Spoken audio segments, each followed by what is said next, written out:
The National Broadcasting Company presents The Adventures of Sam Spade, Detective.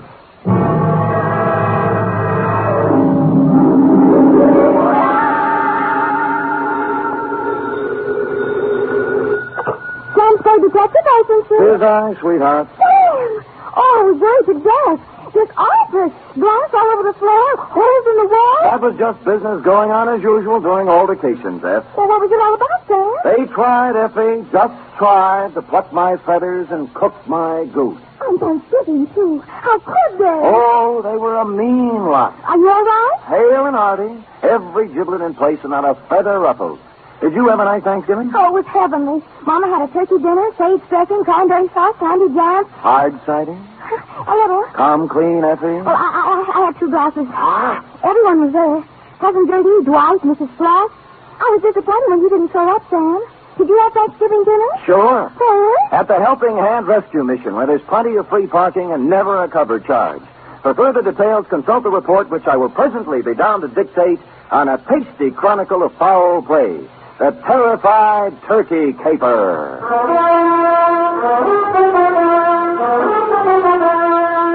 For NBC, William Spier, radio's outstanding producer-director of mystery and crime drama, brings you the greatest private detective of them all in The Adventures of Sam Spade. Sam, hey! Oh, you were waiting for me. Having Thanksgiving dinner at a rescue mission, and Mama cooked it perfectly wonderful. Thank your mother for me, F. Tell her I'll be over to break wishbones with her tonight. And to atone for my social indifferences, here's a little something I brought for you. Oh, Sam! You shouldn't have. It's beautiful. What is it? A blunderbuss.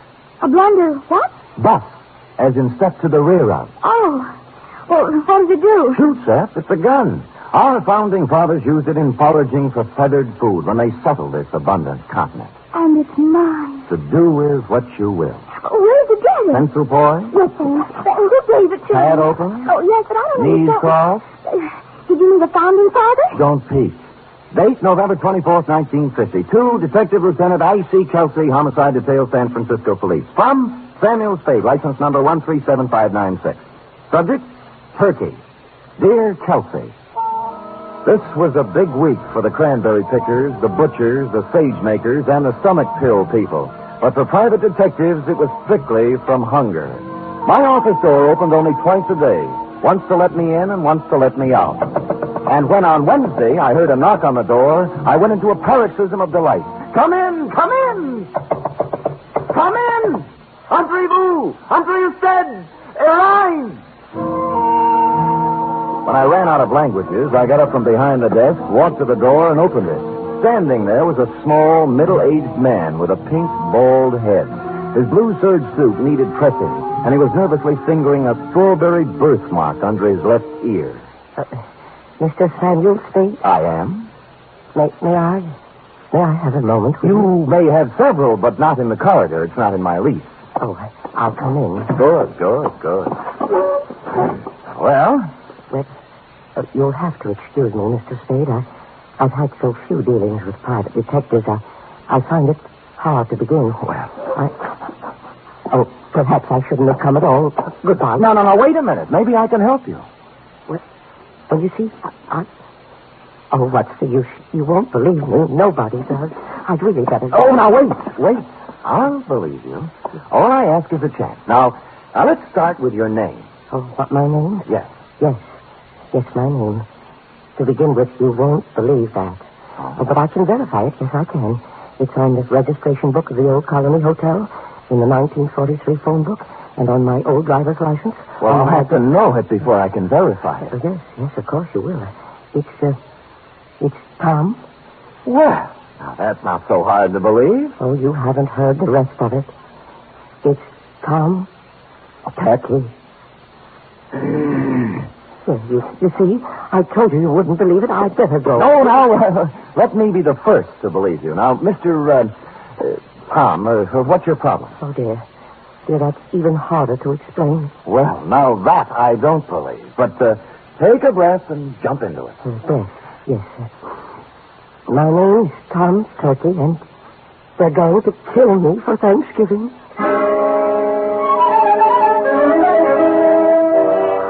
Well, I had asked for it, and I had gotten it. And I sat back wondering who had gone to all the trouble to play this funny joke on me. I was looking at my hand to see if there was any itching powder on it where he'd shaken it when my phone rang. I lifted the receiver, swung around in my swivel, and gazed out onto the street. It was Al Cuccio calling, a private eye whose reputation was shadier than a mushroom cellar. Hiya, Spade. Al. Haven't seen much of you lately, Spade. You have to get together. Yeah, well, so long. Wait, I'll tell you why I called. I've had a pest in my office, keeps coming back. Thinks he's a turkey somebody wants to dress. I brushed him, but your name came up, and I just wanted to warn you. He might be in to see you. I'm confused, Al. I never knew you to turn your back on a buck. Oh, I don't want any of this one. His buttons are loose. My advice to you is to bounce it. Well, we've never traded advice before, Cuccio. Why now? Well, after all, we're in the same racket. If we can't help each other... Oh, sure, Al, sure. I appreciate it. Give me a ring. We've got to get together sometime. Yeah, when I get a free night, we'll Jimmy parking meter. Yeah, we... Huh? Oh, yeah. Parking meter. See you later, Spady. I turned back to the desk, and what I saw in front of me was an empty chair. Tom Turkey had taken wing. I got up and walked to the window, and a minute later, I saw him come out of the building downstairs and start to cross the street. And then I saw something else. A large 4-ton truck was tearing down the street, picking up speed. Instinctively, I shouted a warning, and at the last second, Tom Turkey scrambled from in front of the truck and disappeared into the alleyway. The truck roared up the street, and on its side was printed in gold letters, "Haynes, you drive it." There was nothing to say it wasn't coincidence, this near mishap, but somehow I found myself intrigued and wanting to hear more of the little guy's story. He said the Old Colony Hotel. On the way, I stopped at the library, found an old 1943 phone book, and looked. He was listed. Thomas Turkey, it said. Out of curiosity, I rang the number. Hello? I wonder if you can help me. I'm inquiring about a Mr. Turkey. Turkey. This ain't his number no more. I know. Haven't had any calls for him for years. Screwy name. Yeah, I know. I knew a woman named Rabbit once. Mrs. Rabbit. About Turkey, could you remember what he looked like? I don't. Hey, Manny, what Turkey look like? Yeah.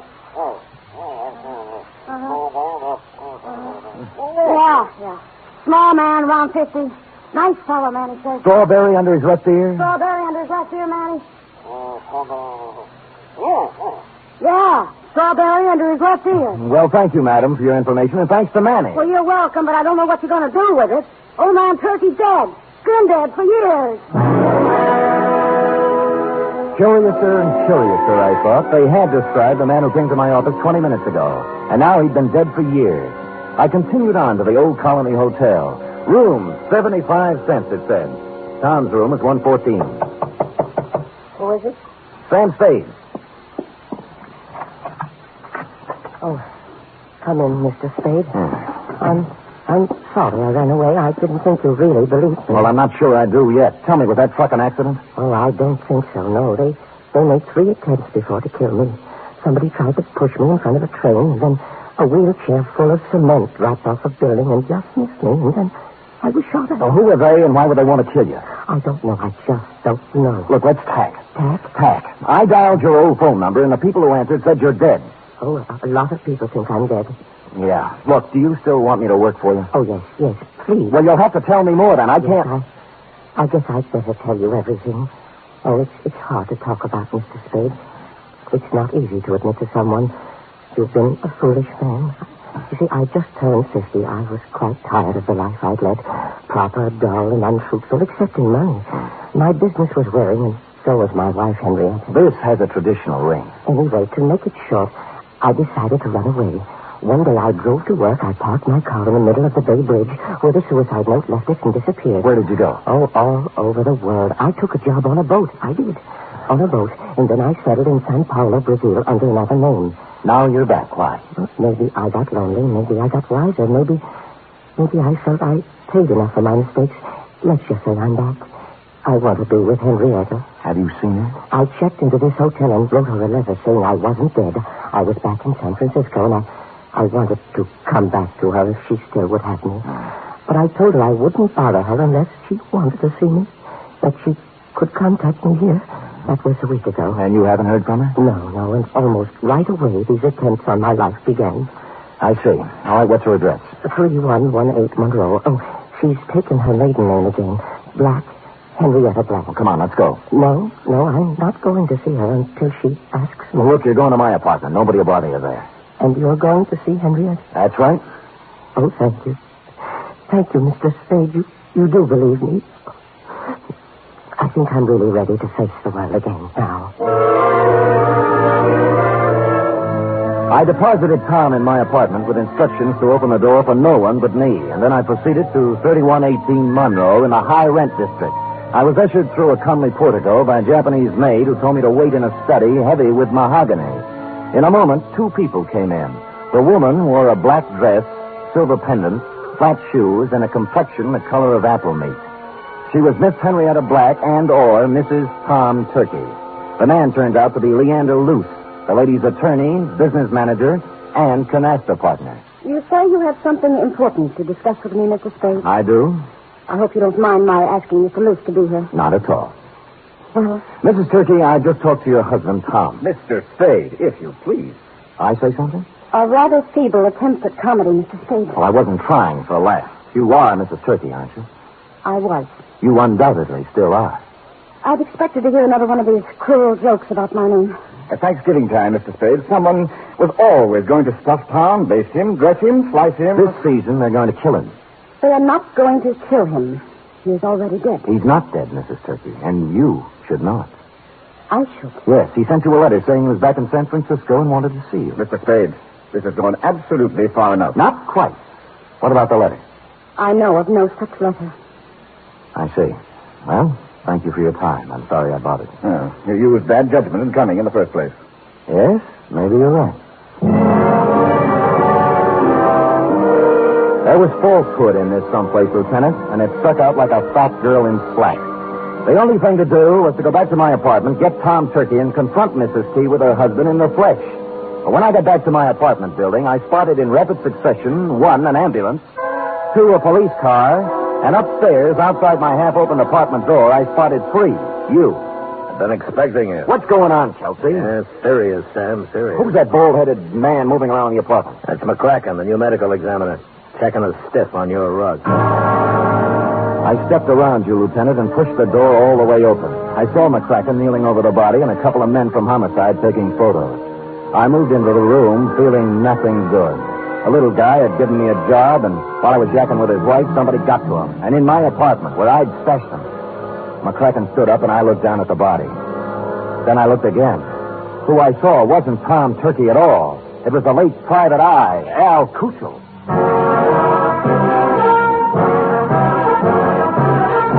You are listening to the weekly adventure of radio's most famous detective, Sam Spade.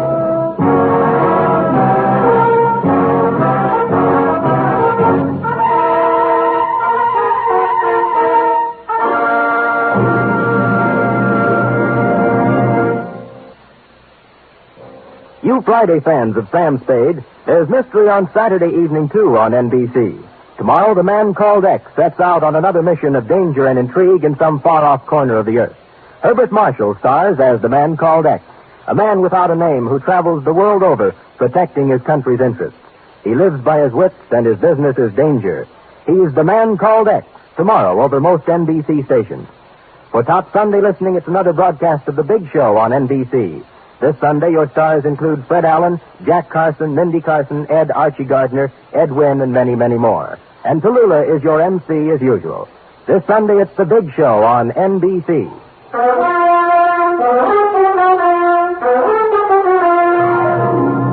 And now back to the terrified turkey caper, tonight's adventure with Sam Spade.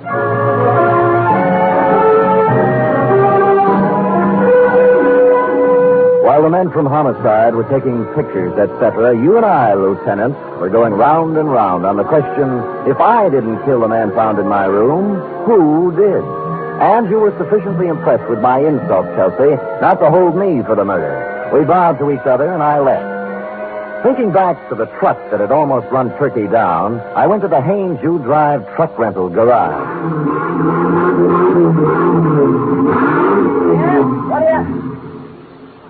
What do you want? I'm a detective. Could you give me a list of names for everybody who rented a truck from you during the past few days? Sure. He handed me a big registration book, and I read every name for the past week. For the first 5 days, they all seemed to be nice, normal, abnormal names. And then, under the rentals for the day before, was the name of John Smith. John had given his address as 7200 Kearney. And I happen to know that Kearney only goes up to 2000. The dispatcher said that Smith had returned the truck about 3 hours before. And he remembered him as an ugly, heavy-set, and rough-voiced character who looked like an ex-longshoreman. They had already washed the truck, so the fingerprints were all loused up.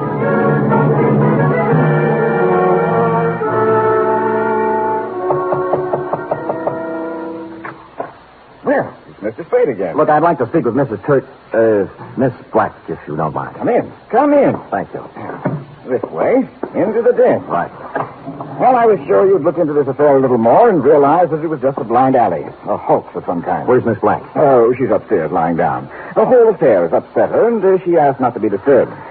I think the wisest course of action for you, Mr. Spade, is just to let the matter drop. You can't let a murder just drop, Mr. Lewis. The police wouldn't hear of it. Huh? Murder? Who? An untracked private detective named Al Cuccio. Well, what does this have to do with Henrietta Black? Al Cuccio called me earlier today and said that Tom Turkey was a crackpot, a little man with delusions. He tried to top me off taking his case. He sounds like a perceiving man. Well, he didn't perceive ending up in my apartment with a bullet in his head. Well, that's too bad, but I still don't I left see... Tom Turkey in my apartment for safekeeping, and when I returned, he was gone and Cuccio was dead. Well, that explains itself, obviously. This detective knew that Tom Turkey was a phony, and Turkey killed him. It can figure that way, and a number of other ways. Mr. Spade, I have no desire to sit here trading subtleties with you. As yet, no one has demonstrated that the real Tom Turkey actually exists, alive. Now, until you do have something more concrete and less mythological, Miss Black requests that you do not come around opening up old wounds. You've made an eloquent point. Just tell me one thing. If I can. When did Tom Turkey disappear? I mean, what month, what day? It was, 1943, November. But I'm not sure of the exact day. I think it was in the 3rd week. Could it have been on Thanksgiving? Very possibly, very possibly. I returned thoughtfully to my office and did a little rapid mental arithmetic and came up with the number 7. From November 23rd, 1943 to November 23rd, 1950 was 7 years to the day. And I pondered this. What did the number 7 mean to the life or death of Tom Turkey? I had just hit upon the answer and was crying Eureka when my office door opened, unlocked, and a visitor came in unannounced. He was ugly, heavy-set, and looked like an ex-longshoreman. I waited to see if the voice checked. You, Spade? Who shall I say is calling? Yeah, Captain John Smith. And here's my calling card. The first bullet grazed my shoulder and tore the padding out of my coat. The second bullet hit the water cooler and it crashed over, water and all on top of me. Where the third bullet hit, I wasn't sure at the time because darkness came rushing through my head like a freight train.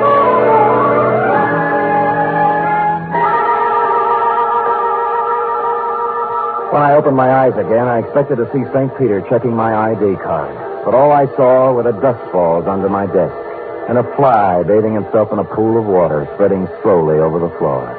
There was blood on my hand, but it came from a glass cut. I was in shambles, but alive. Captain John Smith had shoved off, obviously thinking his bullets had done their work.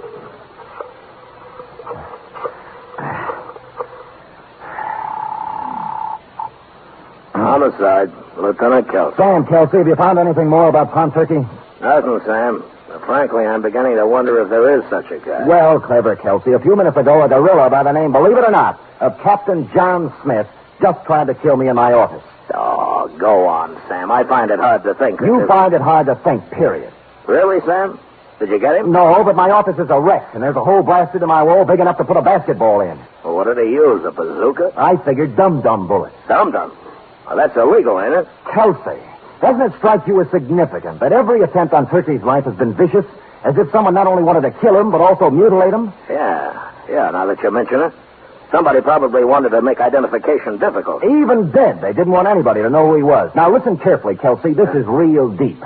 Tom Turkey disappeared on Thanksgiving of 1943. A person has to be missing 7 years before he can be legally dead and his insurance collected. Now, if someone had Turkey insured, they could collect the day after this Thanksgiving, if Turkey didn't show up before. You mean somebody's trying to kill him for the insurance? I would say so, Kelsey. I would say so. Now, hurry up and find him.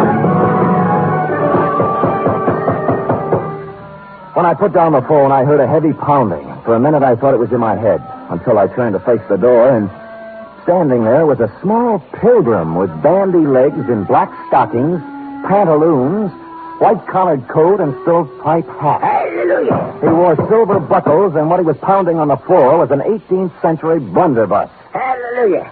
Have I got the right place? Oh, offhand, I'd say so. If you're looking for Captain John Smith, he just left. Pocahontas is expected any minute.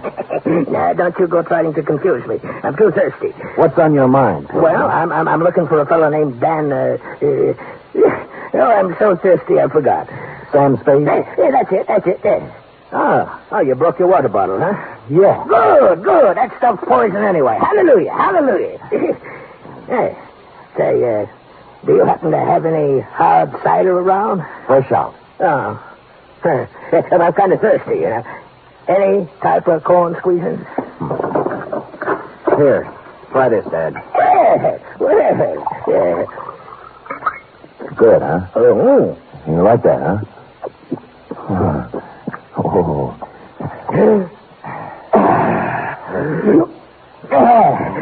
Follow me. But before we go, do you suppose we could have a little something for the road? It's bitter cold. I gave him a little, but not too much, because I didn't want him to lose his way. He walked me right down Market Street so he could look in the liquor store windows. He said it gave him a comfortable feeling to know there was so much good in the world.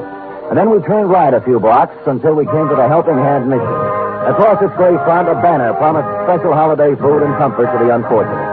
And on the street in front of it, there was a brass band sending out signals to the fraternity that any minute the great feast of Thanksgiving would begin. The band members and other volunteer workers were all dressed as pilgrims, a quaint conceit. My pilgrim led me to a dark corner of the clubroom, and sitting there unhappily was none other than Tom Turkey. Hello, Mr. Spade. Oh, well, Tom, what happened to my apartment? Why did you run away? Well, I was afraid. You told me not to answer the door until you came back. Well, somebody knocked on the door and said it was you, so I opened it, and two men came in. Tell me, was one of them Al Cuccio? Yes, the detective. The other man was a big, ugly-looking fellow, and when they saw I was alone, they started arguing. About what? Well, the detective said that now that he brought the ugly man there, he wanted his money. Yeah? The ugly man pulled a gun, and they started to fight. Oh, dear, I slipped out the door, and when I was halfway downstairs, I heard a shot and kept on running. Well, Al Cuccio is dead. Oh, my. I thought so. This was the only place I could think of to hide. Oh, when Henrietta finds out I've been mixed up in a murder, she'll never take me back. Henrietta. Hey, tell me, did your wife ever have any insurance on you? Oh, before I ran away, she did. A $50,000 policy, but, that would have lapsed by now. Maybe. Did it have a suicide clause in it? A suicide? Yes. Well, no. No, it didn't. I remember. Yeah, you'd like to talk to Henrietta, wouldn't you? All right, here's your phone number. Call her up and tell her where you are. Oh, dear, I don't think I could.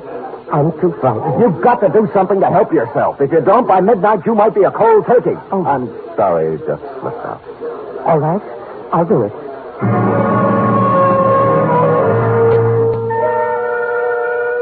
Well, he went and made the call. When he returned, he said that a man had answered who said Henrietta would come down and pick Tom up. He didn't want to wait, but I sat on him. The pilgrim brought us a dish of turkey dinner, saying he couldn't stand food himself, and we munched a spell. In a little while, a limousine pulled up in front of the mission with someone in back whom I couldn't see. The chauffeur stepped out and came in inquiring for Tom Turkey. It was Captain John Smith himself. When he saw me, a look of shocked surprise came over his unhandsome face. Hoping to catch him off balance, I drove at him. It was the liveliest thing that has happened at the Helping Hand Mission in years, and we had a good house, too. Money was even changing hands. When I heard the odds starting to go against me, I realized I'd better come up with something. Here, use this, partner. And I did. The bandy-legged pilgrim shoved his blunderbuss right in my hand. And I swung. This dropped like pheasant on the wing. I looked up. The passenger from the limousine was just coming in. What's the meaning of this? It means, Leander Luce, that you're not going to carve Tom Turkey up for your Thanksgiving insurance policy. Hallelujah. Drumstick, anyone?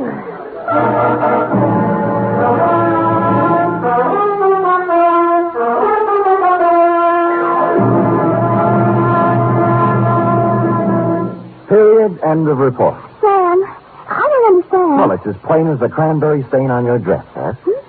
Luce, as Henrietta's business manager, had her power of attorney. And secretly, he kept making the payments on Tom Turkey's insurance policy. Oh, and then he'd collect for Henrietta and keep the money himself. Effie, sometimes your lightning mind frightens me. Now, go type that up. 3 chimes mean good times on NBC. There's fun and laughs with the chimes later tonight when Ed Gardner stars in Duffy's Tavern. As usual, Duffy won't be there, but Archie the manager will definitely be on hand to serve his blue plate special of grilled English language. This Sunday, the big show comes your way again. Tallulah will be your hostess, and the stars include Fred Allen, Jack Carson, Ed Wynn, Meredith Wilson, and many, many more. It's the big show, Sunday on NBC.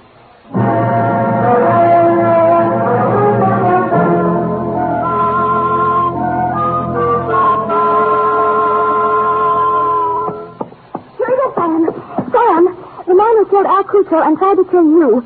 Was his name really Captain John Smith? No, Effie. Could we have a Thanksgiving caper without a Captain John Smith? It wouldn't be right. It was a coincidence, wasn't it? Well, if you promise not to tell anyone. I won't.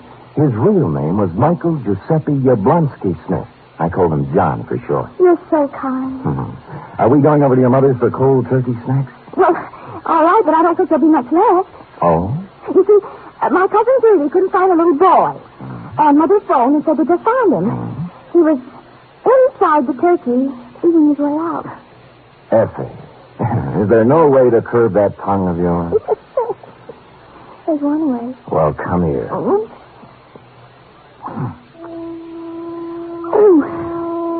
good night, Sam. Good night, sweetheart.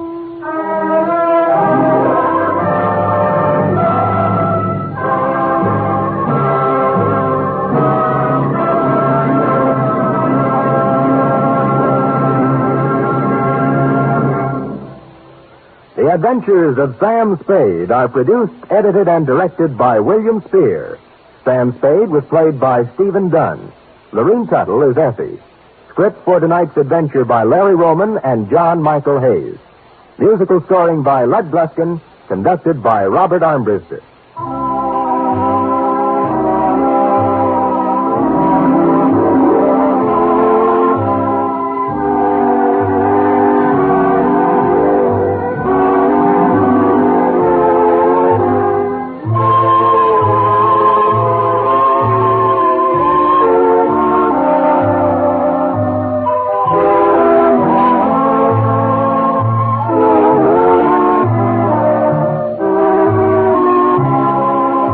Join us again next week, same time, for another adventure with Sam Spade.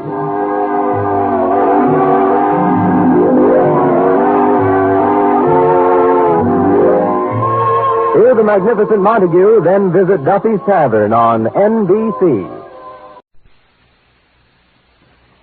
The National Broadcasting Company presents The Adventures of Sam Spade, Detective.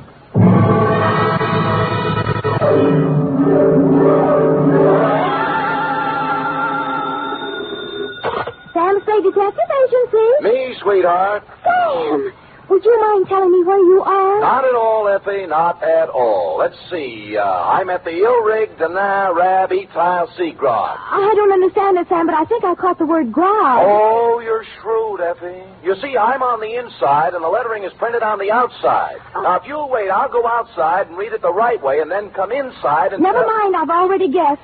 You're at George's Elite Bar and Grill. Trapped.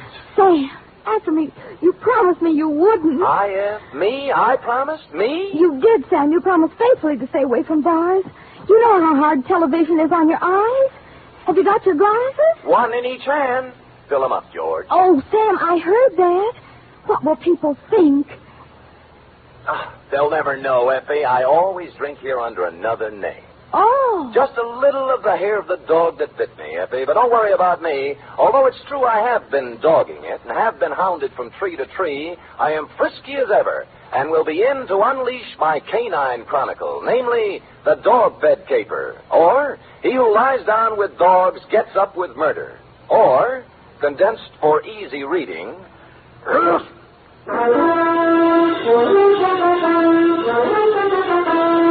For NBC, William Spier, radio's outstanding producer-director of mystery and crime drama, brings you the greatest private detective of them all in the Adventures of Sam Spade.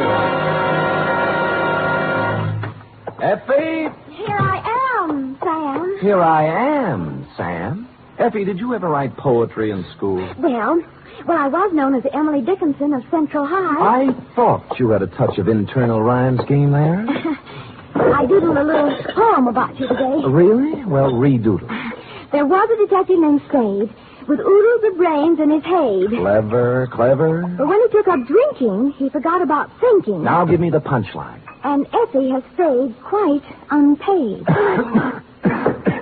Well, a little rough, but cute. Did you get the idea, Sam? Never could make any sense out of poetry. Ready? It's getting close to Christmas, Sam, and Pencil I've point. used my last pencil, and I don't really have enough money to buy Please, any. Effie, I have no head for figures. All right, I give up. From Samuel Spade, license number 137596. Subject, the dog bed caper. Oh, Sam, I hope this is going to be all about dogs. I belong to the tail waggers, you know. Yeah. And I've read all the books by Jack London. Yeah. I just think... Down, Effie. Strangely enough, you will not meet a single dog in this story. Actually, this narrative has little indeed to do with our four-footed friends or their beds. And I'd change the title now, except that it's already gone out for publicity. Dear Dundee, it all started with a phone call to my secretary, Miss Effie Perrine, a doll, requesting my inimitable services at the investment counseling firm of Cameron Incorporated. Clearing everything off my desk, 2 shoes with feet in them, my own, I went over. The firm of Cameron Incorporated was obviously not for the pushcart set.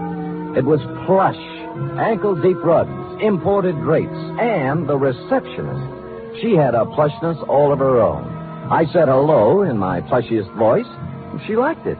She said so. Oh, I like the way you said that. Say it again. Life is too short to go back even for a moment. The past is a dead thing, the present dying. Only the future alive and vibrant. However, hello. Is there something? There is. Could I ask a question? Why not? I will rephrase the question. What time do you stop working this evening? Around 6. Care to have... Why not? There's a little bar around the corner, okay? Why not? Why not, indeed? Bring your own money? Well, come anyway. Your name? Celeste. Mine's Sam Spade. Who's Mr. Briggs? He called me. Major Briggs? Why, he's our chief accountant. I just happened to have my door open. Did I hear someone inquiring about me? This is Mr. Spade, Major Briggs. How do you do, Major? It's a pleasure to meet you in person, Mr. Spade. I'm the man who called you, you know. I'm grateful, sir. Now, what is it I can do for you and Mr. Cameron? Oh, it's not for me that I called. I haven't a worry in the world, and it's Miss Cameron. Oh. Old Cameron's been dead for many years now. I see. Whatever she wants, Mr. Spade, do a good job. We are all counting on you. Will you please announce Mr. Spade, Miss Roberts? Certainly, Major. If you'd excuse me. Nice to have met you, Major. Miss Cameron? Yes? Miss Spade's here. Send him in, please. Go on, Sam. Have fun. Think I might? Why not? That girl had the most beautiful double entendre in town. Well, to get on, Adela Cameron was a career woman, around 29, although the tailored suit made fine detective work difficult. No makeup, severe hairdo, and in spite of all this, chic. In fact, as we shook hands in a most businesslike manner, I had the feeling that something warm might well spring up between us. Something like a warm mutual dislike, maybe. But something. Most men simply cannot be told anything in confidence. They gossip. That's a switch. I don't appreciate your humor, Mr. Spade. I accept your apology. I will tolerate you because of your reputation. All right. I'm going to give you a very difficult job to do. Miss Cameron. What is it, Major? I'm sorry to interrupt you, but Courtney Pierce is on the phone. Mr. Spade, this is Major Briggs, our chief accountant. We've already met. Mr. Spade. Now, Adela, Pierce wants us to unload his short-term governments and buy American cattle. He's dividend crazy. AMCAT's declaring one in January, and he wants it. Well, let him do it. Well, I just want to protect your interests. You know what will happen to AMCAT after February. They'll drop 10 points, and he'll blame us. I went through this with your father when you and Greg were... That's right, Major. Well, tell him we advise against it. But if he persists, ask him for a release in writing. That's what I thought you'd do. That's the way your father would have handled it. I just want to protect your interests, my dear, that's all. I know. I just want to protect your interests. Well, don't worry about us. You know, we're not children anymore. All right, my dear. Where were we? Oh, you were giving me a difficult job. Oh, yes. Here is the business address of Mr. I.J. Barco. He's a wealthy manufacturer, a client of ours. I want you to find out everything about him, especially anything unsavory. Sorry, I don't do divorce or blackmail cases. Mr. Spade, this is not a divorce investigation. All right, what is it then? Why do we want a client shadowed, I believe is the expression? That's it? Because we believe he is investing money through us for some racketeers. If that were true, we would, of course, have to drop him. But we don't want to lose his business just on suspicion. I see. Find out anything you can about him. I'll give you $50 a day in expenses, 1 week guarantee. Will you consider the job? I have considered and taken the job. By the time I'd reached the door, she had already forgotten me and was hard at work on some papers. Outside, I planned to dally a few moments in idle chit-chat with Celeste. But before I had the chance, I was accosted by a husky young chap whom I'm afraid was a Princeton man. What were you talking about in there, Spade? Oh, you have the advantage, sir. Who are you? Gregory Cameron. Now, come on. What was Adela telling you? Well, if you step to one side, you can walk around me and ask her. Look, don't pull that cagey private detective routine on me. I pack a little weight myself. Well, pack it somewhere else, sonny. I asked you a question. I expect an answer. There's your answer. Any more questions? He didn't feel much like talking then, and I was so irritated I walked out without saying goodbye to Celeste. When I reached the street, the white-haired old gentleman, Major Briggs, hurried out behind me. Mr. Spade, please don't think too badly of that boy. I've known him from the cradle. He's in a difficult emotional state. Yes, sure. As far as I'm concerned, Major, it never happened. You're a kind man, Mr. Spade. I could tell that when I first saw you. You're just the sort of man Miss Cameron needs. Well, I hadn't looked at it that way. If you require anything, don't hesitate to ask me. I've been with this company 40 years before those 2 children in there were born, and I know how difficult life can be at times. I just want things to go well for them. I'll do my little part, Major. Bless you, son. Bless you.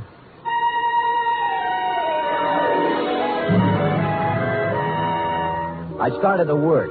The card Adela Cameron had given me revealed that my quarry, Mr. I.J. Barco, was of all things a manufacturer of dog beds. I sat down on a hydrant to think this over and then followed the scent of horse meat on over to his factory on South Dolores. It was built in the shape of a large doghouse, and outside stood a billboard with the message, "A survey of independent dog tracks, kennels, and canine corps proves that dogs choose Barco beds 2-1. I had to get a look at Barco himself, and so ruffling up the hair on the back of my neck, I trotted into the building, sniffing and wagging my tail in a very friendly manner.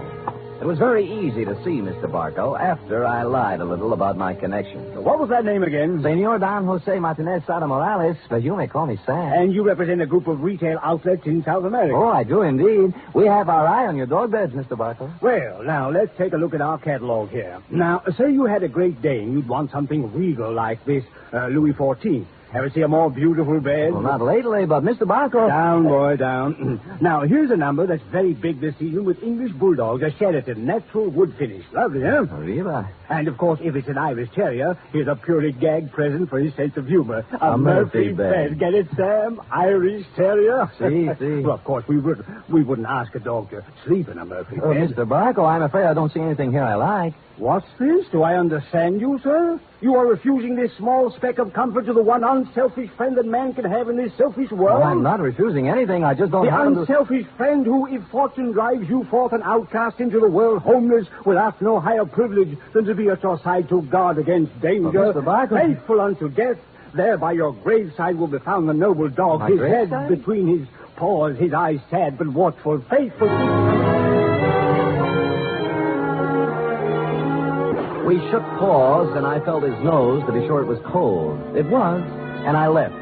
I rented a car and took up a station outside the Barco factory. About 4 o'clock, he hurried out, jumped into a long, low vehicle shaped like a dachshund, and mushed off.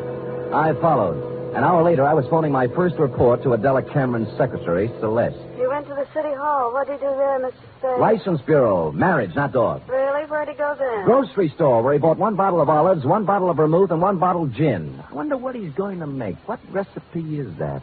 Well, now he's in an apartment house on Post Street, just across from the drugstore I'm in, and judging from the groceries, intends to stay a while. He has laid in provisions. Uh-huh. Well, I guess that's all we wanted to know. What? Miss Cameron just told me to call you off the case. You'll still get your guarantee, though. Major Briggs will send you a check. Well, that doesn't make sense. Sam orders his orders. All right. What about tonight? I'm afraid not. Some other time. You mean it's all over? The half-daring, half-shy kisses on the Oakland ferry? The warm, passionate spring nights at Fisherman's Wharf eating abalone? Hello? Well.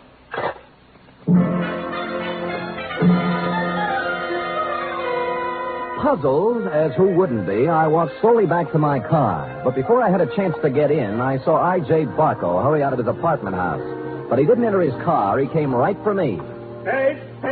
Just a minute, Spade. So sorry, my name is Don Jose Martinez Sada Morales, yet. Don't kid me, Spade. I'm not as stupid as I acted today. Huh. Look, I know why Adela Cameron is following me, and you don't.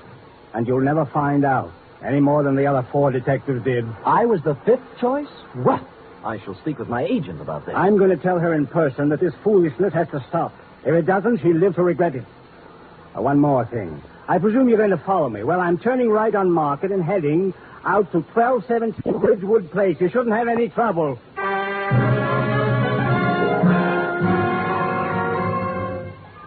And with that, he spun on one heel and trotted to his car. He took off, but when I went to my car, it wouldn't turn over. And when I lifted the hood, I found out why. All my spark plugs were gone.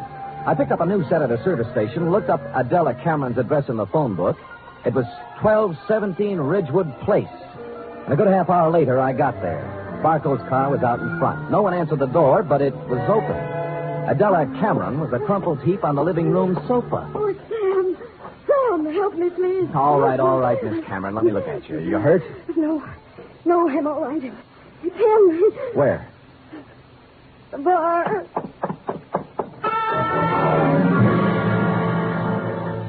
I hurried into the bar and was met with a strong odor of scotch. A bottle of it had been broken, and holding the neck of the bottle in one hand was I.J. Barco. He was on the floor, his hand slowly opened. The glass rolled out, and he died.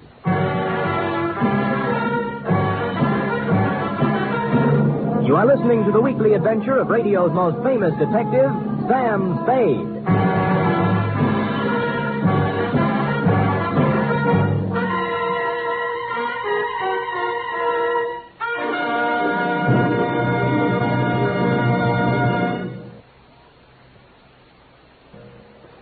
Act 2 of tonight's Sam Spade in just a moment. Meanwhile, here's news of other goings-on on NBC. There's no doubt about it, it's the big show. Not just any big show, but the big show. Brought to you every Sunday night over most of these NBC stations. An hour and a half of the very best in comedy, music, and drama. Your stars this Sunday on the big show include Fred Allen, Margaret Truman, Douglas Fairbanks, Danny Thomas, Mindy Carson, and many more. All presided over by the glamorous Tallulah. No wonder it's the big show. Saturday night on NBC means mystery with the man called X. A man without a name who travels the world over on missions of intrigue and peril. Herbert Marshall stars as the man called X tomorrow and every Saturday evening on NBC.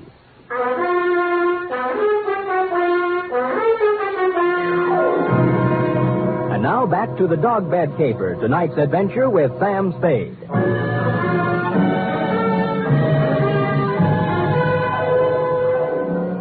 It took 3 bullets in the chest to finish off I.J. Barco. He'd apparently been standing there pouring a drink. Barco broke the bottle as he fell.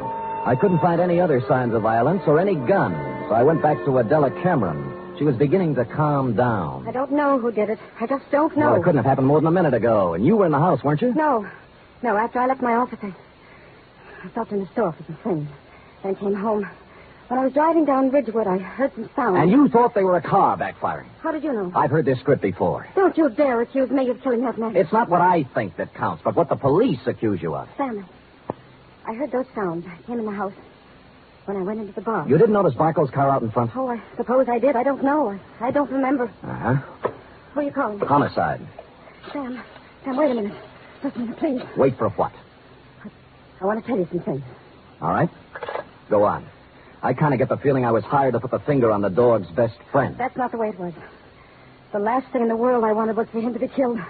Oh, murdered, I mean. All right, what did you want? I'll tell you the truth. Why I really had you watching Barco. I'd be curious. We handled his investment account. My brother Gregory. We ran into each other. I heard. Well, Greg took $150,000 of Barco's money and invested it, without my knowledge, in a television company. I hear that medium's making money. But it turned out this company was just a front for some men who wanted to build a gambling syndicate up north. You mean your brother didn't know that? He knew, but there was supposed to be big money in it. He was going to give Barco a good profit and take the rest for himself. And Barco found out and threatened suit or something. He never would have known, but the deal fell through and the gambler said the money was gone. Then he asked about the investment. What could Gregory and I tell him? What did you? Unfortunately, the truth. We said we'd make up the money with interest, but he only gave us 90 days. We couldn't get it by then. So you didn't shoot him, your brother did, eh? No, Sam, no, he couldn't have. I know Greg. He'd have more sense. In my brief meeting with him, I didn't think he had any sense. Just one more thing before I call the police. Sam, don't call them. Help me get him out of here. Somewhere. No dice. Sam, don't let my whole life be Stop it. You set me on Barco to find some blackmailing material, yes? Yes. And then why did you suddenly call me off the job tonight?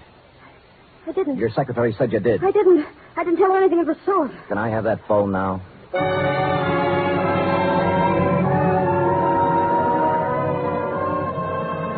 So I called you, Dundee. Before you arrived, I looked through Barco's pockets for something to do and came up with a picture of him and a girl taken outside a marriage chapel in Las Vegas.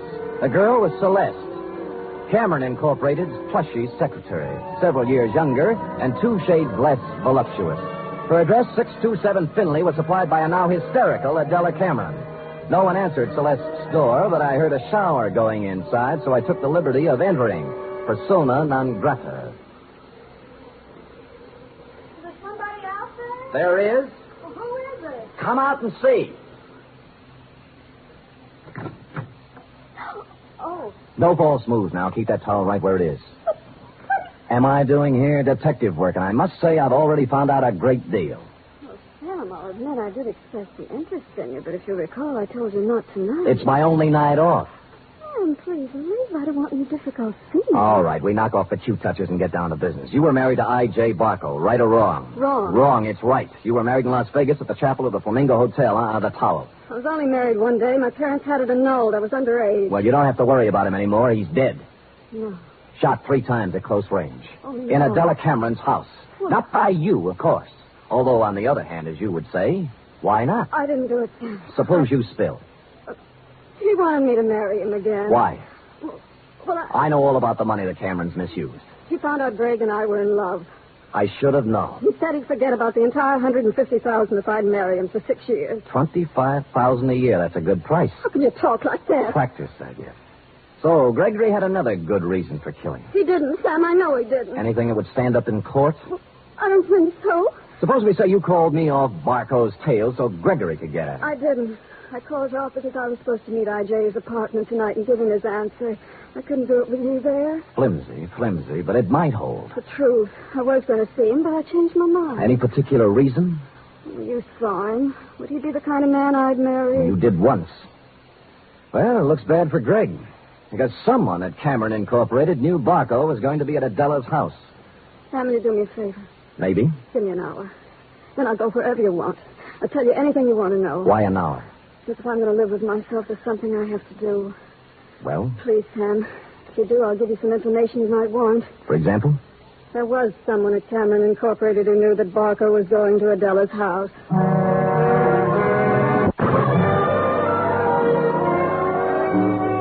She must have known I was going to wait outside and tail her, but she didn't, because without once looking over her shoulder, she emerged from her apartment house, slithered into her car, and led me directly down to the railroad station. She met a man in the waiting room, threw her arms around him, whispered something in his ear, and they hurried out to track 7.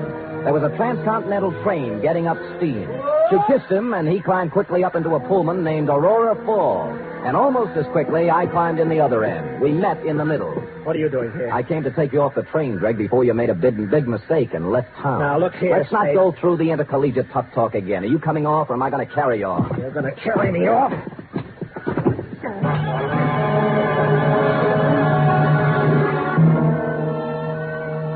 And I did.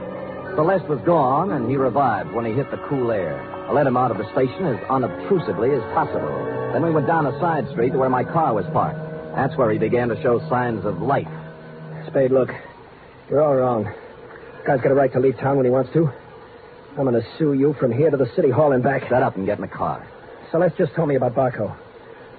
You don't think I did that, do you? As I get it, you and Celeste were leaving town together, right? Yeah, she told me to go on and she'd come later. That was unwise of both of you. Come on, get in. Spade, I didn't kill Barco. Nobody said you did. Now, if you'll kindly get in the car and give me an address I want, and you know, we'll go see who did kill I.J. Barco.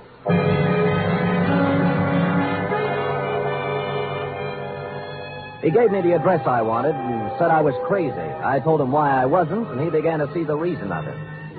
Never have I gone to pick up a murderer with more distaste. When we knocked at the door, I had a gun in my hand, but it wasn't necessary. Oh, come in, Mr. Spade. I knew you'd be along sooner or later. I don't like what I have to do, Major. Major, it can't be true. It just can't be. Come in, Gregory, my boy. Come in. A little Madeira first before we start to talk. Madeira? How can you talk about wine when a man's accusing you of murder? Oh, I don't think it's so unreasonable, Greg. After all, I did kill the unfortunate Mr. Barco, and this might be the last Madeira I shall ever have. Mr. Spade. Thank you, sir. Greg? I don't want any wine. Spadey's out of his mind, and so are you. I'm afraid not, Gregory. Oh, that was a vintage 1900 Madeira you wasted, Greg. Twice as old as you. Stop it. Stop it. I'm sorry about what happened, Greg. I would have spared you and your sister this unhappiness if I could have. But destiny was against us all. You knew he was going to Miss Cameron's house, didn't you? Yes. Just before I left for the bank with the weekly deposit, he called for Miss Cameron, and I took the call. I told him she was gone, and he said he was going to her house. It was to be an ultimatum. The money in 24 hours or exposure. But you didn't have to... Kill him? Certainly not. It was a crime of passion. I take the weekly deposit to the bank every Friday, and I always carry a gun. Silly me carrying a gun. Never had to use it, but the bonding company requires I carry it. Well, I went directly from the bank to Miss Cameron's house. I wanted to help her face Barco. Was she there? Oh, no, Mr. Spade. She'd apparently stopped downtown to do some shopping. So I faced Barco alone. I asked him point blank to give these young people more time, but he just laughed at me. He said the only time they'd get would be in jail, so... It happened. Well, I hadn't intended to, but I became angry. Suddenly found the gun in my hand, and the thought crossed my mind, my life is just about over, and yours, Greg, is just beginning. It was easier to pull the trigger than I would have realized. Oh, Lord. More Madeira, Mr. Spade? Thank you, Major, but no. Well, allow me to present the bottle to you as a gift. I'll get my hat and coat. Greg, my boy, I'm sorry. You're sorry. Major, I wish I'd never been born.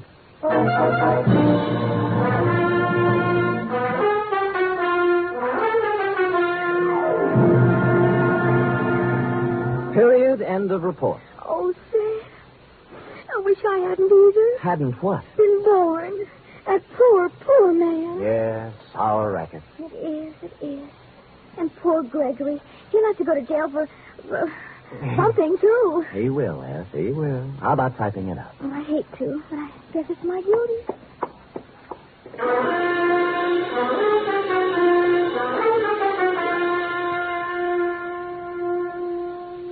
Three chimes mean good times on NBC. There's no cover charge at Duffy's Tavern. Just keep your dial on this NBC station this evening as Archie the Manager, played by Ed Gardner, and his remarkable friends serve up another Blue Plate special of grilled English language, fresh laughs, and whimsy a la mode.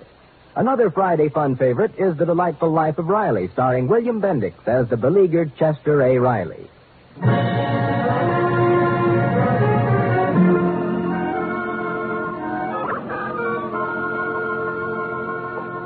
Here it is, Sam.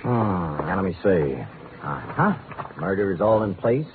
Gunshots indicated. Dundee's grammar edited. My astuteness emphasized. Yeah, you've learned your job well, Effie. Oh, I'm glad you're pleased, Sam. Wait a minute. What's this? What? P.S. Dundee, hands off Celeste Roberts. She's mine. Effie, what's the meaning of that? Well, you are going back to see her, aren't you?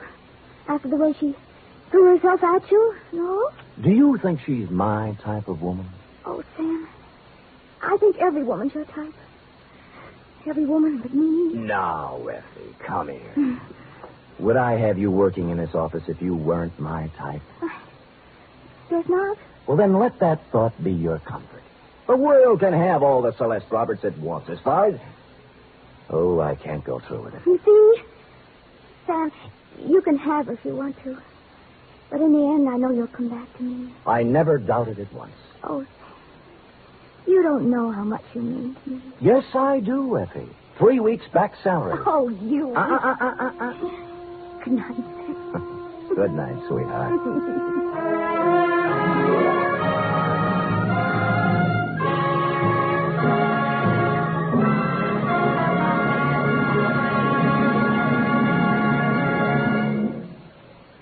The Adventures of Sam Spade are produced, edited, and directed by William Spier. Sam Spade was played by Stephen Dunne. Lurene Tuttle is Effie.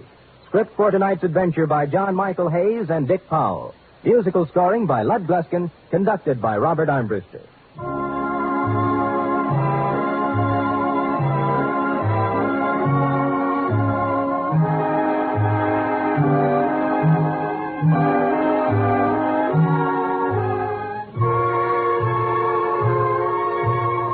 Join us again next week, same time, for another adventure with Sam Spade. Hear the magnificent Montague, then visit Duffy's Tavern on NBC.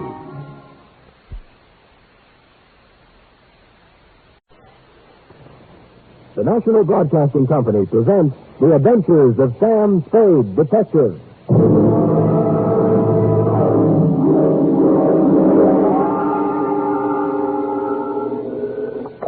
Sam Spade Detective Agency? Me, sweetheart, bounce along Spade. Bounce along, Spade. The only cowpoke in the West with so much daylight between him and his saddle, the California Limited, can pass under without ever slackening speed. Sam! I'm rough and I'm tough and I'm ready, gal. I'll outshoot, outride, and outcourt any man in boots. Or barefooted either, as a matter of fact. Choose your weapon. What's come over you? Where have you been? Where the air is warm and the women are warmer, if then the end comes swift and sudden. Oh? I took Horace Greeley's advice, sweetheart. I went west. Where? But Sam, I'll be all ready. Keep your reins tight, gal. I calculate to bow-leg my way through the door, garbed in my 12-gallon hat, my buckskin shirt, my worn Levi's, and my twin six-guns with extra-large hammers to dictate my report on the Dry Gulch caper. Or they went that-a-way.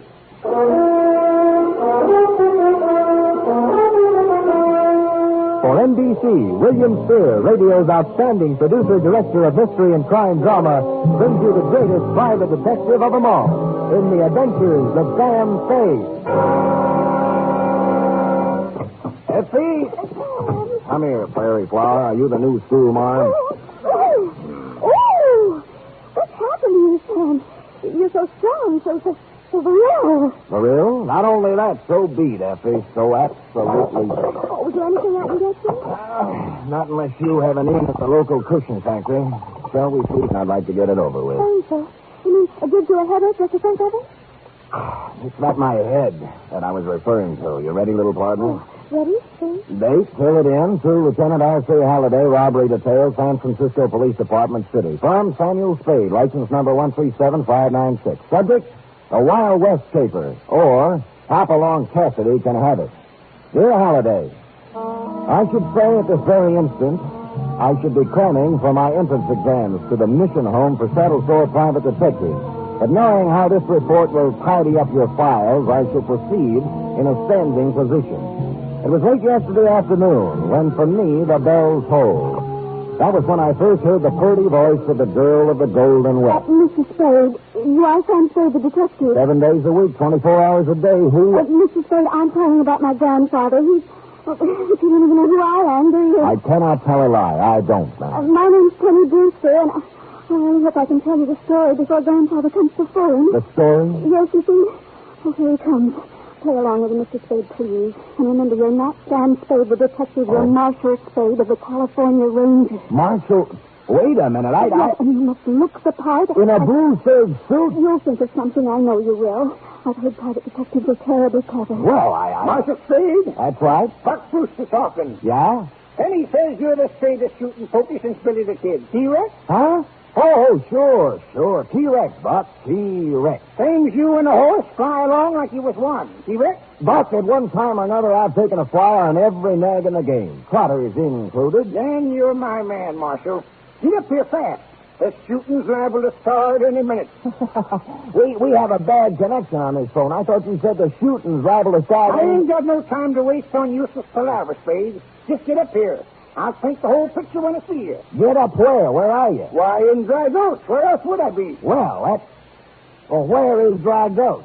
Take the main trail north out of town till you spot the Oak Circle. Then bear right. Yeah? I'll go down now and leave a change amount to the circle. How far would you say this circle is from San Fran? Oh, about a half day's hard ride, I reckon. Half a day's out. Look, Buck, I don't think I'd better. I'm out of condition, you know. I haven't been riding lately. Oh, sure, that ain't what my purdy granddaughter tells me. Purdy, eh? Half a day's hard ride.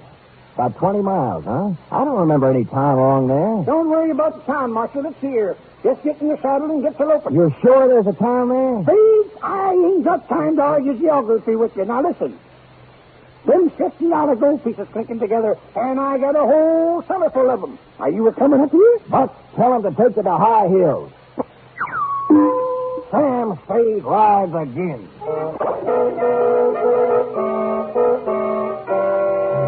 I made 2 stops before I hailed a cab and told the saddled driver to proceed north on the main trail out of town. At a corner newsstand where I riffled through a Western Story magazine to determine what the saddle and sagebrush set is wearing this season, and at the Hitch and Post costume shop where I donned what I thought was a rather colorful facsimile of the same. We drove out 101 at a smooth 55 for almost half an hour before I spotted a circular clump of trees, complete with horse. As we reared to a halt, the driver looked back at me and shook his head. I'm taking down your description, Buster, just in case they ask.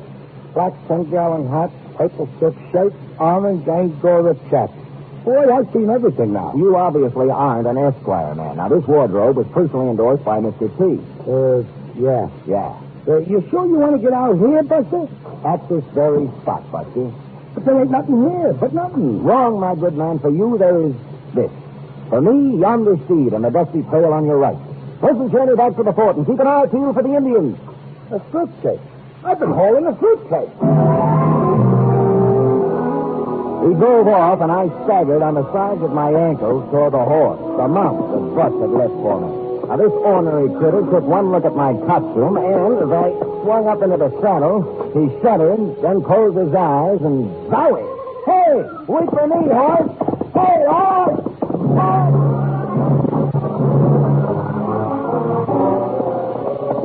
It was approximately 7 miles later, and I was beginning to feel better because I was paralyzed from the waist down, that we passed past a sign that read, Dry Gulch City Limits, beware of flying lead. And then came Dry Gulch proper. Ramshackle buildings lined its solitary, dusty streets. Roofs sagging, walls leaning crazily inward. There wasn't a human being in sight. Dry Gulch was a ghost town.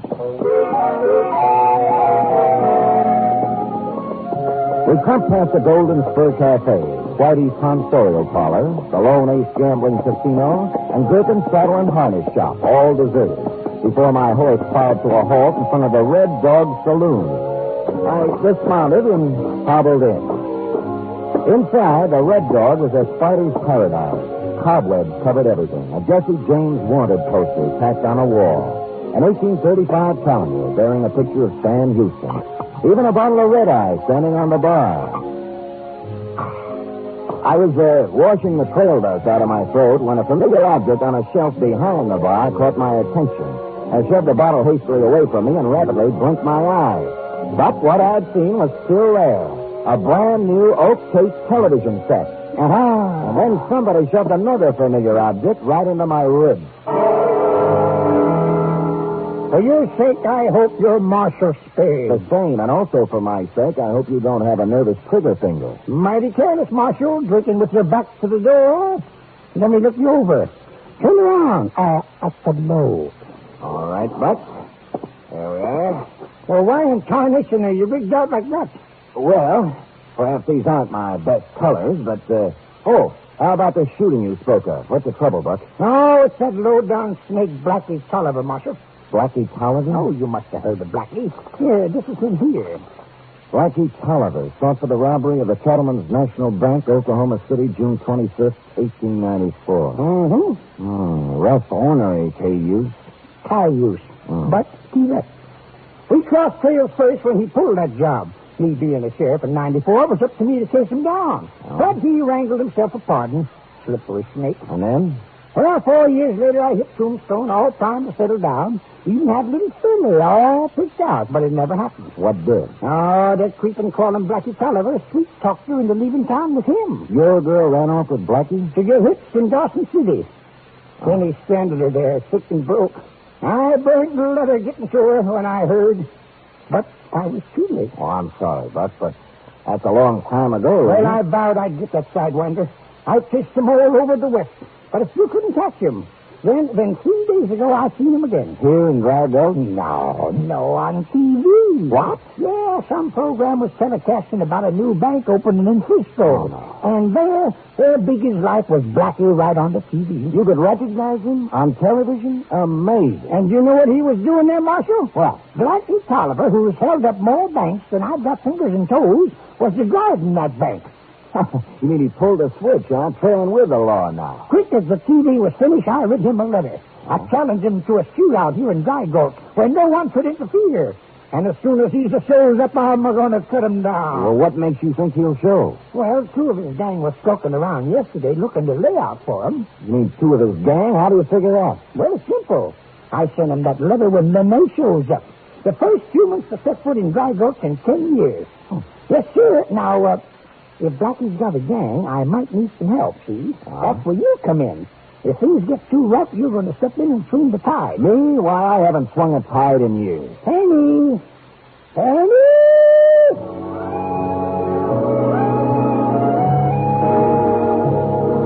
A girl now entered the Red Dog. A girl, and I do not use the term loosely. Golden hair framed a face that belonged nowhere but on a ranch romantic cover.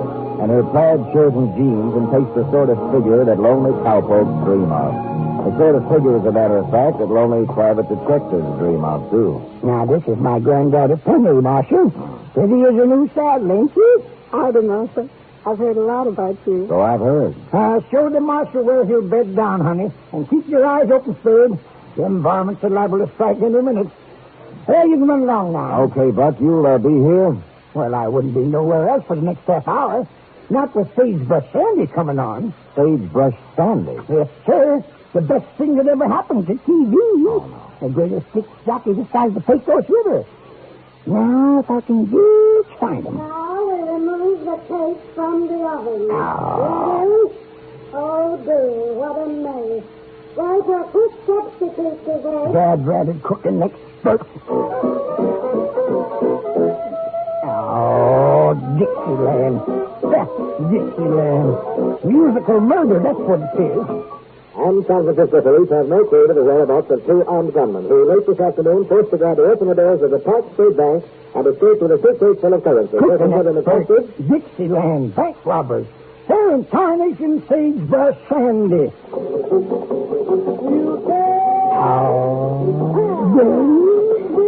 And just listen to that record he's just spinning. Now, that's real music. Let's quickly. I take it Sagebrush Sandy's program doesn't do anything for you? Well, let's say the fresh air does more. I'm glad you stayed, Mr. Spade. For a minute, I was afraid you were leaving Dry Gulch. Where were you? Outside the window you were trying to reach. You mean you heard all the things Buck said then? We came in here. Oh. This is the Overland Hotel. You're not worried about your grandfather? No, Mr. Spade, there's nothing wrong with him. He's been like this ever since I can remember. Oh? Well, here you are. Not the Fairmount, exactly. Oh, charming. About Buck. Grandfather is a very old man who's trying desperately to live in the past. That's why he bought Dry Gulch. You mean he bought the whole town? Lock, stock, and barrel. It was, a dream he'd had for years come true. A chance to live out his life in the sort of surroundings he loved. And Blackie Tolliver, the demon bank robber who came back on television the other day. I've heard about Blackie Tolliver since I was so high. This showdown with Blackie is all Grandfather talked about. And when it doesn't happen, there'll be no living with him. Unless he can be convinced Blackie was just too scared to face him. And I'm to convince him? Why me? Who could convince him easier than Marshal Spade of the California Rangers talking to him man to man? Oh, I see. Well, look, I can't take his money. Please, Jane, just for tonight. Tomorrow you can leave and forget the whole thing. You will help me. Won't you, Sam? Her face was only inches from mine and getting closer every second when the silence of Dry Gulch was shattered by shouts and the sound of pounding feet. I crossed the room and peered out into the twilight. A man was running through the Red Dog saloon toward the hotel, but nowhere near fast enough. All four of the shots that lanced out from the Red Dog caught him directly under my window. He staggered drunkenly and then fell face up in the street. As I looked down at him, two thoughts were inescapable. A, his was the same face Buck had shown me on the poster, so there was that Blackie caliber. And B, whatever game Penny's grandfather was playing right now was apparently one he was playing for keeps. You're listening to the weekly adventure of radio's most famous detective, Sam Spade.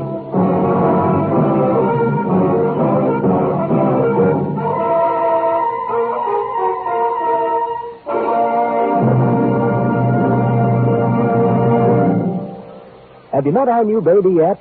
I mean, NBC's new baby, The Big Show. And what a baby it is. The biggest baby you ever heard, and he's not crying either. Why should he cry with stars like Tallulah Bankhead, Jimmy Durante, Clifton Webb, Mindy Carson, Meredith Wilson, and a host of others to make him radio's greatest spectacle ever? This Sunday and every Sunday, meet The Big Show, an hour and a half of comedy, music, and drama. All this and Tallulah, too. No wonder it's The Big Show. And Sunday evening over most of these NBC stations also means Theater Guild on the air.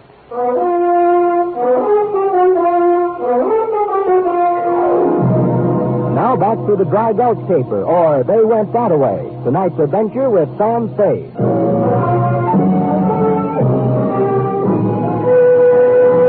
Blackie Tolliver was still alive but unconscious when Penny and I reached him moments later. His forced breathing was the only sound to be heard along Dry Gulch's single street. Wherever Buck had gone after the shooting, whatever he was doing, he was quiet as a mouse. I examined Blackie as best I could in the dusty light. He was wearing a Park State Bank guard uniform, and it was soaked with red. He needed medical attention fast. You guys, Sam, they'll call it murder, won't they? Let's not talk about that now. Won't they? What else could they call it? Blackie didn't have a prayer. He isn't even carrying a gun. It's grandfather. Oh, Sam, what are we going to do? Right now, we're going to get Blackie to a hospital. That means we'll need horses and some help. There's no one to help us. Well, there's Buck. You saddle horses, I'll find him. If we take him to a hospital, he still might die, and what do we gain? If we didn't, no one would ever know that grandfather... Penny. I'll saddle the horses. Sam, please don't hurt me for what I was thinking. I carried Blackie to the hotel porch and did what I could to make him comfortable. Then I started looking for Buck.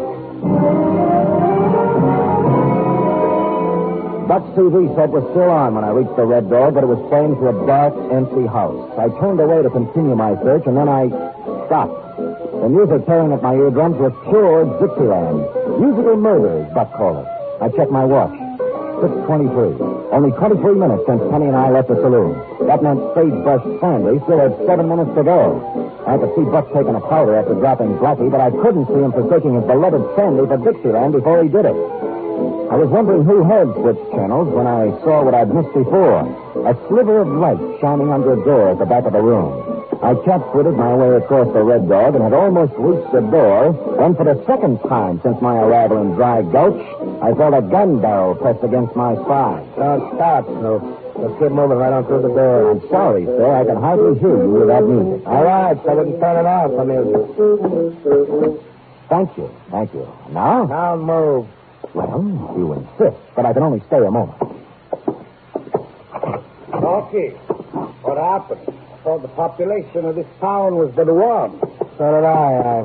I got rid of the old town, but on the way back I ran into this G. Apparently the census taker's overlooking him. It only proves you can believe no man. We are given positive assurance the place is deserted, yet traffic suddenly becomes unbearable. Well, perhaps I was being over-friendly, gentlemen. We Westerners get carried away now and then. Now, if you'll excuse me... Now that's not... Yes, friend. You have just arrived. Well, really, boys, it's far past my usual bedtime. So you sleep in tomorrow. Sit down. Leave us chat.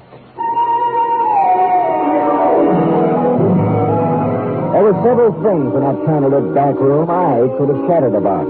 I could have pulled Al Torino, short, swarthy, and one of the best-known bank boys in the business, and I'd recognize him as soon as his friend herded me through the door. Or perhaps mentioned the currency stacked high on the table before him, each packet held together by a paper binder with the words, Park State Bank of San Francisco stamped very neatly on it. Now, suppose you tell us about what you're snooping around for. Gentlemen, this is all a grievous misunderstanding. I merely happened by to remind you of the annual rodeo to be held at Devil's Elbow this coming Saturday. An innocent, friendly gesture. Tell us more. A most colorful event, the rodeo. Bronco busting, covered wagon races, wild steer roping, and anyone can enter. Now, perhaps you would be interested? Me? Why, I haven't roped a wild steer in almost a fortnight. Your friend, perhaps? Heaven alone knows how long it's been since I roped a steer. I busted a bronco. Well, it was just a thought. Well, hold it. Please. I'm most unhappy that we misjudged you, friend. Oh, it's nothing. Every call can't be a happy one. You already make me feel worse. I feel we owe you something for at least thinking of us. Don't you, Corky? Yes, indeed, Al. Yes, indeed. I couldn't think of it. I'll just run along. No, our minds are made up. Give it old Corky. I dove for him as the words left his mouth because I knew what they intended to give me. But I only got in one punch because Corky knew what Al was going to say before he said it. That gave him a slight advantage. And it was all he needed.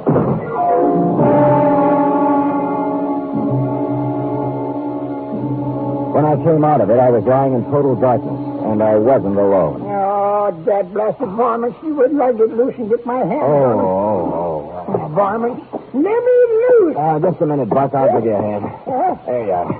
Hey, how'd they get you, Buck? Oh, I was watching the TV, and I heard a car, and then Blackie and them two that were skulking around yesterday drove up, and they walked right into the Red Dog as if they was in the stairs. Who was carrying the suitcase? Blackie was. And the others was walking along behind him with their guns drawn, protecting him, so I couldn't get to him. Oh. So I sneaked around to the front of the Red Dog, hoping I could surprise him.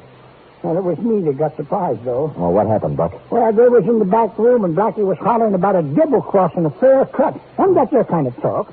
And then the door busted open, and he came tearing out across the room with that little critter right behind him. That'd be Al Torino. He's the one who got Blackie. He what? Got Blackie.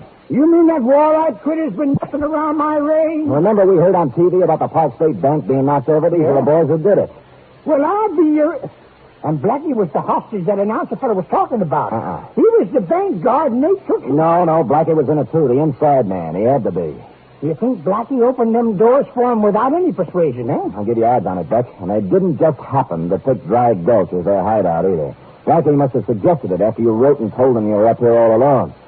You didn't know it, but you were handing him a perfect hideout. Yes, but why would one of his own gang drop Blackie? Torino and the other one apparently figured a lot of money for 3 would be even more for 2. Yeah, I guess...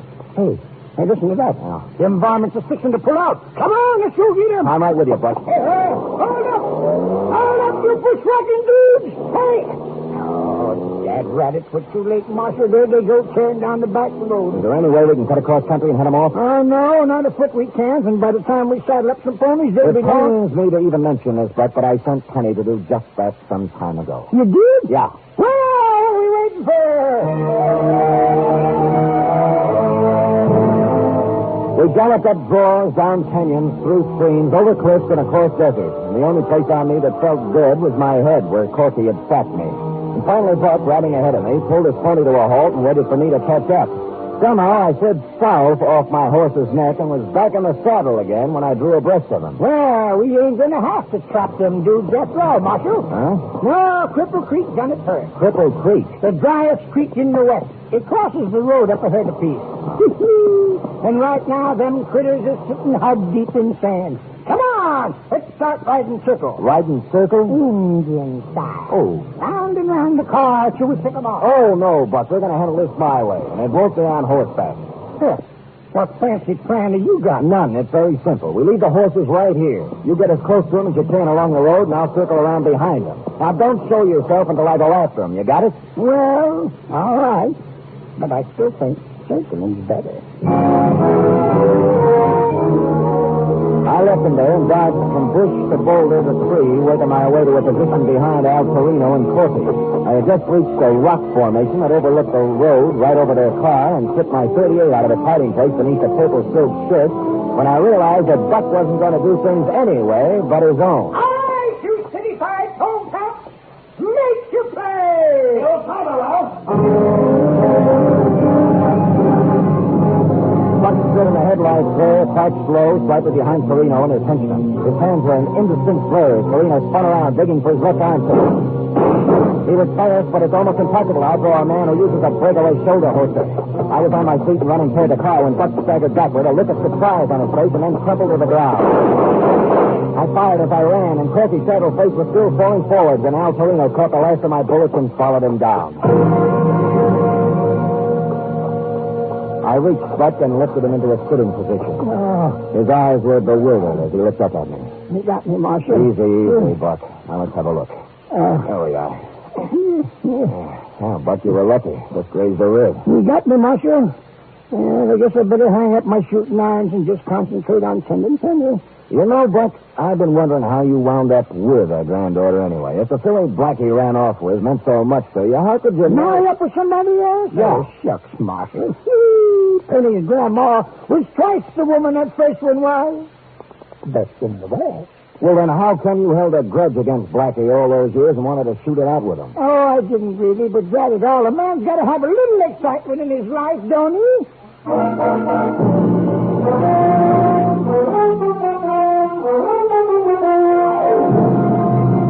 Period. End of report. Sam. What a fantastic story. It is that, F. It is that. But go type it up anyhow. Are you sure you aren't making up the whole thing? For the Doubting Thomases, I have a matched set of saddle scars to prove the truth of each and every statement. Oh, I think you'll wait for it. I'll type it up right away.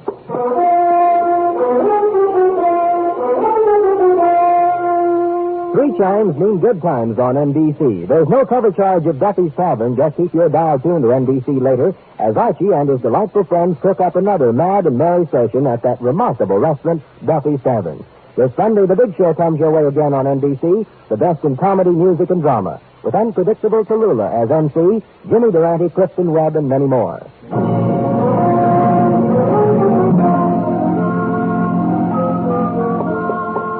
it is, Sam. No questions? Yes, one, if you don't mind. Ask us, ask. Blackie died, I suppose. Indeed not. He'll be up and in fine fettle by the time his trial rolls around. But you went galloping across the desert and forgot all about him. Who took care of him? The doctor. Who else? The doctor? Yeah. What doctor? In a ghost town? Oh, besides forgetting Blackie, I also forgot there was a phone in Dry Gulch. That's how Penny contacted me in the first place, remember? And she called the doctor. Mm-hmm. This was Penny. Mm-hmm. You, sort of liked her, didn't you, Sam? Oh, she was all right in a beautiful, gorgeous sort of way. Oh, I see. We never did get to sit down and talk things over, us. In fact, I never got to sit down. I still haven't. Poor Sam. It's like Mother says. We all have muscles that we're not accustomed to use. And then when we use them, they do indeed, yes. The things you have to do to make both ends meet. Oh, shut up. Come here.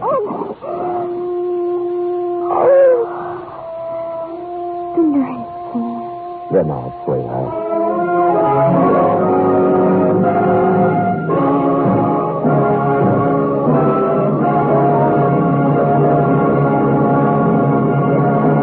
The Adventures of Sam Spade are produced, edited, and directed by William Spier. Sam Spade was played by Stephen Dunne. Lurene Tuttle as Effie. Wally Mayer was Buck. Script for tonight's adventure by Don Carey. Musical scoring by Led Gluskin, conducted by Robert Armbruster.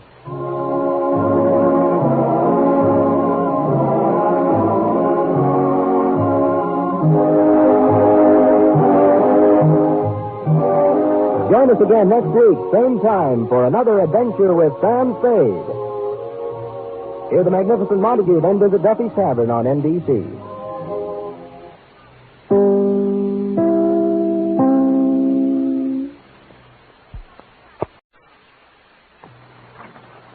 National Broadcasting Company presents The Adventures of Sam Spade, Detective. Sam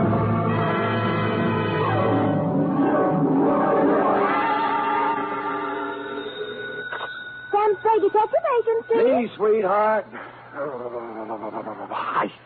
What was that, Lars? Nothing. That was my teeth chattering. Oh, is it cold now? Out where I was, Effie, I've been swimming. In December? Oh, Sam, you caught a chill. That's true, Eff. I caught a real Russian chill. They're not keeping San Francisco Bay as well heated as they might. The bay?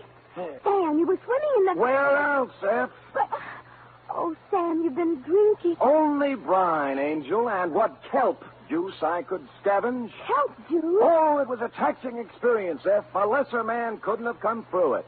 Lay out some dry clothes for me, mix me a hot grog, get out your pencil that writes underwater, and prepare to take down a narrative of international intrigue and espionage, which we will call, let's see, the 25123569 caper. What? Or the Russian's number is up.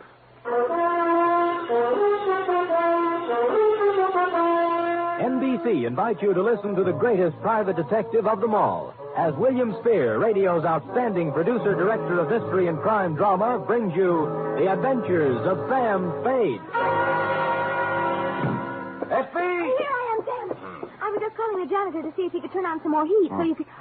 Oh, you're not so very well. Well, I had a dry martini on the way over. Dr. Ames called you a few hours ago. Dr. Oscar Ames. Did he? That was nice. He was worried about you. Wanted to know if you'd been found yet. He said you two were on a ferry boat, and that he just stepped in to have a cup of coffee, and when he came back... Yes, Effie, yes. Well, can't keep the FBI waiting. The FBI? Well, who else? You don't think I was playing around with kids on this caper? Oh, no, Sam. I knew they were grown-ups. Now, take it down, then. In this one, your Uncle Sam was working for his Uncle Sam. They fill it in. To Federal Bureau of Investigation, Washington, D.C. Care of J. Edgar... Oh, no, that'd be too much.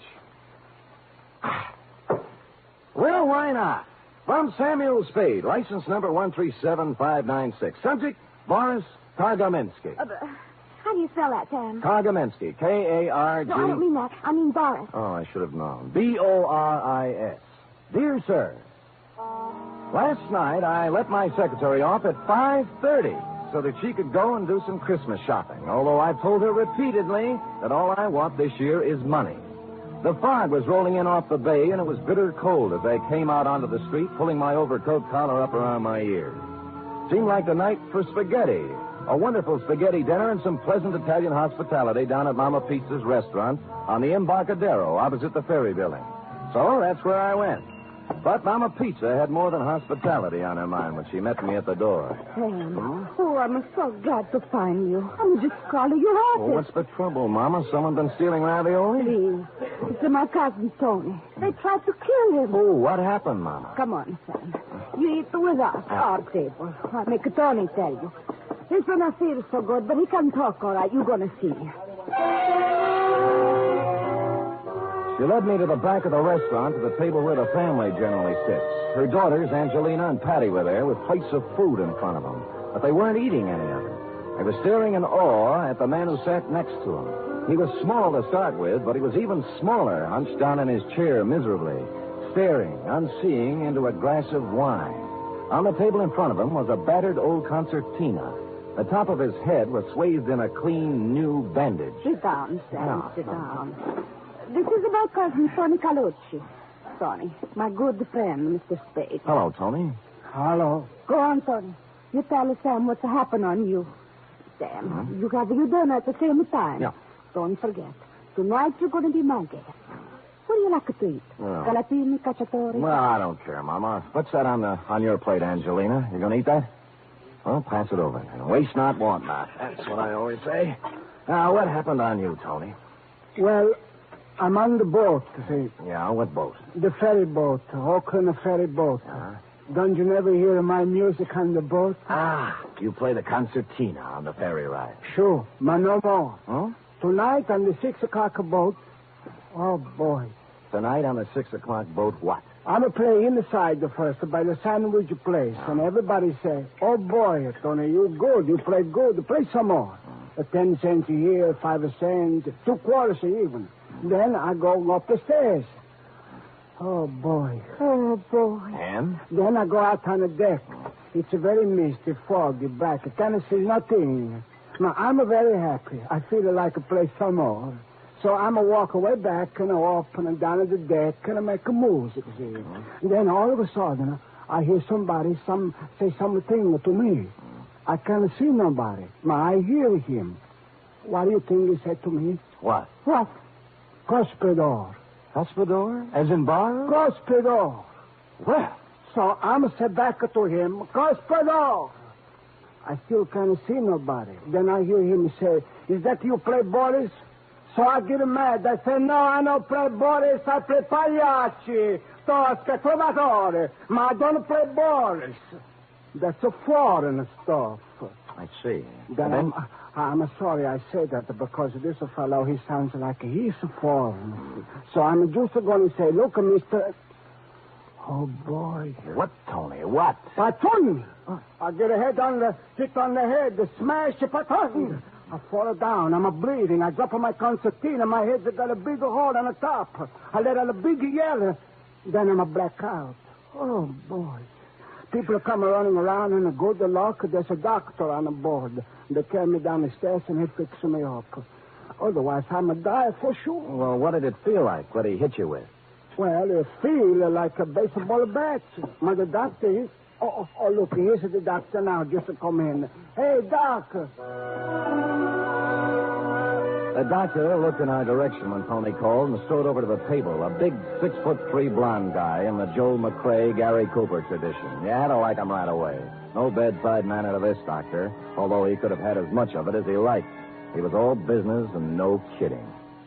I thought I told you to go to bed and stay there. Well, Doc, I just You want may have a concussion, Tony. I'll be back here in an hour, and then we'll take some x-rays. My name is Sam Spade, Doctor. I'm a friend of the family. Oh, Ames. Dr. Oscar Ames. How are you? Yeah. Dr. Ames, mister, can I get you something, please? No, thanks, Mama. Smells wonderful, but I haven't time. Oh, I'll have a cup of coffee, maybe. Sure. You want some to make a fun and go to bed? Yeah. Go on now, Tony. Go lie down. I'll be back, and we'll check you over. Get some rest in the meantime. All right, Dr.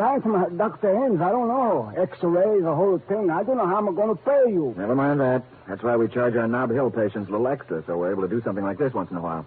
This will be on me, Tony. You're good kind of man, Doctor. I don't know what to say. You go on and lie down, Tony. You're embarrassing the doctor. All right. Screwy thing, this one, isn't it, Doctor? Sure is. Here's for your coffee. Oh, thanks, Mama. Yeah, sure is. Homicidal maniac, looks like, Mr. Spade. Oh. Spade? Sam? Are you the detective? Yeah, that's right. Well, I know about you. You did something for a colleague of mine. Murphy? Dr. Raoul Murphy? Murphy? Yeah, I did a job for him last summer. Yeah, he gave you a great send-off. Said, what is all this tonight down here? Detectives? Police? Police? How do you mean? Well, I think they were police. 5 or 6 plainclothes guys. They were waiting here on this side when the ferry pulled into the slip. They're still there holding the boat. I just left them. Well, what were they doing? Talked to all the passengers as they came off. Asked us for identification. Mm-hmm. Hey, what do they think about Tony's little experience getting knocked on the head? Oh, they were mighty interested, naturally. Especially when I told them how I thought the wound had been inflicted. Which was? Gun butt. Gun butt, eh? Wow. I'd say so. Lord knows I saw enough of those in the war. The Russians used to club prisoners over the head that way to save ammunition. And then fling the guys into the river. Oh, hey, I've got to go. Take that dreary ride again. What, the ferry? Yeah, I've got a patient over in Oakland. Had to come back over here to pick up some serum. Phoned my nurse, and she met me just out here. Well, nice to see you, Sam. Oh, tell, what's his name, Tony. Hey, wait a minute, Doc. I've got nothing to do. I'll ride over with you. A little air won't do this dinner any harm. We crossed the street, went into the ferry building. Everything was normal enough for the main waiting room where I stopped to buy cigarettes and a pocket flashlight. But outside on the dock where the Oakland boat was waiting to take off, there were a number of extra characters whom you wouldn't think would have chosen a dismal, chilly night like this for waterfront lounging. There wasn't anybody I knew, and in any gathering of plainclothesmen, local variety, I generally spot 1 or 2 familiar faces. Dr. Ames and I got aboard, followed by 3 of these gentlemen. The broadest one, who was built for endurance, exchanged pleasantries with us as the boat moved out into the water. Hello, Dr. Ames. I see you didn't miss the boat, like the old saying. No. Oh, you're one of the fellows I talked to before when we landed. Yeah, that's right. I don't think I got your name. Connolly. Conley, this is Mr. Spade. Yeah? Would that be Lieutenant Connolly or Sergeant, maybe? That's Connolly. No special title. How's the little fella doing, Doctor? Colucci? Tony? He's under care. He, talk anymore? Say anything interesting? I didn't talk to him. Mr. Spade here did. Oh. Really? Really. What do you have to say? Well, you see, I'm an old friend of his family. What he told me was in confidence, and I really have to know a little more about who I'm telling his secrets to. I see. Spade, your name was? Still is. Nice to meet you, Gospodin. Gospodin? Means nothing to you, huh? It might. Gospodin sounds like another word. Somebody might think you said cuspidor. That's very funny. Hey, are you going to stay out here on deck? We haven't made up our minds. Is that okay? Ought to go inside. Have a little coffee at the snack bar. It's comfortable. Ride's over before you know it. Out here, it's foggy, wet, and miserable. Well, I'm going in. I'll see you later. Goodbye, Doc. Well, maybe he's right, although I must say he's not my favorite man in the world, Mr. Connolly. It is strictly pneumonia weather out here on deck. Shall we go in? Not just yet for me, Doctor. I think I'll stretch my legs a little. Doc, tell me, where was it that Tony got conked? On the upper deck, I know, but which side? He was turned around now. Starboard. Just about directly above where we're standing. Yeah, right. Don't point, Doc. Our friend Connolly and his boys are on their way out to sea. No, they went back in. You think they're as mysterious as they seem? Oh, definitely that. You know what made them turn back just now? Decide it wasn't necessary to check whether we were still here? No, what? They can't make us out here. It's too dark. But they can see 2 lighted cigarettes. Sam Spade, detective. Mm-hmm. Look, even in the face of pneumonia, you want to get up there and look around where Tony was, don't you? I do. Well, then hand me your cigarette, and I'll smoke them both a yard apart, and we'll both be here. Except you. Oscar Ames, M.D. Masterful thinking, Doc. Go ahead, I'll be here.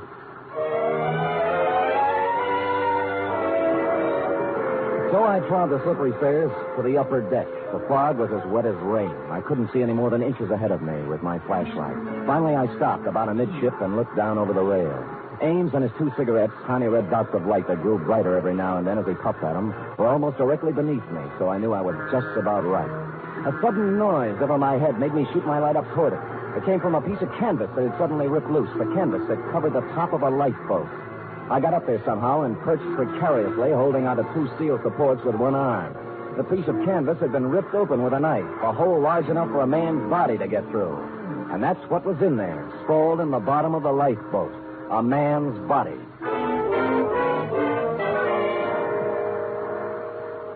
He'd been stabbed in the neck. This was the man who had slugged Tony.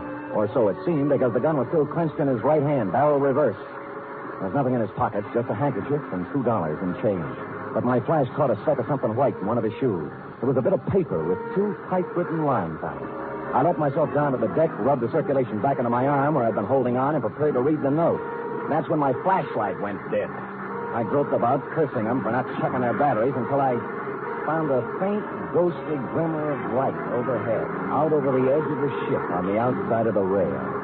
I climbed over, steadied myself against lurching, and lit a couple of matches. It said, International Postcard Shop, Geary Street, SF.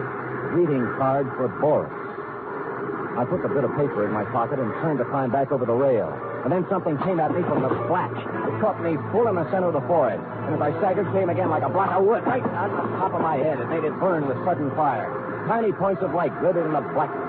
Came rushing toward me and grew larger, and I fell crashing over the side.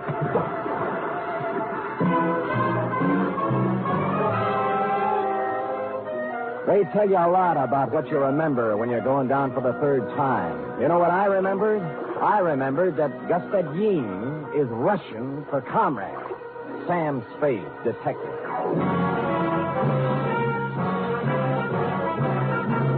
You are listening to the weekly adventure of radio's most famous detective, Sam Spade.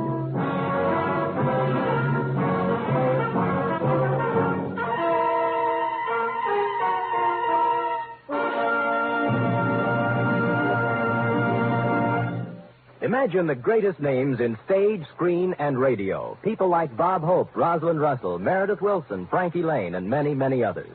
Imagine an hour and a half of the very finest in comedy, music, and drama. Imagine all this rolled into one wonderful program, presided over by the distaff dynamo, Tallulah Bankhead. Well, NBC has the program. It's The Big Show, Heard every Sunday night over most of these stations. All this and Tallulah, too. No wonder it's the big show. And Sunday evening also means Theater Guild on the air. This Sunday, Theater Guild presents Boomerang, starring Kirk Douglas.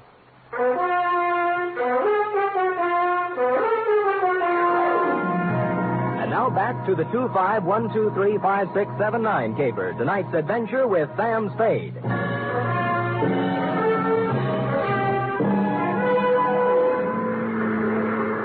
I found myself mechanically keeping afloat somehow and trying to get out of my overcoat. My eyes burned. I felt heavy and lodged, as if I'd swallowed gallons of water.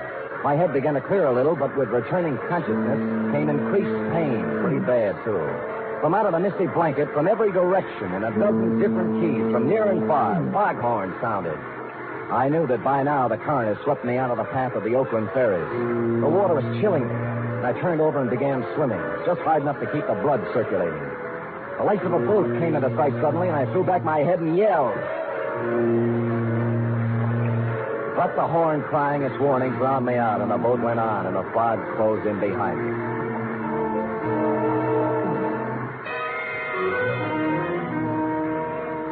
And then I found myself full of a strange and wonderful weariness. The water wasn't cold anymore. I was warm with a comfortable, soothing numbness, and I knew what to do. I'd swim until I didn't hear the noise of the horns anymore. And then, in the quiet of the friendly fog, go to sleep. So I began to doze. And then some lights came into my eyes, and I wanted to stay in the dark. I turned my face down into the embrace of the water.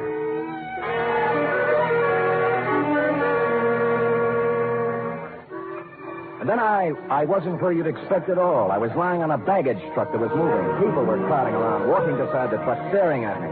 The guy in uniform, wheeling me, noticed I had my eyes open. Well, hello, pal. Welcome back to the United States. Hello, what part of the United States? Just landing in Sausalito. Lay still. We'll take you over to the hospital. Sausalito. How long before this boat gets back to San Francisco? Right away. Well, okay, I'm going with... Hey, wait, sir. You ain't in no condition. Thanks, I'll be okay. Half an hour later, shivering and shaking in my wet clothes, keeping my mouth clamped tight so my teeth wouldn't sound like a dice game, I climbed into a taxi at the ferry building and went to my apartment. There I swallowed half a pint of whiskey and rubbed myself with a coarse towel until my skin was sore. Then I looked in the pocket of the soggy suit I'd hung up to dry. It was still there, a piece of paper from the dead man's shoe, damp but legible. International Postcard Shop, Geary Street, SF. Greeting card for Boris. I got up to put on a dry suit and then changed my mind. Put the wet one back on. Good evening. Are you the proprietor here? Yes, that's right, sir. 6 years at the same location. Oh, my goodness, is it raining out? You really got... Dowsing, yes, I did. Nice collection of postcards from all over, eh? Yes. South America, every place. Yes, I pride myself on having the most complete possible selection. Was there something you had especially in mind? Yes, there was. Oh? I'm looking for a greeting card for Boris. You... What's the matter? Didn't you hear me? Yes. Didn't you understand? Well, Well, what? It's only that I didn't exactly expect somebody like you. What did you expect? Somebody slinking around in a false mustache, wearing dark glasses, and an Inverness cape? No, I... You know, with your type of thinking, you may not be the right man for this job, Gaspagey. Now, wait, please, Mr. Lubov. I thought you were dead. You drowned. Yeah, who told you that? Well, you know. Yeah, well, I didn't drown. I jumped in the water when I heard him coming. You can see how wet I still am. Yes, of course. So you escaped. Easily. Enough talk. Hand it over. The greeting card for Boris. Very well. Let's see. That's San Francisco, of course. He turned and reached down onto the counter. I slipped my hand under my armpit and held my .38 ready in case he came up with something similar. But all he brought forth was a box marked special. On this, he extracted something and handed it to me. I took it with a knowing expression on my face, but I didn't know from nothing as to what it meant. All it was an ordinary postcard, that's all. A picture postcard showing the Golden Gate Bridge. Underneath it, the caption, Wonder Cities of the World, number 25, 1235679, San Francisco. Nothing else. I was afraid my mouth was open. What's the matter? Matter? Don't you know how to read the name? It's so difficult, of course. Idiot, certainly I know how. I was just admiring the work, that's all. Oh. It is excellent, isn't it? Look, you'd better go now. You've been in here an awfully long time. We don't want No, of course we don't. I'll go, Vespasian. Vespasian, I'm sorry to have been overly cautious. There is no such thing as over-caution. Yes, thank you. You were so... Well, you seem like an American. So do you. I strode out onto the street, clutching my postcard, but I shoved it inside my sleeve a moment later because who I saw standing under the misty glimmer of a streetlight waiting for me was my heavy-set, mysterious friend from the ferry boat, Connolly. I turned my head around and glanced down the other end of the block behind me. Two other guys were there, sure enough. And they advanced slowly toward me with their hands raised, palms out, as if they were showing me they weren't carrying guns. I reached my hand inside for mine all the same, but I never got to use it because Connolly rushed me from the other side. I caught him on the chin and he went down, clattering into an ash can. The other two boys grabbed me and held my arms behind me. Connolly got up, rubbing his face, and I waited to get murdered. But no. All right, Joe Lewis. Bring it along.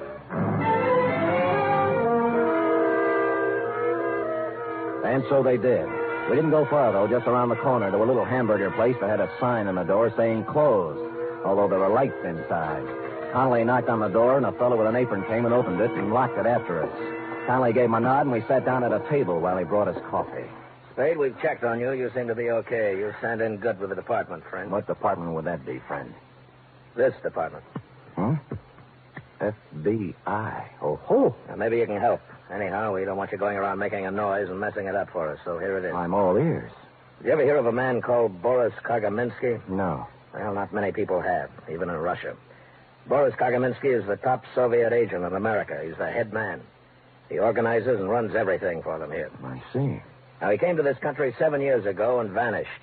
We've been trying to find him ever since. False passport, of course. That didn't help. There's nothing anywhere on Kagaminsky. No pictures, not even in Russia. No fingerprints, nothing. Every lead we had, dead end.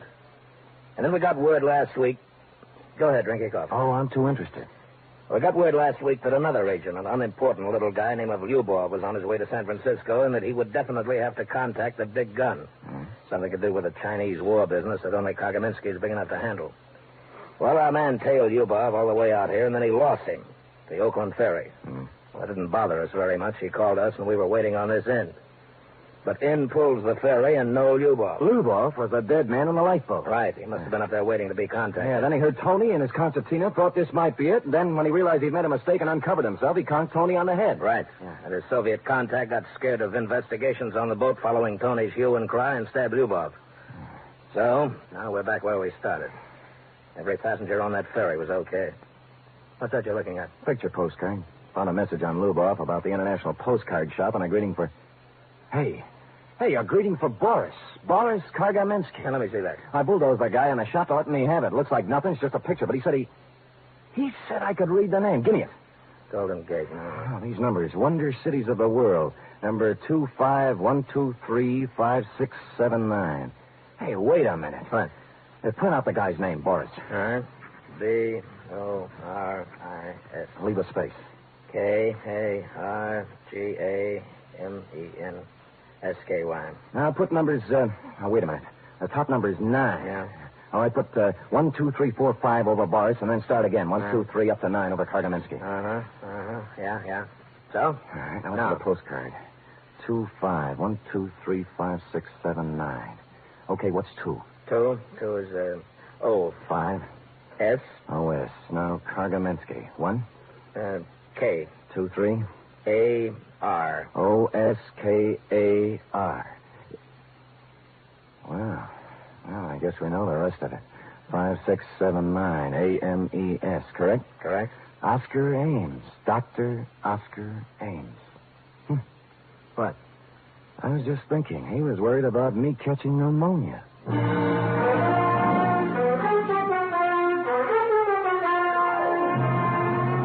I called Mama Pizza, and from what she said, we knew where to go. We picked him up at the emergency hospital. He was just finishing the operation on Tony's head.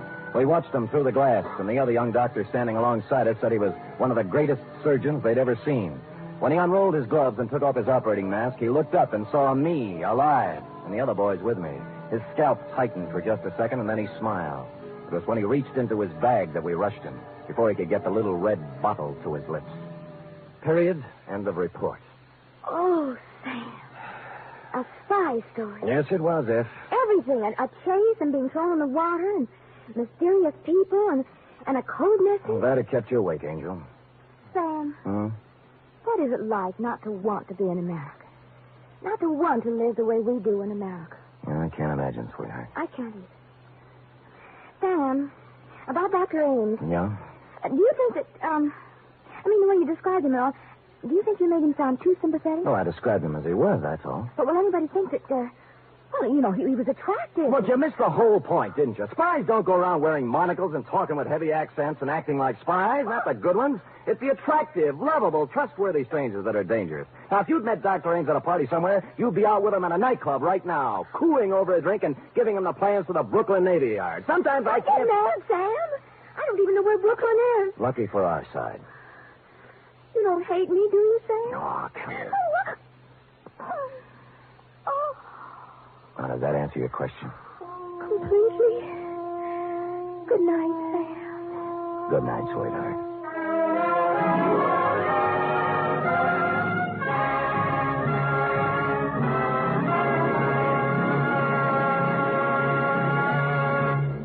The Adventures of Sam Spade are produced, edited, and directed by William Spier. Sam Spade was played by Stephen Dunne. Lurene Tuttle is Effie. Script for tonight's adventure by William Spier. Musical scoring by Lud Gluskin, conducted by Robert Armbruster. 3 chimes mean good times on NBC. There's no cover charge at Duffy's Tavern. Just keep your dial tuned to NBC later as Archie the manager and his delightful friends cook up another mad and merry session at that remarkable restaurant, Duffy's Tavern.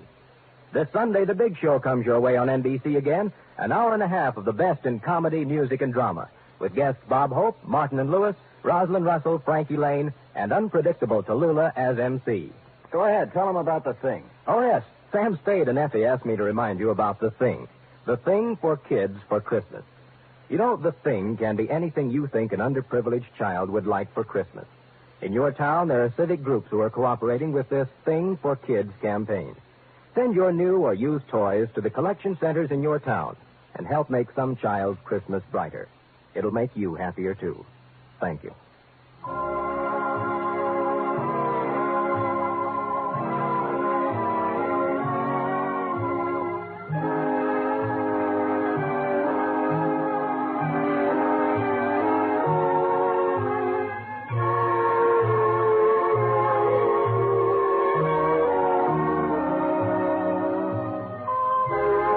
Join us again next week, same time, for another adventure with Sam Spade.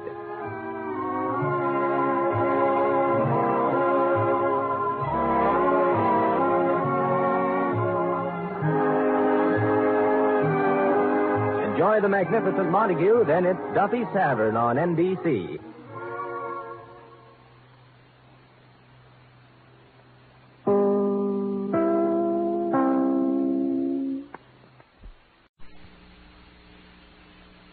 The National Broadcasting Company presents The Adventures of Sam Spade, Detective.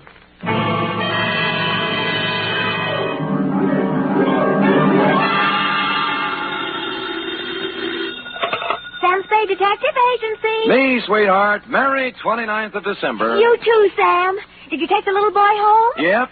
Straight home? Well, not exactly, F. Had to make a couple of emergency stops, but we got there. What do you mean, Sam? Well, I got my weekly knot on the head, for one thing. Sam, just taking the little boy home? Like I said, F, we were derailed. There was a dash of poison, for instance. A couple of pounds of $1,000 notes. And an infernal machine that nearly blew up half the Mission District. But other than that, we had a peaceful ride home. Why, Sam, this sounds like a caper. Which is just what it is, Angel. Get out our special holiday bottle of Napa Valley wine, and we'll get in our premature regards to the new year, following dictation of a report entitled The Prodigal... Prodigal, Sam? Are you sure that's the right word? Certainly, I'm sure. The Wanderer will return to the roost. You and your big fat roost. With a last bedtime story for 1950, namely... The Prodigal Panda Caper.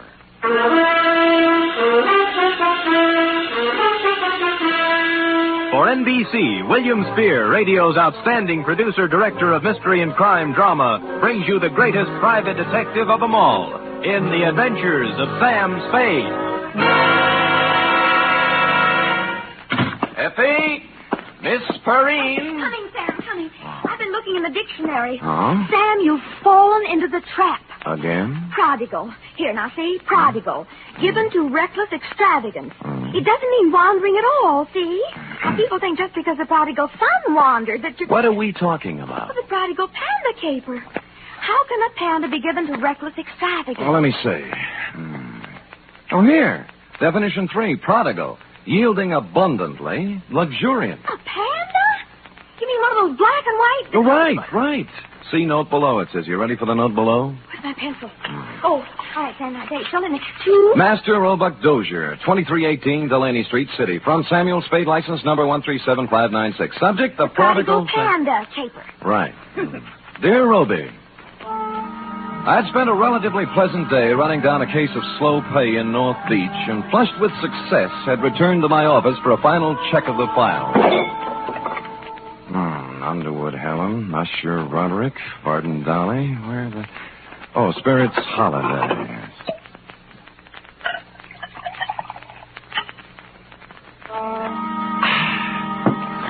I sat down, put my hat and my feet on the desk, and was loosening my collar when I noticed just to the right of my off ankle one large bag of jelly beans.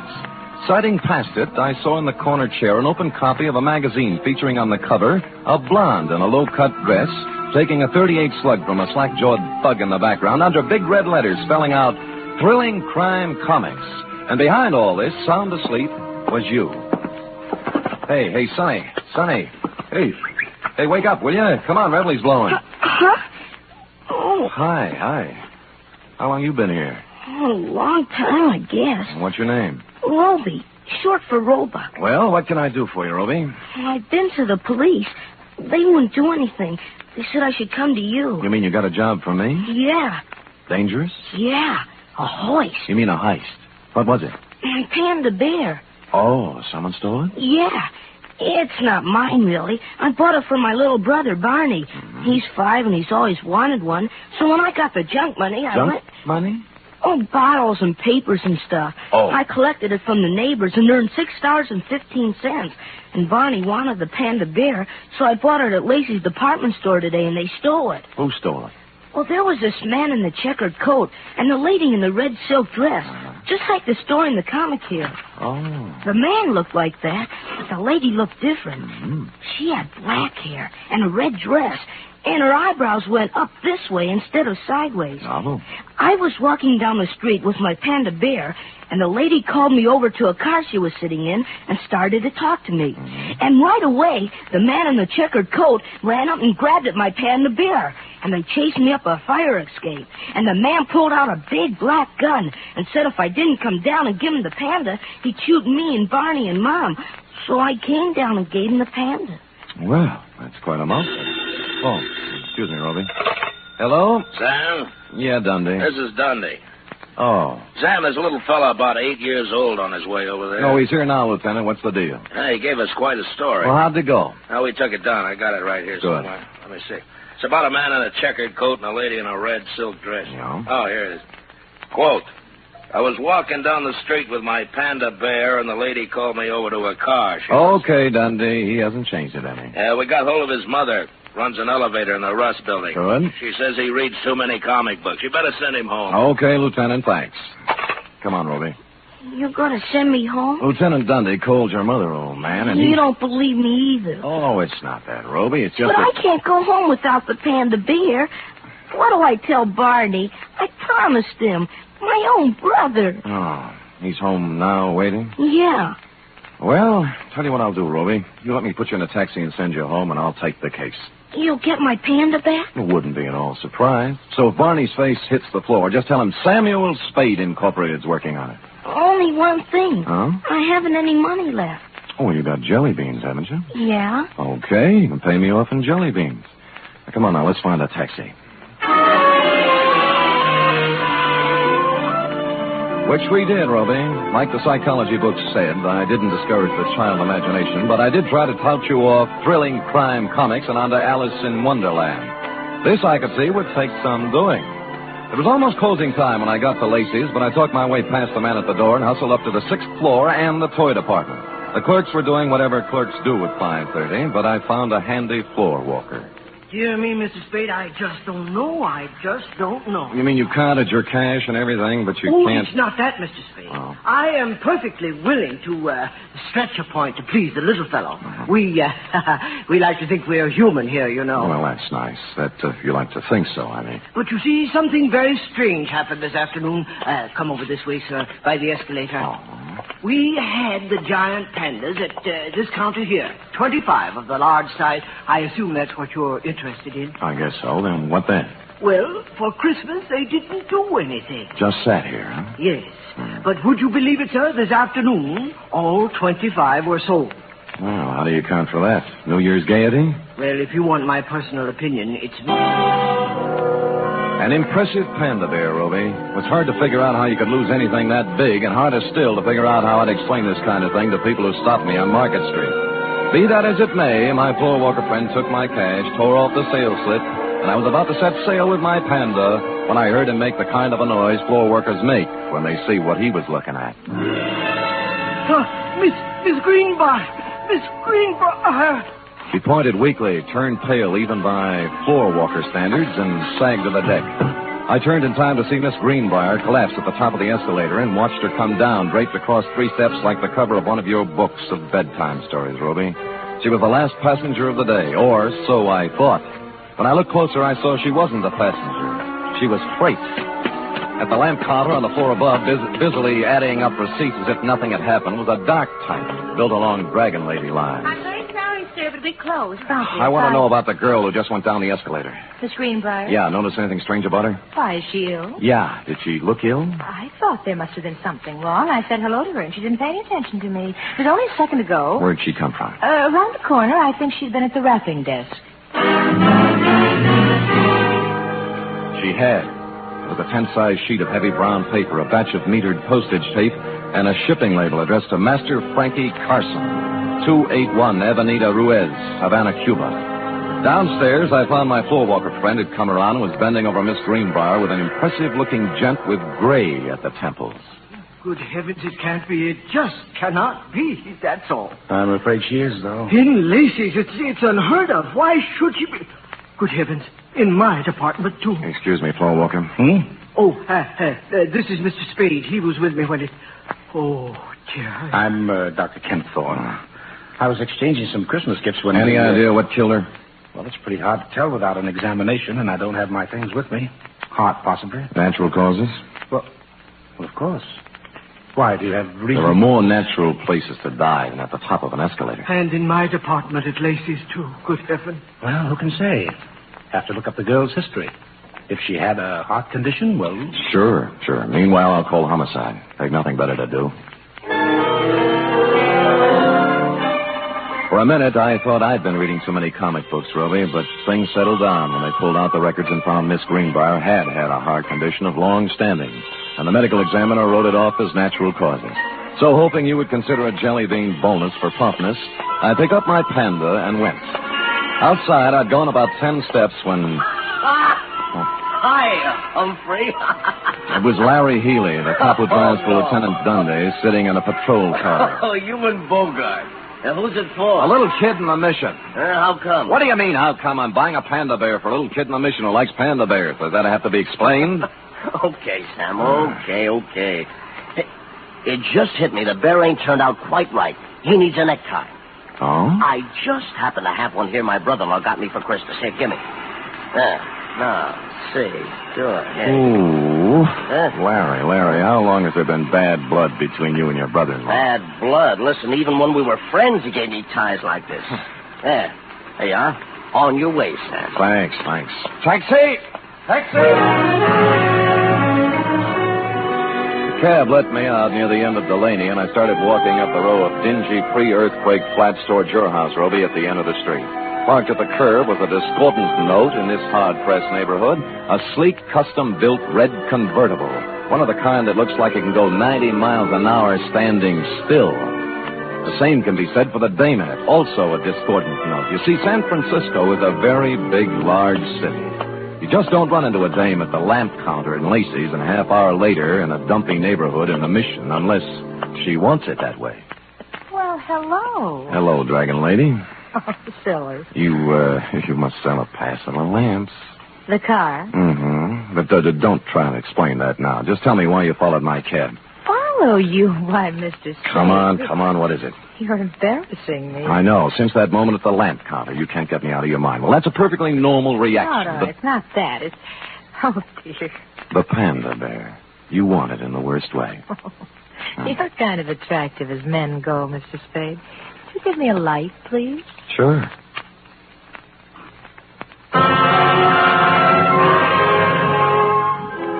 Holding the match up to her cigarette, three things hit me. The black hair, the red dress, and eyebrows that went up instead of sideways. At that point, the sleeve of a checkered overcoat with a big arm inside it came around under my chin from the rear, and the fourth thing hit me.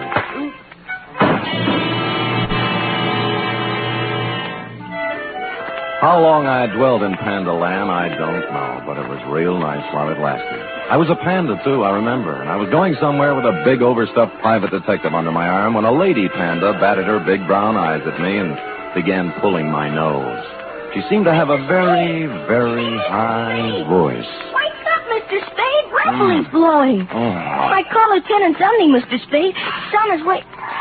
Lucky. Over here. Good, Christopher, Sam. What happened? Well, it was this way, Dundee. I was walking down the street with my panda bear, and the lady called me over to the car she was sitting in and started to talk to me. And right away, the man in the checkered coat up.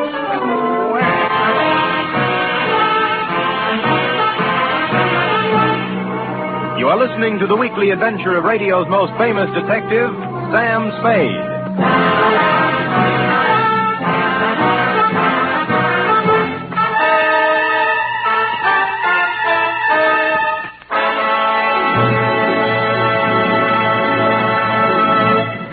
Van Heflin stars this Sunday in State Fair, another outstanding 60-minute production by Theater Guild on the air. Co-starring in this exciting broadcast is one of the leading families in show business, Jean Lockhart, Kathleen Lockhart, and daughter June. It's a gala New Year's Eve broadcast when Theater Guild presents State Fair. Sunday over most of these NBC stations also means another hour and a half with Tallulah Bankhead in radio's greatest spectacle, The Big Show. Among Tallulah's guests will be Ken Murray, Gloria Swanson, Margaret O'Brien, Jose Ferrer, and many more.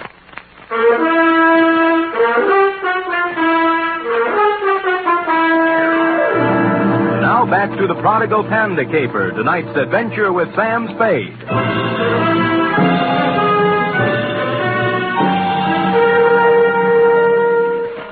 It was a humiliating experience, Roe, riding back to headquarters in black defeat. But dear, good Lieutenant Dundee, however, was the soul of patience and understanding. What do you take me for, Spade, an idiot? Look, Dundee, all I want you to understand is that this dame in the hopped-up convertible... I've had 3 rides on that merry-go-round now, and I'm sick of it. The dame in a red dress and the guy in the checkered coat. They take your wallet? No. Your watch? Other valuables? No. Just my panda. Sam, are you trying to tell me there's a hot panda racket going on? Dundee, boy. Look closely now as I take off my hat. What? There. See? Now, as you know, my head ordinarily does not come to a point. But this protuberance was made by a gun butt, not by imagination. Oh, someone slugged you. I believe that, Sam, but this panda bear thing... Dundee. Yeah. What? Yeah.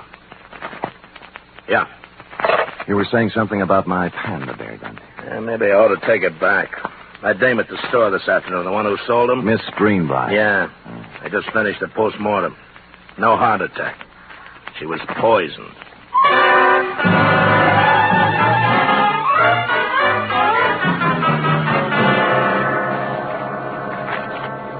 It's a strange thing, Mr. Spade, very strange.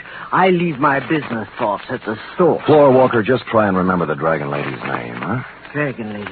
My good gracious, I can't remember my own name. I'm so upset. Oh, now concentrate now. Look, dark hair, up-tilted eyebrows, red silk dress. Works in lamp department on 7th floor. I can picture her so plainly. Dark hair, floor walker. Dark hair. Upshot eyebrows. Eyebrows and the red dress. Yes. Red. Scarlet. Scarlet, that's it. Easy now. I got a list of employees right here. I'll tell you. Scarlet Townsend. Scarlet Townsend, that's the dame. Floor walker.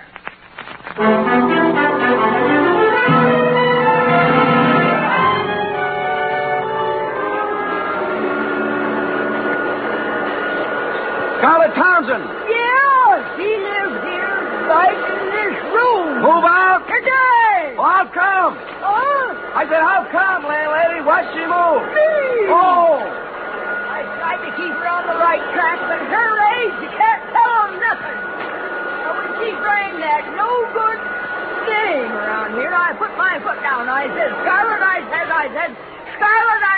you're What's out. no good day? What's no good dame, landlady? Crystal McCall. Oh. Here, I found this just now as I was cleaning the room. Picture of Crystal McCall. Now, ain't that a swell way to have your picture taken? The name rang a bell, and so did the picture. Crystal herself and me all together. When I got around to the place, I made a startling discovery. Crystal was also the late Miss Greenbrier. Well, don't look at it all day, young man. When'd you see this girl last, landlady? This morning, she and a fella in a checkered coat come around to pick up Scarlet in a big red open car. Know the fella? Nope, never saw him before. But I'd sure know that car. Oh, you ought to see it. You're not telling me a thing, landlady. I have.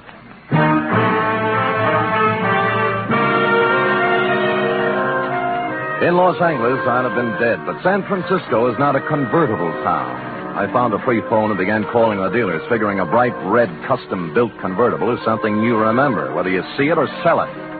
An hour of this got me nowhere, and I'd begun to wonder if the car had been smuggled up from the unmentionable side of the Tehachapi when the wind changed. Sold the yellow one a while back. Thanks, but near misses don't count, friend. But the buyer had it painted red. Special job. Well, you're improving. Who's the buyer? Kim Thorne. Dr. Kim Thorne? Right, Dr. Jules Kim Thorne. Lives on Motley Drive in Burlingame. That's the only red one I know. Great. That's the only red one I need.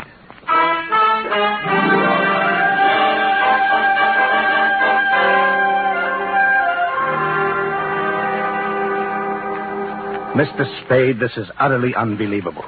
And I certainly don't intend to stand here all night discussing the pros and cons of panda bears. All right, Kim Thorne, let's slide over into your field. Meaning what? The sweet young thing at the store. It turned out dirty. The heart attack? The poison attack. Well, suicide, you suppose? What do you suppose? Well, I'm sure I don't know. Look, why don't we hold hands and tell the truth, huh? You'd better run along, Spade. I've had about all of this that I intended. Look, the dead dame was Crystal McCall. Does that mean anything to you? No. The same Crystal McCall who was running around with a hood named Frankie Casella, formerly of New York, now of Havana, by Department of Justice request. This is all very interesting. What has it to do with me? She was riding around in your red convertible this morning, for one thing. That's a hot car, you know. I took a close look at it 2 hours ago and got slugged. I don't know how you score these things, Ken Thorne, but in my book, this calls for a couple of answers. You're right. You're right, it does. Where's the car? It's gone. Who has it? My chauffeur. This is the last straw, I guess. There's no point in covering up for him any longer. Who is he? Lenny Flegel. Oh, an ex-con, isn't he? Yes. I thought I could straighten him out. He's been missing for 2 days this time. He just took the car and left. I knew he had something to do with that girl in the toy department at Lacey's, so I went there today.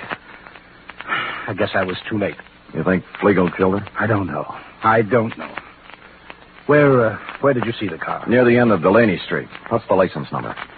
49H822. Oh. I'd better report it stolen. If you need me to testify, please... Feel free to call. That I will, Dr. Ken Thorne. Bye.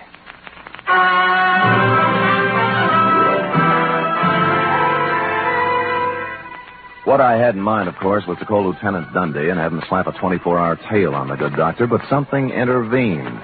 Halfway down the walk to the street, my eye fell on a round plastic object about the size of a nickel lying in the grass. Clearly, the eye of a giant panda. Since two other eyes were obviously watching me through Dr. Kem Thorne's front curtains, I continued gaily on to my cab, drove up a half block, got out, and walked back. Just in time to see Kem Thorne pull away from the curb in his other car, heading towards El Camino and points north. Well, this left me free to prowl at will, and 4 matched books later, I had found 2 more eyes, a pocket full of panda skin, and a goodly scoop of panda upholstery. The trail led to the garage. No wonder his car was stolen. He must have had to leave it on the street all night because there was no room for it in the garage, which had been turned into a kind of panda abattoir, crammed to the rafters with panda bears, all the giant size, too, in various stages of dishabille. Legs, arms, eyes, and innards. A sight to chill the heart of any but the sturdiest private detective, Ruby. But I braced myself and carried on.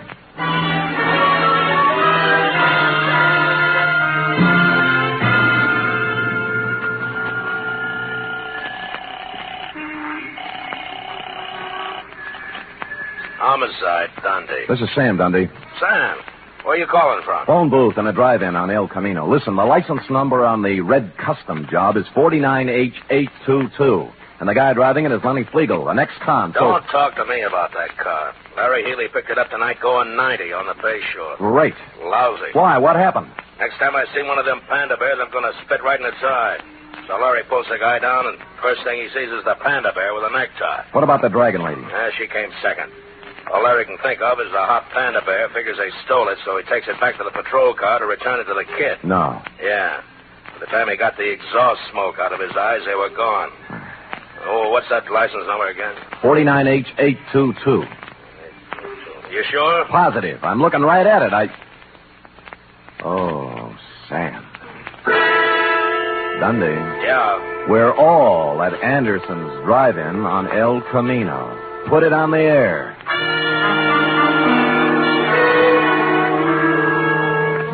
Which just shows you how slow I can think, Roby. The red job was staring at me with its big chrome eyes outside the plate glass window. Flegel and the dragon lady, bless them, were having a Saturday night blue plate displayed attractively on the tray racks hung from the car doors.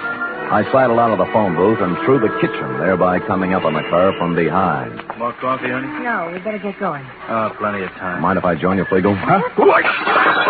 He reached and I pushed, and instead of his gun, he came up with half a hamburger. It was too harsh a light for the dragon lady to operate effectively, and by the time Larry Healy and the foul car pulled up, they decided to do it the easy way. You all comfy back there? Lovely, Larry. Flegel? Dragon lady? Shut up. What about the red job? What are you going to do with it? Larry? Oh, I found it till the lawyers are through talking. Sam, you want to go by way of Delaney Street? Yeah. Okay. Why Delaney Street? Larry delivered the panda. Huh? Sure, to the kid, Rowdy Dowser. We'll have to go and pick it up. Lenny. Yeah. What's it worth, Flegel? 50,000? 100? The little kid's got it? Yeah. Oh, Carcel will be disappointed, Flegel. With the tax force watching both him and Crystal, it looked like a safe way to get some of his dough out of the country club. Wasn't my idea. I hated him. I did 8 years for him, Spade. I could have killed him. Shut up, Lenny. I don't care anymore. The heck with it. Look, it wasn't me. The guy who's running things for him here is Dr. Kem Thorne, but Crystal had the dough. He killed her. He took her to lunch today. Lenny! Go ahead, Lenny. So he poisoned her. Then what? She fixed up one of the pandas. He didn't know which. Stuffed it with bills, 80, 100,000, I don't know. Anyway, you'll find the money in the red car under the back seat. Under the seat? What are you talking about? It's in the panda. The kid's got it. Look, why do you think I'm telling you this, you stupid flatfoot? I fixed that thing for Carcel myself after we took the dough out. What, kid? It's got a bomb in it.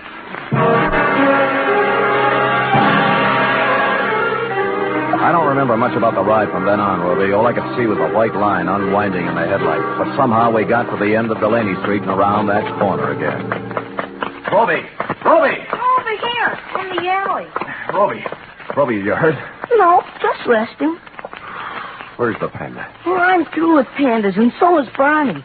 Next junk money, I'm going to buy him an elephant. What happened? Well, a policeman brought it. Yeah? I started home with it when a car drove up, and a man with gray hair got out. Kem Thorne. What then? Same thing. He grabbed it and got in his car and drove off. He's around the corner there playing with it. Go ask him. I don't care anymore. Around the corner? You mean he...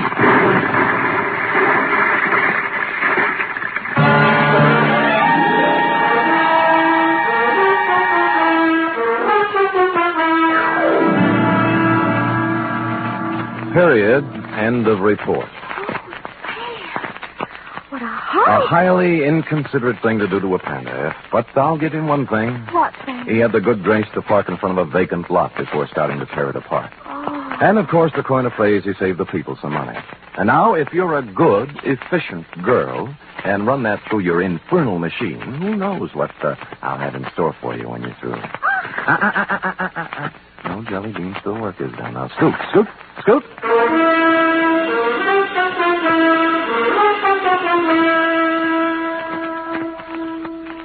Three chimes mean good times on NBC. Friday means another visit to that entertaining eat establishment, Duffy's Tavern. Archie, the manager, and his whimsical friends have cooked up another fresh half hour of laughs and typical Duffy's Tavern madness. And you're all invited.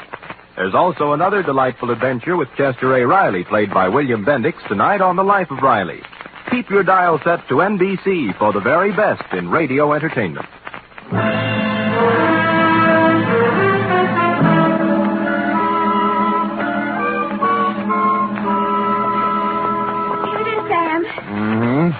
All official? Yeah.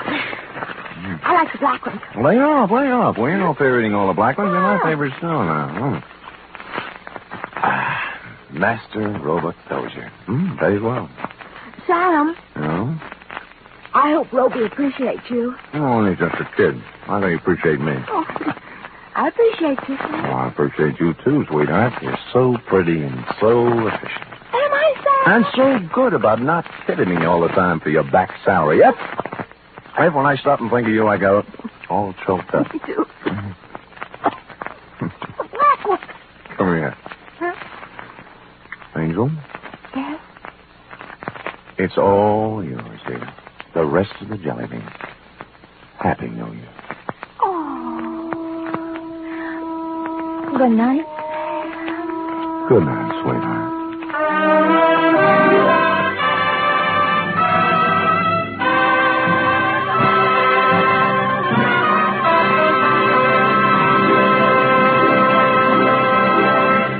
The Adventures of Sam Spade are produced, edited, and directed by William Spier. Sam Spade was played by Stephen Dunne. Lurene Tuttle is Effie. Script for tonight's adventure by Harold Swanton. Musical scoring by Lud Gluskin, conducted by Robert Armbruster.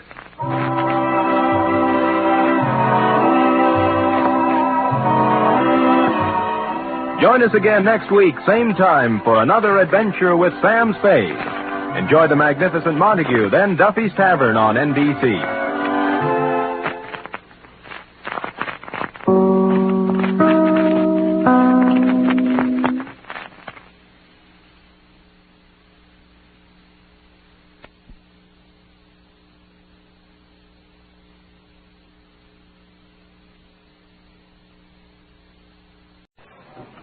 The National Broadcasting Company presents The Adventures of Sam Spade, Detective.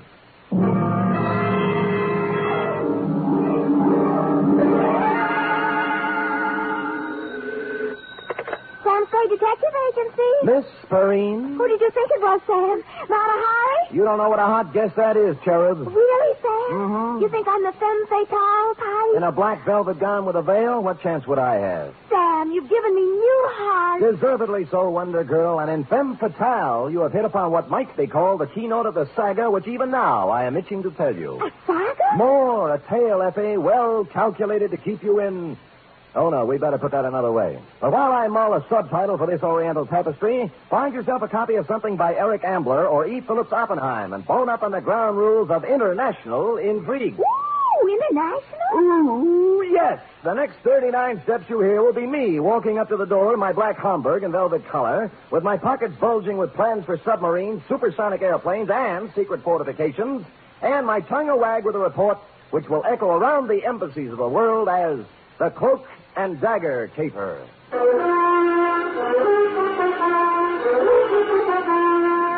For NBC, William Spier, radio's outstanding producer-director of mystery and crime drama, brings you the greatest private detective of them all in The Adventures of Sam Spade.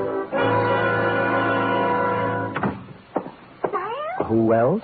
Sam, I thought you were kidding. About what? The black Homburg and velvet-colored overcoat. Yeah. But underneath the overcoat, Same old Sam. with the same old suit and the same old shreds. Who did it this time? Thereby hangs the tale. Huh? It's hanging out the back of your trousers, Sam. What? Your shirt tail. Well, better keep the coat on. Jawaharlal won't mind. Who? Jawaharlal Barra. It's his coat. We'll go into that right now. You ready? Yes, sir. To Jawaharlal Barra.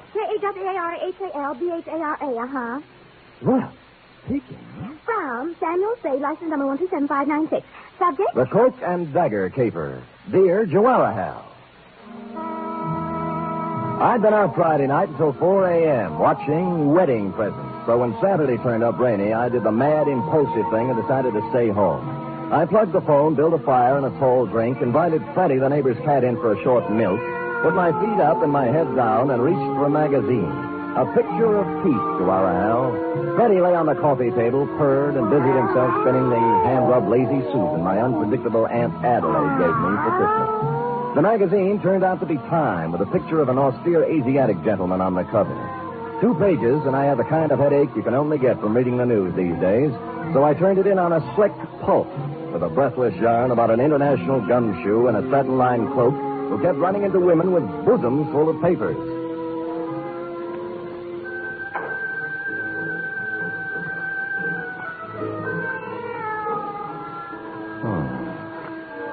She gazed up at him, her eyes smoldering, heavy-lidded.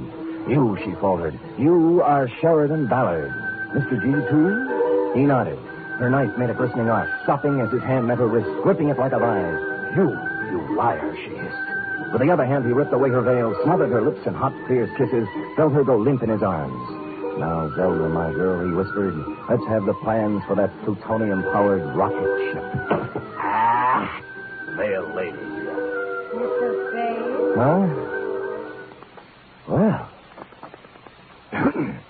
What can I do for you, Veil Lady? You do not mind that I come in so? How did you come in so? The door is open. I see sitting in chair an attractive man. So?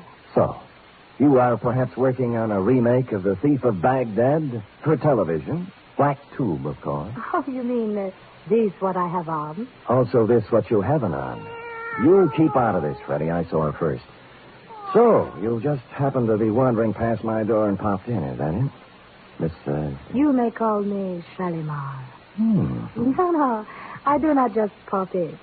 I come by design. Well, just what kind of designs do you have in mind? Mr. Spade, you are Private Eyes? Shalimar, I am Private Eyes. You got troubles? Much. How much? I am beloved of Ahmed. Well, that's nice for Ahmed. Ahmed who? McClatchy. Ahmed McClatchy? How do you explain that? He has 2 American names. Oh, figure. You are a friend of Ahmed, too? Never heard of him. Oh, perhaps, Mr. Spade, perhaps you forget. Ahmed McClatchy? No. No? Never forget a face. What's the matter with Ahmed? Hashish. Dope? Much. He has the wild dream, the night horse, the what you call hallucination. You have told others of Ahmed's visit to you? I have told no one of Ahmed's visit to me for the simple reason that he... Oh. Huh? Do not pile upon one falsehood another. Ahmed has to you paid a visit, this I know. Oh? Now, if you will be so kindly, I will join you in dream. Now, wait a minute. Why don't we... You do not want to talk with Shalimar? Well, I just think we ought to clear up this misunderstanding. Now? What do you have?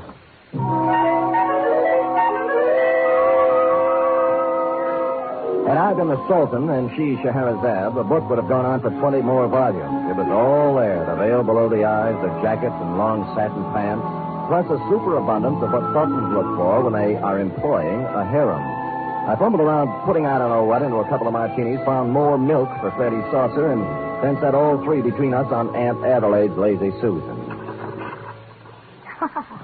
This I like, Mr. Spade. Fine. Now we talk? Drink your milk, Freddie. Now we talk. You have match? My purse. Oh, I'll get it for you. Oh, move now. You're almost stepping on it. Oh, so clumsy. The lipstick is on the chair. Yeah, I see it. There we are. There. Thank you. Okay. Now, the light? Got it. Now, Mr. Spade, before we talk of Ahmed, let us bring to him, huh? What? To Ahmed? to Oxnard.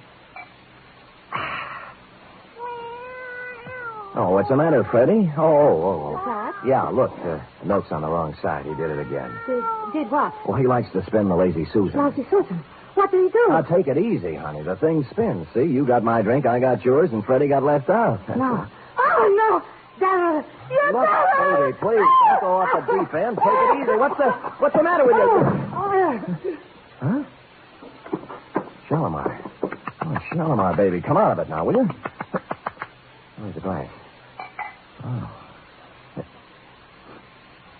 Cyanide.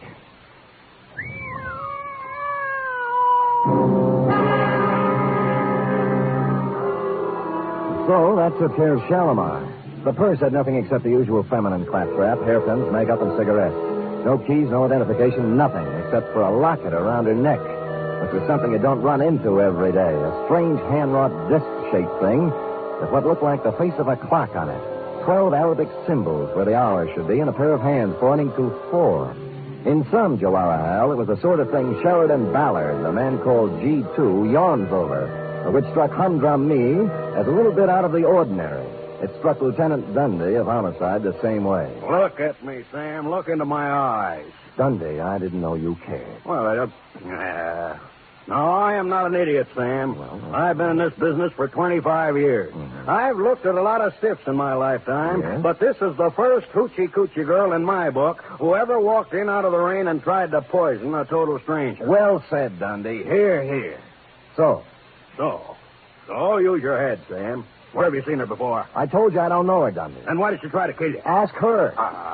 This whole thing's impossible. Harem costume, poison, Shalimar. Fantastic, I know. I'm sorry. All right, get out of here. The print man, the ME, and the photographers will be here in a minute. You'll only get in the way. Where'll I go? Anywhere. Find out who this dame is. Who's going to pay my fee? Well, scram.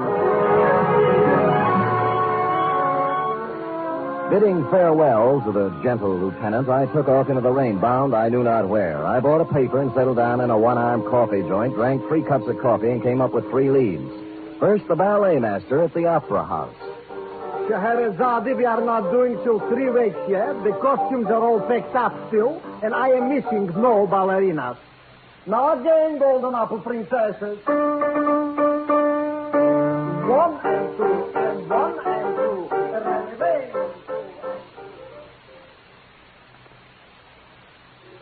As she wiggles and waggles, she shimmies and shakes. You never saw anything like this, folks. So hurry. Direct from a Turkish harem, little Fatima, the girl with the double-jointed... Jack. Yeah, Jack? You sure she's in there, Jack? Wait a minute, Jack. Yeah, she's in there, man. Thanks, man. All right, folks, step in a little closer. She shakes. Sorry, but can't help you a bit. This here Turkish bat is 100% tagged. Homeward bound, I was walking down Grant Avenue when I passed a little shop near Pine Street. Gold lettering on one corner of the window spelled out, Hatchadurian J. Pappas, importer, curios. How do you do, sir? Hatchadurian J. Pappas? You get the pleasure. What's the J for? Never mind, kiddo. You can pronounce it. I accept your apology. Now, will you take a look at this? Huh? Oh, lucky. Uh-huh. Yes, lucky it is. Where do you get this lucky, sir? I found it. I thought you might recognize it. Yeah, I think I do. Good. You know, strange you should have come here. And yet not so strange either, if you want to look on it. Well, which is it? Sure. I'm perhaps the only fellow in town who might have dealt in this kind of stuff here. He's quite genuine. Oh, you mean you sold this? Probably. Sure. Who to? I'm trying to remember. A girl? A girl. Or was it a fella? A young fella? Or old fella? Well, that leaves only one more category. Huh? An old woman. Oh, you know her then? No, I don't know her, no. You know, I wish I could remember to whom I sold it to. Yes. It's been such a long time, you know. Of course, I can look it up and call you, Sport. Good. Here's my card. Oh, Sam Sport. Well, if you want to look at it. You said it's genuine, huh? Oh, sure. Secret Society medallion. 16th century. It's from the Indian state of Kashmir. Casimir? Sure, kiddo. Casimir. What's the matter with you? Don't you understand English?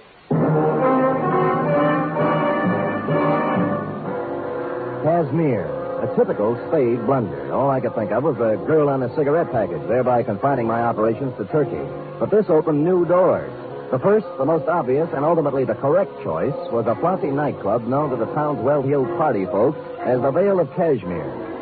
It was dark when I got there, but the front doors hadn't opened yet. Around at the side, an alley led up to the trade entrance, next to which stood a huge, wedge-shaped character with a swarthy complexion marred by a scar down one cheek.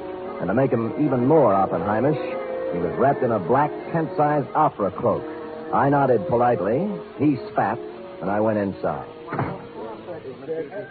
The Vale of Cashmere is a sumptuous bistro even on ordinary nights, and this night was obviously to be more than ordinary.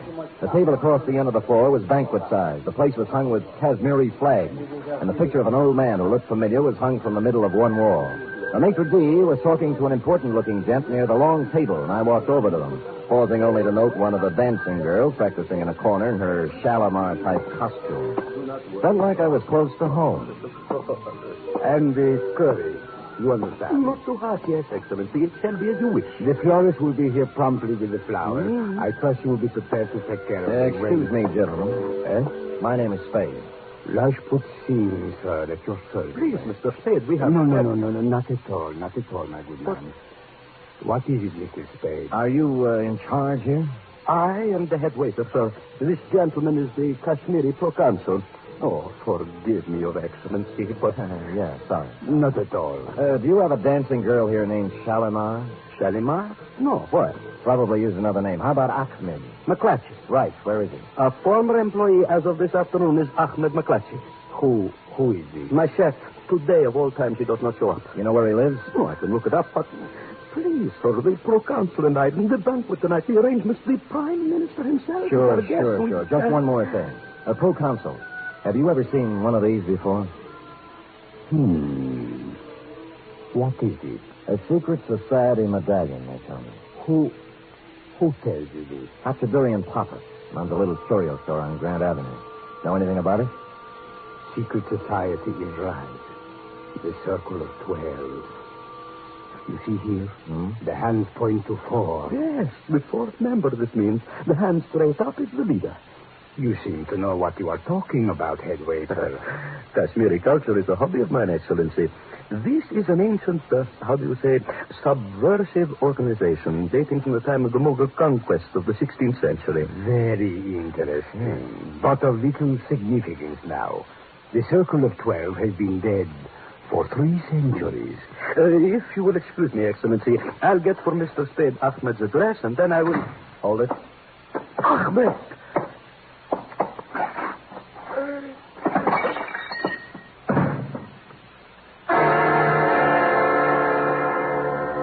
Just made it to the table, swept the sugar bowl off it, and followed it to the deck. When I saw the dagger in his back, I grabbed my gun and set sail for the alley, looking for the cloak that went with it, but he was gone.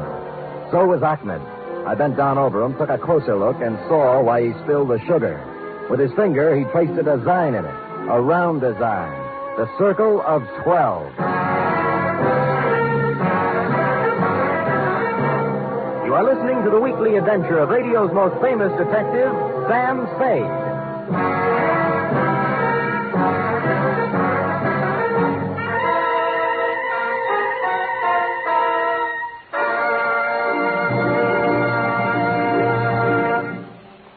There's a bright newcomer to your NBC Sunday lineup starting this Sunday.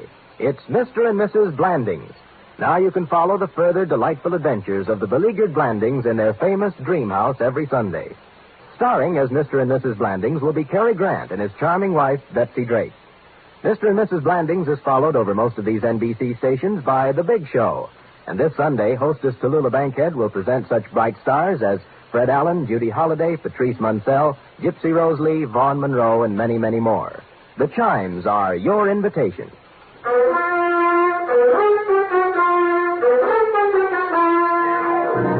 And now back to the Cloak and Dagger caper, tonight's adventure with Sam Spade.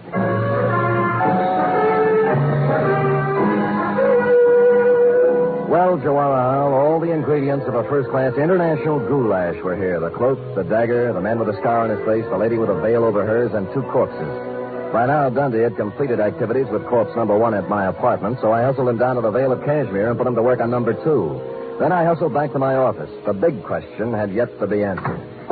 Now, there. Oh, Sam. You always have your phone. I've been trying to call you for hours. About Ahmed McClatchy, right? And the girl with the veil. Shalimar. Is that her name? Probably not, but it doesn't matter to her now. What about Ahmed? Oh, he was frightened out of his wits. He said somebody was going to kill him, and I told him he'd come to just the right place because you were strong and brave and Good. wonderful. Good. And he cried. Good. And I cried. Good. But wait. Hold it, F. Yes, Sam? What happened when all the crying was over? Well, I sent him up to see you, Sam. I couldn't He call. just told you somebody was going to kill him, that's all? Yes, Sam. That's why he was crying? Oh, no, Sam, no. That's not why Ahmed was crying. Why? He didn't care for himself. He's a selfless, generous guy. Angel child, who was Ahmed crying over? The man in the paper. What paper? It's in all the papers, Sam. The Chronicle and the Examiner and the Call and even on the cover of Time this week. You see? The banquet. That's whose picture it was. Sir Jawara Hall Bara, the Prime Minister of Kashmir. Look at the small print underneath, Sam. On him, the hopes of Asia. You see, that's what hurt Ahmed, Sam. Not for himself. He said they're going to kill Sir Jawara Hall.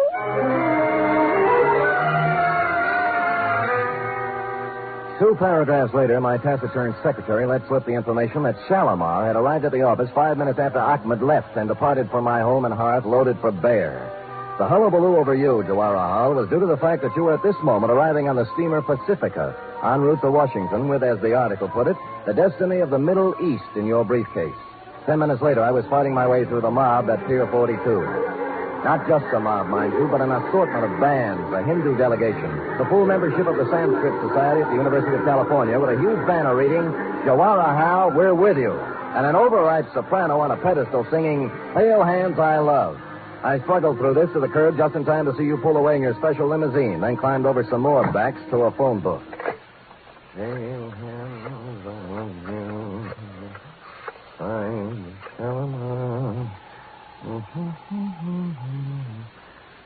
Kashmiri Consulate. Rajput Singh speaks. Look, this is Sam Spade, Mr. Singh. Oh, yes. Has the Prime Minister arrived there yet? He's due any minute. Why? Well, you better call out the guard. They're going to try to assassinate him tonight. My good man, do you realize My good man, I know whereof I speak. The cook at the restaurant. Ahmed.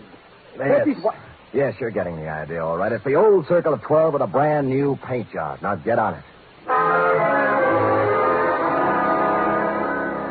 My next move may sound to you like a combination of negligence, indolence, and ennui, Jawara Hal, but I must remind you that I was not employed on this caper, was receiving no stipend for risking my ever-loving neck, and had added up the figures in the problem of primary interest to me, namely, the lady who tried to kill me on page 2. I therefore entrusted responsibility for your health and that of the Middle East to the proconsul, made my way home, put on my slippers, and set the lazy Susan on the floor this time for Freddie to play with. Where was I? Oh, yeah. Now, Zelda, my girl, he whispered, let's have the plans for that plutonium-powered rocket ship. Somehow, this all seems logical now. Never, she breathed. Rather death, Mr. G2, than to betray my country. Quiet, Freddie. Oh, no, not the buddy. Mr. Spade. Oh, hello, proconsul. May I? Do. I have taken every precaution. The Prime Minister, he's on his way to the banquet now. Good. There's one thing I must ask of you. Oh? Absolute secrecy. Yes. The mere knowledge of that such an organization as this... Circle of 12? Yes, exists would give added strength to a disloyal opposition in our country that may express itself in a manner disastrous to our purposes in sending Jawara Hal to Washington. You understand? Well, it's taken me a while to learn the ground rules in the International League, but I get the general idea. You have spoken of this to no one. No? Oh, excuse me. Hello? This is Hatudurian the Papa, sir. Oh, yes. It took me a great deal of long time to check my records, Mr. Spade, but I finally found them. Oh, what's that? The gentleman who bought the set of 12 Kashmiri medallions, like the one you saw me in my shop. Oh, yes. His name is Rajput Singh.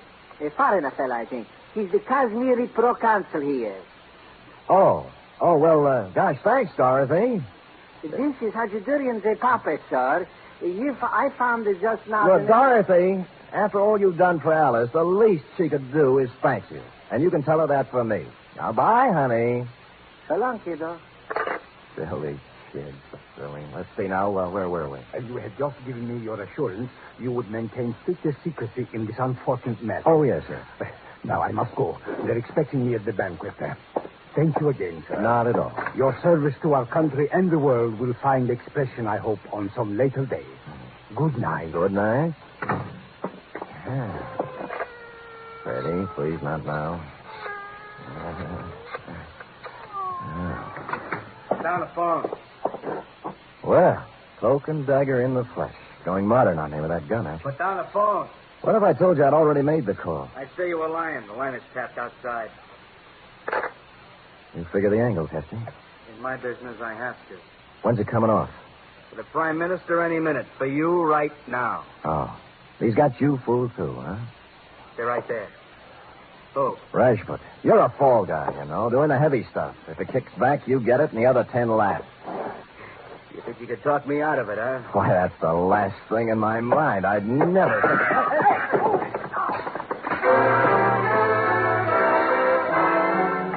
Everything happened at once. As near as I can recall, it began when Cloak and Dagger backed onto Freddie's tail. Freddie yowls, spun like a top, and C&D off balance, put his other foot on Aunt Adelaide's lazy Susan. Hardly a place for a big off-balance man to place his only remaining foot.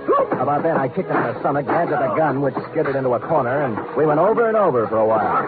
C&D tore at my suit with his claws and teeth. I beat his head with an ashtray, and Freddie sat quietly in the corner and washed himself. At length, firing at the ashtray, I beat his head on the radiator. And dear Cloak and Dagger gave it up with a long, unhappy sigh.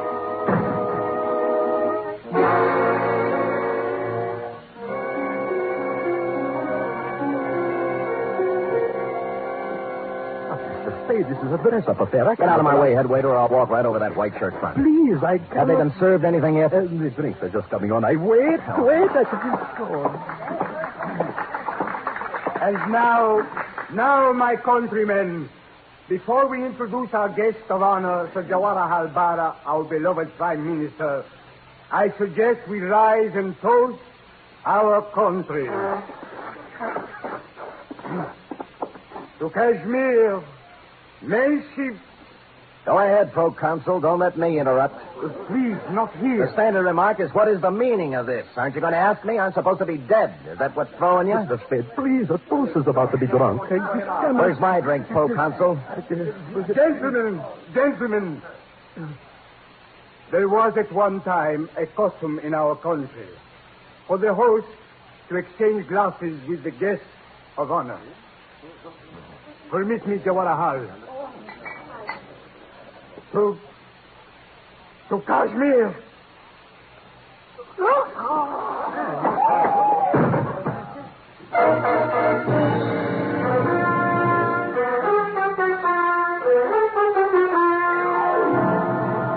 And the moral of this story, if there is one, is when danger threatens, don't hire a bodyguard, buy a cat and a lazy Susan. Period. End of report. Oh, Sam.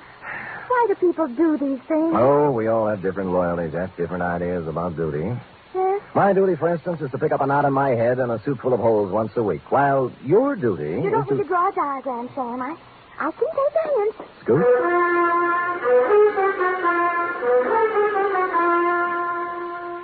Three chimes mean good times on NBC. This Sunday, Theater Guild on the Air presents a light, laughable, lovable comedy. It's The Fortune Hunter, and it stars Gene Crane and John Lund.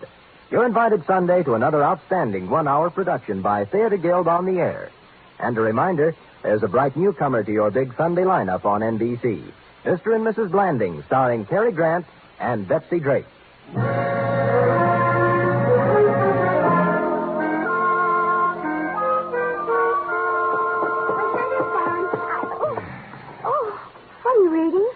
How can I do this? Something wrong? Wrong, the papers. The plutonium-powered rocket ship? What else? A dumper if I ever read one, F. The plans turned out sour. Oh, what were they? The Vale lady had entered a breakfast cereal contest. Well, that's life, little one. We struggle, we strive, we think we have success in our grasp, and it turns out dross. Oh, that reminds me. How do you like it? What? My new dross. And that concludes the dialogue for tonight. Except for one thing, of course. Oh, another song. Who wants to be the man called X? He has a different one every week. I am the man called Spade. Constant, faithful, semper fidelis. That's me. Good night, Mr. Fidelis. Good night, sweetheart.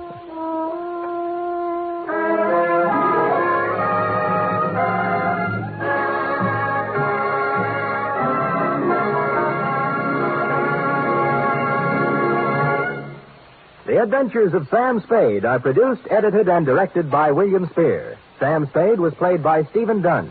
Lurene Tuttle as Effie. Script for tonight's adventure by Harold Swanton. Musical scoring by Lud Gluskin, conducted by Robert Armbruster.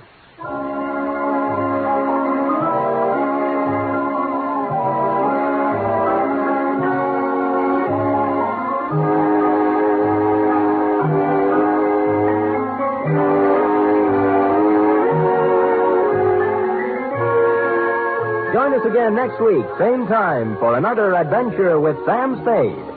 The Magnificent Montague next, then it's Duffy's Tavern on NBC.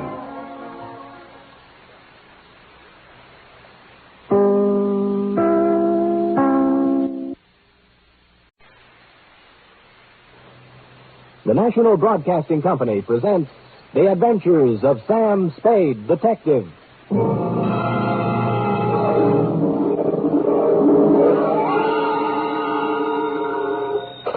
Sam Spade Detective Agency. Me, sweetheart. Sam! Most of the day is gone and you haven't even come into the office. I slept in, Effie. Did you have a busy night? Rather. Didn't you read the papers today? What? Oh, I've given up reading the papers. They're so full of bad news lately. Well, they're especially full of bad news today, Effie. What happened? Oh. Did your bowling team lose again? Effie, I'll thank you not to mention my bowling team in public. It's just a matter of getting a little exercise. And it didn't lose, it won, even without me. It only seems to win when you don't play on it, Sam. Effie, don't forget your position. Sorry, Sam. Anyway, how do we get on this bowling kick? We're supposed to be talking about something else. About last night. Oh, yes. Well, this one has more than local complications. Intrigue, foreign correspondence, dirty work on a grand scale. It's international in scope. You'll chill with me, you'll thrill with me, half rogue and half renegade. It's Sam Spade in the Red Star caper.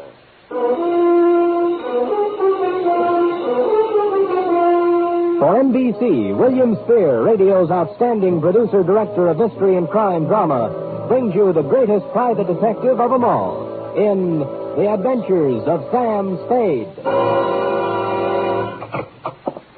Effie? Yes, Sam. Yeah, I'm here. It's about time. Well, I'm here. It's about time. Effie, you sound more like a shrew every day. Thank you, Sam.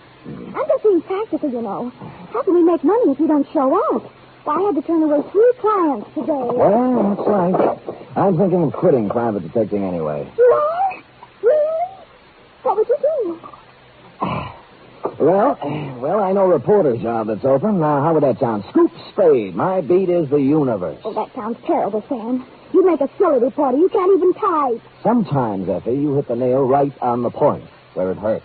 Now, let's get down to business. Well, I hope I didn't offend you, Sam. Well, watch it.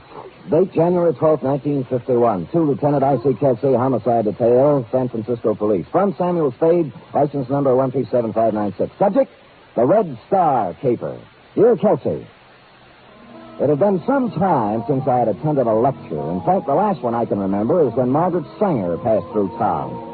But last night at 8 o'clock, I filed into the Central Municipal Auditorium along with several hundred other people, including college students, newspaper men, professors of political science, the usual curious complement, and a goodly sprinkling of snuffling indigents who welcomed any easy means of escaping the cold winds that whoop through the Mission District at this time of the year. Ladies and gentlemen, it's a pleasure to see so many politically minded faces gathered in this auditorium tonight. To let the world know that so many of us are trying to keep abreast of the fast-moving and sometimes confusing events of our troubled days serves as a graphic example to those who would try to take our liberties away from us, that we are ever alert and that we will continue to defend those liberties.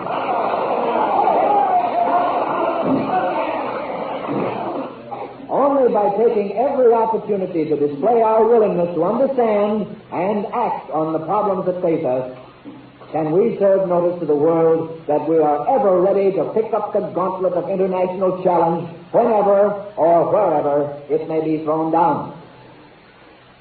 The subject for tonight is, are we helping our enemies?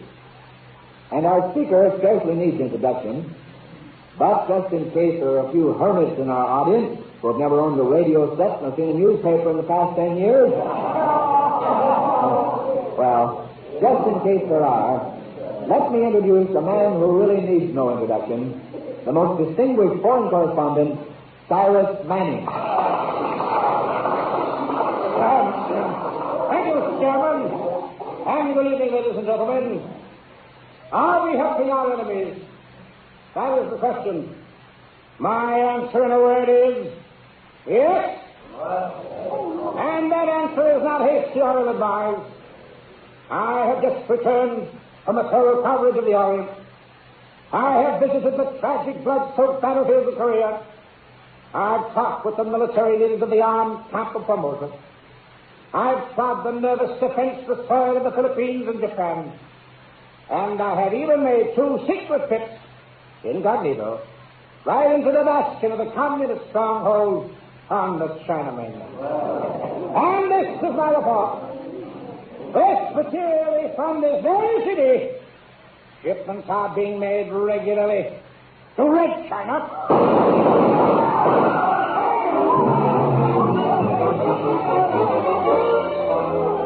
I was sitting halfway up the hall when the lights went out. I cut for a side aisle and raced for the stage. Someone was running for a back exit, and I followed. I was too late. The car had roared out of a back alley and was gone. On the stage, someone had rung down the curtain.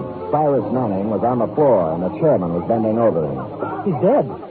They almost shot me, too. Let me see. Yeah, you're right. There's nothing anybody can do for him right now. The lights went out, and then the shot. Oh, this is the most terrible thing that ever happened to me. To you? Shall I ask him to get up and call the police, or do you think that with one last dying effort you might do it? I'll call him. I guess he did get the worst of it. I guess he did. And that's how the news reached you, Kelsey. Now, suppose you want to know how I happened to be at a lecture where the lecturer happened to be shot. Well, I'll tell you. I don't think it makes me happy. You see, I was supposed to be his bodyguard. Now, let's start at the beginning, shall we? It's early afternoon. Our stupid hero is sitting around trying to break the code on a scratch sheet. Sam, are you in? Only the client, Seth. Who is it? Dick Davis, foreign news editor on the Tribune. Well, he probably has me confused with Mr. X, but I'll take it. Yeah, Dick? You ever hear of Cyrus Manning, Sam? A foreign correspondent? Yeah, that's the one. He's in town. He got here yesterday. Well, what is it, a benefit? You want me to do card tricks or something? He needs a bodyguard. I don't know anybody else who'd be crazy enough to take the job, so I called you. Oh, gee, thanks. Read the letters to the editor column tomorrow for my reply. I didn't know whether you'd take the job, but I sent him over to see you anyway. Who does he want to be bodyguarded against? Well, I'll let him tell you about it, Sam, but I'll give you a clue. Their home base runs west from the center of Berlin, east to slightly below the 38th parallel. Oh, those people, huh? Well, there are only 200 or 300 million of them. I shouldn't have any trouble. Then you'll take the job, Sam? Who's paying? We are, 50 a day. 60. Haven't you heard of the cost of living index? Yeah, all right, it's a deal. Good. Just one thing, Sam. If you have a good picture of yourself, taken recently, kid, we'd appreciate a copy. Why? Probable. That is, possible obituary. Davis, what are you saying? If I don't see you again, Sam, good luck. I quit. I won't take the job. Davis! Effie! Yes, I'm here. I'm leaving town for a few days, F. Look, throw some things in my suitcase in the closet. All right, then. But wait, there's someone here to see you. I don't suppose his name is Cyrus Manning. Did you ever guess, Sam? Oh, it was easy. I just thought of the name of a man I would least like to see. Send him in. Sam, sometimes I just can't understand you. I have the same trouble, I'll send him in and forget about the suitcase. I am not going to succumb to hysteria. Are you sure you're all right? Of course I am. On these troubled times, we must keep our heads cool and our powder dry. Well, I try to. I'll send him in. All right. You let him in now, Mr. Thank you. How do you do, Spade? Sit down. Oh, thank you, old man. Could you lift up your hat brim so I could see your face and maybe even take off your trench? I never take them off, Spade. Oh? They're the mark of my profession. Oh. The life of a foreign correspondent isn't his own, you know. I might be whisked off to Berlin or Siberia in a matter of minutes. Sometimes I even sleep in these clothes. Well, you know best. I wore this trench coat when I interviewed Hitler. When I stood knee-deep in water on the shores of the Philippines. Next to MacArthur. Really? Why, the commandant of the prison camp didn't dare take it off of me when I was captured by the Chinese guerrillas. And when Mussolini... Would you care for a drink? Drink? Yeah. Well, thank you, sir. I see you pouring deep. Well, here's the crime. No, Spade, no. Just a minute. I never drink without first offering special toast. Offer. Oh, may the great white wings of the thunderbird brush lightly over your grave. A little translation of an old Tibetan toast. Swell. Well, guess it probably loses something in the translation. It's good to get back to the States where they have real liquor.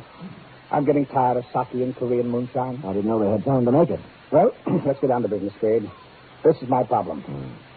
I have been no respecter of censorship or official red tape. That's why I've scored some of my biggest news beats. I take it you're working on one now. Oh, the biggest.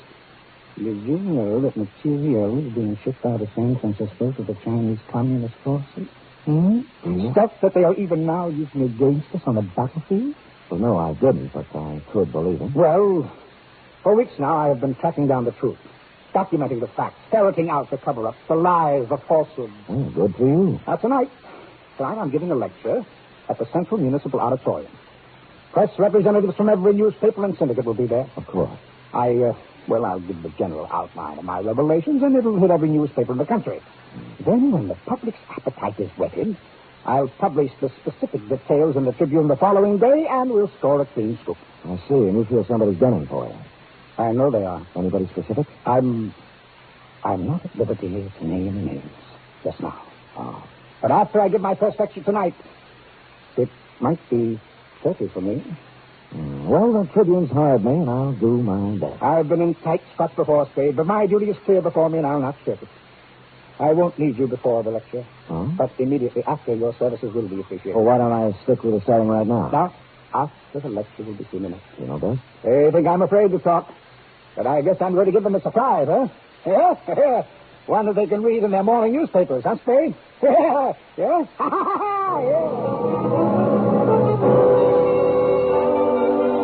Well, he was half right, Chelsea. Might not have been a surprise, but they were able to read it in the morning papers. And at least Manning got a laugh out of it, which is more than I did. You arrived at the murder scene 3 minutes after you were called. He was shot, Sam. I would say so, Chelsea. I would say so. Well, then it's easy. We'll search everybody in the audience before we let them go. Chelsea, I was in the audience. Manning was shot from backstage, and over did it, ran out the back door. Oh, that's right, Sam. You already told me that. That makes it a little harder. Look, Chelsea, the doorman is sitting right over there. See, the killer knocked him down coming into the stage. Now, why don't you question him? You're not kidding me, Sam. Chelsea, so help me, it's straight. All right, let's question him. You the doorman? Yeah. They hit me right in the jaw. Just like that. Oh, no, you Chelsea, for heaven's sake, get up. Hitting a police officer. I'll have you arrested. I'm sorry, officer. I'm terribly sorry it was an accident. I was just showing you how he hit me. Oh, all right. But when you come to the shooting part, you be careful. Well, the door opened and a big man barked through, see? Before I could open my mouth, he hit me. And I fell flat on my back. Have you got a good look at him? No, all I saw was a tattoo on the back of his hand. It was a red star. You mean he stood there and shot Manning and you didn't see him? As soon as he knocked me down, he put out the light. And then he ran out. I started to get up and saw the car pull away. What kind of a car? It was a light blue convertible. And you remember anything else? Absolutely nothing else. Are you sure? Absolutely sure. I don't suppose it's worth much, but the license number was 4N75323. No, I don't think. Oh, yeah. After you recovered from your apoplexy, Chelsea, and checked the license number, we were more confused than ever. Belonged to Cyrus Manning himself. While you were calling headquarters, I searched Manning, and the notes from which he was speaking were gone. I reasoned that he might have had a carbon copy or handwritten notes in his hotel room or wherever he lived. The Tribune supplied his address, the Congress on Fillmore, above Van Ness, room 612. Coming out of the elevator, I bumped into a tall, handsome brunette hurrying in. Excuse me. It was my fault. If you go to the right, I'll go to the left. All right, ready? Sure. Going down. Hurry, please. She was nice, but I had other things to worry about. No one answered Manning's door when I knocked just to see what might happen, so I let myself in. Before I even had time to look for any notes, I knew it wasn't any use, because lying on the floor with his skull fractured was Dick Davis, late of the Tribune. You're listening to the weekly adventure of radio's most famous detective, Sam Spade.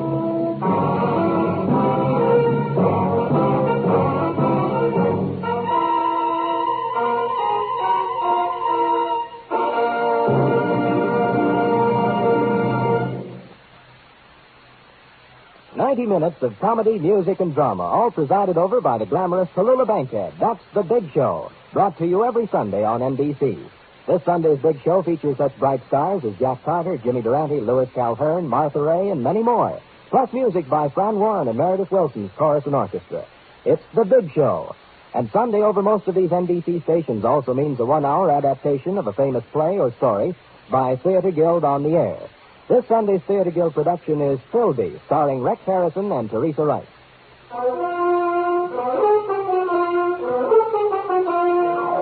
And now back to the Red Star caper, tonight's adventure with Sam Spade.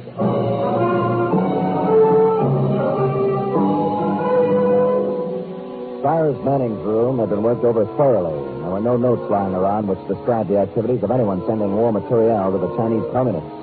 The only pertinent piece of evidence was the corpse of Dick Davis. I didn't call your office right away, Kelsey, because I wanted to get out of there and begin asking some questions before the trail was cold. Strangely enough, in a man's hotel room, there were many items that belonged to a woman. Clothes, makeup, and so on. And they recalled to mind the girl I'd bumped into getting out of the elevator. And this recalled to me the elevator operator. I seen her coming up and down a few times. I know who she is. You know Manning when you saw him? Yeah, I knew him, the celebrities. But I can't remember like everybody. Was the girl ever with him that you remember? Well, not that I remember. Do you recall a short, dark, thin man coming up, name of Davis? They don't pay me to remember the people. I just get paid to take them up and down. And not very much either. Will this help you remember anything? What $10 will do for your memory. A thin, dark man went up about 8:30. Didn't see him come down, though. He was alone. Good memory. Did anyone else in the elevator tonight stick in your mind? The only guy I can remember is one who didn't look like he belonged here. Big. Had a pockmarked face. Huh? Oh, and on the back of one hand, he had a red star tattooed. Manning was going to reveal something about material being shipped to China. Shipped was the word I'd overlooked. And someone tattooed who looked as if he didn't belong in a good hotel and had the smell of a waterfront on him. So I sloshed myself with cologne and went looking for the man who knows most about the strange smells of a waterfront. In fact, he's one of them. He's an indescribably low man, a fungus on the tree trunk of honesty, a spider in the lunch pail of lawfulness, porky grouse, a stool pigeon, so low he has to climb down a ladder to tie his shoelaces. I found him at the Blue Lantern bar, took a capsule to settle my stomach, ordered a bottle and 2 glasses, and somehow forced myself to loathe him. Well, if it ain't my old buddy, my old drinking pal, Good Time Charlie's Spade. Buddy. You pouring, Sam? Porky, the other side of the table, please. I might need room in case of fire. I like it on this side, Sam. I can keep my eye on the window. All right, I'll move.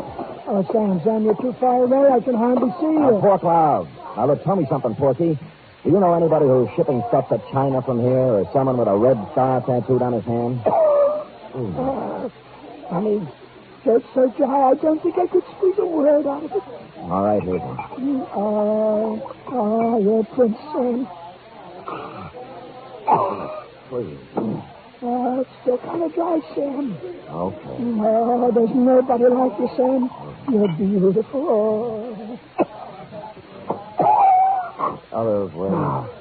Where was we?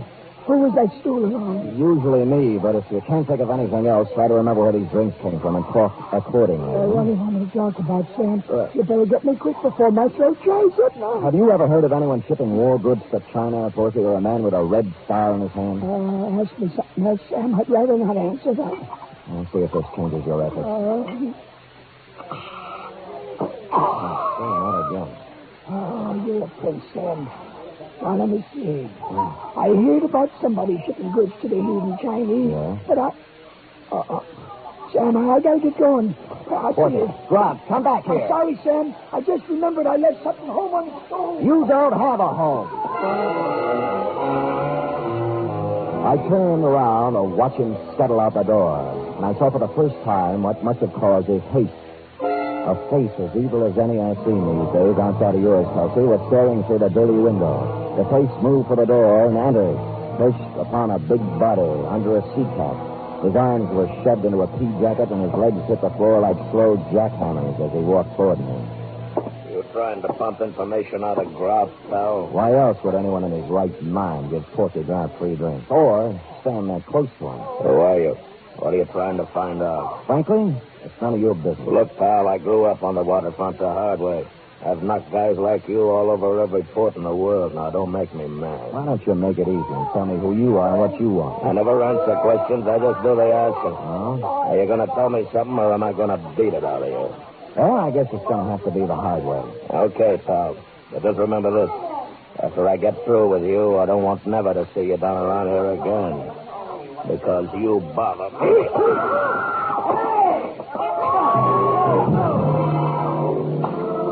Now we come to the embarrassing part of my report, Kelsey. I did everything I usually do, but this time it didn't work. And now I know how those other puppies I batted around for the past few years feel. But all was not lost. There was a crashing right hand coming in from the side that did the damage. And it hit me right under my good eye. And on the back of that hand was tattooed a big red star. When I got up from the floor, he was gone. So was everyone else in the place but the bartender. Oh. You feel better now, mister? I told you not to have that last drink. What drink? Who was the guy who did it? Did what? Knock me down. What do you think? Oh, brother, you really got one on.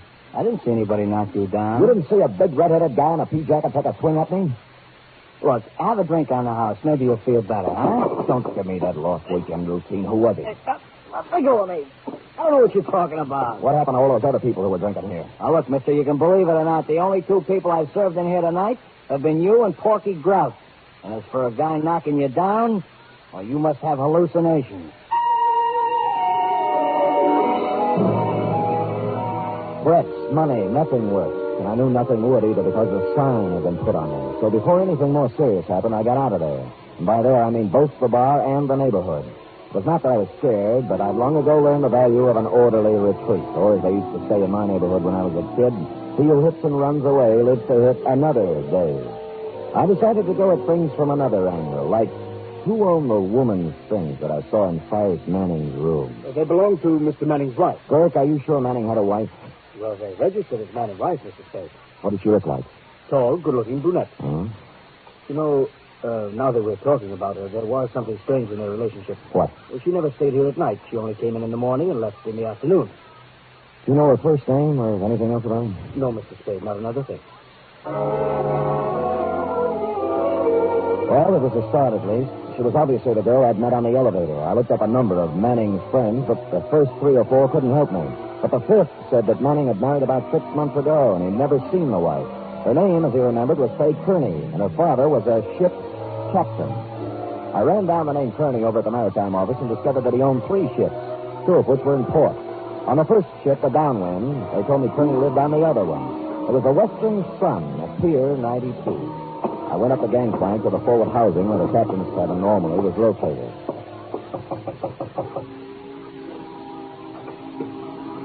Yes? Fay Kearney? Yes, who are you? Remember me from the Congress Hotel? Elevator, 6th floor? I'm not sure. Oh, well, perhaps I should have told you Mrs. Cyrus Manning. Why didn't you come in? Who? Sam Spade. I was hired as a bodyguard for your husband, but I got there too late. Yes. Everybody did. Mostly me. Oh, please don't cry just yet. Why do you say mostly me? I might have done something about it. Why were you running out of the hotel? I found Mr. Davis. Yes. Have you any idea who did it? Yes. Who? The same person who killed Star. Who was that? Me, I suppose. Yeah, I'm really responsible. I caused the whole thing.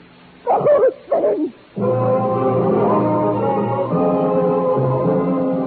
She poured her misery out over my shoulder, and then she told me the whole story. She had met and married Cyrus Manning secretly against her father's will. When he found out, he took her aboard one of his ships and kept her prisoner. And while she was aboard the ship, she found out what her father was doing, carrying essential war materiel to communist China. So somehow, smuggled the information to Manning. She did, and the arrangement was that they were going to trade the information for her father's blessing on their marriage. But once Manning got the information, he wanted to shoot more than he did his wife. That's when the trouble started. Here he comes, Sam. Here he comes. You get out of the way. If he's going to be here. Get in the back room.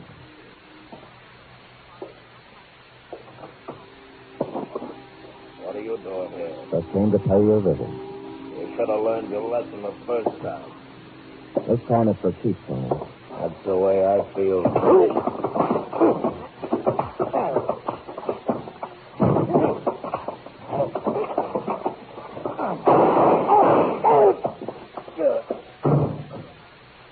I couldn't let him kill again. I just couldn't.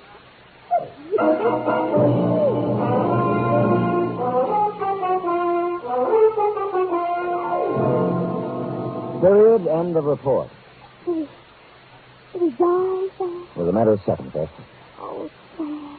All that poor girl wanted was love. And look what happened to her. Her father. Yeah. You were the only witness, Sam.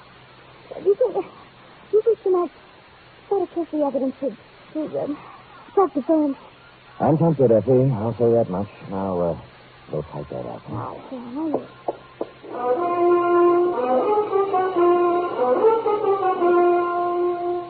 Three chimes mean good times on NBC.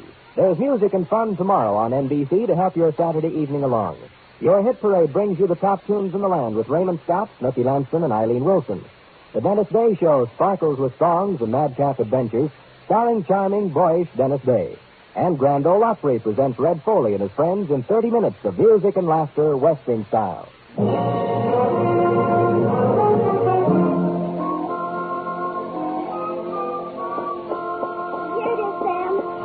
Believe me, I didn't enjoy typing it at all. I didn't expect that you would, F. As a matter of fact, it surprised me that you enjoy any of them. Oh, I never liked the killing part, Sam. But sometimes you're the funniest people for clients, and when I write down the things they say, I can't help but laugh. Well, if it makes you happy, I'll try to get more comedians for clients. In the meantime, you'll have to suffer along on whatever dregs of humanity the winds of fate blow into my office. Sam, that was absolutely poetic. The winds of fate. Oh, it's nothing. I expect to appear in the next edition of Bartlett's Familiar Quotations. Now, would you like to hear one of my longer attempts at poetic phrasing? Oh, yes, Sam, I'd love to hear it. Oh, good. This is called cigar. A cigar isn't far from a large cigarette in the raw material it employs, but the smoke is no joke, if you haven't learned yet, for it weeds out the men from the boys. Oh, Sam, that's wonderful. Yes, You ought to be able to sell that to someone. Effie, I can't even sell me. Give me another one, Sam. All right. There was a young girl with a heart as big as the wheels on a cart. At the end of the day, she always would say... Good night, Sam. No. Good night, sweetheart. Oh, Sam, you're wonderful.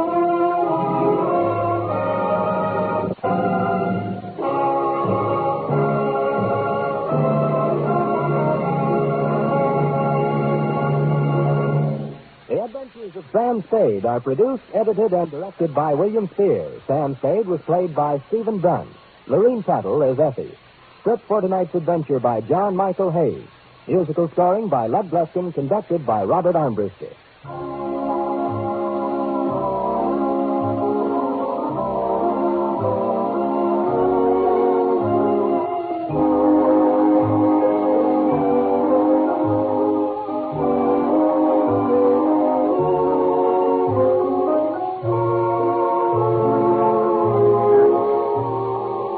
Join us again next week, same time, for another adventure with Sam Spade.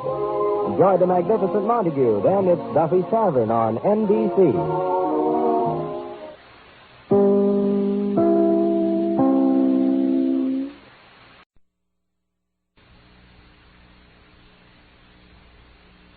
The National Broadcasting Company presents The Adventures of Sam Spade, Detective.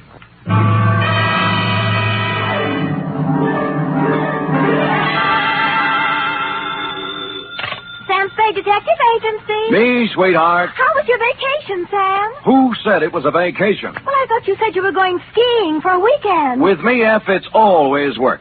Do you know you can get killed on skis? If you say so, Sam. Yes. Most people just break their legs. Most people pick some easy little slope, the cowards. But I know a ski run up near a town called Lucerne that's sudden death. I know a ski run called the Backbreakers. Really? How dull. And one they named Suicide Drop. Effie, stop trying to top me. You just can't. This was the deadliest ski country ever seen.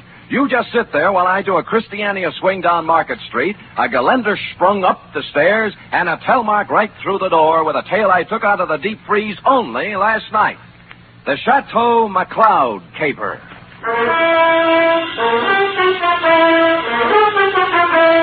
For NBC, William Spier, radio's outstanding producer-director of mystery and crime drama, brings you the greatest private detective of them all in The Adventures of Sam Spade.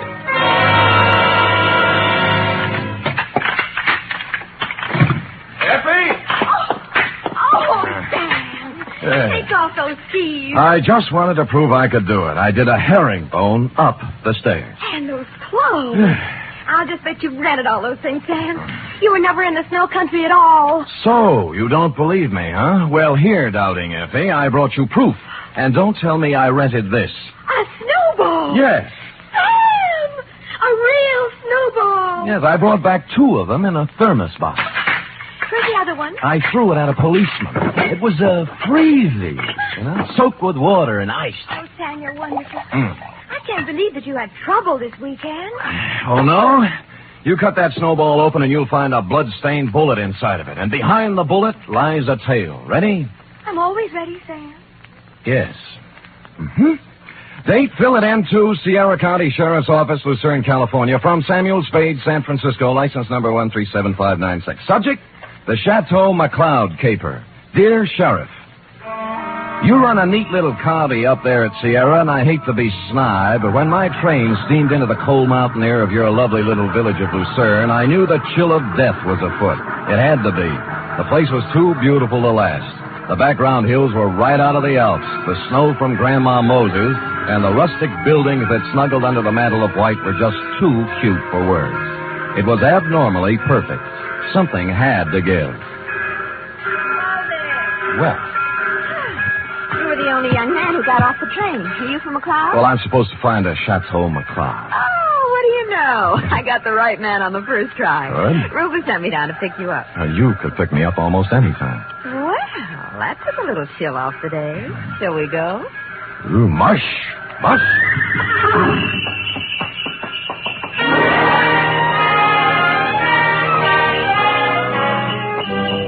We glided out of the station, runners squeaking on snow, the soft pad of hooves, and the jangle of merry bells.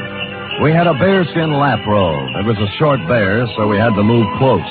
Her cheeks were apple red, and her silk brown hair flowed in a spanking breeze. Oh, it was a scene that will forever. Rufus tells me you're an advertising genius. Well, I have placed a few ads in my day, mostly help wanted. Aha, don't kid me. He says you're going to put the McLeod canneries right on top with a new campaign. On top. You know, you're supposed to have a big name. Just 8 letters, Sam Spade. Oh? Well, I'm Rita Parker.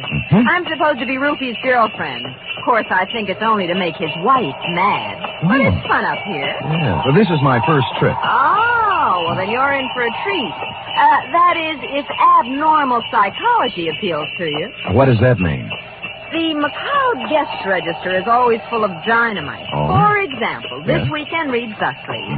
Rufus McLeod with half of the money in the world trying to get the other half. Good. His wife, who has an interlocutory decree. Mrs. Interlocutor.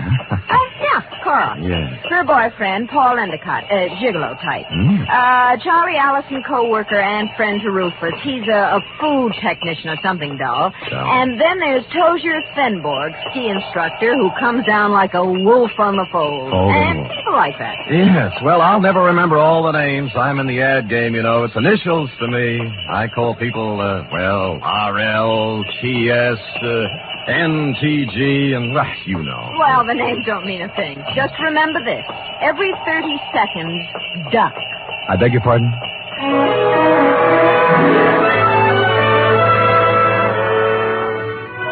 The Mcleod estate was 8 miles out of town, and it seemed we were there in no time at all. Rita Parker hustled the Alpine buckboard and mare into a stable while I went up to the chateau to meet my employer, Rufus Mcleod. It was more of a Swiss chalet, where the second floor is larger than the first, and I guarantee that no one in Switzerland could have afforded this chalet, even with the second floor the same size as the first. I walked in and found Rufus, big and red-faced, standing in front of a fireplace that could easily have roasted a brace of oxen, rump to rump. Of course, you're Sam Spade. I am, Mr. McLeod. You came at an opportune time. There's no one around to overhear our conversation. I suppose you wonder why I hired a detective for a place like this. Well, not especially. I go where the people go, and the money. You'll be paid well for your time and trouble. I must be quick. In essence, this is my situation. Yes. Earlier this week, I received an anonymous letter saying that if I invited the guest list I'd planned for this weekend, there might be serious trouble. Here's the letter. Keep it to yourself. It's a Los Angeles postmark. I see. Well, we might start by tracing down this typewriter through an L.A. detective agency. Every one of my charming guests is from Los Angeles. One of them wrote it, if you ask me. Very likely. I want to know who wrote it, if I can, but more than that, I wonder what serious trouble the writer is referring to. The girl you sent to pick me up said you had a very volatile group of people assembled. Yeah, perhaps they're high-strung individuals, but they're civilized. I'm sure their conflict would never get beyond a cutting phrase or two, or perhaps a punch thrown here or there. Well, then you really don't believe you'll have any trouble? Yeah, I don't know. I thought it would be advisable to have a man like yourself around. Yes. One who deals in trouble professionally. Perhaps if things do get out of line, you can help repair the damages or even prevent things from occurring. Well, I'll do my best, Mr. McLeod, but it's not easy to look for something when you don't know what you're looking for. Oh, here they come, Spade. Oh. Back from the ski runs. Oh, I told them you were handling an advertising campaign for my canneries.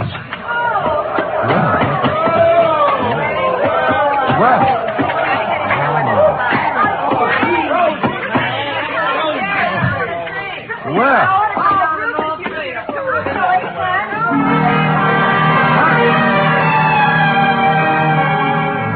They came stamping in, pulling off gloves, unzipping parkas, and if it hadn't been for the grown-up dialogue, looking all the while like a group of carefree children, it was hard to believe that the chill of death was also in them even then.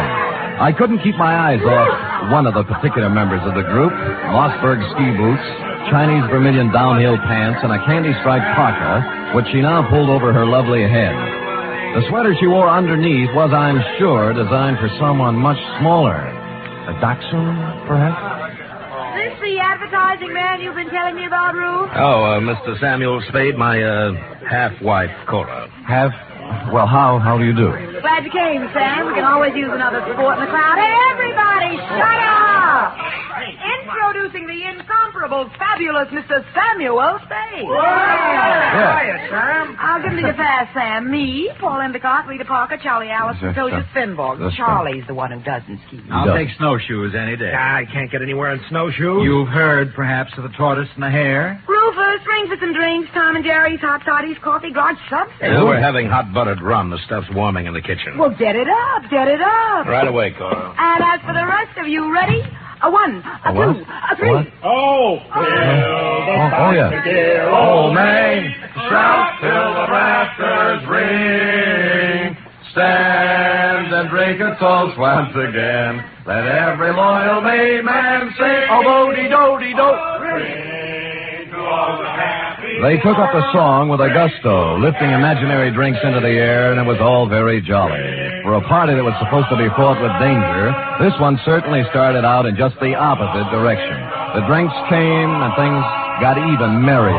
Lunch was served, and afterwards I slipped into some outdoor gear and strapped on some skis. Everybody scattered different directions. Rufus Mcleod and I skied to a place 3 miles away called the Halfway Cabin. Between the chateau and the cabin was a small lake called Royal Lake, completely frozen over. Rufus stood in front of the cabin, firing a .30-30 at a target set up down in the woods to the east. What do you see through the glasses, Spade? 2 bullseyes and nothing outside of the 8-ring. That's great offhand shooting at this range and standing on skis. Well, I can do much better than that. Watch this. See that silver tip on that big Norwegian fur over there? Yeah? I'll cut it off. Hey, look out! What? Well, he came swooping out of nowhere, Spade. I swear he did. Oh, I think you hit him. Who is it? It's Paul Endicott. No, he's up. Good. There's Cora with him. Well, you told me nobody was supposed to be skiing in that area. Yeah, they're not. Well, here he comes, and he looks plenty mad. What do I care about him? He's just after Cora for the money I give her, that's all. You're going to kill me, you stupid fool. You weren't supposed to be skiing there, Endicott, and it was an accident. Well, that was no accident. All right. Knock off the punches. You keep out, or I'll throw one at you. Oh, that I'd love. Paul, now stop it. And the rest of you, quit acting like children. Your boyfriend threw a sucker punch at me, Cora, and even if he is my guest, there's a limit to hospitality. I don't call one punch an even trade for a 30-30 bullet. You weren't hit, so don't start crying. Rufus, I have the feeling you wouldn't mind if he were hit. You wouldn't mind at all. Paul, I've just decided I don't like you without a mustache.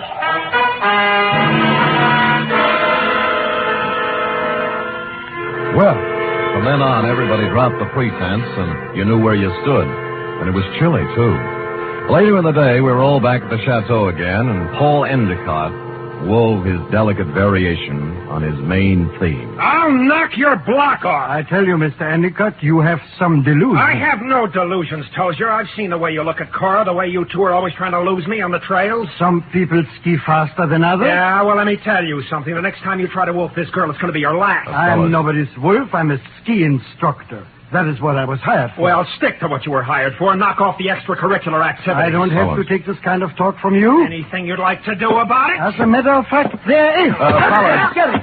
Boys. Men. Wait a minute. Stop it. Stop it. Yes. I'll never speak to either one of you again.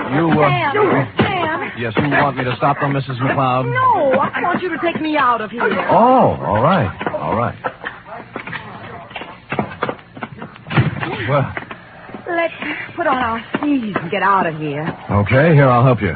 Oh, thank you. You're such a gentleman. Well, even so, won't take a minute. Ready? Yes.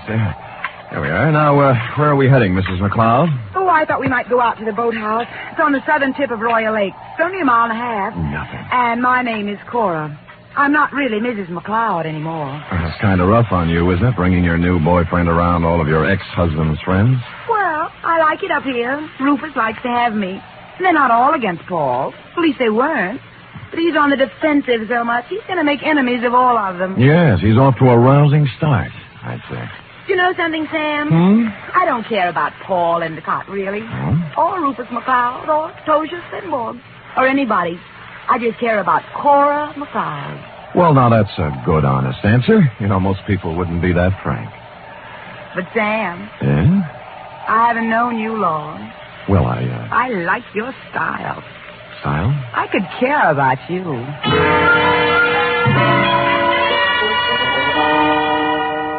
It broke my heart not to stop right there on the trail and kiss her because that's what she wanted me to do. So that's why I didn't do it. And I'll never turn down anything better. Well, next scene, a boathouse. And when we got there, it was not at all the way I thought. The food technician and close friend of Rufus McLeod was there, working on something that baffled me at first. It's an ice boat, Mr. Spade. That's what it is. Belongs to Rufus. Yeah, I don't think I've ever seen one up close before. I'd take you for a ride, but this one needs a lot of work before anybody could use it. I'm just puttering. What prompted you to come out here, Cora? Because Paul and Tozier Spenborg got in a fight over me, and I got tired of the whole thing. Sam and I went out for some air. Oh. Well, glad you did. I was getting a bit lonesome. You see, Sam, they always leave me in a cloud of snow on their skis, and I just plod along on snowshoes all by myself. Well, maybe we can go walking together sometime. I used to be able to shake a pretty good snowshoe. It's a deal. Tomorrow morning, I'll show you the place. Sam, I think I'll stick around here and help Charlie with the ice boat. Oh. Unless you're crazy about ice boats, why don't you go back to the chateau? We'll be there in time for dinner. Well, I don't need any engraved exvitation. I hope you catch a common cold.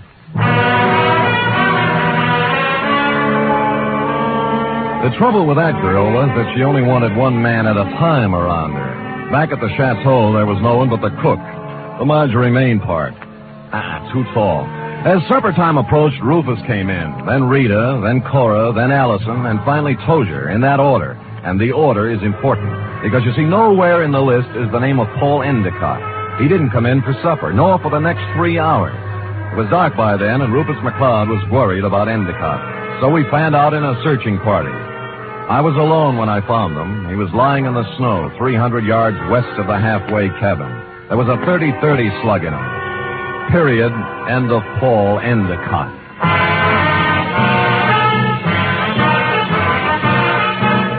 You are listening to the weekly adventure of radio's most famous detective, Sam Spade.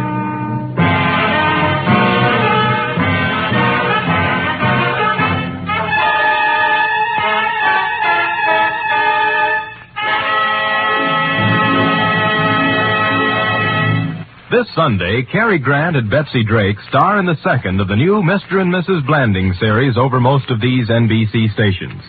The delightful tribulations of Jim Blandings and his wife Muriel as they built their famous dream house entertained millions as a novel and then as a motion picture. And now you can follow the further adventures of Mr. and Mrs. Blandings every Sunday on NBC. And Sunday also means your weekly visit with the hilarious Harrises on the Phil Harris Alice Faye Show.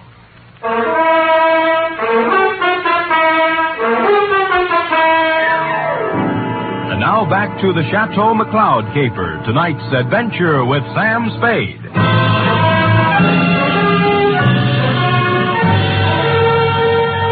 There were no ski marks near the body of Paul Endicott, just his own. Somebody had drawn a bead on him in the dust from some distance. I started to look for the rest of the searching party and then changed my mind. If the body of Endicott wasn't found, the murderer might wonder what happened to it, get worried, and make a mistake. So I picked him up, carried him to a small cave I found, covered the entrance with snow, brushed over the ski marks, and went back to the chateau.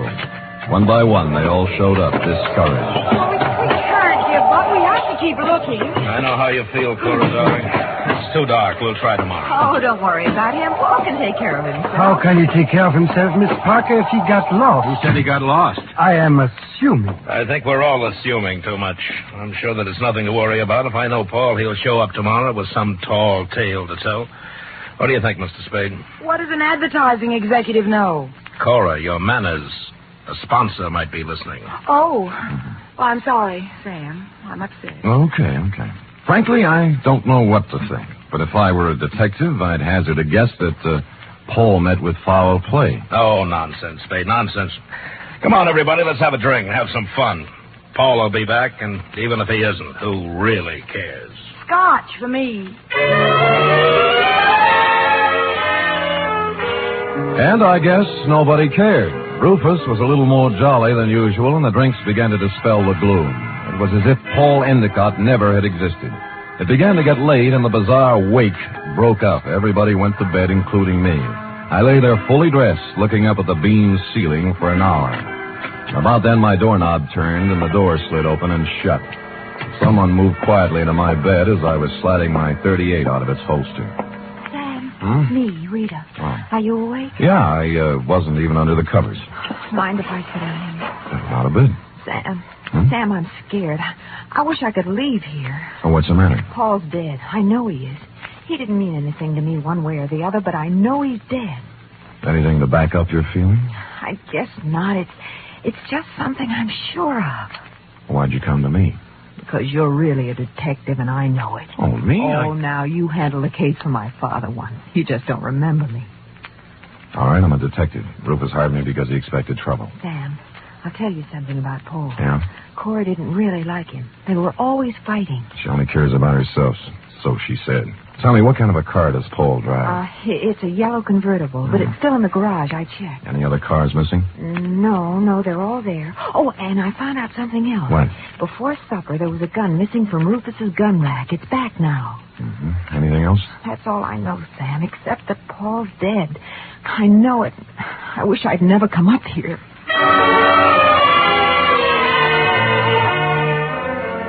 After she left, I dressed for outdoors and climbed through the bedroom window. It was still and quiet, and it was a quarter moon when I skied away from the chateau. I wanted to look the land over myself before the next day, when the clues, if any, were trampled into the snow. When I passed the northern tip of Royal Lake on the trail to the halfway cabin, I saw a new set of ski tracks heading into the woods where I'd found Endicott's body. I followed them, and they went right to the cave where I'd hidden him. He was gone. I was standing there, pondering this, when I thought I saw something move in the trees to the west of me. I stood stock still. That was a mistake. A bullet splintered a tree next to me, and I shoved off as fast as I could. There was no second shot. I circled around in the trees trying to catch sight of someone. Nothing.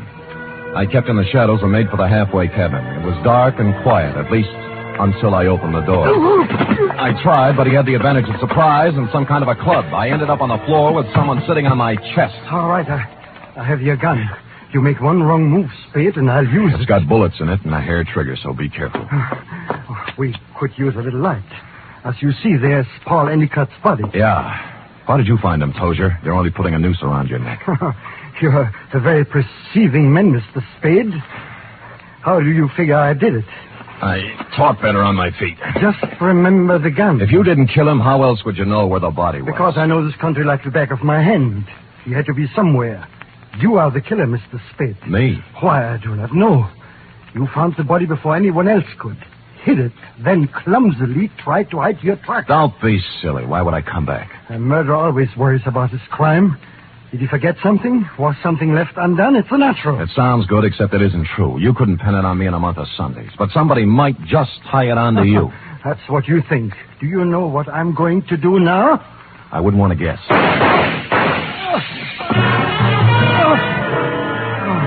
The shots came pouring in through the window, and Tozier Svenborg went down. I saw the flash of a face outside and was gone. I kicked at the lamp, threw the place into darkness, and lay on the floor. Then I crawled over to Svenborg and took my gun back. Well, that was a surprise. It hurt quite a bit. Where'd you get it? Oh, somewhere in the back. Let me see. It's at the shoulder level. But he won't die anyway. I'm afraid I misjudged you, Mr. Spade. Go after him. Go after him and catch whoever it was. I can't leave you here. I'll take care of myself. Just leave me your gun for protection. No, I'll stay. Go, please, while there's time. Or are you afraid?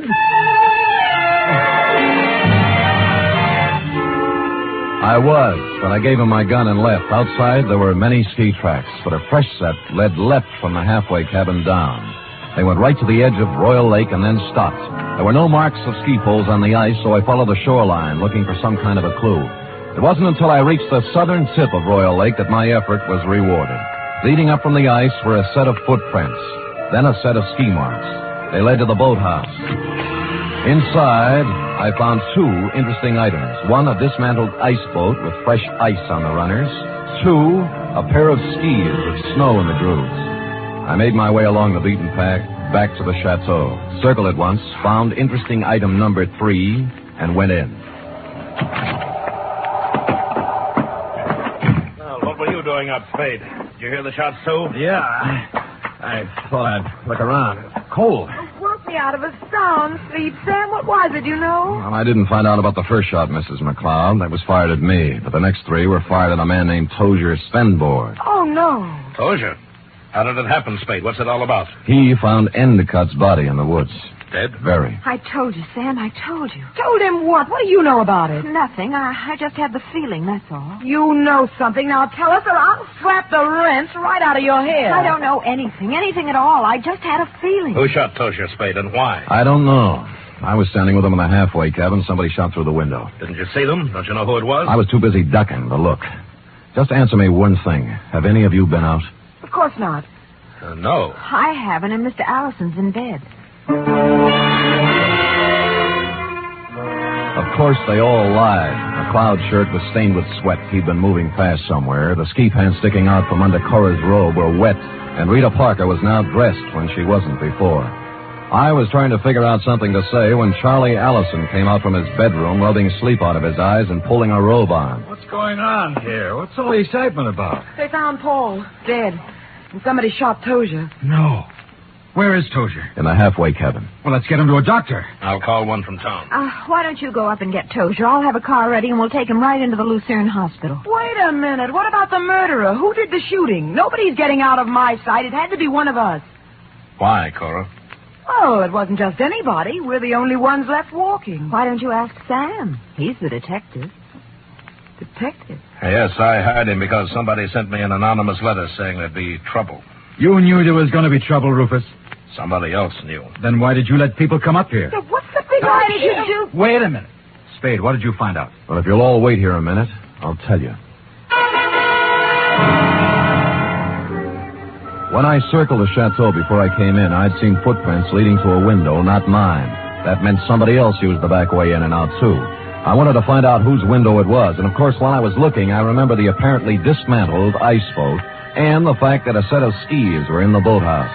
It took me about a minute to find the right room, but somebody knew it. All right, Spade, stand where you are. Allison, you might be a great food technician, but you're a lousy killer. Yeah, well, at least he didn't get her. Neither will you.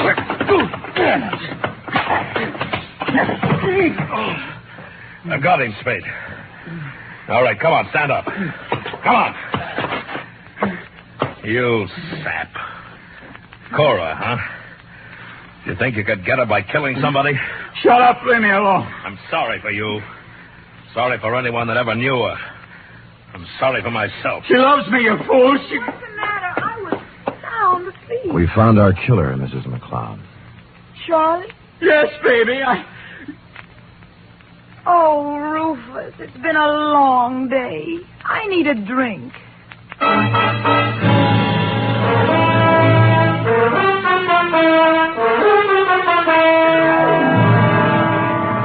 And that goes to show you how cold it can get in the snow country. F. Period. End of report. Sam, why would a man do anything like that? When he knew he couldn't get away with it? Because he was stupid, Effie. People must have told him 1,000,000 times if they told him once, crime just doesn't pay. No. Yeah. Now, go type that up, will you? Go on, scamper. Oof.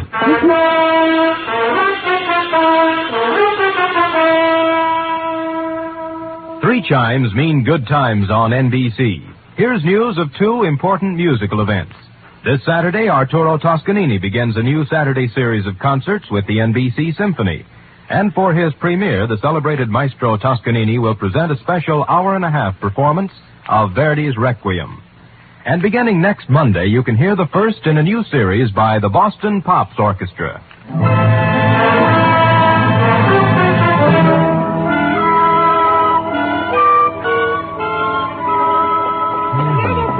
All typed up. All but the T.S. page, that is. What P.S. page? Why should it need a P.S.? Sam, you know that this report, to borrow a phrase from you, is full of holes.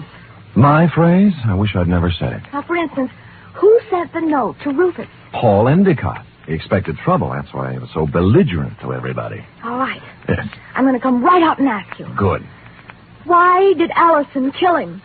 Well, I thought it was rather obvious, Effie. Cora was leaving Rufus McLeod for Allison, but because Allison worked for McLeod until Cora's divorce was final, they didn't want Rufus to know about it. So they used Paul Endicott as a decoy love affair. But I'll bet Endicott didn't want to give Cora up. I'll bet that was it, Sam. Effie, I don't know how you ever guessed. Endicott saw in it a chance to pick up a buck with a little blackmail. It was just a wild guess, Sam. Yes. And, of course, Allison did ski, didn't he? What do you think? Well, how else could he get around so fast? And he made such a fight about those snowshoes. Sam? Yes? If I'd written the caper, I'd have covered that up a little. Come here. Oh, I'm sorry, Sam. I guess I shouldn't have said that. You certainly should not have. You know there's only one thing around here you're supposed to say. Yes, Sam, I know. Shall I say it? Make it fast. Good night, Sam. Good night, sweetheart.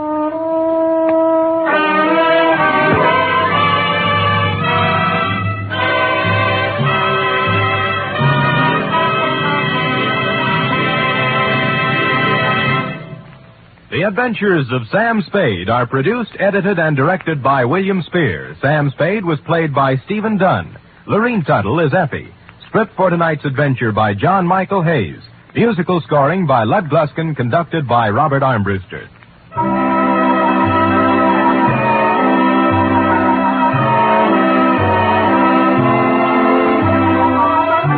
Join us again next week, same time, for another adventure with Sam Spade.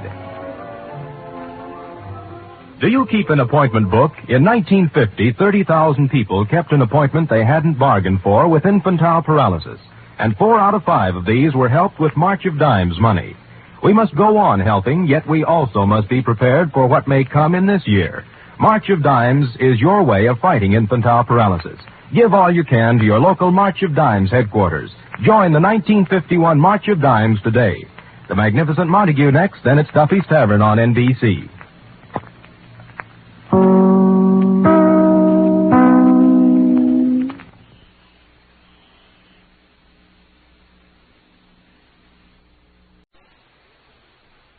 the National Broadcasting Company presents The Adventures of Sam Spade, Detective.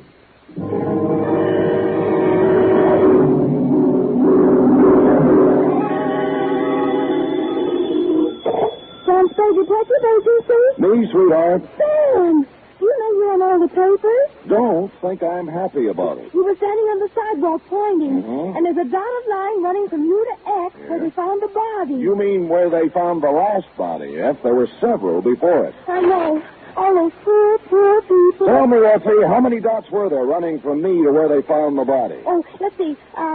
1, 2, 3, 6, 12, Sam. That's what I expected. What does it stand for? For 1, 2, 3, 6, 12. Death, F. Oh, no, not really. But definitely. We just got in on the big finish. This is a tale of deceit and intrigue that's strung through many islands and several countries. Yea, through a great many lives. So I am left with no choice but to call it The String of Death Caper.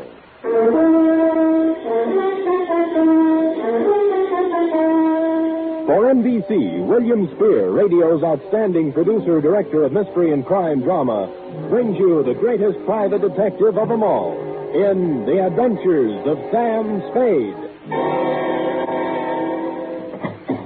Effie! Sam! Don't shout!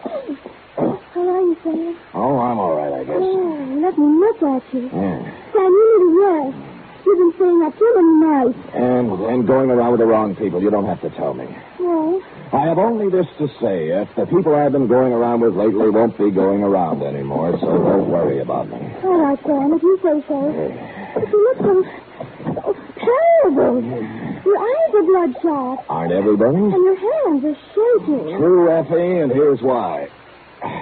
Take it down. You ready? Well, don't make it too gory, Sam. Effie, I am not going to pull any punches. You'll have to take it as it came, the way I did.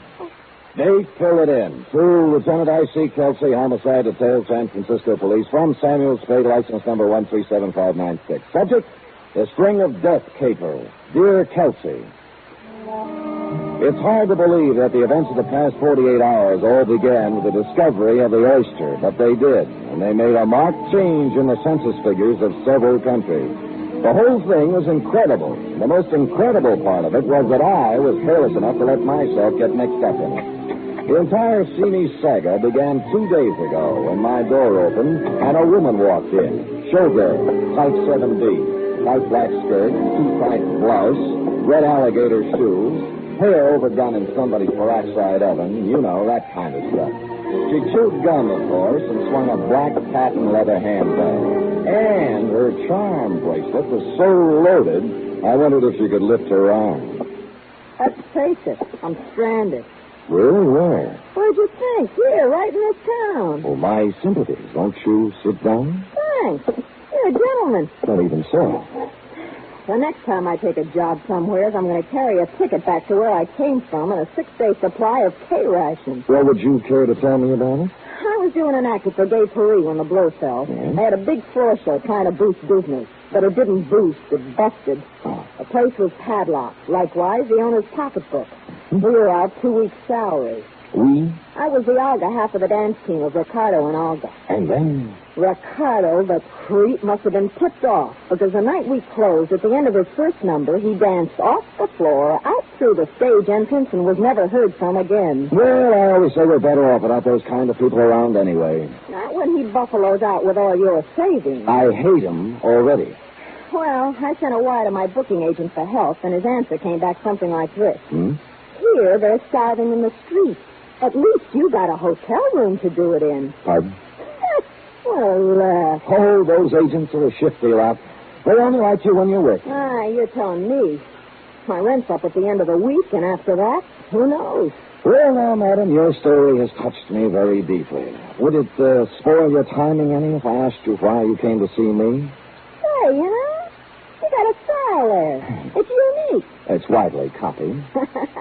Now, don't flash too much of that repartee and make me forget what I came here for. Just unburden yourself, Olga. No more repartee. The name's Kelly. Kelly Green. Oh. Wouldn't be seen on the street as Olga. Pardon, my mistake. Yeah. I came to ask you to find a guy named Captain Eric Nostrum. He's somewhere in San Francisco. An army man? He bought that title in a saloon in Tahiti. She's a beachcomber. Tell him Kelly's got some information she wants to sell. Mm-hmm. You can reach me at the Embassy Hotel, 627. See you later, Sam. Just a minute, Kelly. Yeah? I hate to mention this to someone in your position, but there's a fee for my services. Oh, they'll pay you. The kind of information I got he wants real bad. Well, ta-ta.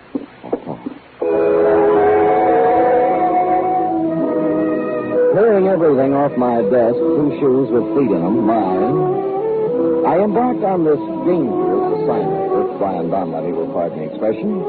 You know, I am not without sources of waterfront information, and in a couple of hours I found myself in a bistro called the Backwash, a place that hangs so precariously on the west bank of a bay that flies come to study it. Hello, Sammy. How are you? Hello, Eddie. What's a good word? Well, Sammy, I know what I hear, but what I hear sometimes ain't the truth, or am I too quick for you? Give me a for instance. Well, the guy you called about is sitting down at the far end of this very same bar. At least he calls himself Captain Eric Master, and this is what I hear from my side of the bar. But whether he is or not what he says he is only something that can be verified by investigation. Or am I too quick for you? I'll have another pint of beer, bartender. Let me buy. Sure. You can buy me drinks all night. But don't make the mistake of trying to get me drunk. Make it 2, will you, Eddie? Hi, Sam. Sam. That means he knows you. You're okay by the house. Well, then you're okay by Captain Nostra. There you are, 2 beers. What's the rest of it, Sam? Spade. Yeah. Well, I'll tell you something about you, Sam Spade. You didn't come here to drink with me. You came to talk. Shall we go over in a booth? That's a good idea. Right. Yeah. Now I'm ready to listen. Do you know Kelly Green? Kelly? The dancer? Yeah. Why, every blasted sailor in the Orient knows Kelly. Let me see now. The last time I remember her, she was dancing on a table in Singapore for some Dutch officer. Yeah, she's in town right now. She said she has some information we want to buy. I bet she has. You a friend of hers? Since this morning. Oh, that's long enough for me. Now, what are you? Private detective? I am, and that brings up one other point. She said you would pay me for finding her. Oh, surely. What's your fee? $25. Yours 50. No. Look, I'll take it now. As far as I'm concerned, you've earned it. Now, then, what's our address? Embassy Hotel, room 627. Well, I'll get in touch with her. Well, see you around. Hey, wait a minute, Spade. How would you like to find someone for me? Why not? Who are you looking for? A man named Chan Lee. I suppose I'll tell you the old story now. You take a look at these. Look here. Feast your eyes. He took a swatch of velvet cloth out of a sea jacket pocket and opened it. On it were 6 very large, very breathtaking, rose-colored pearls. Nostram's eyes flicked over each pearl as if he knew it by name and lineage. He let me stare at them for several silent minutes before he spoke again. See such timeless beauty captured in 6 perfect spheres? I haven't seen many like those. Yeah, and there aren't many. 12, to be exact. 12 in all the world. Now, what are pearls like that worth? Well, any jeweler in the city would give you $5,000 a pearl for them. But if I had all 12, I could sell the set for $75,000. How'd you get half of the 12 pearls, Nostram? You ever hear of the Tautoi oyster banks off the Borneo Islands? No, I haven't been pearling lately. Well, I have. Is that where these came from? That's right, from the Tautoi banks. A friend of mine in Jolo, named Hong Kong Ari, tipped me off that 12 perfectly matched rose-colored pearls could be picked up at Cagayan Sulo from a wholesale buyer called Dong Se Mao. Well, which is it? I shipped over on a catch with 2 other men. Dong Se Mao asked 12,000 pesos for the lot, and I took them. Again, when we left Cagayan Sulo, I got caught in a storm and I went overboard. But I didn't fall accidentally. No, I was hit on the head and thrown overboard. Your buddies wanted the pearls. They got 6 of them in my sea bag. The other 6 were sewn inside my belt. I still have those. But I traced those 2 guys all over the Orient. But both of them was killed. The Morrow curse, they say. So far, 8 people have died over these pearls. The Morrow curse? Corny, isn't it? Yes. Anyway, the rumor is that the other 6 pearls have found their way to San Francisco, and that a man named Chan Lee knows about them. I've been here 48 hours, and I haven't found him. Well, what do you plan to do when you find him? Don't you worry, Spade. I have a buyer. I'll pay cash for him. All right, I'll give you $50 worth of looking for Chan Lee. Now, where can I get in touch with her? You in the book? Yeah. Then I'll find you. Just one thing, Spade. If Kelly likes you, you must be straight. Here, take a pearl. Now, wait a minute, Master. You just said each one of these pearls is worth $5,000. $7,500 to me, but I want to play it this way. Now, if you find Chan Lee, you ask him if he knows me, and ask him if he knows about the pearl. Mm-hmm. Now, maybe he won't talk to you, so if he doesn't, just show him the pearl, and then walk out. He'll fall all over himself to find me. Well, you know best. I assume no responsibility for this pearl, Rob. I can handle the responsibility for both of us.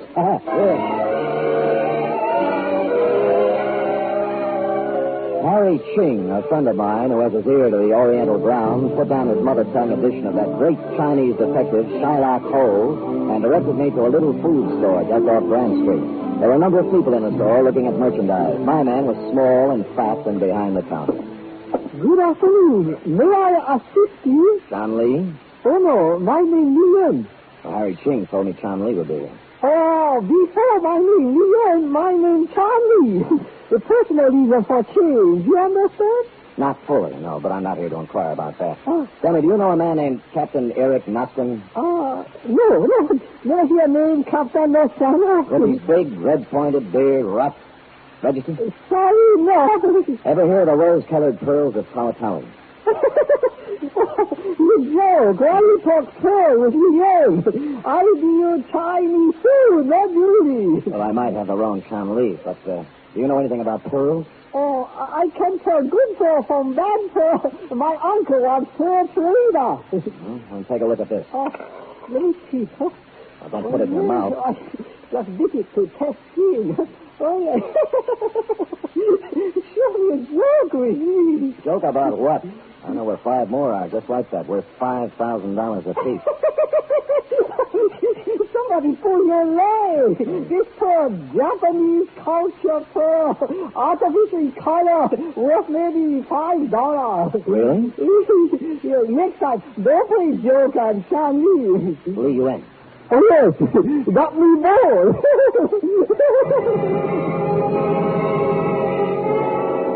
A skeptic, I took the pearl to a jeweler I know, and he told me Chan Lee lied in his straggly beard. It was the finest specimen of rose pearl he'd ever seen. Well, I went back to my office to wait for Nostin's call when and if it came. I say I went back to my office, but not directly in, because just as I was putting the key in my lock, something familiar pushed in between my shoulder blades. Mr. Spade, I know all the tricks, so don't try any. Just open the door and go in. You bet. Now sit down at your desk and put your hands on top of it. Yeah, you were looking at the tea in Chan Lee's store, weren't you? I was. But I want the pearl you have. Me? You. All right. If you're going to make a scene, suppose you give me something. I don't have to give you anything. That pearl belongs to me. It was stolen from me, along with all the others. By Eric Nostin. Right. Bought those pearls from Tung Se Mao in Cagayan Suvo.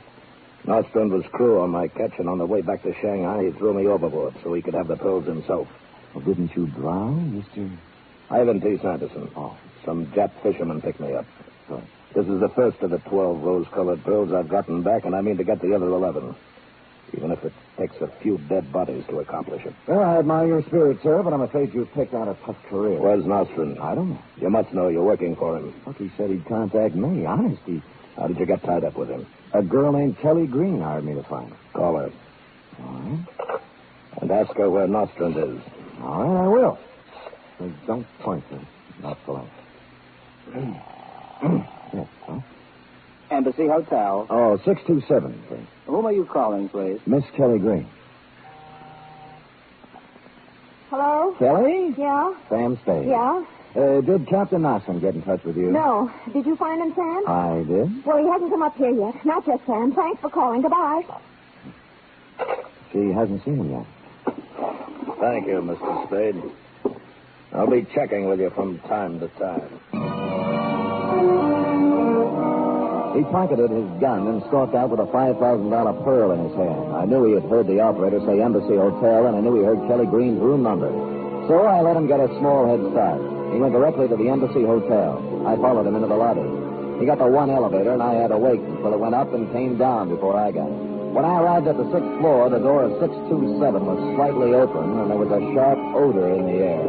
Ivan T. Sanderson wasn't there. Neither was Kelly Green. And dragging himself across the floor, trying to reach the door, was Captain Eric Knoxon. He had 2 bullet holes in his back. I tried to help him, but beyond help. He collapsed, dead. As his body relaxed, his mouth slowly opened, and 5 rose-colored pearls rolled out.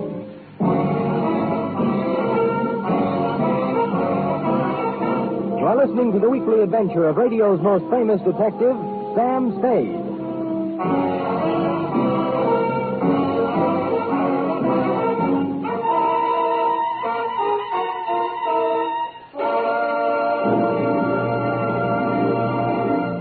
Three chimes mean good times on NBC. There's music and mystery with the chimes every Saturday. Tomorrow evening for mystery, Herbert Marshall stars as the man called X. In all the strange and far-off corners of the world, wherever there is intrigue, danger, and romance, there you will find the man called X. For music, there's your hit parade with the top tunes in the land as selected by you and brought to you by Snooky Lanson, Eileen Wilson, and the Hit Paraders. Last week, Tennessee Waltz and My Heart Cries for You were the top tunes across the country. Will they topple? Well, you'll have the answer tomorrow on Your Hit Parade.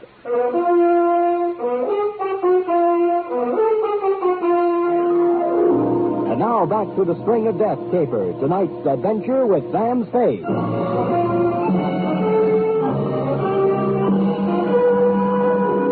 After I found Knoxon's body, I called you, Lieutenant Kelsey, and told you as little as I could. After that, I went out to dinner and then home to bed. This hiatus was necessary in order to let the pot of vicious intrigue bubble a little.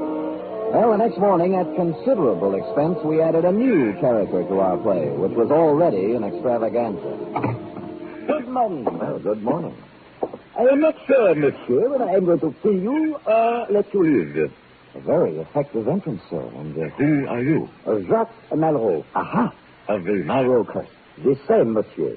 It was reported in the paper that you found the body of Captain Eric Nostrand in the apartment of a girl named Kelly Green. Well, I'm afraid I just happened to be there. Did you happen to know if anyone found a number of pearls on Nostrand's body? Well, as far as I know, they didn't. You mean the Tawatawi pearls, don't you? Aha.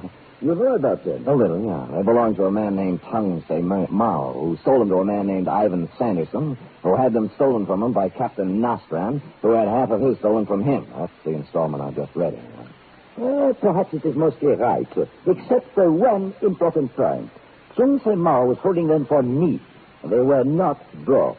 They were taken from him at the point of a gun. Getting involved. I risked my life in the shark-infested waters of Territory diving for those pearls. No man but me will possess them. Now, where to find Kelly Green and Ivan Sanderson? I don't know. The police don't know, so I can't tell you. Aha. All right, Mr. Spade. You have an honest face, I believe you. But if it turns out later that you have deceived me, you will find to your regret that Jacques Malraux is not an easy man to do business with. Au revoir. Following his exit, I allowed a pause for dramatic effect, and then dissolved into the next scene. On the front door of Chanley's grocery store, there was a sign, closed for the day, so I went around the block, through an alley, and came up on his living quarters from the back way. I stood at the back door and knew somebody was home listening to some Oriental artist show. I tried the doorknob, it turned, and I carefully opened the door and stepped in. What you do my house? Well, what like you come in private house? Turn that thing off and I'll tell you. All right, get out or I call police. John, I didn't come here to quibble with you. I came to speak right from the shoulder. What you talk about? The Tawatawi pearl. I don't know pearl. Get out. You know Nostrand was killed yesterday, don't you? I tell you before, I know no man named Nostrand.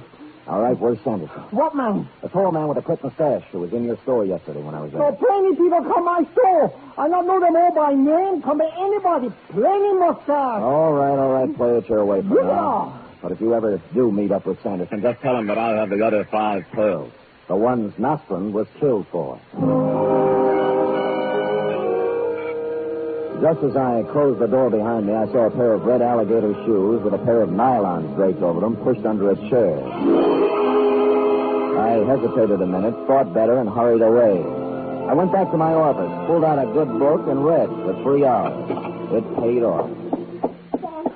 Sam, I had to come to you. I'm in an awful jam. I should say you are, and it won't get you any easier when I call the police. I knew where Eck was found in my apartment, but I didn't have anything to do with it. Nuts. I called you from here not 10 minutes before Nostrum was found dead. All right.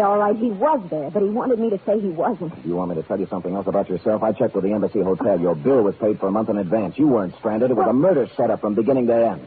But I can't understand your being dumb enough to use your real name. He wasn't supposed to have been killed there. It was supposed to happen someplace else. That's what I thought. Oh, don't do it, Sam.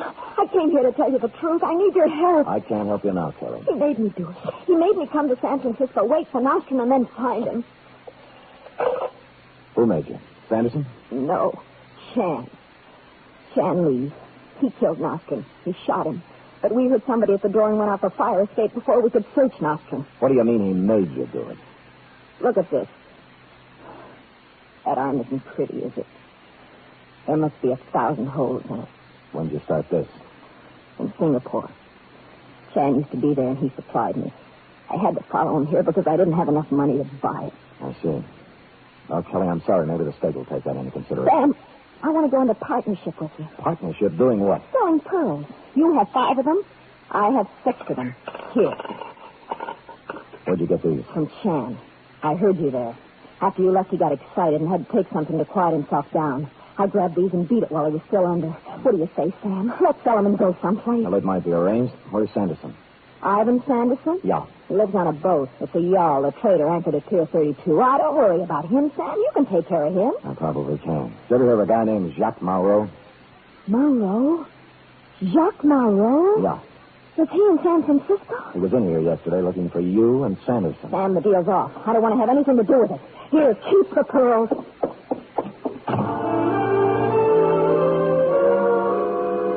I picked up the 6 pearls and put them in my office safe with the other 5 I'd taken from Nostrum. Then I went down to the waterfront looking for Sanderson.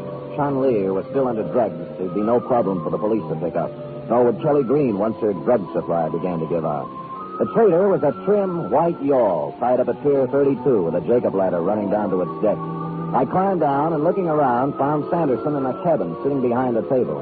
It wasn't a commonplace thing. You see, he'd just been shot. You can't do anything for me, Sam. There's nothing to do. How did it happen, Sanderson? Malraux curse. Jacques Malraux. Yes. He made a vow that he was going to kill anyone who touched the pearl. Anyone. Did he get your pearl?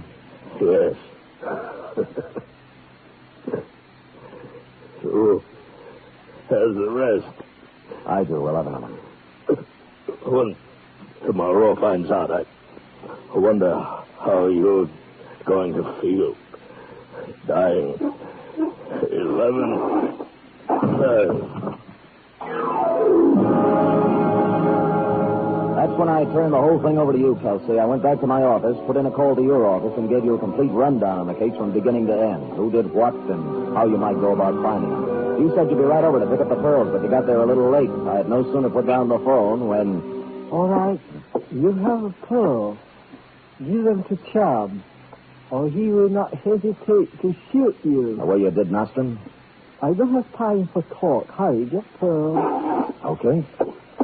They're in my safe here. I don't think I'm going to give you any argument or pull anything clever. It would be too bad if you did. I don't really know who these pearls do belong to, and I don't care much anymore.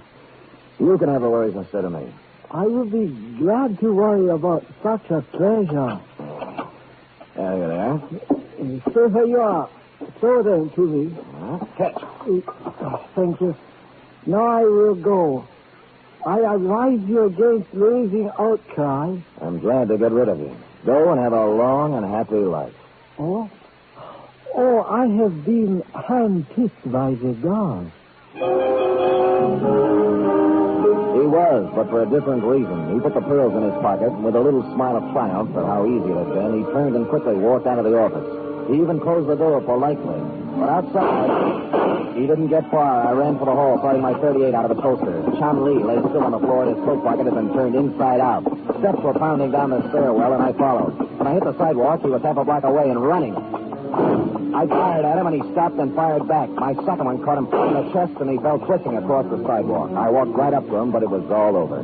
Jacques Marot was dead. And one by one, 12 of the most beautiful rose-colored pearls in the world were dropping out of his hand, rolling down the gutter, and plopping into the sewer, where they belong.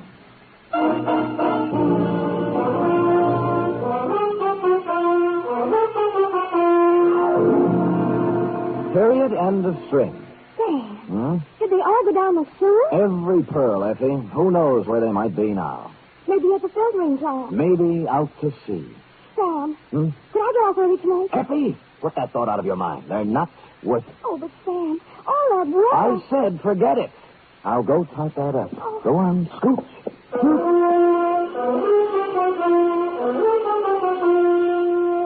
3 chimes mean good times on NBC. There's music and fun in the air tomorrow evening, styled to suit your Saturday night of merriment. Dennis Day brings you songs and comedy in his charming boyish manner, and then Judy Canova gets together with her frolicsome friends for Mountain Melody and Mayhem, followed by Grand Ole Opry with singing MC Red Foley and his gang. It's a Saturday night of fun designed for you.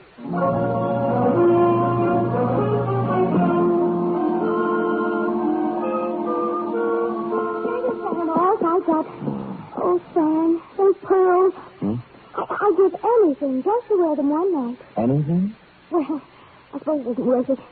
But someday, somehow, I want to wear expensive jewelry. Effie, I'd rather see you with a sparkling light in your eye any day. Looks much better on you. And, of course, it's cheaper. Effie, is that a slur on my character? Oh, I don't get paid too much. Or too often. All right, let's settle this thing right here. You say you want some pearls? Oh, I'd love some. Well, here you are. 6 oysters. 3 boys and 3 girls. You can grow your own at home. Sam, are they really oysters? They are, indeed. I picked them up at Fisherman's Wharf just this afternoon. What do I do? Well, I'll make it easier for you. I also bought a bottle of cocktail sauce. So which will it be, pearls or oysters on the half shell? Oh, Sam, you're so different. Let's eat them. Not until you say... Good night. Good night, sweetheart.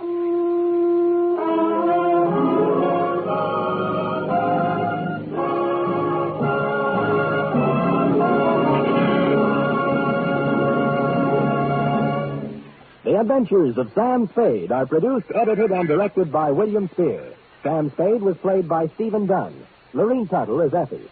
Script for tonight's adventure by John Michael Hayes. Musical scoring by Lud Gluskin, conducted by Robert Armbruster.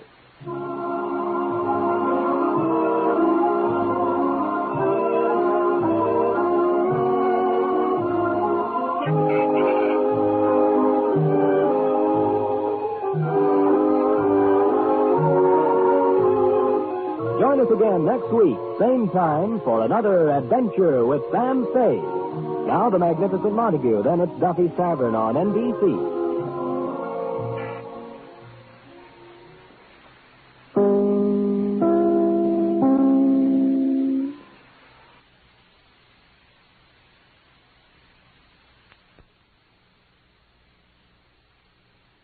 The National Broadcasting Company presents The Adventures of Sam Spade, Detective.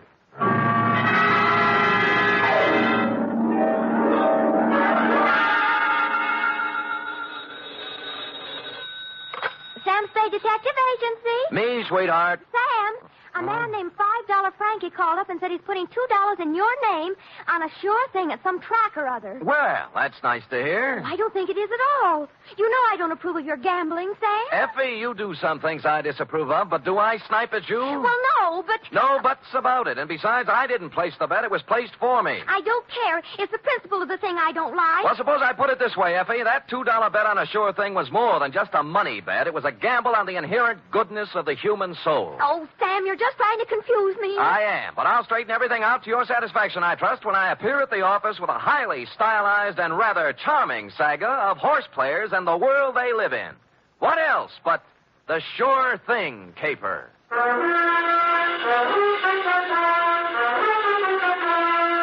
NBC, William Spier, radio's outstanding producer, director of mystery and crime drama, brings you the greatest private detective of them all in The Adventures of Sam Spade. Effie? and I hope you always are at the wages I pay you. Oh, I'm glad you brought that up, Sam. When I pay them. I don't want to start an argument, but I do need some new clothes. Oh? You want me to put up a good front, don't you? I will rephrase my answer. Yes. Well? Effie, if you can hold Warp and Wolf together for a few weeks, I have a feeling we'll be rolling in dough, driving big cars and wearing mink. Oh, you mean that best. All conjecture. Enough of your sneering. Now, you hear me out. Weigh the evidence, and maybe you'll feel differently. I doubt it. No good comes of playing the horses. Date, fill it in. 2 $5 Frankie, care of... Sam, wait a minute now. $5 Frankie what? What's his last name? I don't think he has one, F. As I get it, he was born just before a Gold Cup handicap at Pimlico, and they didn't have time to give him a last name and place a bet, too. So they chose the bet. Oh, Sam, that's awful. What do you mean, awful? That horse paid 18 to 1. Well, to get on, 2 $5 Frankie, care of Patterson Smoke Shop, Myrtle Street City, from Samuel Sucker Spade, San Francisco, license number 1375596. Subject, the Sure Thing Caper. Dear $5 Frankie, for you to be seen at the hour of 1 p.m. post time anywhere but at the track is truly a veritable, unbelievable occurrence. So when my door pivoted open Monday at said hour and a short gent with 36 shoulders and a 44 long plaid coat came in, my eyes told me it was you, but my mind screamed no. I checked your wide-brimmed pork pie, your zoot gabardine slacks, suede and alligator wing-tipped shoes, and it still repeated you. Sammy, do not look as if you have just lamped the ghost. It is I, $5 Frankie. But at this hour, Frankie, what is it? Your watch broken? Did you lose your way? You sleepwalking? What? No, Sam. I am in complete possession of my faculties. Good. And I came here with the full knowledge of my intellect. Uh-huh. I even see through the crystal of my timepiece that it is 1 o'clock, the hour from which they break from the barrier. That's right. But I have not been drinking, and as for sleepwalking, that is strictly for gents with unhappy marital relationships. All right, Frankie, I'm forced to agree with you that you're standing in front of me instead of the $5 window. Now, what's the dope? Well, ordinarily, I do not resort to hiring a strong arm to consummate my business dealings. Naturally. There being a full supply of such muscles lying around the back room of Patterson's smoke shop. Loose? But when the job calls for both tact and muscle, I am forced to roam far abroad in search of the same. You mean you have a job for me? A real honest-to-sea-biscuit job that'll pay money? With the ordinary Seamus, I might try to offer a little paddock chatter, you know? Yes. But with you, Sammy, I will tender coin of the realm. Good. I will pay you, of course, in $5 bills, as is my wont. In advance? 10, 20, 30, 40, 50. 10 times 5. Figures. Now, do you veritably consider yourself in my employ? I am veritably in the race, Frankie. Good. Now, Sammy, leave it to be understood by both parties that I am not touting you off on any sour deals. Uh-huh. A rather curious situation has arisen, and I will explain it to you candidly, as they say in certain novels which I have not read. Well, most novels lose so much in the translation. True. Yes. My narrative begins yesterday, to be exact. Mm-hmm. Yesterday, their heels and toes into the back room of Patterson's smoke shop, a gent whose face was once as familiar to me as my own. By name, said gent?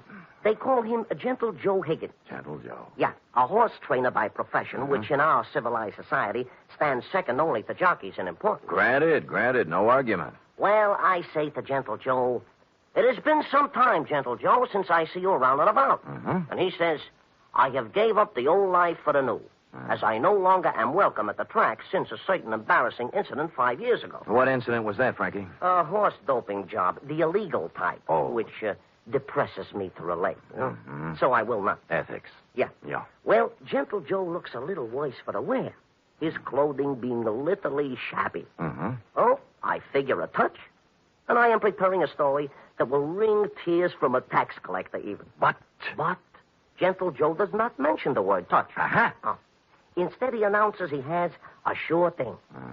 Sammy, you know how those words do to a horse player. It's like throwing a bale of catnip to a lion. Oh, my arteries open to let the blood through faster. My nerves give off loud, ringing noises, and my mind is already computing. Of course. Well, before I can stop myself, I have pressed 500 rocks in Gentle Joe's hand, begging him to place them on the same sure thing. I'd have done the same thing under the circumstances. Of course. But Gentle Joe says it will take at least 1,500 rocks to pull off the deal. Oh. He further advises me that the horse in question is due to return 20 rocks to 1. So you gave him the other 1,000? Well, not having it in my genes at the time, I cut 2 other business and professional friends in on the gravy. Dinosaur Torelli and Bones Moulton, 5 bills apiece. And then? Gentle Joe rushes out of Patterson's and... Has never been heard from again. A sad tale. You think he just stole the money? Sam, Gentle Joe Higgins is a horse player, not a common sneak thief. I'm sorry. But did he leave town? He did not. On the advice of certain informers, I tracked this Gentle Joe to a ramble-shackle rooming house on Clark Street. 241 to be exact. And? And there the trail gets very cold indeed. He's made his move, huh? No. But he had a landlady who would not let me in. Complicated. Oh, she is a frightening person to behold. She is indeed half wildcat and half witch. I'll deal with her. Good. And tell Gentle Joe that I am not an overly suspicious person, but also relate to him my position. Dinosaur Torelli and Bones Moulton are 2 such gents as it is wise not to cross. Rough. Back fence gossip has it they are the Undertaker's best friends. Well. Indeed, it is also rumored they are behind their quota for the month. Well, and Sam. Yeah? At Bay Meadows. Yeah? A bad card. Nothing going today. In preparation for my meeting with this redoubtable landlady, I ran through my repertoire of low, mean faces in front of the mirror, leaving smoking holes in the glass. And then I stamped out, heading for the rooming house on Clark Street, 241 to be exact. My knock was answered by... Well, it was even worse than you told me. She was gumming a sen-sen. What are you standing there for? You're shading my geraniums. Oh, no. Well, sir? Speak up, Curly. I ain't got all day. Madam, perchance do you house in this quaint colonial inn a fine old gentleman called Gentle Joe Higgins? You the Lord? No, I'm in business for myself. You see this? Oh, one thing I hate worse than the law is private detectives. Can't trust them. No. Cheap, never have any money. Look. Never want to pay anything. Look. Always want something for nothing. A surly, no good lot of pocket pickers who should all be boiled in oil and thrown in the pits full of snarling One beasts moment, of prey. Madam, look at this. Oh, Yeah. well. That's the kind of crinkling I'd like to hear. I thought you would. Wouldn't mind having a mattress stuffed full of that green paper. It is a pleasure, distinctly, to be able to present it to such a charming, witty, and gay woman, I guess, as yourself. Now, Come in, Bright Eyes. Yes. Now, where did you say Gentle Joe could be located? Second door to the left. Thank you, kindly. Only he ain't in. Gone out somewhere, he has. Your timing, madam, and I should add Defarge, was a little sadistic. Now, give me my 5 back. You ain't heard my proposition yet. I've heard enough. Madam, you have acted in a very hateful manner. Another 5, I'll let you wait in his room. Madam, you are a Dresden doll. No matter what anybody says. Can the tanner wave you lost and let's go. Let's have a ball. Once in Gentle Joe's room, I closed the door, thus separating myself from that skid row bankhead. While I was waiting, I cased the room. Spartan. A bed, a chair, a dresser, a racing form, some worn clothes, various mementos, and pictures of his better days at the track. I was studying an old print of Equipoise when Gentle Joe turned up. Yes, she was a great stretch runner, wasn't she? Yes, indeed. A mile and 141 and 5th, and hardly damp at the end. Well, yes. Now, don't yes. look upset, Mr. Spade. Fanny told me that you were a detective waiting for her. Oh, she's a swell kid. Yeah, Fanny's impetuous, but a good sort, yeah. Keeps the right people out and lets the wrong ones in. A fine judge of character. No, you're generous, sir. I'm about to have a cup of tea. Will you join me? Be delighted. I'll just take the water out of the tap. It's hot enough. Well, Gentle Joe, I'm here on a rather painful mission. How in goes the tea? $5 Frankie thinks you caged him out of $1,500. And now for the water. And 2 tough friends of his are looking for your scalp. Yeah, there we are. Now we'll just let that steep a while, and we'll have us a pickup. Did you hear anything I said? Well, of course, Mr. Spade, of course. Every word. I know why you're here. those men are worried about their money. But next time you see them, you tell them not to worry. Well, they said this sure thing of yours was going to return 20 to 1 odds. That's a lot of money. Oh, it will, all of that. Maybe even many times more. Yes, it's a sure thing. You mean the race hasn't been run off yet? Yeah, there we are now. I think that these should be ready. Well. Mm-hmm. Now, this is yours. Thank you. And this is mine. Huh? A Darjeeling flowering pekoe. There's no finer tea. Has an almond flavor. Yes, it's peculiar to the region, especially pronounced in last year's crop. Yes. Well, shall we get back to business? Yes. Now, you tell those gentlemen that they have no need to fret about their money. It'll be returned to them many times over. Many, many times over. Well, are you feeling all right, Mr. Spade? Groggy, They'll look back on this investment with considerable pleasure and pride. I don't know what And happened. someday they'll be able to say that they, too... Stupid Sam. Nobody had to give me a saliva test to guess what happened. That nice, sweet, gentle old man had doped me right up to the ears. I tried to stand up, but my legs were like 2 wet pieces of spaghetti, and I went down. Gentle Joe went right on talking and smiling until everything was nothing. When I came to, Joe was gone, and so was my faith in horse people. Fanny had made herself scarce, too, and I stumbled alone out into the daylight for resuscitation. It took walking, coffee, whiskey, and a bowl of raspberries to bring me around. I eventually found a safe haven in my own office. Sam Spade Detective Agency. Mr. Hangover speaking.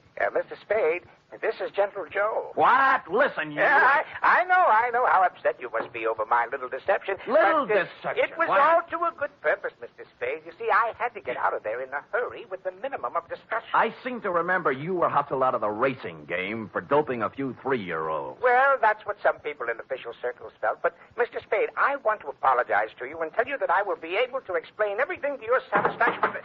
No. What's the matter? Help! Get away! Hello! Hello! Hello! Hello! Somebody put the phone back on the hook, so I hung up and dialed a friend at the telephone exchange. She quickly traced the number. The call came from the Sunset Stables out near Bay Meadows. I dialed back, but nobody answered, so I beat it out there. It was dark, and the only person I could rouse was a young stable boy. Yeah, what do you want? My name's Spade. A guy named Gentle Joe was calling me from here, and something happened to him. Gentle Joe Higgins? That's what I said. Oh, I haven't seen him in 2 or 3 years. Now, look, don't give me that. He called from here. Now, where is he? Oh, look, beat it, will you, before I scream for the cops? All right, I'll look myself. Oh, I say you can't. Now, no.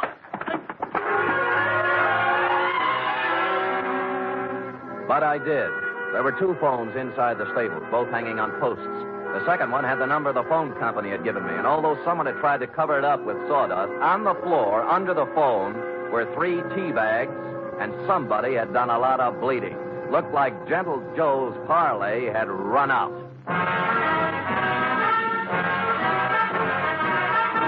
You are listening to the weekly adventure of radio's most famous detective, Sam Spade.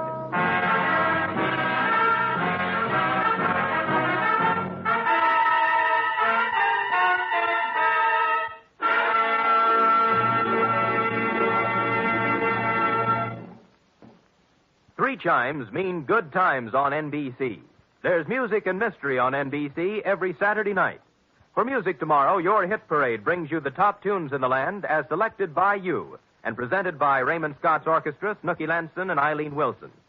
For mystery tomorrow, Herbert Marshall stars as the man called X.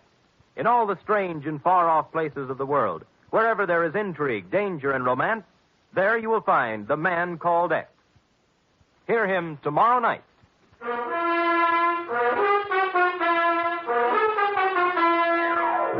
And now back to the Sure Thing caper, tonight's adventure with Sam Spade.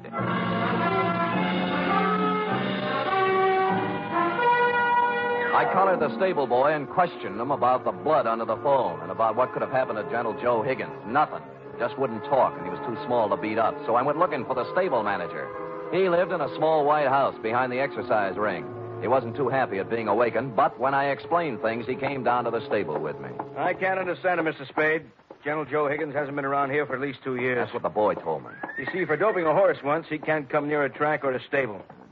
We let him hang around here, the racing commission would fine us. Well, he called from here and something happened to him. The number the phone company gave me matches up with one of your phones. There was a lot of blood on the floor, too. Here we are. Now, which phone was it? That one. All right, let's look at it. This is the phone, and here's the... Wait a minute. Come in here, you. Let go of me, you big... Let go! Now, tell Mr. Kemp here what was on the floor when I came in. Nothing but sawdust. I tell you, there was blood there. No, honest, nothing. Mr. Spade, this boy's been with me for 5 years. He's perfectly reliable. Well, so am I. Well, what do you think happened? I think somebody used this old man for a punching bag. Maybe you'd better go home and sleep on it, Mr. Spade. We'll talk about it tomorrow. But don't humor me. Make this kid talk. Mr. Kemp, this guy's tappy. Danny, are you certain there was no blood or no Gentle Joe? Mr. Kemp, I'd swear on my father's grave if necessary. You see, Mr. Spade? I calmed down in a little while and searched the place myself. I came up with exactly nothing but an attack of hay fever and a horsey smell. And I suddenly wondered why I cared about Gentle Joe at all after what he'd done to me. So I went home and called $5 Frankie. You say you have conversed with Gentle Joe? Twice, and both under rather trying circumstances, Frankie. Once I was doped, and once something happened to him. Uh-huh. I take it he did not heed the message I employed you to convey. So far, he hasn't heeded anything. Then he is, without a doubt, in considerable trouble. I would say so. It seems that my business associates, Dinosaur Torelli and Bones Moulton, have blown their tops and gone looking for Gentle Joe with something special in mind. Mm-hmm. Something like assassination. I was afraid of that. Mayhaps they have already contacted Gentle Joe for an accounting. Certainly, mayhaps. I think they've already mowed him down. And there is nothing further for us to converse about, Sam. It is history, and it will be recorded thusly. Well, if you say so. And if I might tender a bit of advice, I would say, hop into the Simmons, Sammy, and knock yourself off a few hours of that ever-loving forgetfulness. And when you arise, you will have erased from your mind the names of Gentle Joe Higgins and yours truly, $5 Frankie, for some time to come.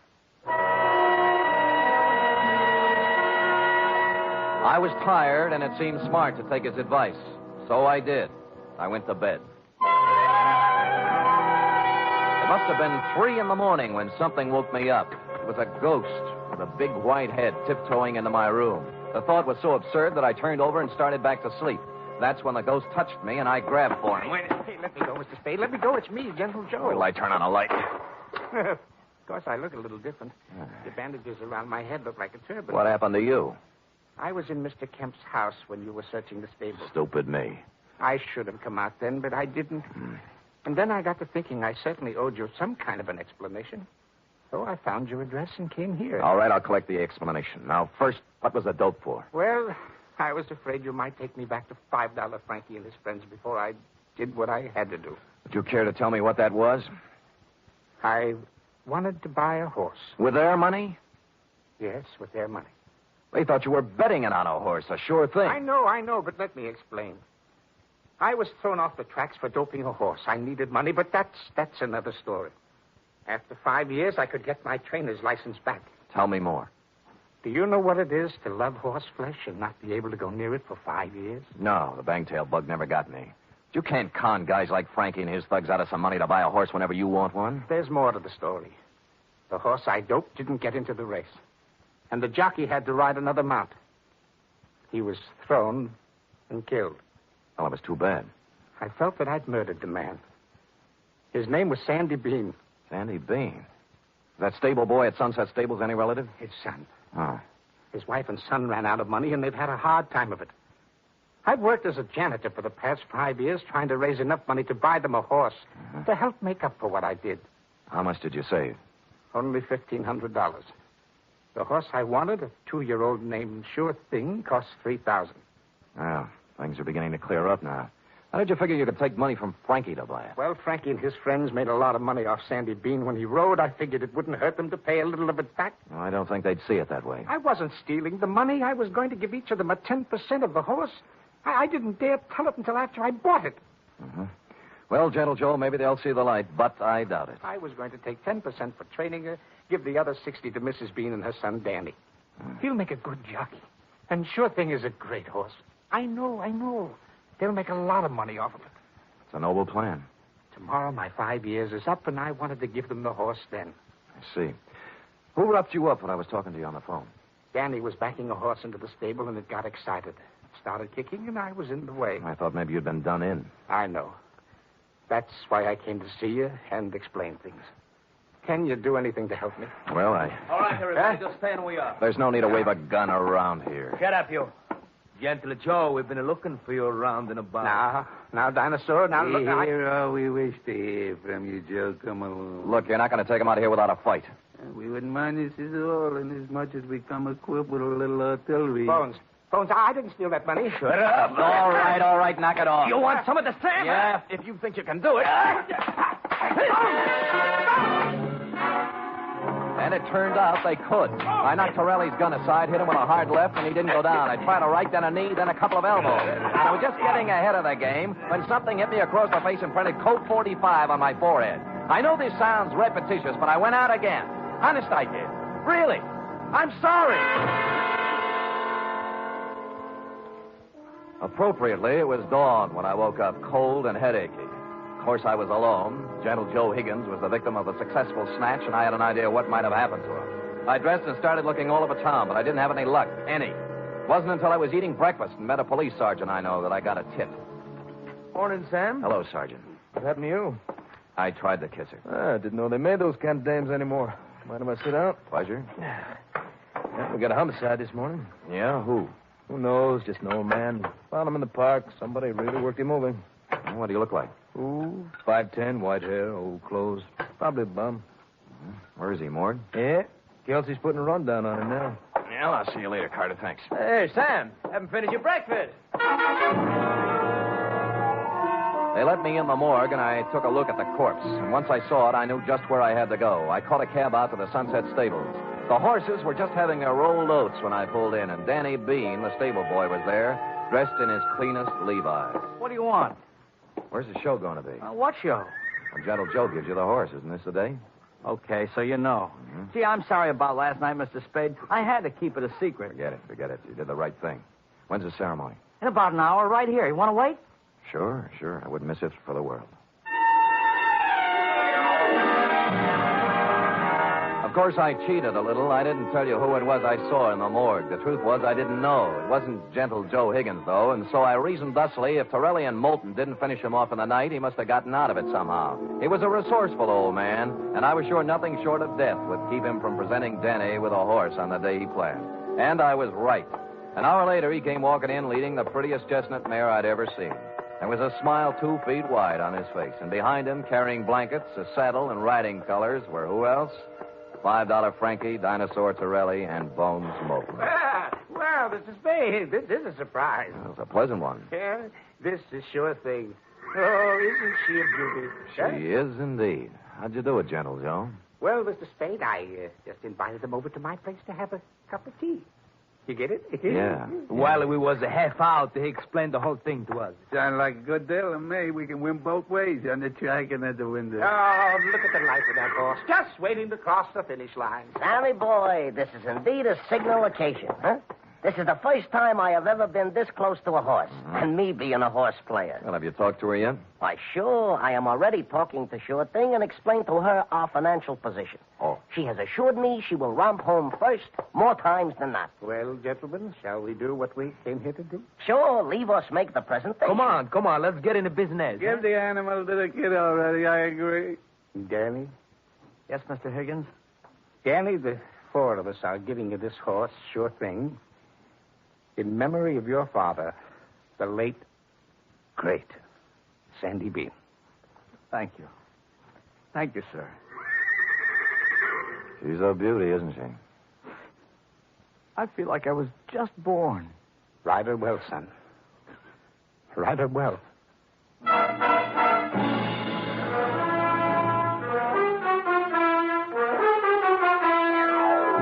And I think he will. Period. End of report. Oh, Sam,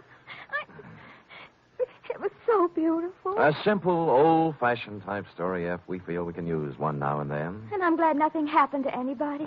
Because I just love them all. Everything considered, F, they weren't half bad. Now, how about typing it up? Oh, I'd love to.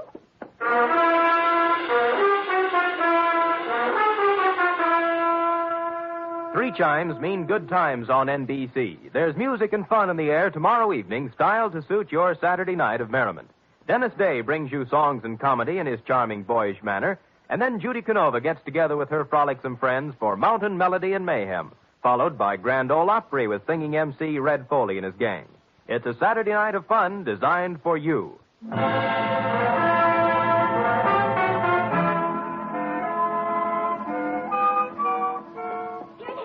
All typed up. Now, let me see now. Mm-hmm. You captured $5 Frankie's peculiar style. Perfect. And that wasn't easy. Oh, Sam, I was just thinking. Oh? We ought to contribute something along with everybody else. To that horse, that sure thing. I probably will, Effie. A few dollars here, a few there, whenever it's running. Oh, I didn't mean betting. Oh. What I meant is, for example, it's going to need a lot of hay, isn't it? Bales and bales. Well, my cousin Frisbee cuts our lawn. I'll have him save the grass and send it to the stable. Effie, you are a noble creature, but I think Sure Thing can get along without your little lawn. Well, I've seen horses wearing stockings.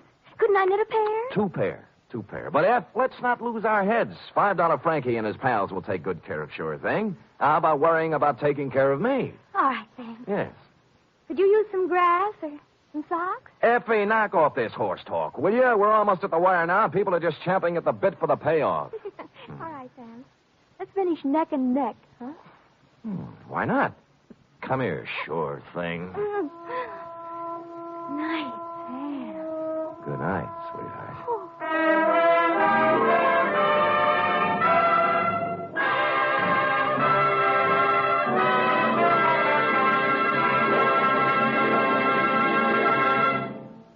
The Adventures of Sam Spade are produced, edited, and directed by William Spier. Sam Spade was played by Stephen Dunne. Lurene Tuttle is Effie. Wally Mayer was Gentle Joe. Script for tonight's adventure by John Michael Hayes. Musical scoring by Lud Gluskin, conducted by Robert Armbruster.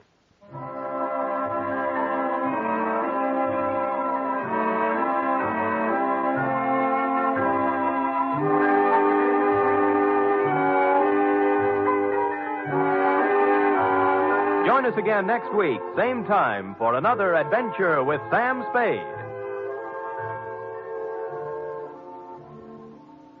The fight against heart disease, the greatest killer in America, goes on with increased intensity. But doctors cannot wage this battle alone. They need your help for the eventual control of heart disease through research, education, and community heart programs. Give now to fight heart disease. Send your contribution to HEART, H-E-A-R-T, in care of your nearest post office. Join the magnificent Montague. Then it's Duffy's Tavern on NBC. The National Broadcasting Company presents The Adventures of Sam Spade, Detective.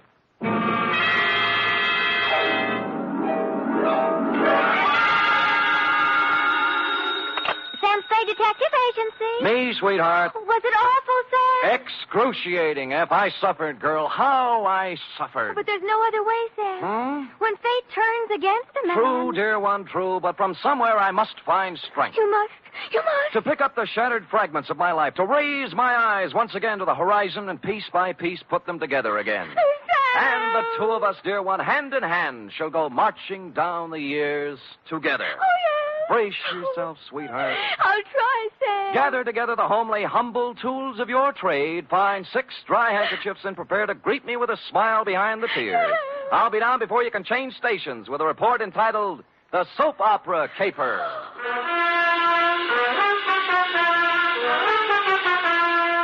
For NBC, William Spier, radio's outstanding producer, director of mystery and crime drama, brings you the greatest private detective of them all in The Adventures of Sam Spade. Sam? Who called, young widder Perrine? Lane F. Is it all over, Sam? Is a soap opera ever over, dear one? Oh, but it's out on the phone like you... I know, but it's not the end. It's never the end. Pull up a chair now. Take a firm grip on pad, pencil, and your emotions. Got 'em? I'm at the ready, Sam. Good show. To Agatha Pilbeam, from Samuel Spade, license number 137596. Subject, the soap opera caper.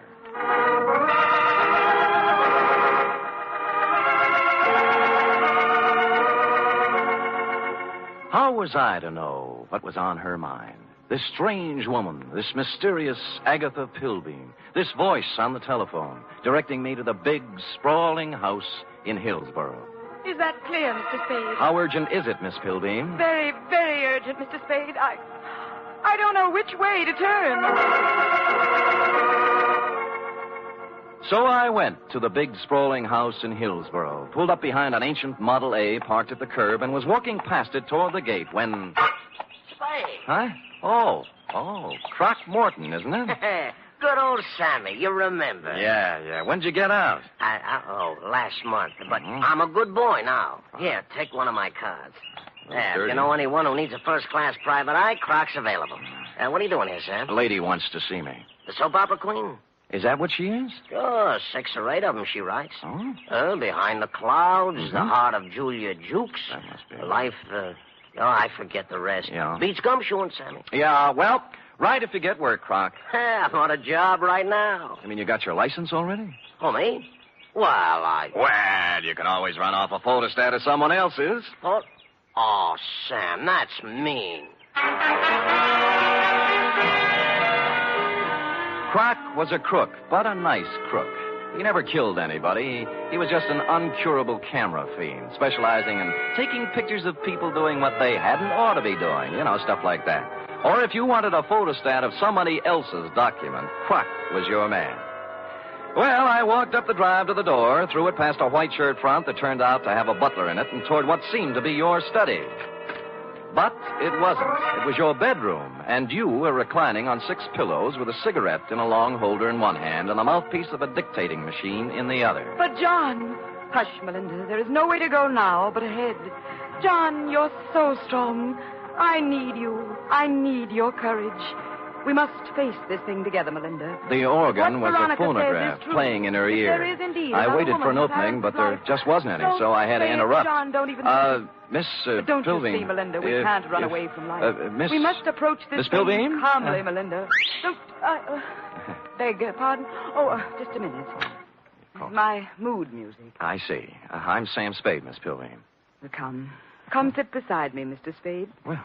It's time we talked things over. Well, thanks. Oh, maybe you'd better start at the When a beginning. woman reaches 40, Mr. Spade, she comes to lean upon her man. Oh? To look upon him not just as someone to cherish, but as a source, a spring, a fountain of strength. Mm-hmm. Are you still dictating? I'm talking about me, Mr. Spade. Oh. Whom can I turn to? Whom? I grope, I flounder in the darkness. I cry out, I listen in vain for an answer. But there is none. Well, you always have a better chance of getting an answer when you ask a question. What do you mean? What are we talking about? What indeed? Well, I haven't caught the show lately. You'll have to bring me up to date. Why don't you run through the announcer's part, will you? Right after the organ when he says, when we left Julia Jukes yesterday... I'm sorry. I thought I told you on the telephone. No. For many days now, I've seen somewhat of a strange new look on my husband's face. Husband? Dr. Martin Hawkes. Oh, you're married. I thought it was Miss Agatha Pilbeam. 2 years ago today, I met young Dr. Hawkes and married him.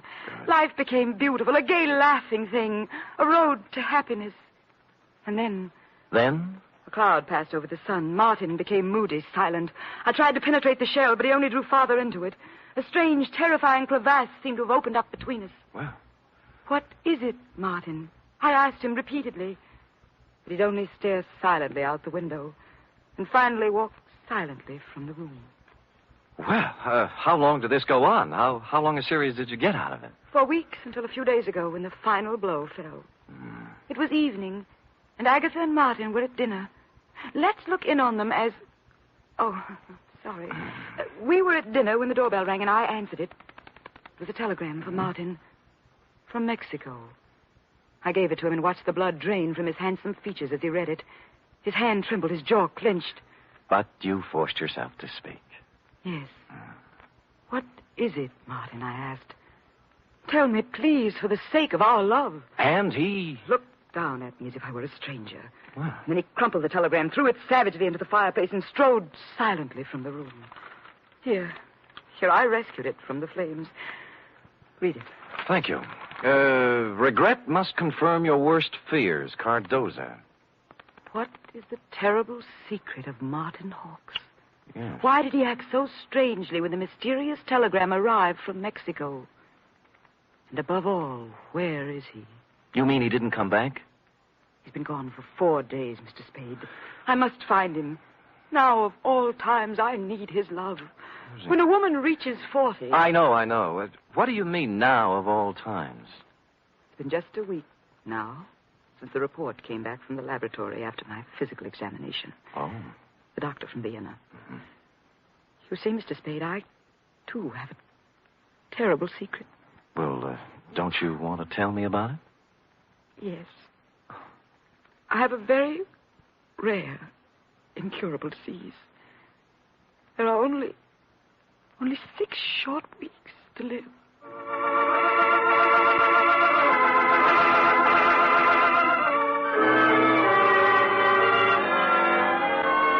Well, less than an hour after his distressing interview with Agatha, our boy Sammy walked into the beautifully appointed office of young Dr. Hawkes at 450 Sutter to find his nurse, pretty young Nora Sheldrake, a new character, working at her desk in the reception room. In response to a question from Sammy, we hear Nora saying, I have no idea where Martin has gone, Mr. Spade, but I can tell you why. Tell me, Nora. Please feel free to tell me everything. It's that woman, Mr. Spade. Agatha? Yes, Agatha. Mm-hmm. She never understood Martin. She doesn't understand Martin. She never has tried to understand Martin. Do you hear me? She never has tried. I take it you don't care for Agatha Pilby. I hate her. Nora? I do. I hate her. She thinks her money can buy everything, even Martin. Well, it won't. She knows that now. Well, calm yourself, Nora. Try and think back now to the last time you saw Martin Hawkes. It was Monday. 4 days ago? Yes. The call came from some legal firm named Bennett and Hatch. Now, let me write that down. I switched the call into Martin. I was worried for him. I was concerned. I have to admit now I did a terrible thing. You listened in. I did. They told him his sister was in town, that she was working at some nightclub, and wanted to see him. What nightclub was this? Let me see. It was the Tortuga. Mm-hmm. What else? That's all. They hung up then, and Martin came out. I watched the blood drain from his handsome features. His hand trembled, his jaw clenched. Yes. I'm going out, Nora, he said. If I'm not back, don't worry. That's all. It was so like Martin.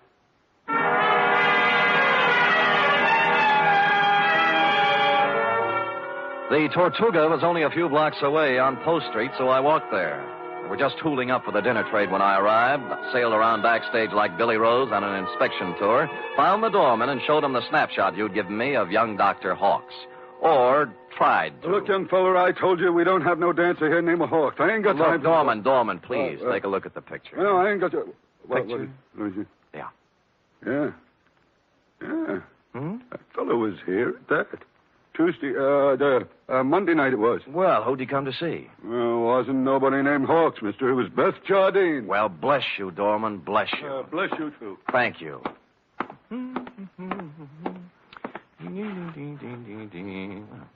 Beth Jardine. Well? Come in. Close the door, will you? Yeah. Drafty. Yeah. Is there anything I can... There sure is. Zip me up, Jack. I'm Sam. I don't care if you're Boris Karloff. You got hands, haven't you? Well... Zip me up. Okay. You say when.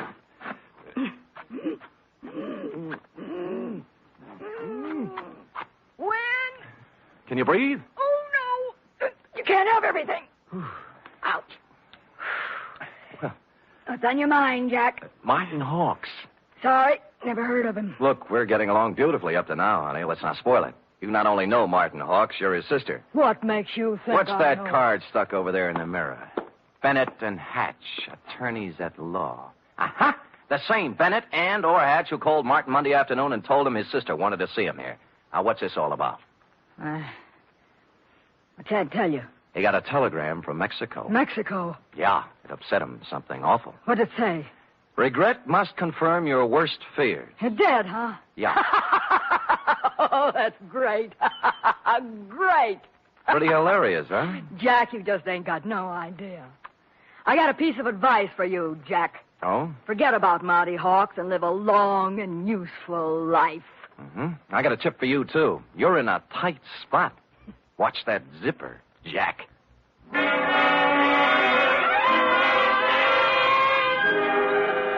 One of the heavier soap opera types, Beth was, with a throaty voice and the talent for besmirching reputations.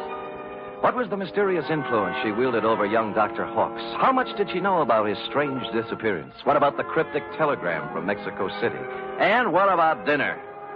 The last question I could answer. I stopped at Schroeder's for sauerbraten and potato pancakes, ran into Larry Mahoney of Homicide, who was off duty, and we stopped in at a handy alley and bowled until 11. I was walking back down Market Street when I passed the Flood Building, which reminded me of the firm of Bennett and Hatch, who resided there. As a matter of fact, it looked like they were there right now, since the light was on behind the second-floor window with their name on it. Now, the sensible thing would have been to call around 9 in the morning, but as I seldom do sensible things, I hustled up the stairs and down the corridor to their office. Someone other than Bennett or Hatch had put in some time, obviously. The drawers of a dozen or more file cases had been pulled out and dumped on the floor. The desk drawers, likewise. And to mark it clearly as the work of a thoroughgoing professional, the safe door was off its hinges. All this took me back to the Model A parked in front of your house this afternoon, Agatha, and I was contemplating same when... Hello? Bennett. Yeah? Good, Christopher. I was scared you wouldn't be there. Tried to get you at home. Do it, baby, do it. Pull the string. We'll never make it with this guy. We're through. Pull the string here.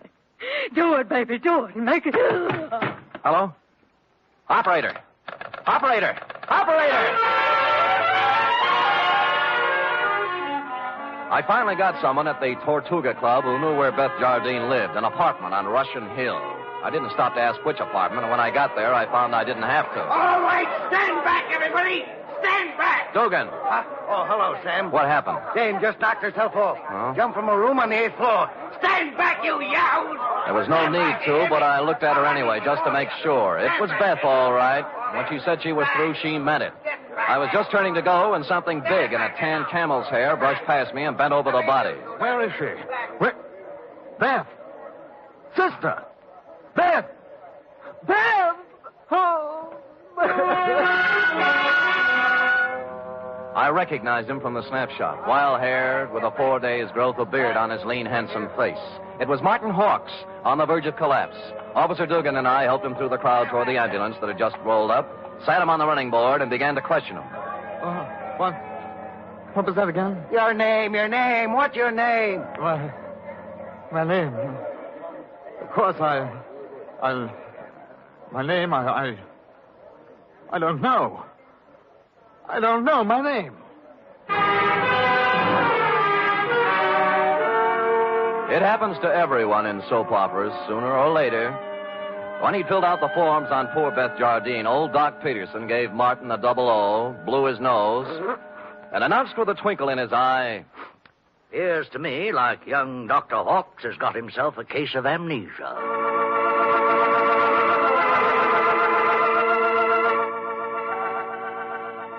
Will the mind of young Dr. Hawks come out of the fog? What does he know about the death of Beth? Was it murder? Or suicide? Or both?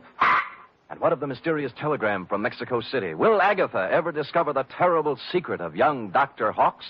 And will stupid Sam ever discover anything? Before we continue, a word from our announcer.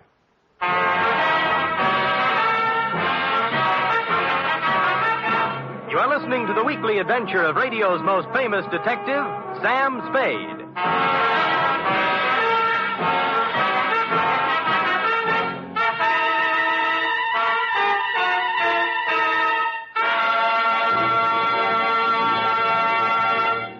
Three chimes mean good times on NBC.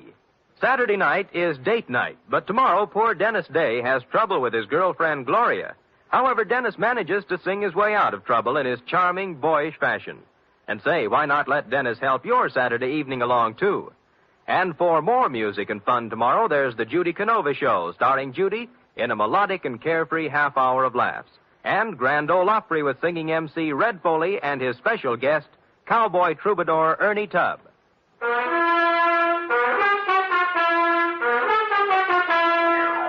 And now back to the soap opera caper, tonight's adventure with Sam Spade.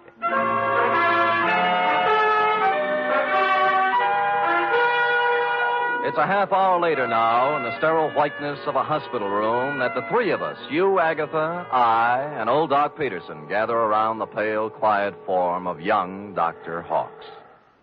Martin, speak to me.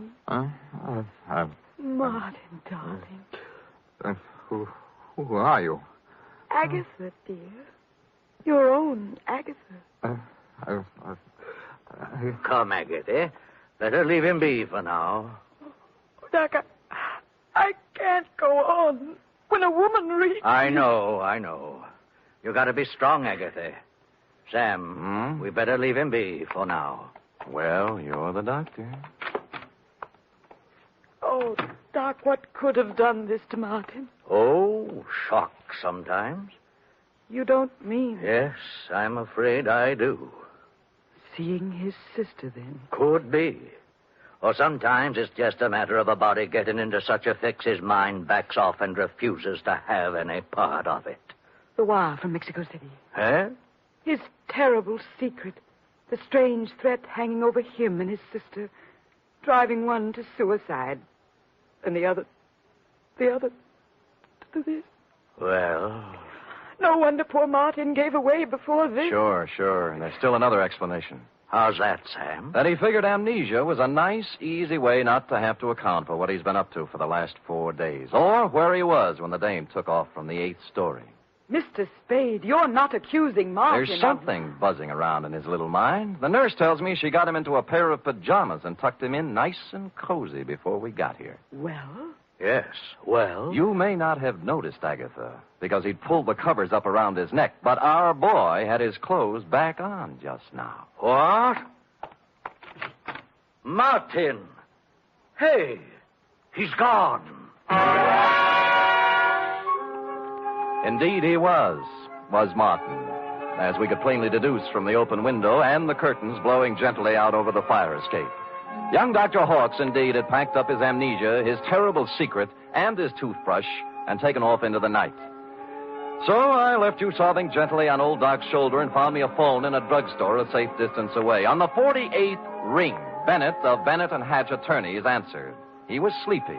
I used all my soft answers, and he used all his hard ones, and finally we got to the point. All right, Spade, all right. The Jardine dame left a sealed envelope with us. What was in it? How do I know? It was sealed, marked personal and confidential, to be delivered to the city attorney in the event of my death. Signed, Beth Jardine Hawks. Signed how? Beth Jardine Hawks. Not Beth Hawks Jardine.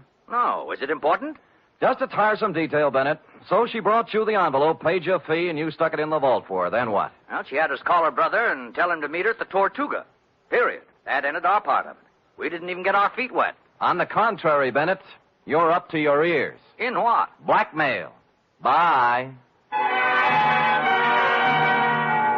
Which explained many things. To wit, A, the wire from Mexico City from the lawyer named Cardoza. B, the murder of Beth Jardine. And C, the reason for young Dr. Hawks' mysterious flight from the hospital, his mind still fogged with amnesia. It did not, however, explain why stupid Sam had kept Croc Morton's business card in his vest pocket for 21 pages without doing something about it.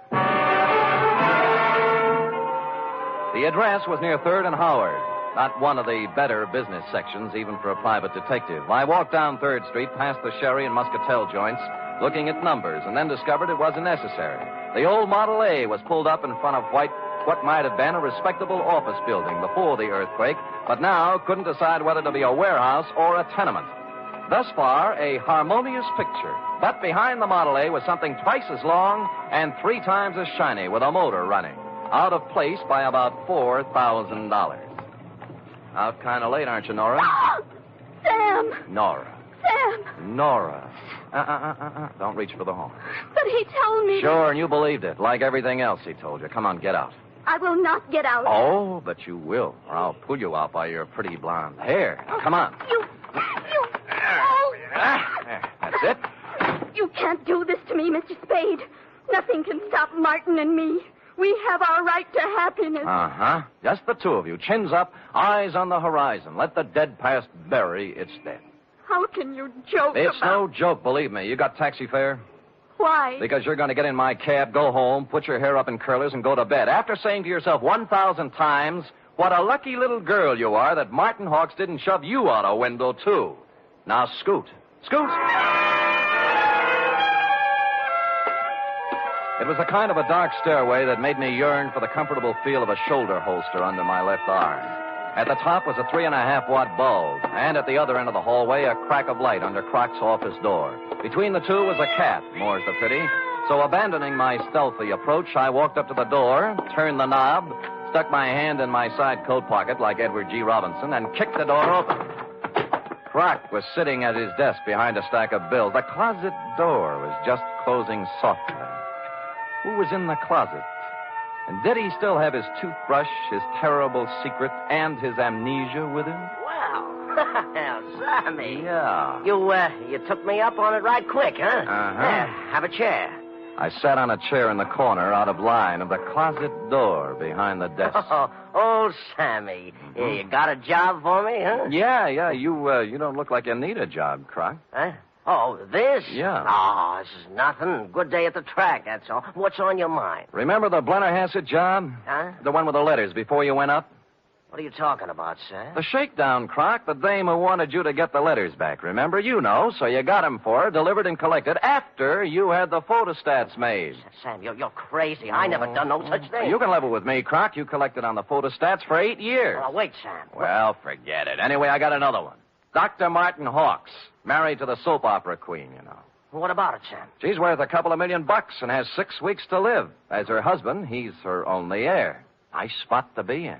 Yeah. Only he isn't her husband. Huh? Because the Mexican divorce from his first wife, the late Beth Jardine Hawks, wasn't legal, you know. What? She blew in a month ago and began shaking him down after leaving the marriage certificate and a batch of other papers with some lawyers for life insurance. Sam, I just ain't interested When in you hear whether... the payoff, Croc, it's just like the dame with letters. Oh, what do you mean? Hawks hired someone to crack the lawyer's office and get the papers out of the safe. Some smart guy, yeah. An unfrocked private eye who doesn't have a license. I found out where he had the photostats made, though. I can get copies. Spade, for crying out loud, shut up. The closet doorknob was turning slowly. I waved him out of the way and picked up the chair. It was all over 2 seconds after it started. The door flew open. He came out with his terrible secret, which turned out to be a gun. And I wrapped the chair right around his head. So I picked up the gun and Croc and young Dr. Hawks, and we all picked up a ride to headquarters. Only one scene remained to be played in today's exciting episode. I shall try to be brave, Mr. Spade. Sounds like such a cliche now. Good show, Agatha. Good show. Good show. Life must go on, you know. Even when a woman... You were born in 1911, I believe. Yes. As I say, life must go on, even when a woman reaches... Indeed it must. Indeed it must. We have our happy moments and our sad ones, our pleasures, our trials, our joys, and our heartbreaks. And sometimes, Mr. Spade... Yes? Sometimes at the bottom of our cup of bitterness, we find a pearl. We do? The laboratory test. A mistake, definitely. They got yours mixed up with someone else's, and you have no incurable disease and many years of happiness ahead of you. Yes, Mr. Spade. But happiness? I wonder. Can a woman past 40, whose husband is a convicted murderer, find happiness? Alone?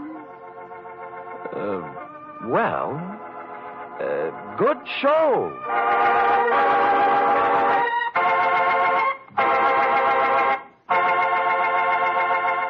Period. End of opera. Oh, say. Uh-huh.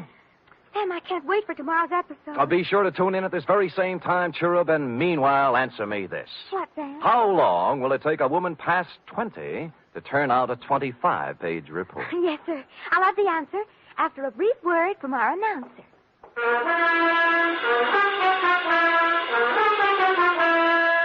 3 chimes mean good times on NBC.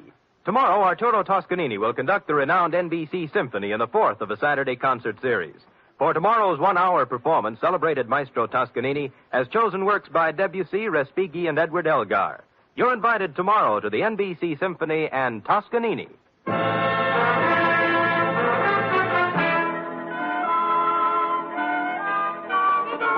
Oh, dear. Oh, Oh, there, little girl. No tears now. No tears. They're tears of gratitude, Sam. When I read all this about other people's troubles, I'm so grateful to you for the smooth life we have together. Effie.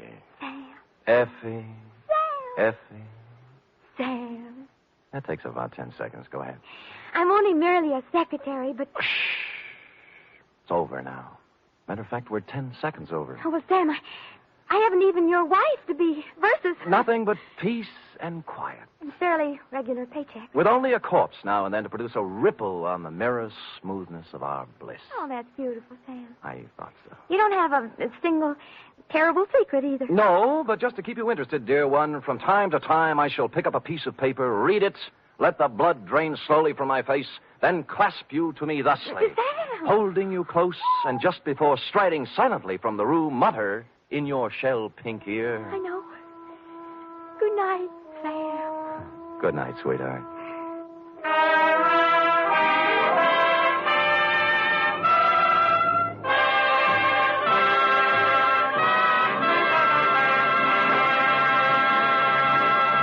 The Adventures of Sam Spade are produced, edited, and directed by William Spier. Sam Spade was played by Stephen Dunne. Lurene Tuttle as Effie. Script for tonight's adventure by Harold Swanton. Musical scoring by Lud Gluskin, conducted by Robert Armbruster.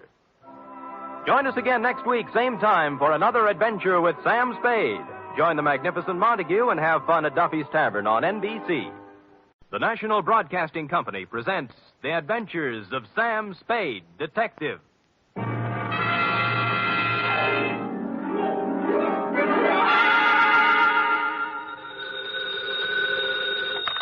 Sam Spade Detective Agency. Me, sweetheart. Oh, it's you. What kind of a greeting is that? Oh, it's you. Well, Sam, I may be only your secretary and all that, but I do have feelings, you know. What have I done now? If you'll recall... Yes? You were supposed to take me to the Geary Theater last night. Yeah? And you never showed up. Well, Effie, Oh, I know.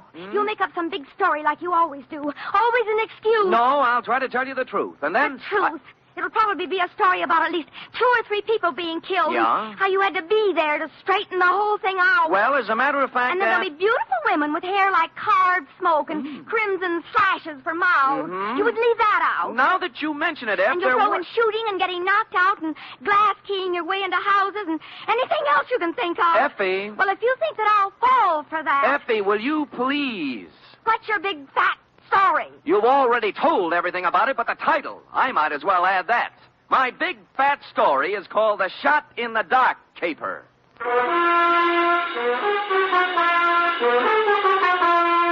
Transcribed for NBC, William Spier, radio's outstanding producer, director of mystery and crime drama, brings you the greatest private detective of them all in The Adventures of Sam Spade.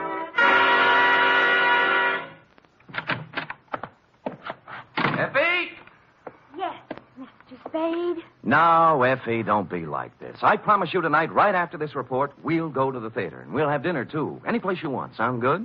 You're the employer. The faster we do the report, the faster we get out. And I won't even take time out for a drink. So come on, let's go, shall we? You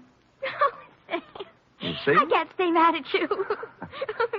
Date, fill it in. To Managing Editor, San Francisco Evening Gazette. City. From Samuel Spade, license number 137596. Subject, The Shot in the Dark Caper. Or, Stop the Presses. Spade has his pants caught in them. Caught? Dear News Hawk. The next time you have a bright idea about a story, count me out. There's too much work for the money it pays, and the glory just doesn't exist.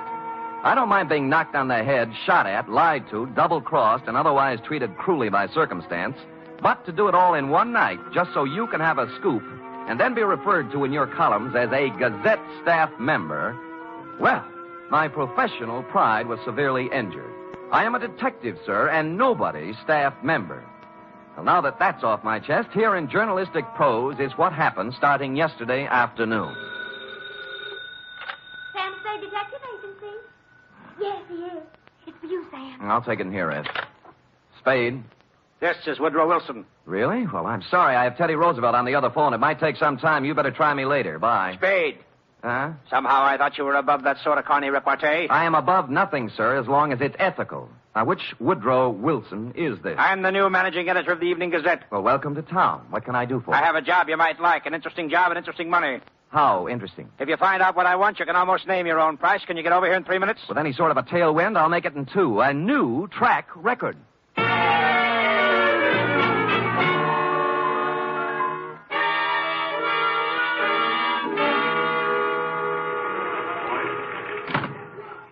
Take a seat, Spade. Now, what is this interesting job? First, let me say I don't know much about you personally, but you come well recommended. I've tried. Second, this is a confidential matter, and I want it to remain that way. Of course. I'm going to trust you as I would one of my own staff members. The police aren't to find out about it until it's all over. And if any other newspaper gets it, you might as well leave town. Woody, old boy, the man doesn't live who can say I ever double-crossed him. For money or love or anything else. I had to say it so we'd understand each other. Now, take a look at this news photo. Yes? One of our boys snapped it. What do you see? A street intersection. Old Fairwell, I'd say. 2 automobiles hit head-on. An ambulance, a couple of people injured, a sordid crowd. We took that picture 3 days ago, Tuesday night, routine accident picture. But this morning, when we were filing it, I looked at it again, and I noticed something startling. Look at it. It's a shot in the dark, but I smell a story. Well, maybe I have a cold, but whatever it is escapes me. On the right side of the picture is an apartment house. Now count up 6 floors and look at the 4th window across to the left. Here, use this magnifying glass. Oh, what do you know? Somebody just fired off a gun. That's it. All you can see is a hand and a smoking gun. You can't even tell whether the hand's male or female. But somebody shot at something, probably a person, just a second before that picture was taken. You want me to find out why, huh? This calls for a detective, not a reporter. There hasn't been a single homicide, suicide, or gunshot wound reported in the city since that happened. Now, I want the story. Get it. Okay, Chief. Get ready to rip out page 1.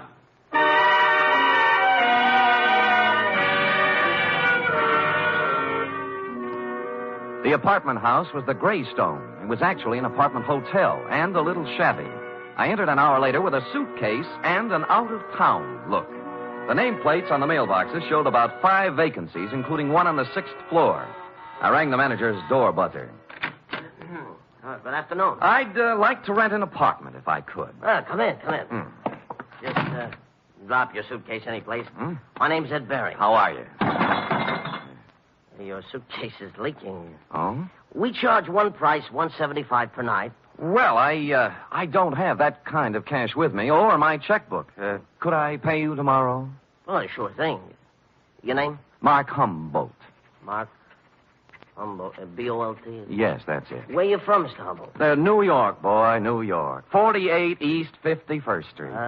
Near Broadway. Next to kin? Huh? Any family, relatives? No. Oh, you own a car? Look, I'm just renting an apartment, not taking out life insurance. Well, you see, there's a state law here requires us to get this sort of information. I'm sorry, but there's nothing I can do. No car. A bank account? Corn Exchange Bank. You own any property? Yes, I do. Albany, New York. Just how much, would you say? 6 feet in a cemetery. I expect to be buried there. Yeah, well, I guess that about takes care of it. Anything on the 6th floor? Well, why the 6th particularly? My lucky number. Oh, well, I'm sorry. Maybe later. Right now, we got nothing on the 6th. Come on, I'll show you around.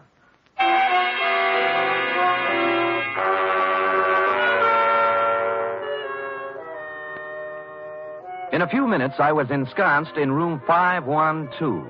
As he stood in the doorway, Ed Bering, the manager, scanned my luggage, my clothes, my ring and wristwatch, as if he were trying to estimate what he could get for me from a fence.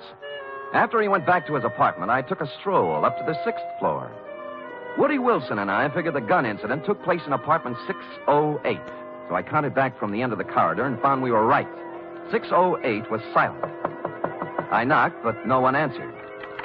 So I sprung the lock and went in. The place was absolutely empty. No furniture, no nothing. In fact, it was being completely remodeled. It's gonna look swell when they finish, huh? Huh? I said it's gonna look swell. Well, where did you come from? Oh, gee. I guess maybe I startled you, huh? A little. I was just coming down the hall, taking some of these groceries in, and I saw you standing there. You're new here, huh? Huh? Yeah. Here, let me carry some of those things. Well, say thanks. You're the kind of man a girl should have around. Well, I've tried to convince several of that. Oh, who are you kidding? A big, handsome guy like you wouldn't have any trouble getting a girl? Well... At least not if I was the girl. Well, you know best. My place is down here. Shall we go? Well, why not? My name's Honey Kane. What's yours? Mark Humboldt. Gee, what a fascinating name. Oh, not half as fascinating as yours. Really? Say, isn't it wonderful how fate just throws two people together?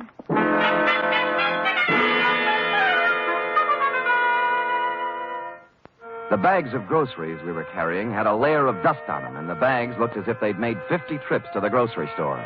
No one had to hit me on the head. Sam Spade, detective. She was small in peroxide, and if you like 'em stupid, small in peroxide. She lived in apartment 620 with a roommate who was quite a bit different. Prettier, smarter, and quieter. Sandra, I want you to meet this very nice gentleman, Mr. Mark Humberg. Humboldt. Oh, sure, I remember the Mark part, but this is Sandra Lynn. How do you do, Miss Lynn? Hello. Yes, well, nice day. Great. Well, Just put the groceries down here, huh? Oh? There. Now, let's have some fun. Like fun, Mr. Humboldt? Wouldn't be without it. You're priceless. Well, come on, let's start with a drink. How about you, Sandra? No, you kids have your fun. I'm going out for a walk. Mr. Humboldt, you're supposed to be looking at me.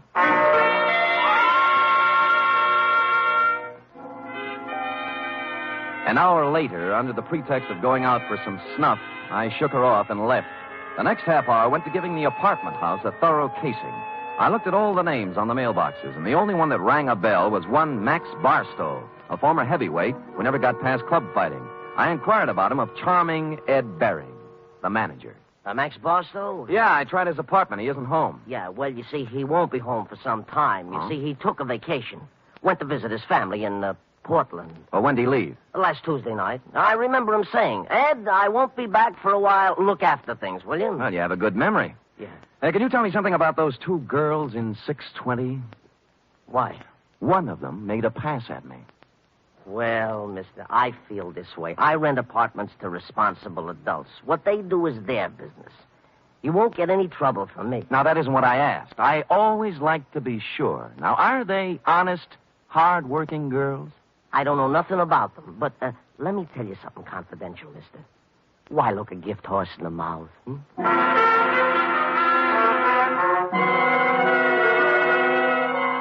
Well, I gumshoed around the apartment house some more, and one thing was sure. They were making a number of extensive alterations. For example, in the basement, there was a new cement floor. Said cement floor had been laid, I was told by the janitor, Wednesday morning. The morning after a gun was fired in 608. The same morning on which Max Barstow suddenly left to visit his parents. And about here in the plot, it was dramatically correct to wonder if Max might be sleeping under the furnace with a new cement overcoat covering him. I went back to my apartment for a couple of long ones and some thought. It was getting along about supper time when there was a feminine knock. I guessed it to be Miss Room Service herself, Honey Kane. But no. Better. Much better. May I come in? You may. Shall I leave the door open? I'd rather you closed it. Anything to make you feel at home. Drink? No, talk. Oh. What are you doing here, Sam? The name's Humboldt, Mark Humboldt. All right, play it any way you want. But I've seen you around. I know who you are. You move in today, and half hour later you find our apartment. Why? Your apartment found me. At least half of it did. The gift horse part. Maybe so, but I figure you helped a little somewhere. Hmm. What are you trying to get on us? Nothing. I just moved in here for a place to live. With one suitcase and a bottle? Oh, I'm an actor. Look, whatever it is, lay off, will you? I've had enough trouble in my life. Things are just starting to go right. Sandra, I don't know what's on your mind, but as far as I'm concerned, you're clean. All right. Maybe I made a mistake. I'll try to make it up to you sometime. Well, maybe you can start right now. I think I'll open the door again. Just a question. Seen anything of Max Barstow lately? I knew it was something. I knew it. No, I haven't seen Max Barstow lately. He went somewhere to visit his family, and I'm telling you, either leave me alone or something good happened to you. You won't lie.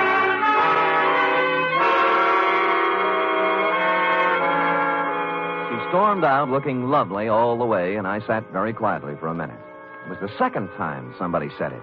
Max Barstow is visiting his family. That was very interesting because, you see, Max Barstow didn't have any family. When he first started fighting, he was under the aegis of the St. John's Orphanage. So, what was all this rehearsed account of his absence? I watched at the window to see if Sandra Lynn went anywhere, and she appeared on the street. I was out of the room and down the stairs, presto. 10 blocks later, she turned in at a brownstone on Polk Street, went in the first apartment on the first floor. 15 minutes later, she hurried out, and I went up to the apartment and knocked.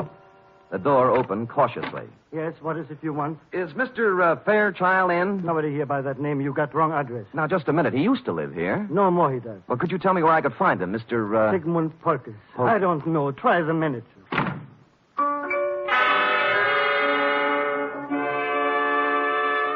On the way out, I looked at the card on his door buzzer. It listed his apartment as belonging to a Mr. Rothschild. At the moment, there was nothing to be made out of it, so I went back to the Greystone. And when I got to my room, it was very obvious that I'd been visited during my absence. Yeah? Oh, it's you. What happened to my suitcase? I'm sorry, Mr. Humble, but I didn't realize it before. You see, that apartment was already rented, so I guess you'll have to find one someplace else. Look, you have 4 other vacant ones in this apartment house. Give me one of those. Sorry, no vacancy. Well, then give me my suitcase. Yeah, that's the one that leaks. Just a minute, I'll bring it out, Mr. Humble. I'll go in and get it myself, Mr. Barry. I said stay out. I said I'll go in and get it. Right, you will.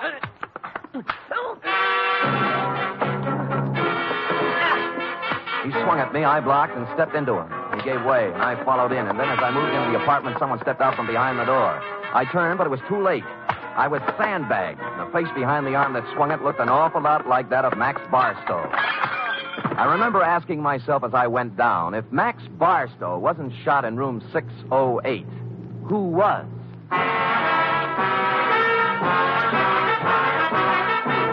You are listening to the weekly adventure of radio's most famous detective, Sam Spade.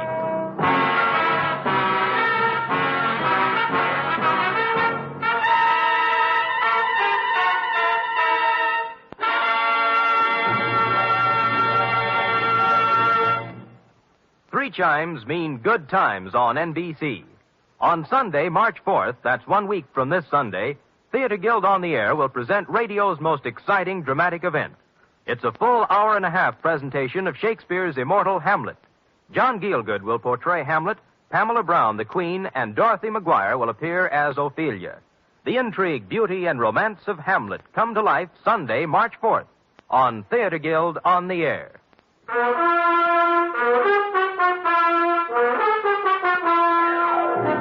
And now back to The Shot in the Dark caper, tonight's adventure with Sam Spade.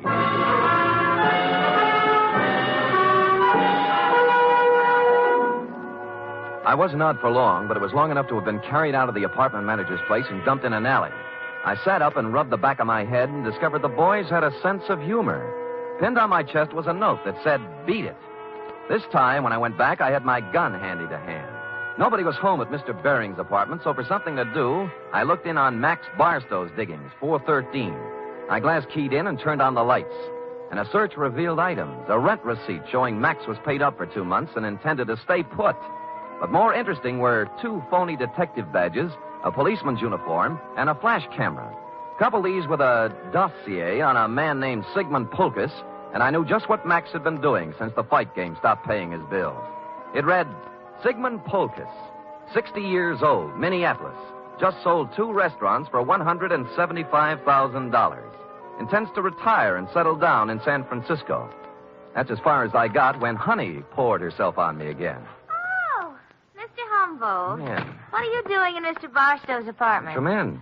Max, you shouldn't be here. Mr. Barstow ever found out. Honey, you can drop the act. Max. You know who I am, and I know who you are. You're part of the bait for one of the oldest rackets in the world. World? The Badger game. Who, me? You. All right, Sam. I didn't know who you were at first until Sandra told me. Now, you tell me, what are you doing in Max's room? A number of things. First of all, getting enough evidence on him to give him a free vacation on the state. Second, I wanted to see who would show up and why. Now, what's your story? I just dropped in to see if Max was here. Try again. Sam, if I tell you anything, will you leave me alone? If I can bear it. I came over to get some things from Max. You know. Where's he staying? Right across the street in the Arlington, 314. Mm-hmm. Ed Baring manages both apartment houses. Why doesn't Max stay here? Who are you working for, Sam? I'm just asking. A client. Not the police? No. Sam, I don't have a thing to do with the mark Max is working on now. Sigmund Polkus. Some old man. Did you hear any shooting here last Tuesday night in apartment 608? Oh, Sam, I didn't hear a thing. Not a single thing. All right, get whatever you came for, but remember this. You tell Max I was here, and I'll tie you into something that'll get you to Tehachapi if it's the last thing I do. Oh, sure.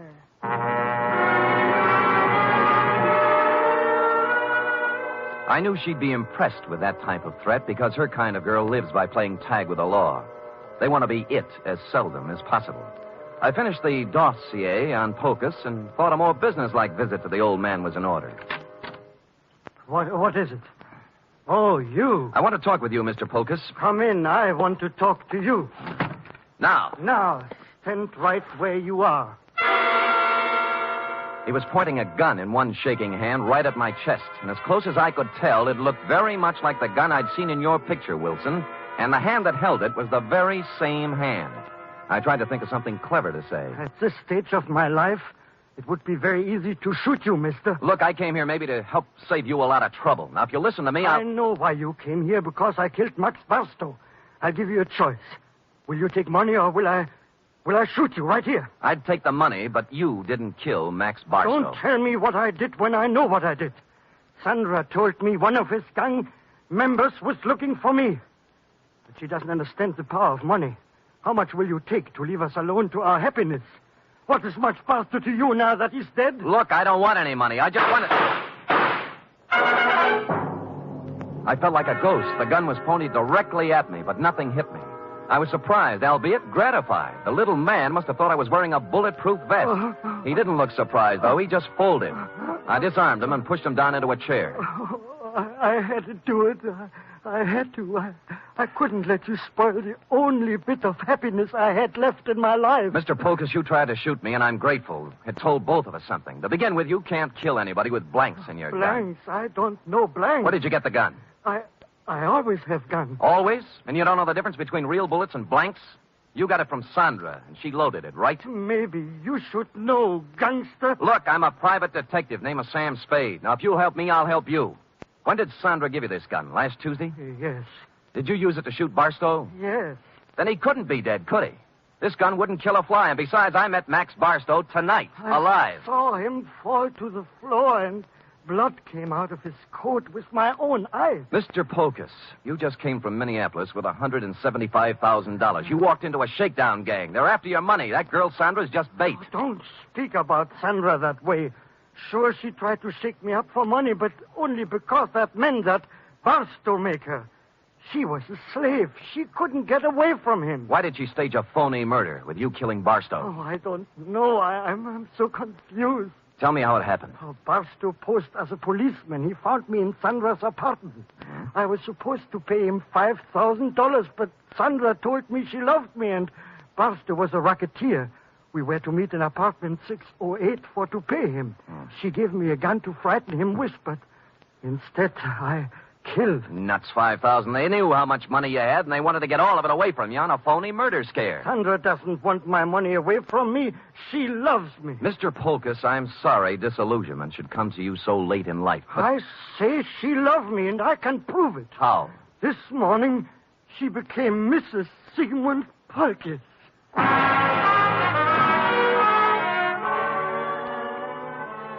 That made me sit down and think things through a little more carefully. She could have gotten his money, or most of it, without marrying him. Maybe she did love him. Or maybe they felt he was too dumb to pay off. Or maybe she married him so she could murder him. And maybe a dozen other things. His suitcases were packed, and he said that he and Sandra planned to leave town tonight. He'd been waiting for her when I came in, but she was already 2 hours late. I could think of only one place she could be. So I left poor Mr. Pocus and went to the Arlington. 314, the address Honey Kane had given me. And she was there. Oh, Sam, I'm glad you came. I was scared. I didn't know what to do. I'm scared. Now, honey, quiet down and tell me what you're scared about. In the bedroom, Max, he's dead. But A knife job. When'd you find him? 5 minutes ago. I was with him before, and then I went out for some Chinese food when I came back. All right. Who else was here tonight? I didn't see anybody, But what? he was awful mad at Sandra. Said she was double-crossing him, and he wouldn't let her get away with it.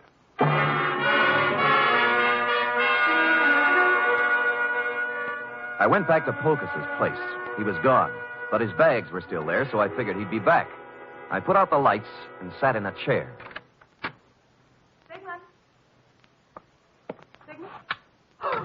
Go ahead. Ask me what I'm doing here. Where's Pocus? Well, if he's smart, he's on a train back to Minneapolis. I'm going to look for him. You're not going anywhere. Sit down. Oh, yes, I am. I said you're not going anywhere unless it's to jail. What are you playing Mr. District Attorney for? Because you killed Max Barstow. Now tell me why. Oh, don't be a joker. Max Barstow's as live as you are. I'm not talking about the phony murder staged for the benefit of Polkus. Barstow was stabbed to death a half hour ago. He wasn't. He was. I saw him. Who? You. Oh, Sam, I didn't. I saw him earlier today, but he was all right. You married Polkus to double-cross him, didn't you? You were going to skip town with him, Mark. Well, sure I was, so why would I kill Max? Because he knew what you were going to do, that's why. I tell you, I didn't. I couldn't kill anybody. What did you have planned for Polkus? A shove over to the Grand Canyon? No, I love the old guy. Come on, we'll drop in at police headquarters. No, Sam. No. Sam.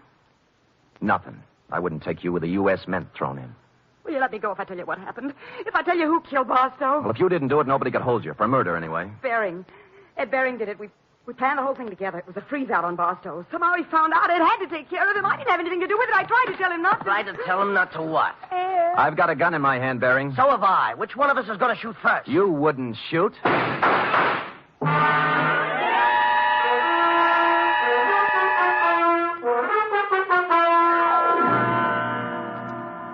But he did. Period. End of report. Sam! Is that all? Well, what do you want? An echo? No. But he shot you and you're all right. Mm-hmm. Were they blanks like the other guns? They were not. They were genuine steel-jacketed bullets. But, You didn't listen carefully enough, Effie.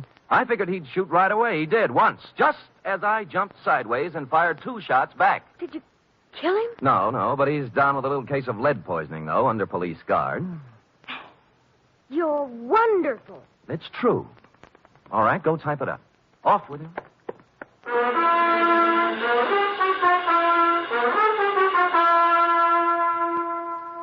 Three chimes mean good times on NBC. Tomorrow, you're invited to a 1-hour concert by the renowned NBC Symphony under the direction of Bruno Walter. Featured soloist for tomorrow's performance is celebrated violinist Joseph Fighetti, who will be heard in Mozart's brilliant concerto for violin and orchestra. It's the very finest in musical listening, every Saturday with the NBC Symphony.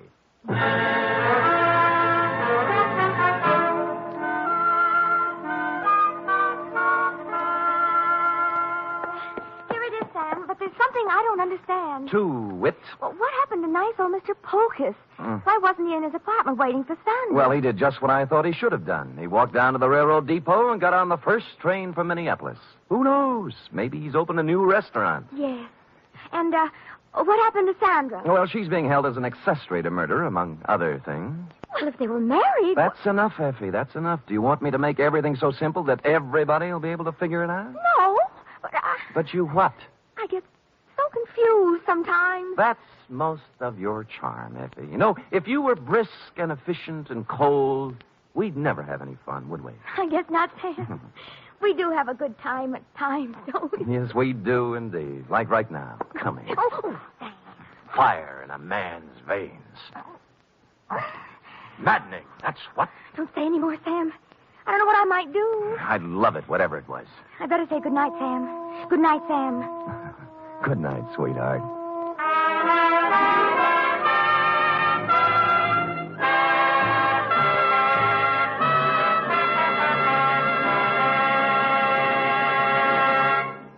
Tonight's transcribed adventure of Sam Spade was produced, edited, and directed by William Spier. Sam Spade was played by Stephen Dunne. Lurene Tuttle is Effie.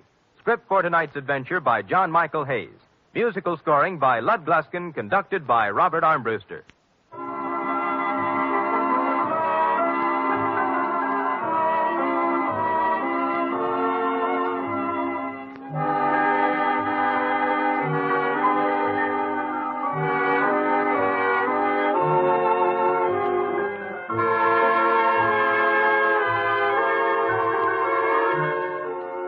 Join us again next week, same time, for another adventure with Sam Spade. Sam Spade lives a life of peril. Well, in these days, we all live in a time of peril. Each of us is contributing something to help meet the emergencies that we face as a nation. There's one definite thing that every one of us can do to help. February 28th is being celebrated as Red Cross Day. Supported by the people and schooled by years of experience in war and peace in times of disaster, The Red Cross has now been assigned unprecedented tasks in the interest of national security and world peace. You can help mobilize the forces of mercy for the protection and defense of your family, your community, and the nation through generous support of the 1951 Red Cross Fund campaign. Join the magnificent Montague then at Duffy's Tavern on NBC. The National Broadcasting Company presents The Adventures of Sam Spade, Detective.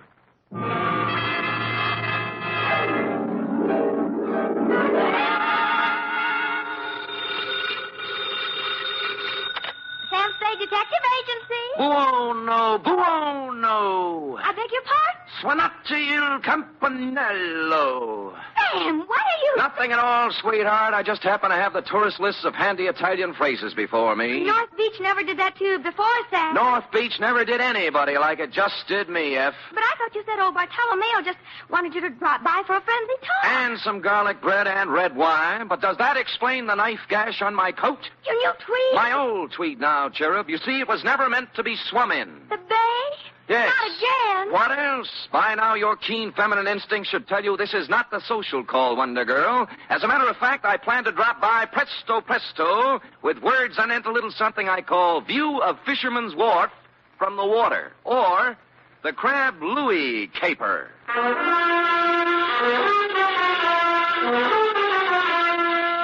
Transcribed for NBC, William Spier, radio's outstanding producer, director of mystery and crime drama, brings you the greatest private detective of them all in The Adventures of Sam Spade.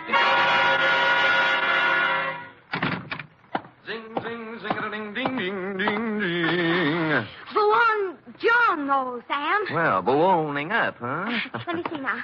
Oh, Desidero un carburatore per la carrozzella. Great.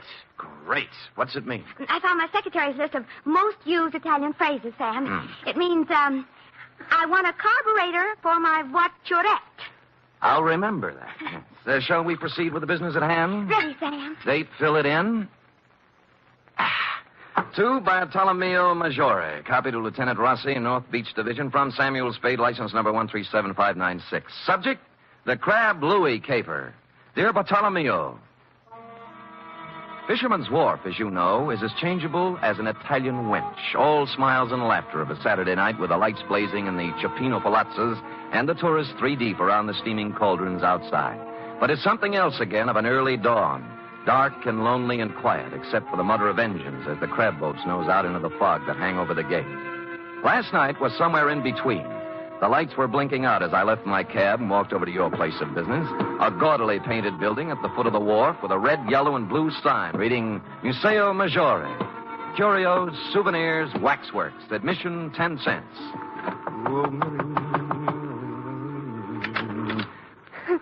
Who is it? I'm Sam Spade. Bartolomeo called me. He isn't here. Fascist grotto at the end of the wharf. Thanks. Look, is there anything I can... Sorry.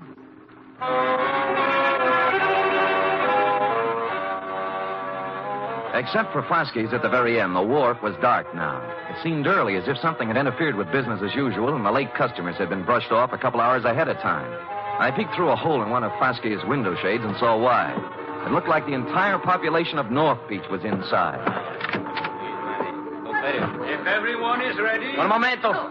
Who's this? Me? Yes, you. What do you want? I'm Sam Spade. Bartolomeo Maggiore sent for me. Bartolomeo. Conoscete il signor Spade? Ah, sì. Obrigatissimo, Vasquez. Ah, there, Mr. Spade. You are wondering why you are here? Well, as a matter of fact, I am, Bartolomeo. I thought that... I know. It's about my son, Louis. My son, my only son. Oh, he's inside? No, not inside. Out in the darkness somewhere. Cold and alone. You mean he... See. 6 days now they have searched for his body. Oh, when did it happen? 1 week today. Crab boat? His boat, the San Felipe. Was he alone when it happened? You detectives. You strike the point. My Louis, always he fish alone. Until this time. Who went out with him? Dominic Torrio, his friend Dominic. This gathering is assembled in Dominic's honor, you see. You mean a hearing or something? Something more than that. Come. Listen to them. I'm a sick! In my belly, I'm a sick! This opera buffo! Faster, you should sell the ticket! Keep your temper, Aldo. State facts. Facts, huh? All right, fact. 6 years, Louis fished the crab alone. Each day he's a layover, close the breaker line, and string the pot. Each day he's bringing the San Felipe home, okie-dokie. That's right, everybody.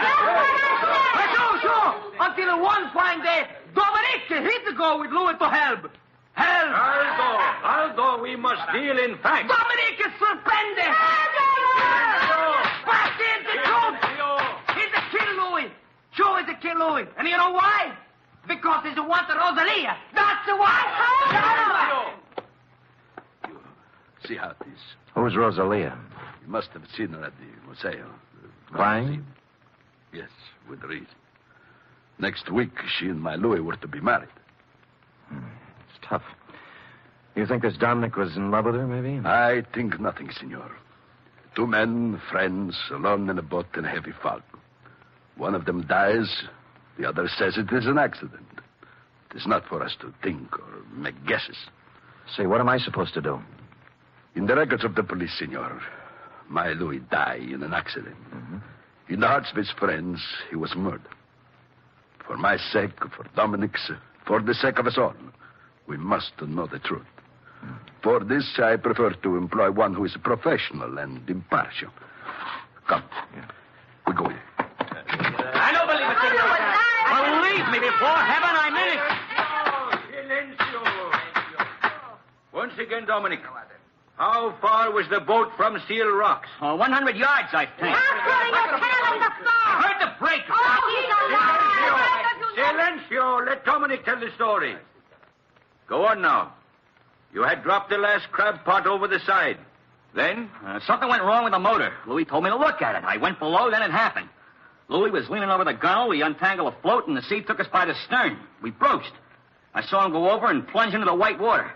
I brought the boat about then. For 2 hours, I yelled, I circled around, I blew the whistle, everything. Then the Coast Guard came. Bosky, I swear it, that's all I know. I never saw Louis after that.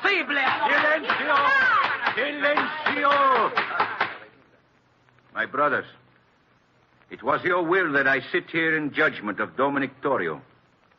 Before I go on, are there any more questions you have to ask him? Are there any among you who have evidence to offer against him? So be it. You know as well as I, there is only one verdict here. The charge is dismissed. The court is adjourned.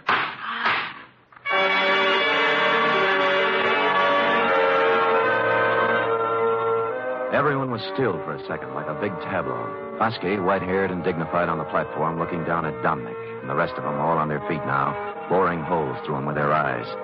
He was the first to move, turning slowly, walking out through the crowd toward the door, looking tentatively from face to face, knowing now he hadn't been acquitted at all, as one by one they turned their backs on him.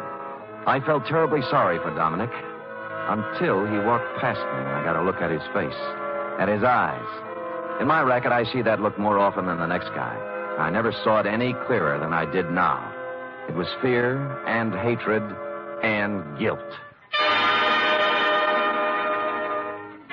So I left you talking to Fasque, Bartolomeo, and walked back down to the wharf to the Museo. Rosalia. I told you Bartolomeo is not here. I've seen Bartolomeo. I want to talk to you. Sit down. I don't want to... Sit down. Oh. That's a good girl. It was quite a place, the Museo. A catch-all for everything nautical you'd run across in 60-odd years of living on the sea or next to it. From a 10-foot shark pickled in formaldehyde to a life-size figure of Captain Kidd, complete with drawn sword, lace cuffs, and treasure chest at his feet next to the door. I turned back to Rosalia, sitting on a rum keg under a flickering hurricane lamp, the only light in the room. What do you want of me? Bartolomeo wants the truth about what happened on the San Felipe. They're deciding that at the meeting. They already did. They did? You mean Dominic... How did they decide? Dismiss the charges. No evidence, no witnesses. It was the only thing Foskey could do. You feel better? It doesn't bring back my Louis. No, it doesn't. Dominic's going free now from both the law and his people. No vengeance for Louis. Why were you crying when I came by tonight? Haven't I the right to cry with my Louis? Drop it. Huh? Why didn't you go to the meeting? Afraid to give yourself away? I didn't feel like it, that's all. You're a Sicilian, Rosalia.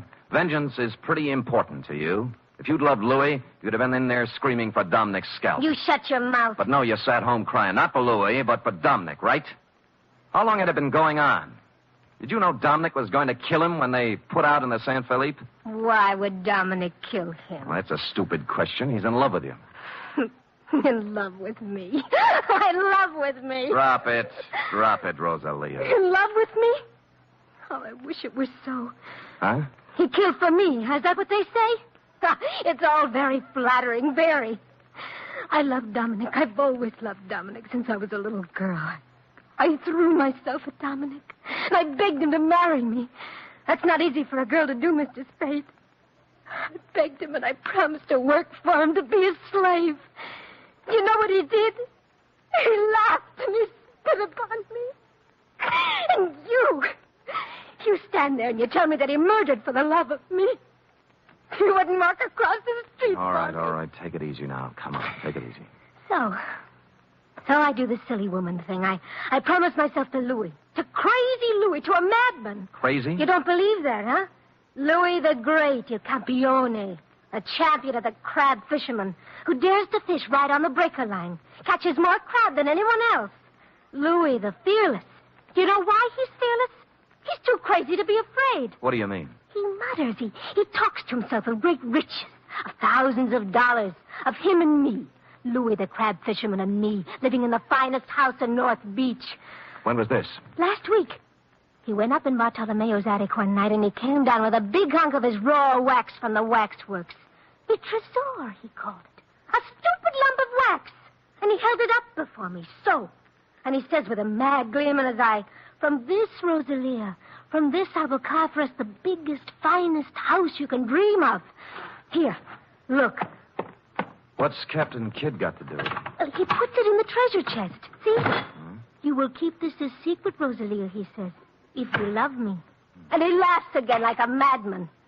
Me love Louis Maggiore? I hated him.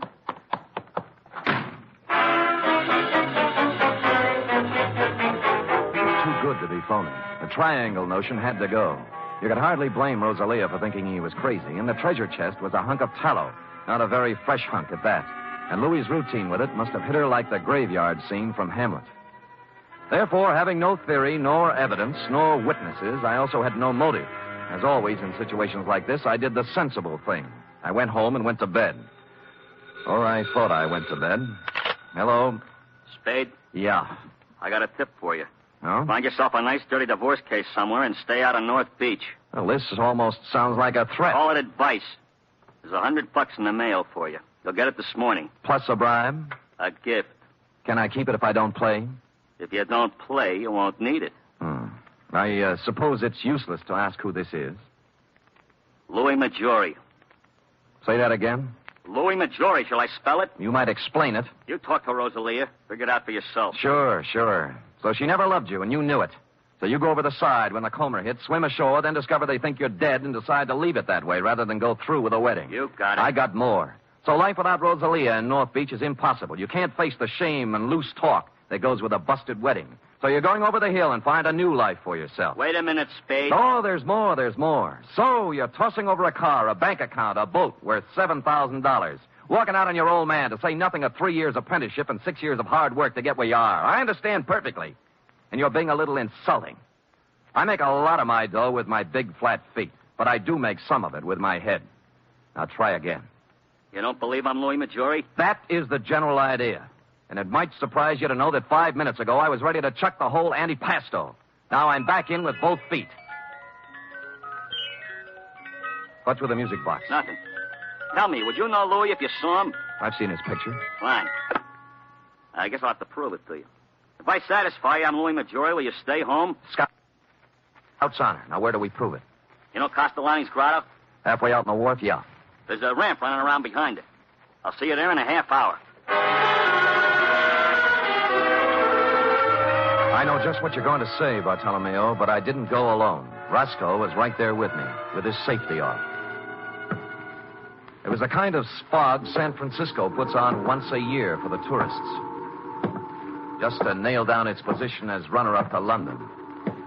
I had to feel my way along the row of dark chowder houses to Castellani's. Except for the foghorn and the lapping of the water below, there wasn't a sound. The only cheerful thing in the picture was Roscoe, who was now out of my pocket at the ready. I eased up to the corner of Castellani's. There was an alley between it and the next building, leading around on the ramp over the water. Spade? I could see the glow of his cigarette first. Then I made him out in a slouch hat and overcoat. He was standing at the rail. Spade? Right here. Well, you satisfied now? I'll let you know. I moved out from the side of the building and walked toward him. He must have known about Roscoe because he didn't move, just let me come right up next to him. I was stupid, sure, but it wouldn't have worked for him except for the fog. 2 feet away, I saw what I thought was Louis was a booby trap. The hat and overcoat were slung over a piling with a burning cigarette on the rail next to one of the sleeves. I rolled to one side just in time. The knife slashed through the padding on my left shoulder, and he was on me. Roscoe went in the drink, and I took on the arm with a knife with my 2 hands and 32 teeth. Unhappily, overlooking a spare foot, he knew what to do with. I went through the railing like in a silent version of the sea wolf, arriving thus in the limpid and soothing waters of San Francisco Bay. At the moment, I was not sorry.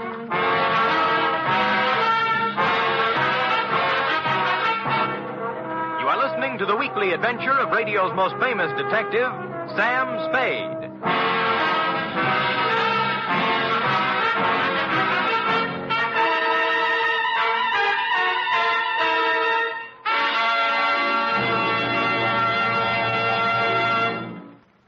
Three chimes mean good times on NBC.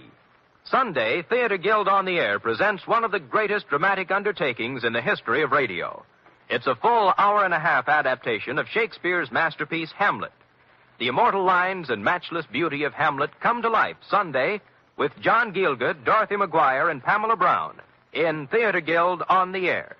And a reminder, this Sunday also means another gala broadcast of The Big Show.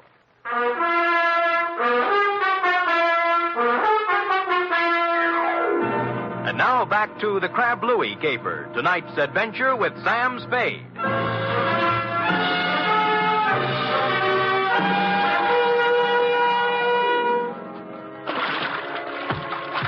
Wetting my finger and holding it up in the wind, I quickly determined where north was, and then just as quickly decided there was no percentage in swimming the Golden Gate.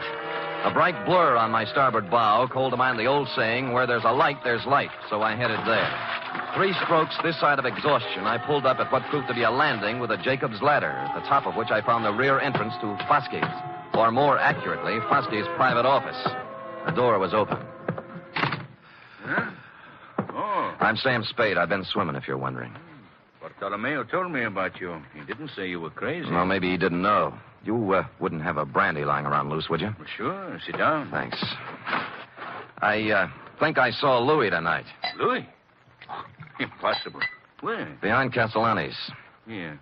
Bless you, Foskey.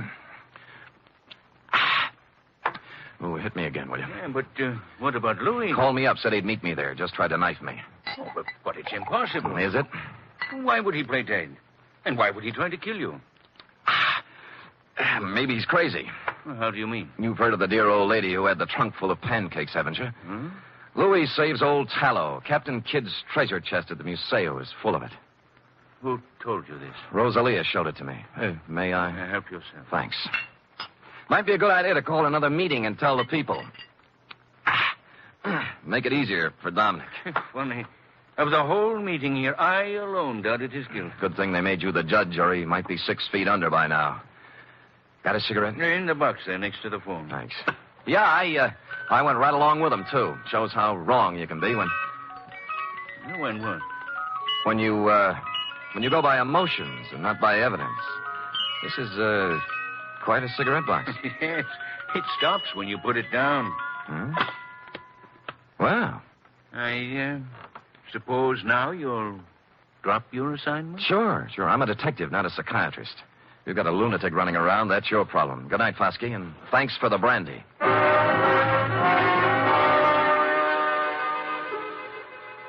If Roscoe had been along, I might have played it differently. But when you're sitting across a coffee table from a guy you suddenly realize has the wet cement all ready, you do what I did, make polite noises and concentrate on getting out on 2 feet. It was 7-3. Dominic was stashed in a handy closet listening to the whole thing, which was handy since the next obvious move was his room in a house on Jefferson Street. A rooming house owned and operated by a 4-corsage bosom-type lady known as Mama Luca. Oh, Senor, I don't know nothing. I don't know nothing. You're scared, Mama. Did Dominic threaten you? No, don't ask me. Look. He killed Louis Maggiore.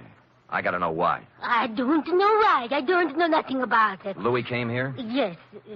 Yes, Louis came here the night before it happened. Why? I don't know. He was all excited. A handful of wax. Wax? You know. What about it? He showed it to Dominique, and they go into his room and talk, and then he ran off to send a telegram. Telegraph office, huh? Well, since it's official business, I can let you read the office copy. Here. This message just came in tonight. Dominic Torrio. Regarding your inquiry, analysis of samples sent here by Louis Maggiore, highly promising. If quality uniform and weight correct, would estimate value minimum $60,000. Hartley Associates, Vancouver, B.C.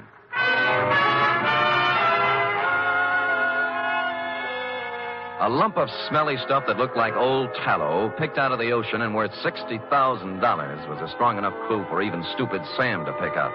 I left the telegraph office on the double and pulled up at the Museo Maggiore 10 minutes later. Blasted lock is jammed. He was too busy to notice me. I slid a marlin spike out of a rack next to the rum keg. Locked. Must be locked. I hate to do this, Fosky. Wait a minute, wait a minute. The next voice you'll hear will be the nurse with a breakfast tray. Bartolomeo! Senor Spade, what have you... Look. What have you done? His Honor was playing Pandora with Captain Kidd's treasury. Treasure box? Yeah. But why? Who is it? Who? Fosky. Surprised? Fosky? Why would he, of all people? He likes a buck as well as the next one, possibly even more, when there are 60,000 of them. $60,000? Yeah. Is he mad? Like a fox. Here, let me pry this cover off. There. What is this? Well, it may not look like much to you and me, but to a perfume manufacturer, it's prettier than the Venus de Milo. Tallow? Ambergris. It's what happens when a whale gets a tummy ache. Louis must have run onto it 10 days ago. Padre mio, $60,000. Yeah. That's the big why of it, Bartolomeo. What now? You think Fosky... He won't talk, neither will Dominic. They're next and they know it. Still 2 men alone in a fog in a boat. See. There were only a witness. There was a witness. Hmm? The eye of God was on Dominic when he did it. And the judgment of God is swift and is sure. Dominic knows it. You think so? I know Dominic. Why you ask? There's a way to find out. What time is it? 1:30. There's time. Where do you keep your razor? Razor? Yeah. I'm going to shave Captain Kidd.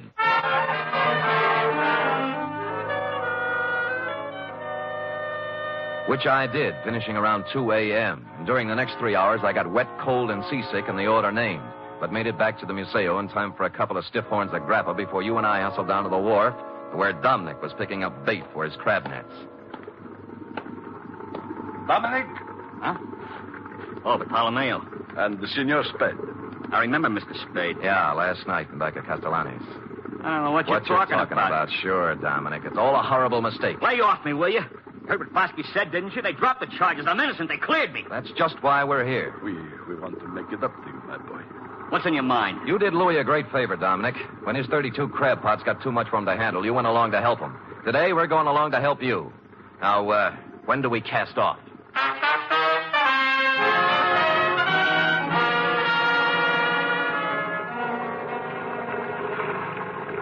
There's a float up ahead. What color? Yellow and red. Is that yours, Dominic? That's mine. Great. Pull up alongside.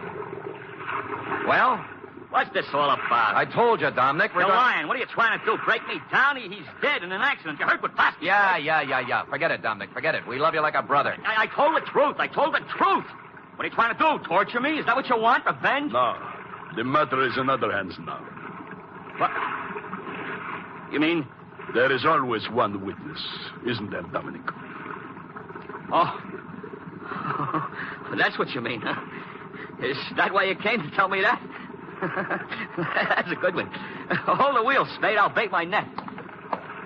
I'll spit in your eye one day, old man. One day when you get smart. You and the whole lousy We war. both watched him hold the line, what you had playing it planned on for the me. deck, prattling to himself like a little kid whistling in the dark. He was a lousy actor, pale under his sunburn and drenched with I sweat. won't let you forget Up it came, coil by I got coil. something to prove. Then it began to come slower. And make it stick. When I can prove it in court, I'll sue you till you bleed. Hey, what's the matter here? What's pulling on this line? Maybe it's your conscience, Dominic. It's heavy. It's... What? The Lord moves in strange ways. Hey, can't get it up. Let me help you. There we go. 1, 2... Up! Louie! Get away from me! Let me go! Louie! No!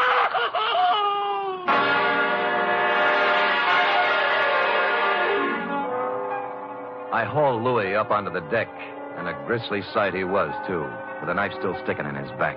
I figured that was where Dominic would put it, and I was right. Not that it mattered, because Dominic wasn't thinking logically from the moment he saw Louis's body tangled in his crab line. He sang us all 50 verses then and there and repeated them for the police stenographer later when we got him to headquarters. It looks like a first-degree rap for both him and Foskey, but I'm waiting till it happens before telling him the corpse was Captain Kidd, minus beard and ruffles. Period. End of report. Sam, again and again I rediscover you. And each time a new facet, a new thrill. You're just wonderful. It's true, but it pleases me to hear it from you, F. And so I propose to reward you in a fitting manner. First, back salary? Tut, a carburetor for your voiturette. And second, back salary? 10 free tickets to the Museo Maggiore. Third, back salary. An invitation to accompany me, your employer, to browse upon 2 bowls of Cioppino tonight at Castellani's. And fourth, I give up. back salary. Sam! Count it, girl, count it, and bless you. The voiturette, complete with carburetor, will call at your door in precisely 1 hour. Until then... Good night, Sam. Good night, sweetheart.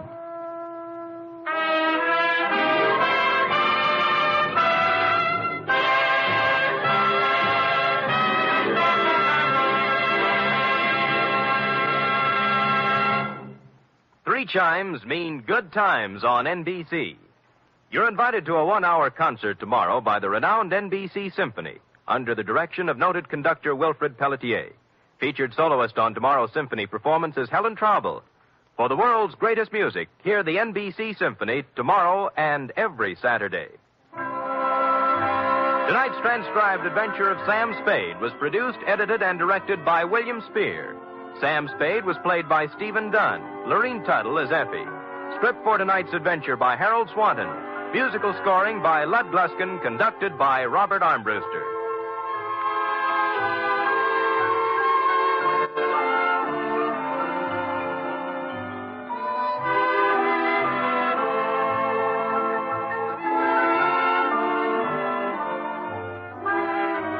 Join us again next week, same time, for another adventure with Sam Spade. Through the years, the Red Cross has helped the victims of disaster and helped protect the health of our nation. Today, with the country rising to meet the challenge of possible aggression, the Red Cross has been asked by the government to undertake additional tremendous tasks. A goal of $85 million must be reached during the 1951 Red Cross campaign. This year, when you support the Red Cross, you'll be helping to mobilize for the defense of our nation. Join the magnificent Montague. Then it's Duffy's Tavern on NBC. The National Broadcasting Company presents The Adventures of Sam Spade, Detective.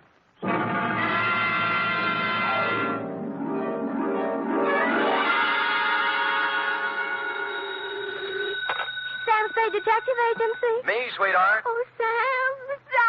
Now, F, all is forgiven, like I told you. How can you forgive me, Sam? I almost killed you. Well, why kick yourself, F? You would have done the private detective profession a great favor. Oh, don't say that, By Sam. removing from its rolls the only operative in San Francisco stupid enough to shake an apple tree for an entire evening trying to pick up an apron full of bananas. But they all can't come out right in the end, Sam. Ah, but you haven't heard the postscript, Angel. Postscript? Postscript, indeed. Batten down the hatches and warn all within earshot that they're about to catch Stupid Sam, the incomparable, in a new act. For during the next 29 minutes and 30 seconds, I shall don the mantle of Dunne Quixote, shoulder my battered lance, and tilt at windmills in an object lesson to the gullible entitled The Spanish Prisoner Caper.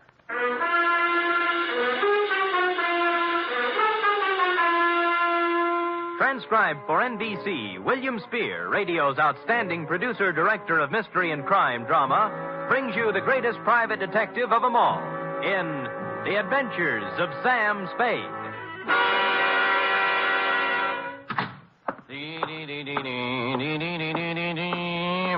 Effie? Yep. I don't know what. Oh, now, there, Angel. Don't cry, little girl. Don't cry. I'm so stupid. You might have been. Hush. Yes. We'll have no more of it here. But Not a word, not a word. Book, pencil. Yes, sir. Go ahead. Date, fill it in to Miss Marjorie Loveland, Brockhaven Apartments, from Samuel Spade, still license number 1375596. Whoa. Down, Effie, down. Subject, the Spanish prisoner caper. Dear, dear Marjorie. When they made you, darling, they threw the mold away. In this day of the emancipated, self-sufficient, 100% competent female, it came as a fresh breeze and a boost to my masculine ego to run across a lady, white-haired and fragile withal, who needed protection. After meeting you, I knew what the fellow had in mind when he wrote, Heaven will protect the working girl. As a matter of fact, you could have been the very girl, since you and the song were about the same vintage. Do please sit down, Mr. Spade. May I fix you some tea? No, thanks. I planned to come to your office, but I decided I just couldn't risk going out at this time. Oh, why's that? Well, he might come, you see. And I'd never forgive myself if I was out. Oh, who's this? Senor Palmera. Oh. Oh, he's more than a week overdue now, and I'm on pins and needles. I gave him my address here at the Brockhaven. But there's the Brocklebank and the Brockhurst and the Brockmorton and the Brock. Yeah. It would be so easy for him to become confused, being a stranger in town. Well, I'm a native. I'm confused myself. Well, I thought perhaps you could locate him. He should be back from Mexico by now with Don Luis. Don Luis. Dear me. So many things could happen to them. Walking the streets with all that money. What money? The gold and the precious gems. How about starting all over again? Why? Haven't I made myself clear, Mr. Spade? Well, I have the end fairly straight, yes, but if you'll give me the beginning, we'll have everything. Well, I suppose the beginning was 3 weeks ago. Where? In the lobby of the Grand Hotel for Women. I see. I was staying there temporarily while I was waiting for this apartment, you see. So? So, the day I got word I could move here, I packed up and had them take my things out to the taxi. Then I went to the desk and got my money from the vault. Oh, how much? $840. Cash? Yes, in bills. My annuity money had just come from the East. Well, I just put the bills in my purse and was starting out the door when it happened. This voice came over my shoulder. A soft Latin voice saying, Senorita, I come to you on a matter of terrible urgency. And lo and behold, it was Senor Palmera. How did you know? Oh, I have a feeling for those things. Go ahead. Well, his uncle, Don Luis Alvaro, was in terrible trouble, he said. In prison in Mexico City on some sort of trumped-up political charge. And the family, though noble, was financially impoverished.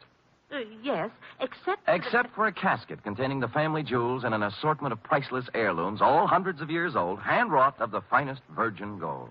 Mr. Spade, however... Said caskets and its precious hoard being hidden away in a secret place known only to Don Luis. All he needs is a paltry $840. It was $1,000. I went to the bank. A paltry $1,000 to bribe a jail official, and presto, Don Luis goes free, unearths the casket, and rewards you with an ample share of the family treasure. Mr. Spade, you've talked to Senor Palmera. Nope. How badly do you need the dough? Need it? Why, good heavens, Mr. Spade. It's all I have until next June. There's a small pension from the school board in Keokuk, but dear me, I don't know just how... Mr. Spade, do you mean he isn't coming back with my money?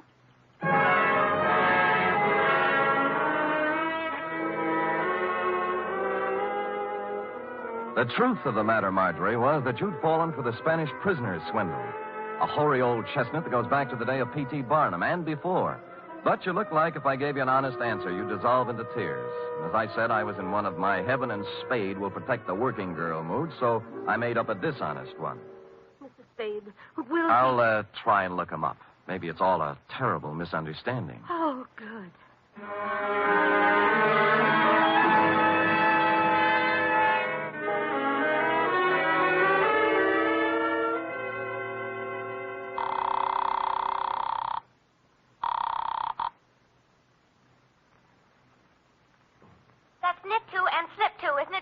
Effie? Free? What'd you say? Miss Perrine. Oh, Sam Spade, Detective Agency.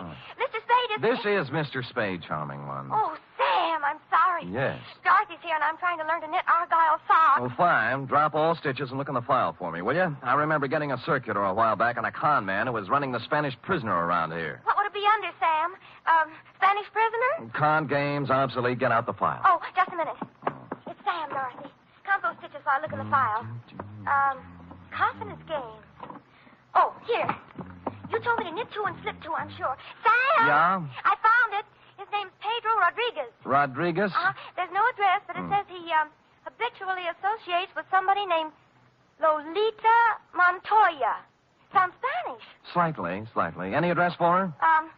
615 Mason Street. Fine. And that's all there is, Sam. Mm-hmm. Oh, golly, I'm so mixed up with these darn Argyles. Oh, what's so tough about that? Well, you ought to try it sometime. What row are you on? 27th. Knit 3 and slip 1, she says, and I... She's wrong. Knit 2, slip 1, knit 1, pass 1, and knit 1. You got it? Sam! How versatile! Nothing at all. I've been going out with a gray lady.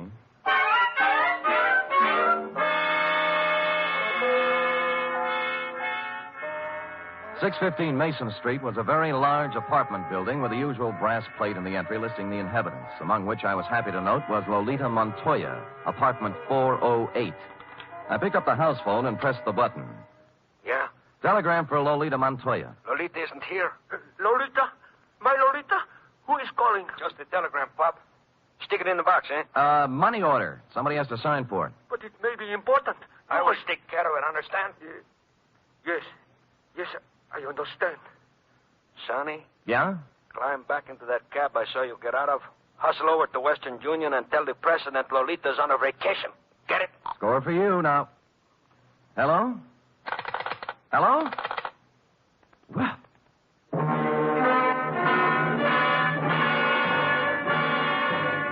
Nothing daunted, I punched a few bells until one of the less suspicious tenants gave me the front door buzz, walked in, and took the automatic elevator to the 4th floor. Or I should say toward the 4th floor, since halfway between the 3rd and 4th, she quit cold. The elevator, that is, but there are devices for such things. I pushed the button marked emergency, and it took me only 50 minutes to get out, assisted by the janitor, the manager, and 12 tenants. The doors on the 4th floor, it seemed, had been carelessly pried open and held that way by a magazine carelessly stuck in the crack.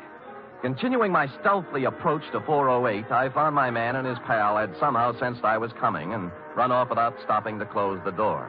The apartment was filled with cigarette smoke and not much else, a bed, an empty dresser, and a table on which were one pot half full of foul black coffee, a little pointed gadget that looked like a nut pick, and a handful of metal shavings.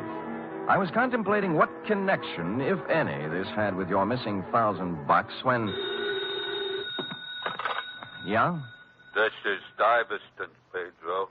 I just wanted to inquire how everything is coming along, if at all. See, great. How much?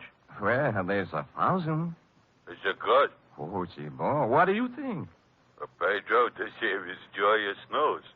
Like you said, Pedro, our Spanish prisoner is a valuable man. I must hustle over to the lighthouse and inform Lolita. Lighthouse? She has been very conscientious in the role, Pedro, very.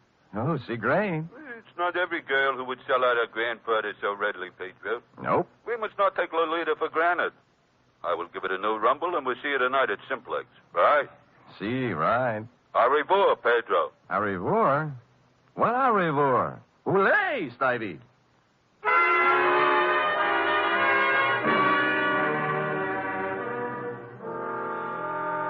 The only lighthouse I knew was a gin mill perched midway down the Embarcadero south of Market, surrounded by shoals strewn with human wrecks of all description. A place you might find shell game men and carny grifters, but hardly a habitat for a con man smooth enough to work the Spanish prisoner.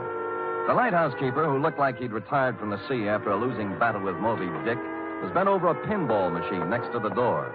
As far as I could see by the one light in the joint, it was empty. Get up, get up. Yeah, get up, get up, get up, get up. Ooh, ooh, ooh, ooh, ooh. Oh. Too bad, lighthouse keeper. Yeah. What do you have? Well, beer when you're ready. Do you know Pedro Rodriguez? Yeah, worked for me once, a couple of years ago. I canned him. Why? He's a swab. Only honest nickel he ever made was when he was here. All right, get up, get up, get up, get up.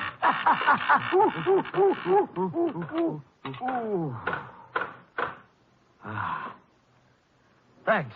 No. Yeah, crooked swab is Pedro Rodriguez. He's up to something right now, if you ask me. Spanish prisoner? Oh, you mixed up in it too, huh? Nope, I just want to be. How does it go? Well, I don't know much about it, only it seems to smell. See, Pedro was sitting at the bar the other night with another swab, talking about an old Spanish gent who's going to make him $1 million. Just come over from Spain. Get up, get up, get up.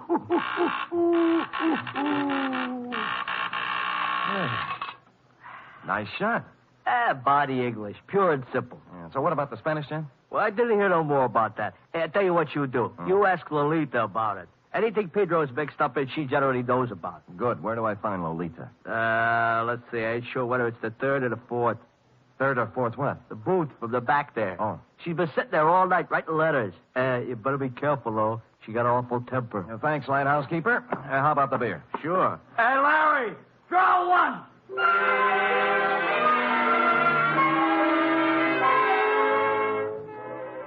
So Larry drew one, and I took it down to the bar to a point opposite booth number 4, which indeed contained Lolita, a fragile little thing wearing a turtleneck sweater marked Stillman's Gym.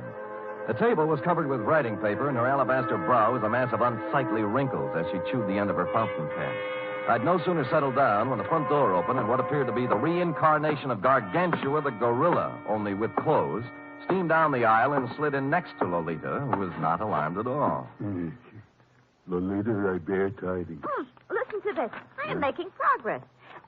Grandfather dear, you cannot know how dire is the peril into which I have been thrust. Okay? Possibilities. Or maybe, Grandfather beloved. As I take up my pen in hand, I am overcome with fear. Things look very black indeed. I have fallen into the clutches of a... Stuyvesant, what are you grinning at? I have just conversed with Pedro on the telephone. We are in. Really? Yeah. Hey, you mean no more letters? No more. Pedro is exalted. He says that... What's the matter? Are we interfering with your train of thought, Buster? No. Go right ahead. I'll just sit here and drink my beer. Wait a minute. Now, look, George, there is plenty of bar down near the front door. Leave him be, Lolita. He's just a schmuck. I'm not so sure. He's got an honest look about him I do not like. What is on your mind, George? Pedro. Pedro, huh? Yeah, he's getting careless. Shortchanged a friend of mine $1,000. How does this figure? This man is subtle, Stivey. Yeah. You are anxious to put the bite on Pedro for $1,000, right? Huh? That is, unless Pedro wants to take a 5-year rap, it's up to him. 5-year rap for what? Stupidity. They ought to know better than to try to get by with a Spanish prisoner, honey. Spanish prisoner? He knows. What did I tell you? It's a shakedown. Oh, you... Relax, Stuyvesant. Violence will get you nowhere. Out of my way, Stuyvesant. I'll show this tin horn. Lay off, Lolita, not the gun. I said get out of my way. You better let me have it, baby. Lolita, temper. I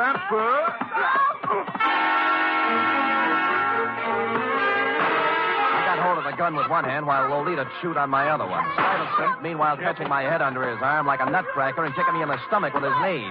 This went on for some time, then I became vaguely aware of Stuyves's fist, as big as a ham, coming up from the floor. He put me on the side of the head, and I skidded down the marble floor, past the row of booths like a ball in a bowling alley, scoring a 10-strike on the pinball machine, which leaned drunkenly over me, stuck out its coin drawer, and flashed a red light in my face, reading, "Foul ball, try again."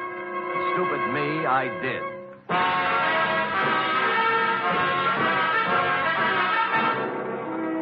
You are listening to the weekly adventure of radio's most famous detective, Sam Spade.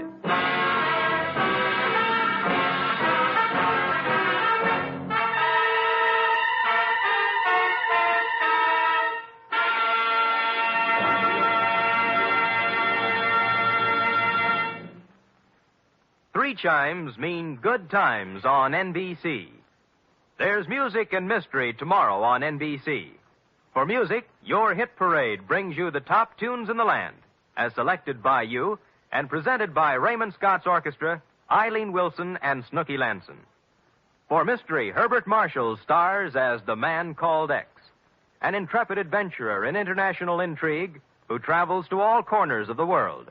Wherever there is danger, romance, and mystery, there you will find the Man Called X.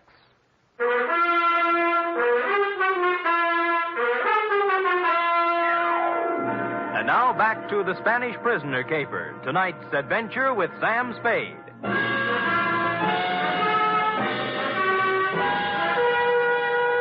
I came to with my head jammed between the brass rail and the bar next to what proved to be the lighthouse keeper's left shoe, parked as always in front of the pinball machine. Larry, that's up front. Oh. All right, get up, get up, get up, get up, get up.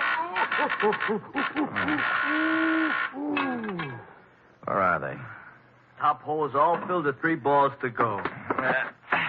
Congratulations. How about Lolita and the mug? Oh, Deb. All right, get up, get up, get up, get up, get up, get up. Oh, Deb? Took off, blast them. I had 780,000 points run up, and they had to go throw you at the machine, cause a tilt. And Larry!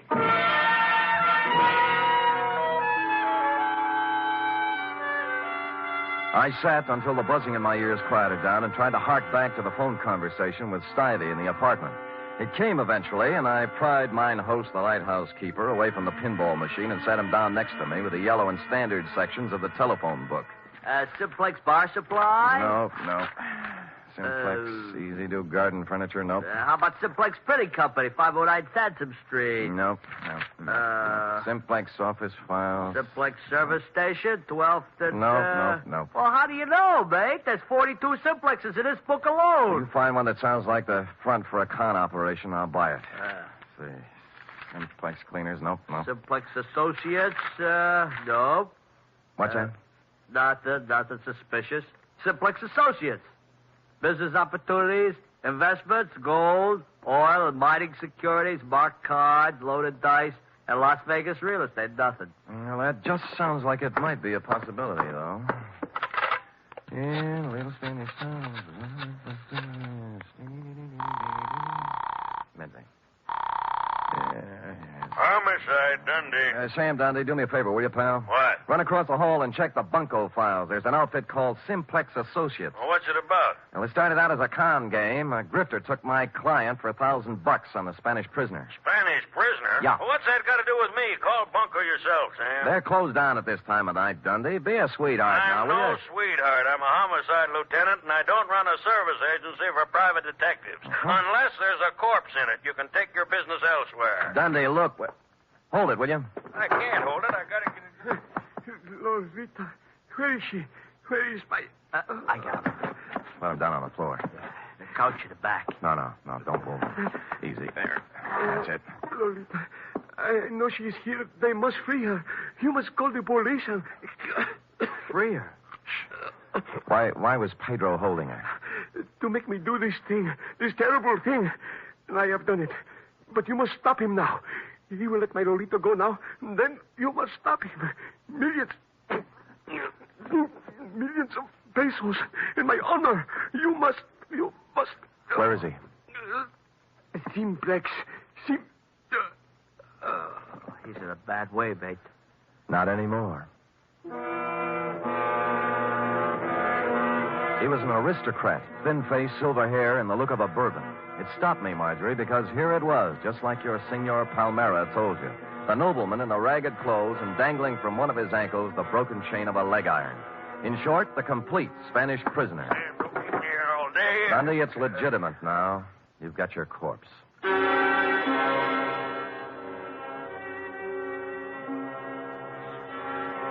There was nothing on him to indicate who he was or where he came from, but I had a feeling I'd seen him before. After making the lighthouse keeper promise me he'd lay off the pinball game until Dundee arrived, I took off for my office on a very practical errand. Sam! Oh, Sam!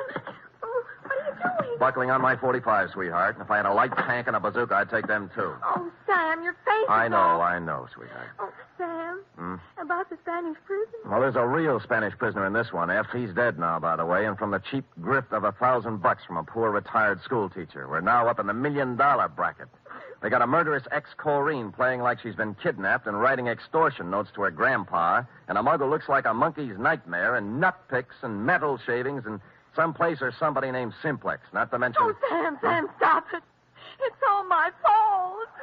I was so mixed up with the Argyles. What have the Argyles got to do with it? When you called about the file, the circular on the confidence man. Yeah? I was looking under Kong under the C's, but I got out the one next to it by mistake. No. Yes. The one marked counterfeiters. Only then did I remember where I'd seen the old man before. The paper was still on my desk, and his picture was still on the front page over an article that ran something like this. Search on for ex-Spanish Treasury official. Police today were still without definite leads in the search for Ramon Montoya, former chief engraver of the Spanish Mint. Montoya, who arrived in San Francisco 3 weeks ago to visit his granddaughter, vanished from his hotel room shortly after checking in, etc., etc., etc. Yes, Sam? Call Lieutenant Dundee at the lighthouse on the Embarcadero. Also call the Treasury Department. Tell them both Pedro Rodriguez and his two assistants are even now busily running off currency from plates engraved by Ramon Montoya at the Simplex Printing Company, 509 Sansom Street. Yes, sir.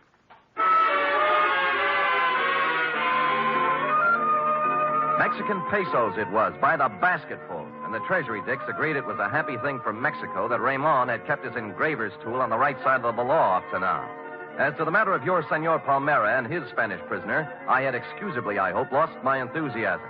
And so it was, Marjorie, that I walked into the Palace Hotel lobby a couple of hours later to call you. Yes, sir? I'd like some nickels to phone, please. Why, sir. Shall I? No. They're phony Mexican bills. Oh, dear. Dear me.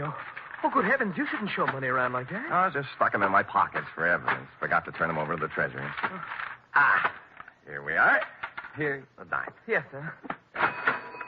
And here you are. Thank you. Hey, senor. You dropped some big money. Keep it. Huh? Yeah. Put these back in my pocket.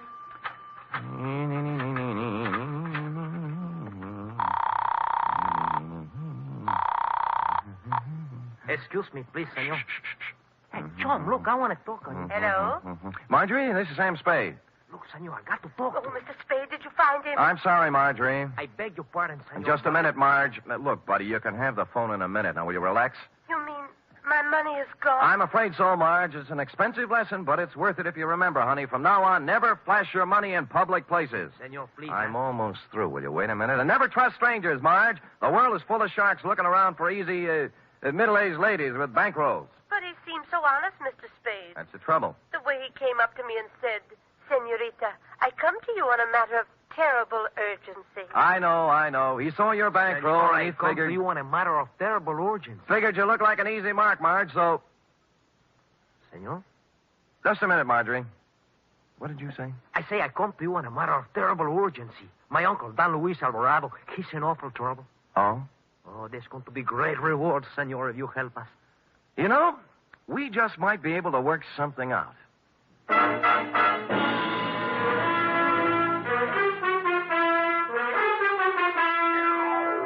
Well, Marjorie, he had $1,358, from which I deducted your $1,000 enclosed herewith, plus $58 representing my standard retainer. Period. End of report. Oh, it must be awful to be gullible like that. Dear, sweet little soul. Yes? Imagine her falling for a transparent swindle like that. You know, that's one thing I've learned from you, Sam. Oh? I have my savings in a real good, solid thing. What's that? An avocado mine. An avocado mine? Where? In Nome. That's in Alaska, you know. Hmm. Well, nevertheless, and notwithstanding, go type that up.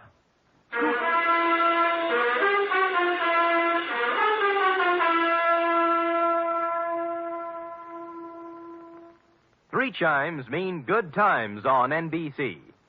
For something new about the Army, hear the Phil Regan Show every Sunday on NBC. Coming from a different service base every week, Phil Regan brings you songs and fun and brings prizes to talented GIs. It's an exciting newcomer in your Sunday chime lineup on NBC. And Sunday also means Cary Grant and Betsy Drake as Mr. and Mrs. Blandings.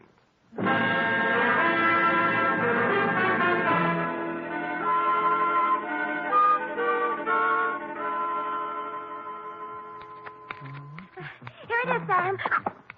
Why, Sam. A knit 2, purl 3, slip 1, and knit 1, you see? How many rows did you do? I'm on 57. Are you sure you're right, Sam? Well, look at it. Have you ever seen such argyle? Well, that's what I mean, Sam. They sort of billow out, don't they? Well, who cares? That guy you're making them for probably won't appreciate him anyway. But they have to fit, Sam. Well, look at that. It'll make a perfect sleeping bag for a fat cat. Now, tell him your boss loused them up. But, Sam... Oh, dear. What's the matter? Well, it was going to be a surprise. Therefore, No. Yes? Well, I'll treasure him, sweetheart. They're beautiful. Just what I wanted. That's my boss. Good night, Sam. Good night, sweetheart.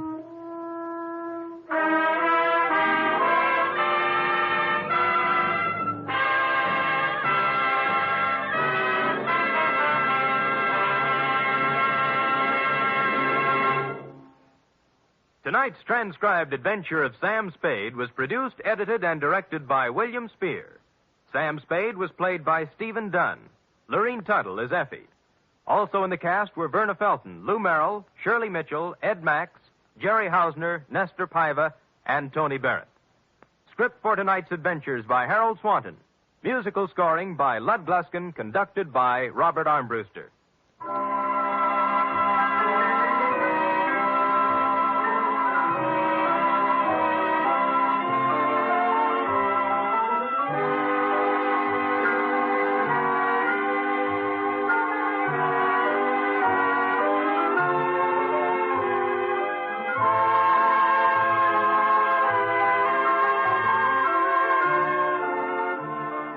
Join us again next week, same time, for another adventure with Sam Spade. For more mystery excitement tomorrow, it's The Man Called X on NBC. The National Broadcasting Company presents The Adventures of Sam Spade, Detective.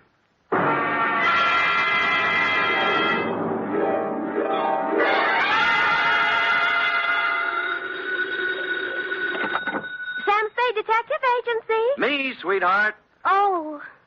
Well, that's a warm reception if I ever heard one. I'm here at my post, Sam, ready to do my duty. All right, let's have it. Have what? What have I done? Well... Come on. Sam, who was that lady I seen you with? What lady? What lady? Sam, for your information, there was a 5-column picture on page 1 of the Chronicle showing you with your arms around... The redhead? Yes. Ah. It means nothing to me as a person, Sam, although I am a redhead myself. But I feel there are certain standards of publicity and agency of our stature. Angel, if you'd bothered to read the caption under the picture, you would have learned that my arms were around this other redhead to keep her from braining me with a paperweight she picked off Dundee's desk. Oh. Yes. So take my picture back out of the drawer, and while you're at it, grab the book and pencil, because I'll be right down with a somewhat lengthier explanation entitled... The Sinister Siren Caper.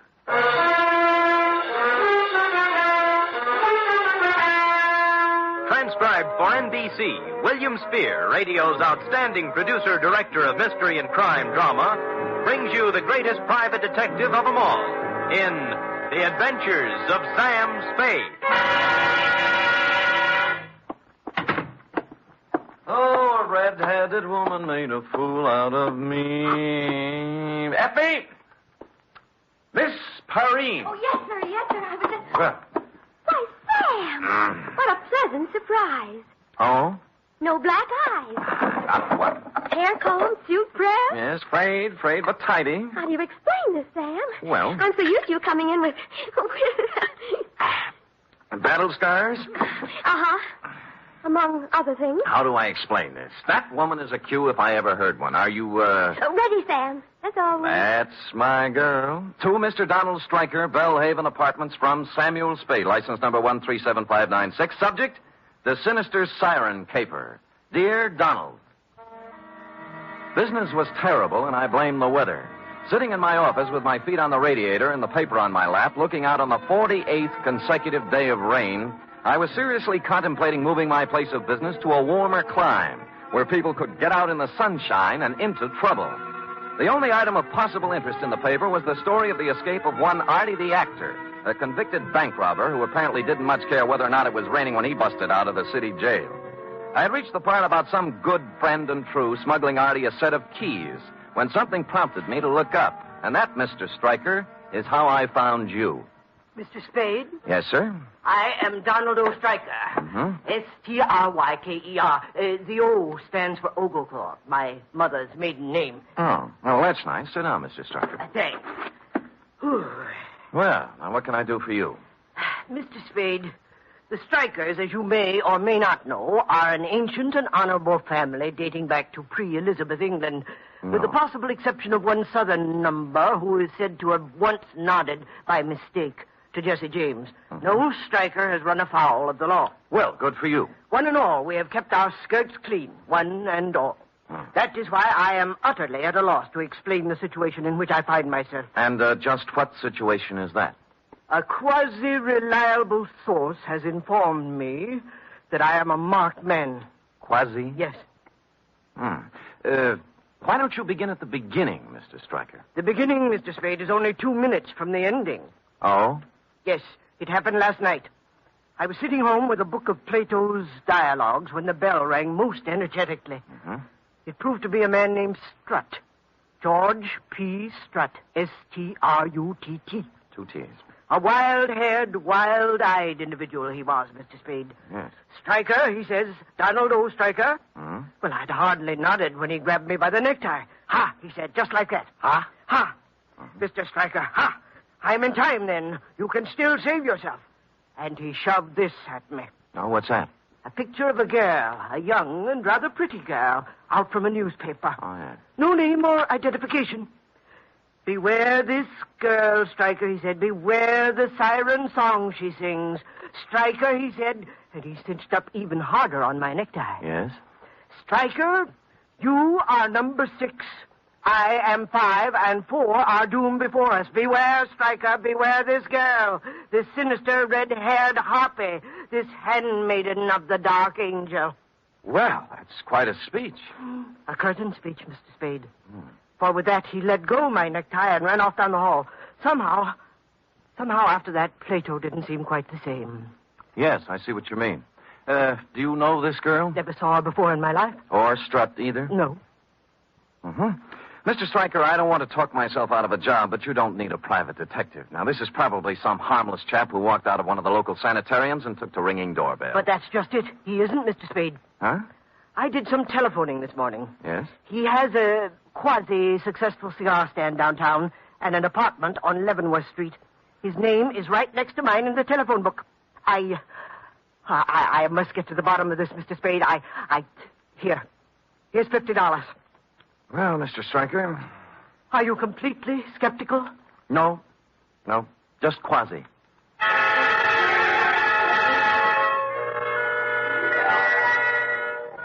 And with that, we formalized our agreement on one of my quasi-legal contracts, and I promised to call you instantly if anything turned up, and you departed, still in a quasi-quandary.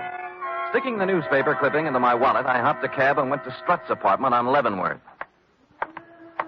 Let's see, 26, 24, 22. Hoo-hoo! Hey! Hey, lady! Yeah, open. For thee.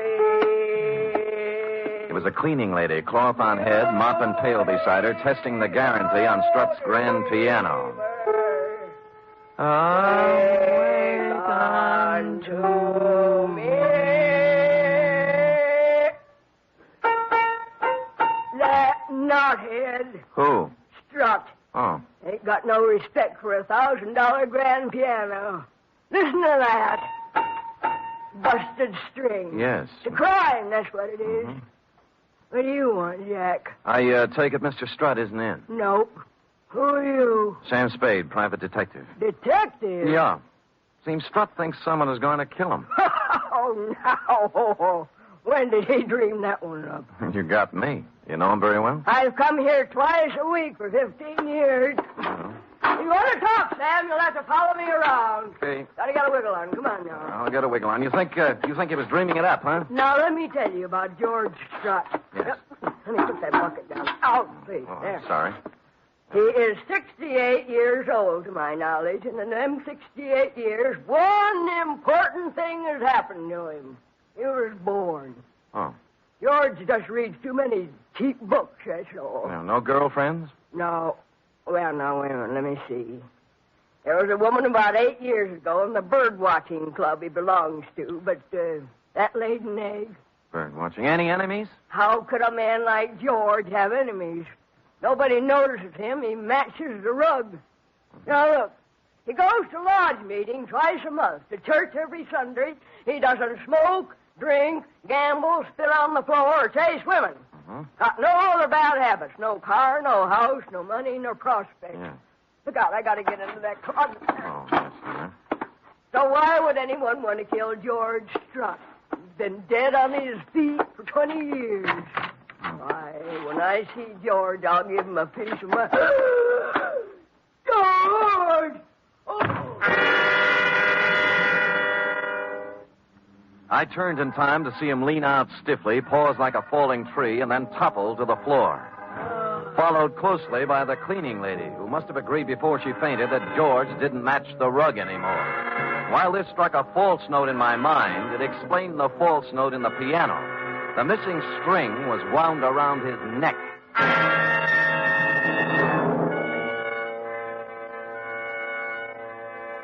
I dragged her into the bedroom and managed to get her onto the bed by making 2 trips.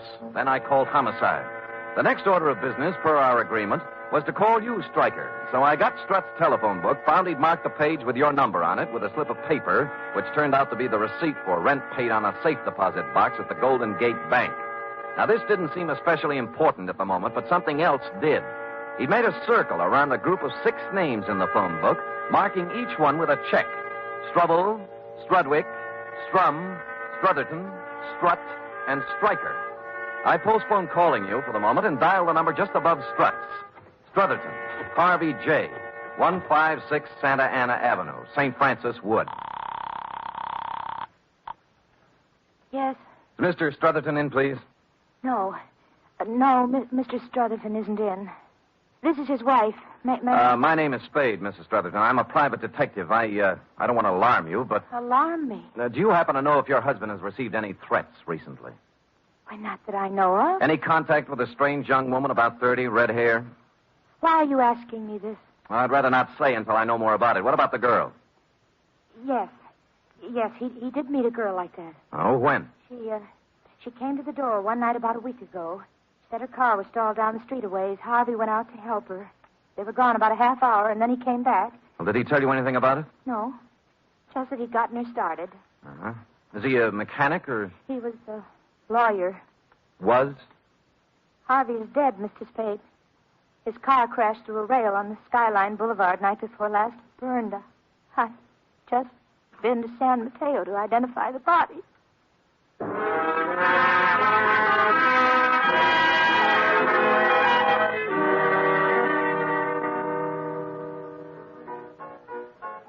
Strum Joseph P., 828 Howard Street. Yeah, that's Joe. That is your bid. Thanks. You know Joe pretty well? I might, and I might not. Why? What do you mean you might not? This is 828 Howard Street, isn't it? The number's over the door. Don't you like me bartending? What's eating you about, Joe Strum? Look, you see this?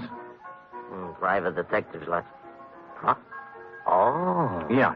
Poor but honest, barkeep. Trying hard to get a little cooperation. I thought you was a cop. What's with Joe? Well, I'll tell you. Mm-hmm. He uses the phone here. He makes a little book now and then in the back room. Nothing wrong, you understand, but still and all, there's nothing a guy likes to blat around about the strangers, you know. Yeah. Any idea where he is now? Well, that's a pretty hard thing to say where Joe is at any given time. Oh. Even when Joe's acting normal, which at present he isn't. Oh, why not? Well, like all bookies, Joe does not have a heart. But if he had one, I would not hesitate to say Joe was in love. With a red-headed dame about 30. How did you know? There, look at the picture. Let me get my glasses. Oh. Glasses. Yeah. There they are. This is the dish. You know her name? No. Joe has made no formal announcement as yet, but the word has gone around he is giving 8 to 5 he will marry her, which for Joe is a sure thing. Last Friday it was when I seen him last. They sat up to the bar here, and the two of them talking at some length about things I have never heard Joe discuss before. Like what? Well, as I said, bookies are different from people, so it should have not surprised me that Joe and his wren were not discussing rose-covered cottages, as do most boys and girls when they reach the loony stage. Yes. From what I could gather as I passed by now and again, serving the other customers, Joe and his girl were discussing a cozy little rose-covered safe deposit box. Mm-hmm. And you haven't seen either of them since last Friday, huh? No, you're right with you. Yeah. Cloverleaf buffet, Charlie talking. Huh? Mm-hmm. Yeah. What? You don't say. When? This morning, huh? Yeah, sure, I will. Thanks for calling. Goodbye. Hey, you wouldn't know a bookie who might be casting about for a phone, would you, pal? What happened to Joe? Body washed ashore on Baker's Beach this morning. That was the morgue.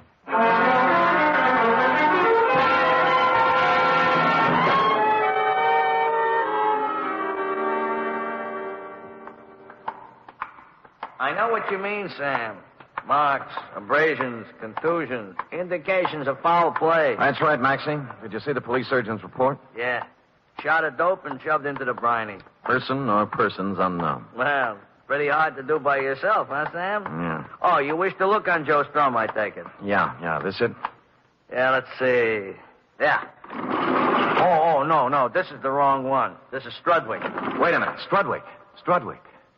Anthony P. Are you know him, Sam? Yeah. 28 Genoa Place, Bayview 72118.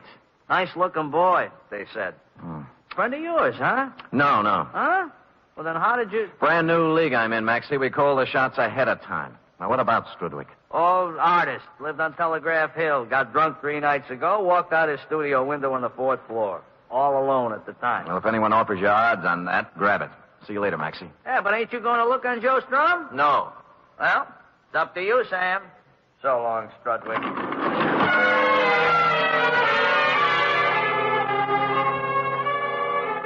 Top man on the totem pole was James A. Struble, a barber who lived on 18th Avenue. I called, no one answered. So I made what by now had become the obvious deduction. I went to headquarters and checked the homicide reports, likewise the accident files and the traffic detail. Surprise! No James A. Struble.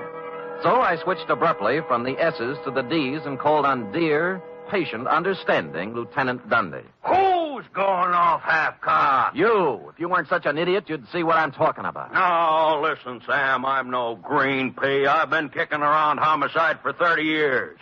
Long enough to know you gotta have a motive to build up a case. Yes. How can you stand there and tell me a red-headed dame opens a phone book, draws a ring around 6 names, and then runs out quick and knocks them off? I didn't say that. Ah? And why do you want me to put out a general pickup on James A. Struble? Because if he isn't dead right now, he will be. The dame? Dundee, no dame could strangle a 6-foot man like Strut with a piano wire. She's working with someone. Sam, I love you, believe me, but try to see my side, will you?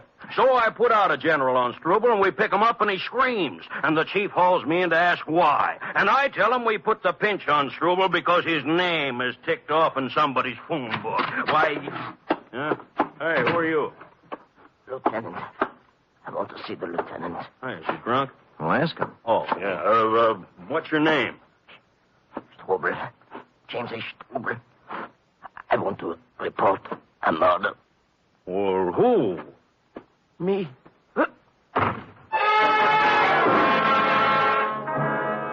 That's the last we got out of him. 10 seconds after he hit the floor, he was dead. A .38 slug had taken him just under the left shoulder blade, and instinctively, Dundee grasped the point. A squad car was dispatched to your office, Mr. Stryker, to pick you up and stow you safely in the poke when I checked out.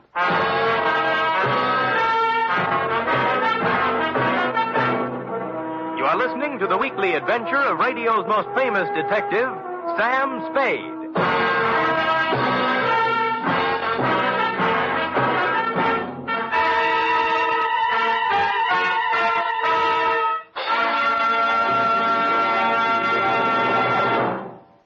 Three chimes mean good times on NBC. This Sunday, the glamorous and very unpredictable Tallulah brings you another gala broadcast of The Big Show. Among Tallulah's guests for this Sunday's Big Show are Fred Allen, Eddie Cantor, Phil Baker, Eddie Fisher, and many, many more. It's an hour and a half of the very best in comedy, music, and drama. Every Sunday, it's The Big Show on NBC. For drama this Sunday, Theater Guild on the Air presents the heartwarming play Jeannie, starring Barry Sullivan and Margaret Phillips.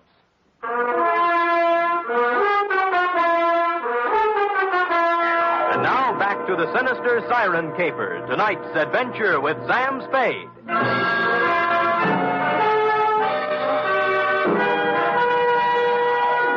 The next move looked like a tedious one. To take the clipped-out picture of the redhead and try to identify her by matching it up in the files of one of the town's 4 newspapers. I'd gone a half a block when someone saved me the trouble. It was the bartender. Sam, I got news for you. Where can we talk? How about the Blue Fox? Okay, I'll meet you there in 5 minutes. Wait a minute. Why can't we talk here?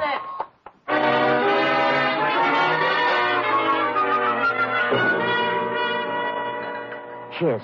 Yeah. Sorry, Sam, sorry. Well, you're in sad shape, bartender. What happened? The redhead. Joe Strum's girl. She was in. When? An hour ago. She was loaded to begin with. And when I poured her a couple of stiff horns on the house, she begun to talk. Oh? Sam, crime is rampant. Yeah, for instance? Well, from what she told me, Joe Strum was dwelling in a fool's paradise. Much talk, many promises, and an occasional smooch. But when the score is added up, Joe never gets past his own 10-yard line. Whose girl was she? Whose girl?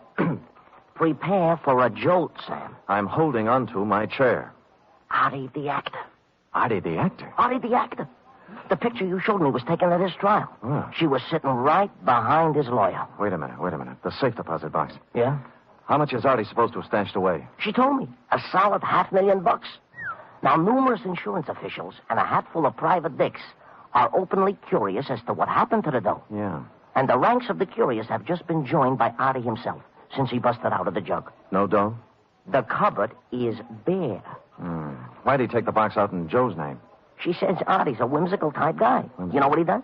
What? He flips the phone book open when they pull into town with the dough and picks himself 5 names in 5 banks. 6 names, you mean? No, 5, she says. Well, Stryker was on. Huh? Never mind. So Artie figured with the money in 5 different legitimate names, it couldn't be traced to him if he got tapped, huh? Which he does get. Tapped. And convicted besides. Now, the dish looks upon Artie as in the deep freeze and hustles around to each of the 5 guys with a proposition. So? Artie becomes wise to this and takes them up in order when he busts out. Cheers. Yeah.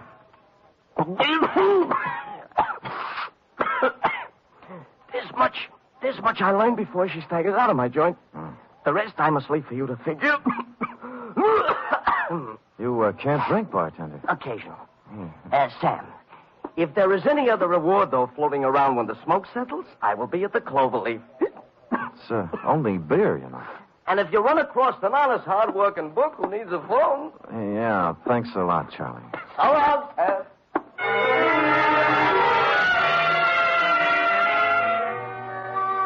Charlie wiped the froth off his chin with a napkin and took off. I let him have a healthy lead, then tailed him. It was quite a tour, too. Into the morgue, across the street, out the Kearny Street door, then onto the California Street cable car, and up Nob Hill to the Fairmont Hotel. where he hustled into a yellow cab number 462 and drove off. And waiting for him in the cab was the red-headed dame. There were no other cabs around to follow him, so I waited a half hour until he got back, waved a bill under the driver's nose, and climbed back on the merry-go-round. He let Charlie out at his own place, the Cloverleaf, and then driven downtown to a flea bag called the Shoreside Hotel on the Embarcadero, where he left the redhead. I woke up the desk clerk and shoved the redhead's picture under his nose. Let me see. Seems like... You recognize him? Sure. Clara Bow, the movie queen, ain't it? Gonna win anything?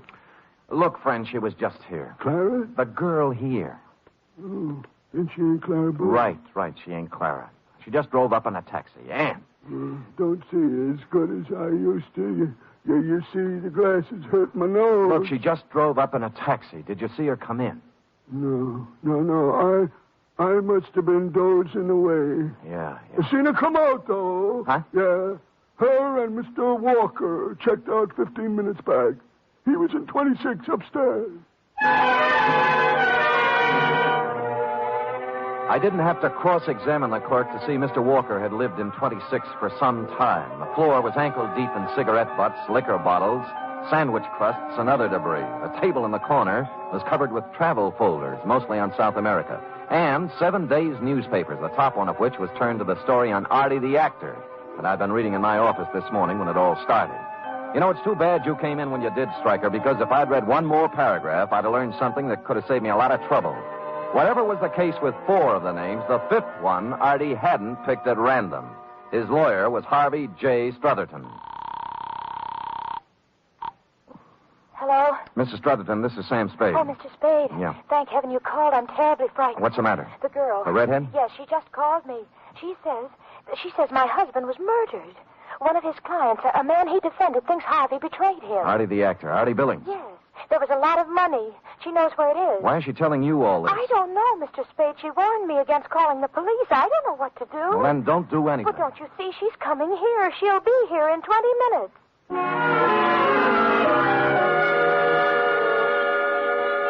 I made it in 15, left the cab a block away, and walked down Santa Ana Avenue to number 156.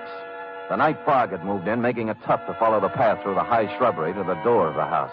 Mrs. Strutherton hadn't helped matters any by turning out every light in the joint. Mr. Spade? Yeah. She here yet? No, come in.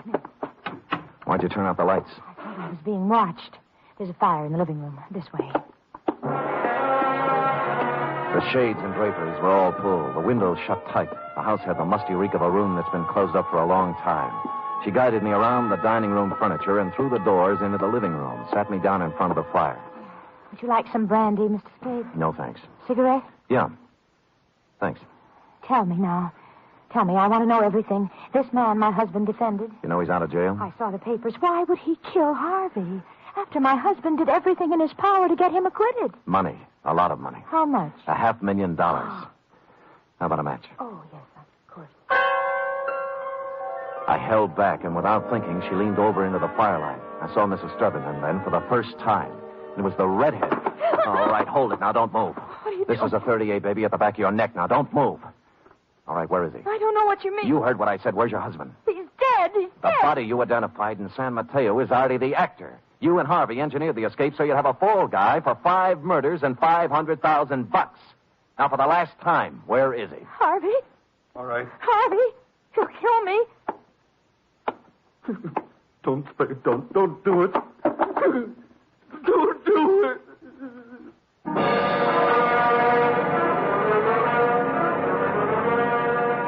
I didn't have to. A few months hence, the state of California will do it the legal way. It was a long ride round Robin Hood's barn, Stryker, but you wanted to get to the bottom of it, so there it is. Period. End of report. Well, Sam, what about the money? I'm still looking for it, F. Harvey has thus far chosen not to talk, but Dundee hasn't really turned on the persuasion machinery yet. Who knows? Maybe he's opened the phone book at the P's and put his finger on Perrine, Effie. Oh, don't even think of it, Sam. I'll settle for $26.87, which represents the shortage in my check covering the period. Effie! What, Sam? Can I believe my ears? What? I look back upon the past 12 hours. How to keep our little organization together, to stave off the bill collector. Oh, Sam. I place my life in jeopardy, tangle with a murderess, use my poor, tired body as bait for her savage conspirator. Sam, I'm sorry. Ferreting my way through morgue and crime-ridden alley to finally win the fight, and then to come expecting a cheery welcome, and to get instead scurvy innuendos and a bill for $26.87. Oh, forget it, Sam. Don't ever mention it again. I'm sorry. Well, that's my girl. Here, 10, 25, 6, 7. $27. Now we're all square. Thanks, Sam. Thank Now, you. come here. Now, you can bring me the 13 cents tomorrow. That's my boss. Good night, Sam. Good night, sweetheart.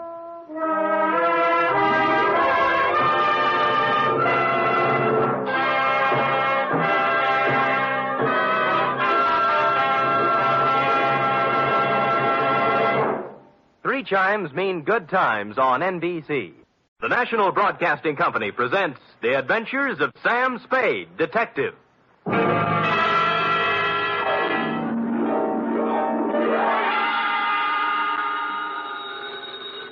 Sam Spade Detective Agency. This is Miss Bergamot. Oh, Miss Bergamot, I'm so sorry, I but Mr. Spade isn't in. He ought to be back any moment, however. That is, if you wish to employ him. This is his secretary, Miss Perrine. Well, as a matter of fact, Miss Perrine... Oh, he'll be available, I know. The matter he's attending to is purely routine. What he calls a humdrum number. Humdrum? Well, it's a private detective version of babysitting. You see, all Mr. Spade had to do was sit on a chair for 24 hours. And that's why I say he'll be back any minute. His last words to me were, take anything. So if you desire his services... I do not desire Mr. Spade's services. As a matter of fact, he's using mine. What? I'm his nurse at the Harbor Emergency Hospital. Nurse, another shot. Please, this time, bourbon. You must lie quietly, Mr. Spade. He's coming along quite nicely. The bullet didn't enter the cranium at all. Bullet? Cranium? Both. Mr. Spade wants to... But I refuse, nurse. I refuse. But, Miss Nightingale, I am. F. Wonder Girl. Sam. Ah. Oh, Sam.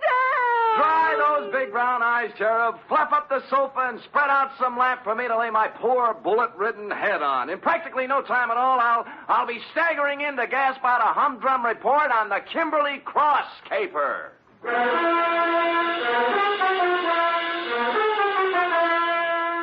For NBC, William Spier, radio's outstanding producer, director of mystery and crime drama, brings you the greatest private detective of them all in The Adventures of Sam Spade. Hospitals, milk. Enough to break down your whole constitution, give you fits. Sam?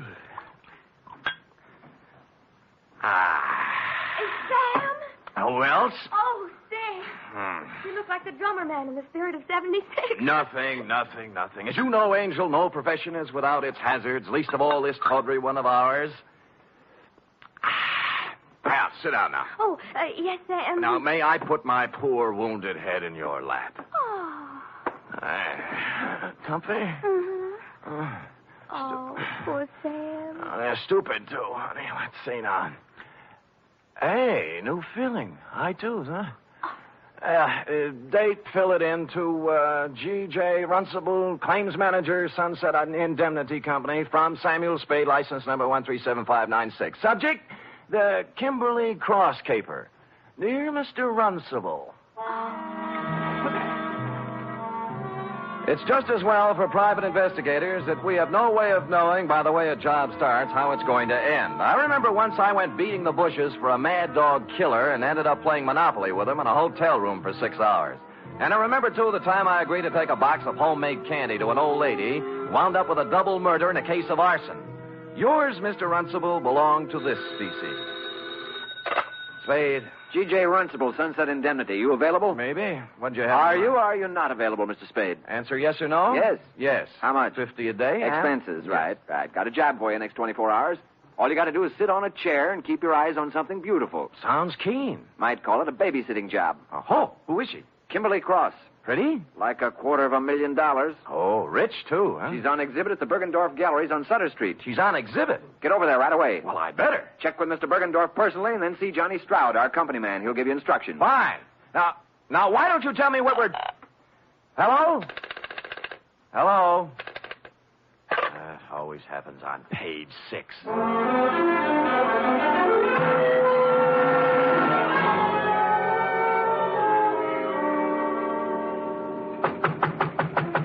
Mr. Bergendorf! Mr. Bergendorf, you! Sorry, sir. The exhibit officially does not until 9 a.m. begin. As you see... It's 8:45. I won't charge you, Mr. Bergendorf. I won't charge you. You can bring out the baby any time now. Mr. Runcible of the Sunset Indemnity sent me. Here's my credentials. Mr. Spade, you are? Mr. Spade, I am, yes. Now, what's with this Kimberly Cross? To a single-horse gallery such as mine comes such an honor only once. Yes. Today only Bergendorf's is with Tiffany's in the same class. Here. Huh? Is picture of Kimberly Cross. Yeah? 14 stones, all blue-white. 8 down, 6 across. Total, $268,000 plus 20% tax. Oh, jewelry. To call this jewelry is to call Elizabeth Taylor a garden variety tomato. Yeah. Is a crown jewel from Thuringia, Mr. Spade. Really? Is part of estate of a dead duke. Is price tag $268,000 plus 20%. Yeah. Where is it? Involved. Time lock. Comes 9 o'clock on the nose, she opens. Then... Yeah, the exhibit begins. Yeah, there's a company man here from the insurance outfit, isn't there? Johnny Stroud. Oh, where is he? He's working concealed. Oh? This man Stroud undercover. Clever stuff, huh? You see, parked at curb across the street, one autobus. Oh, yeah. Department of Public Health, City and County of San Francisco. What, Anti-tuberculosis campaign. Pardon? Is giving to public for free gratis 1 X-ray per citizen for chest cavity. Oh, chest X-ray. Handily parking opposite the Bergendorf Gallery, so inside Mr. Stroud can take for himself a plant. Get it? Clever. The free gratis autobus for chest X-rays was a square-end job, complete with reception compartment, X-ray machine, and attendant. The latter a sincere type with horn-rimmed glasses and white-starched blouse. I use the word sincere advisedly, since he was at the moment doing a selling job on Johnny Stroud. You know what I always say, Stroud? What do you always say, George? You never can tell about a call. You never know. Yeah, you see right there. I got a cold. Maybe. 8 to 5, it's only a cold. But 5 to 8, let me take the picture now. No charge, no pay. No dice. Go away. Oh, Spade? Yeah. Good. Come on in. The boss said he was sending you up. Plenty of room back here. You realize you're standing right in front of my X-ray machine? We'll move when you get a customer. Customers, yes. Where are they? Where are those chests? If people only knew that 8 to 5, it may be a cold. Then Did Runcible brief you on this, Spade? Yeah, it was brief, all right. How do you make it? 14 vulgar-sized diamonds looking for a buyer. Sunset Indemnity insuring Bergendorf against loss during the 24 hours they're on his hands. That's 2 for you. That's 2 against me, too. Oh? Like, why does Sunset Indemnity need outside help when they have you? And why are you playing like a movie dick when the sensible thing to do is to sit down next to the exhibit with both eyes open and a rod under your arm? What are you doing, George? I'm testing my machine. Don't let me interfere with you, boy. George doesn't like me. I see that. Well, I guess the boss left out one item, Sam. A tip? Yeah. Last night, some schmo called him around midnight and got him out of bed. Oh? Runcible's a pessimist, you know. When Sunset Indemnity's on the line for $250,000, he tends to get jumpy. Who had the tip? Anonymous. They all are. Right from the oat bin, the guy says. Somebody's going to take a running jump at the Kimberly Cross while it's at Bergendorf's. Needless to say, for the balance of the night, Runcible does not sleep. So today we got reinforcements.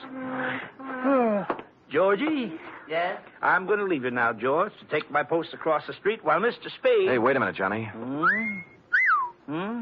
Look, in front of Bergendorf's. The dame? The dame. To paraphrase Bergendorf, calling her a dame was like calling the Kimberly Cross a hunk of jewelry. But that's not what interested me, at least not right then. She was walking back and forth in front of Bergendorf's like a kid at the dentist door trying to get up the nerve to push the button. Quoting from my notes, it says 9:02 a.m., girl, 5'2", blonde, early 20s, gray tweed suit, spent a few indecisive minutes in front of Bergendorf's, finally went in. She came out almost immediately, started west on Sutter, then evidently saw a patrol officer approaching on same side of street. Hurriedly crossed toward our post in Public Health Department Mobile Unit number 2 and entered.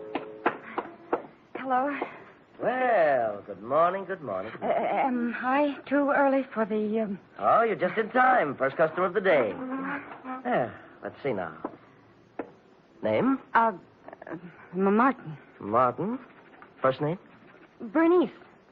Address? 826... She wasn't a very good liar. While she was telling him her name was Bernice Martin, she filled with a leather handbag with the initials PC on it, big enough to read from across the street. George filled the form out, then moved her around to the machine. By now, the cop she was ducking had walked by and turned the corner. Shall I... No, it won't be necessary to take off your coat. Is this all right? That's good. Stand right there. Hold still now. Take a deep breath. Hold it. There. That's all there is to it. You're doing a wise thing, lady. You think so?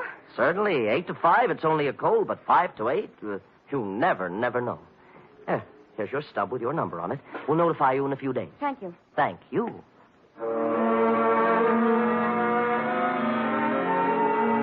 Whereupon Miss P.C. hustled down to the corner and into a drugstore. 5 minutes later, she still hadn't come out. Stroud was beginning to champ at the bit. So what, Sam? So she's worried.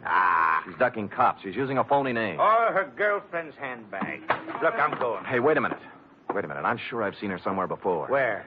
I don't know, but I think it was around headquarters. Now who's playing movie, Dick? Look, it's 10 after 9. I'll go over and settle down next to the Vulgar Diamonds, and you make yourself comfy with Georgie. If I get busy, out you go, Keep pal. your eyes on the customers going in and out. There's a good loud burglar alarm over the door there. You can hear it a block away. You see what I mean? It's good and loud. Holy cow. Stroud took the gallery, and I set sail for the corner drugstore, pulling up in 20 seconds flat. She was gone, of course. The druggist was at the fountain, mixing a Coke, which he spilled when I reached across and grabbed him by the lapels. Blonde, you say? Yeah, young, gray suit. I told you, Jack, she just came in here. I know. What do you want to know about her? What'd she do, telephone? No, she was just like you. Asked me about a guy. What guy? Larry Galliano, his name is. Wanted to know if I'd seen him come by this morning. Who's he? I don't know. Did she describe him? Didn't have to. His picture's on page 1 of the morning paper. Here, take a look.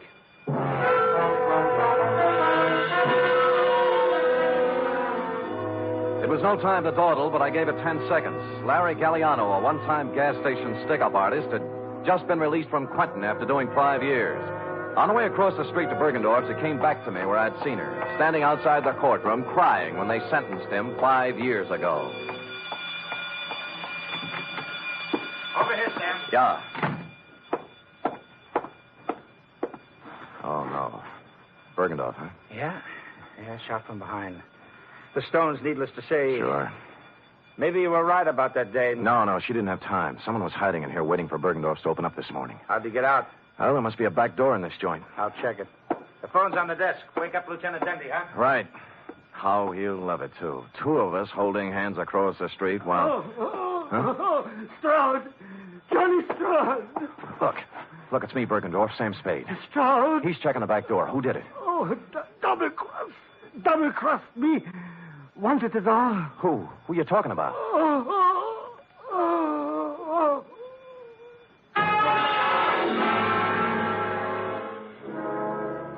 It was as plain as a man in his condition could have made it. Obvious to anyone with average intelligence. But for stupid Sam, it was still a long voyage home.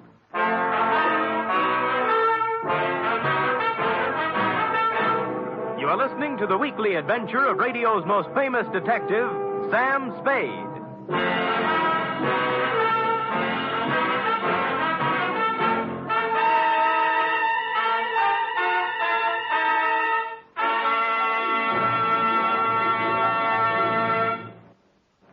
Three chimes mean good times on NBC. There's music for you tomorrow on NBC with the distinctive 4-keyboard styling of the First Piano Quartet.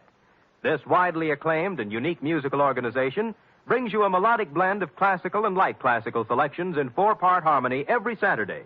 And tomorrow there's also a 1-hour concert by the NBC Symphony Orchestra under the baton of Walter Duclos. Featured in tomorrow's symphony performance are works by Sibelius and Schumann. It's the best in music every Saturday with the NBC Symphony and the First Piano Quartet.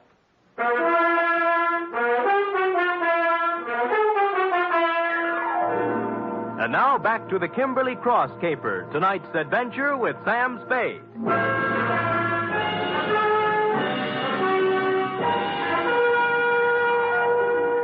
It was a dirty, selfish trick, but I left Johnny Stroud at the Bergendorf Gallery to play Porchese with Dundee and Company, knowing in advance pretty much how the Prada was going to run. Then called the Chronicle and found the picture of Larry Galliano had been taken yesterday as he walked out of a flea bag on Mission Street called the Aeolian Hotel. You're, Galliano? Yeah.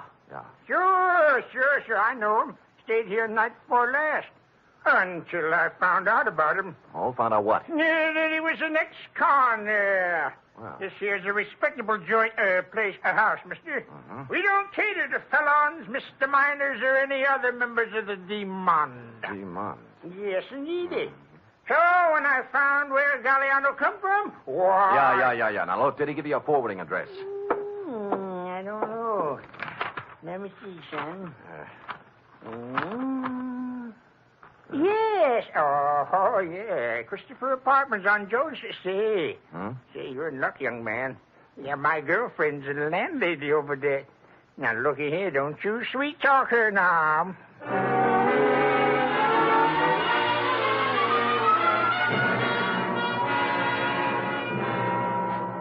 Out of the way, boy. Out of the way. Look, all I want, madam, is one moment of your time. I already told you, boy, I don't know no Galliano. Yeah. Never heard of him. Pull up, so I don't want to hear from him. Yeah, well, wait a minute now. Will you just take Now, a look one side, boy, one side. I got four more right there. Sweet. I had no time for Well, anything. Mrs. Landlady, I'm afraid you've lost out. What? Yeah, you were in line to win a bagless vacuum cleaner, you know. Wait a minute, Curly. Wait a minute. What you want to know, bud? Yes. Well, this Galliano just might be using another name. Now, this is his picture right here. Oh. Yes. Now, I will rephrase my question. Has he been around? Nope. I see, landlady. Well, do I win? Oh, I am sorry, but stand by for the giant jackpot. Is it electric?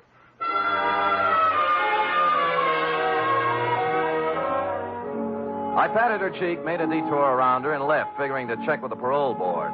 But as I was climbing into the cab in front of the building, a stray thought hit me, and I went back to the doorway and cased the nameplates again. This time for someone with the initials I'd remembered seeing on the blonde's handbag, PC. I did better. Patricia Conroy was living in apartment 402. I buzzed 4 times, then tried the door. It was open. I gave the living room and bedroom a fast toss, moved on to the kitchen, and cased a hamper full of laundry on the back porch. Result, nil. I'd about decided I was in the wrong apartment when I noticed something that changed my mind. A crumpled up envelope in a wastepaper basket in the living room with today's date on it, marked Western Airlines, Flight 6 to Los Angeles, passenger L.P. Galliano. I had the phone in one hand and a finger on the dial when... Put it down. Huh? Oh. Are you going to put the phone down, or do I have to shoot? You mean there's no third choice? Put it down. Sure. Now what? Sit down. You'll be here for a while. Oh? His plane lands at Burbank in a half hour. If you have any dates between now and 4:30, forget them. Mm-hmm. Mind if I smoke? Go ahead. Oh. You know, this is pretty heavy-handed stuff for an us, you know. I've grown up a lot in the last 2 days. Not enough, honey. Or if you wouldn't be stooging for Galliano. He can't run away from this kind of a rap, you know. 48 hours. Hmm? That's how long Larry's been out of the pen. Well, he didn't waste any time getting back in stride. Look, what's your name? Spade. Spade, what if I told you Larry Galliano had nothing to do with it? I might give you quite an argument. And I don't feel like arguing, so I'll just tell you. Good. Someone offered him the job at Bergendorf's the day he got out. Larry thought it was legitimate until he heard a couple of things by accident. Like what? Like getting hired to play fall guy in a phony robbery. You mean Bergendorf was in? Sure. Till this morning. Uh-huh. They figured Larry'd be a handy guy to have hanging around with his big, fat prison record when the diamonds disappeared. That's what he told me, and I believe him. I love him. Whether or not you believe or love me or him, I do not care. I also do not care what kind of a rap you pin on me when this is all over. All I want is time, enough to do a couple of errands. Now, hoist it out of that chair and put it down in the closet there.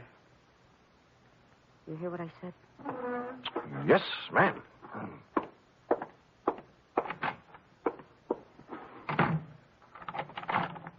I was wrong. She was no ingenue.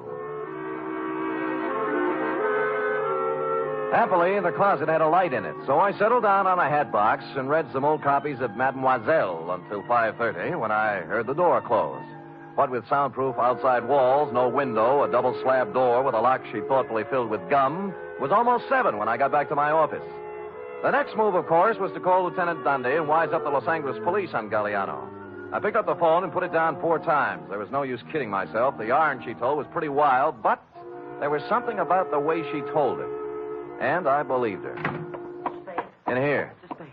Yeah. You remember me this morning, huh? Oh, George, yeah. the technician from the X-ray mobile unit. Yeah, George, what's on your mind? Funny thing, that girl, 34 chest, you remember the blonde? Oh, yeah, I remember her very well, George. What about the blonde? Well, I tried to call her. Operator says there's no such number, and the company has no record of a Bernice. She was using a phony moniker, George. Her name's Patricia Conroy. Oh, now why would she do that? Well, a girl's got to be careful, you know. She does, for sure. How come? How come? I kind of took an interest in her case, you know. I rushed the pictures through as soon as we closed up tonight. She's an incipient case. Oh? Yes. I wanted to wise her up right away. You see, here. Oh. This is... No, this one's Johnny Stroud. I took it when he wasn't looking. Told him I was testing. He was right at that. Nothing wrong with him. But I always say you never... Yeah. How about the girl? How about the girl? Cold. Oh, yes. Here, now, look. You see this shadowy part here? Yeah? Hey, wait a minute. I wasn't looking at the shadow part. I was looking at something at the left side of the picture, right where the inside coat pocket would be. The clear black outline of the Kimberly Cross. You mean she had the phone? Yeah. Give me the phone. Well, I thought it was one of those clip gimmicks the girls wear on the phone. Oh. Spade?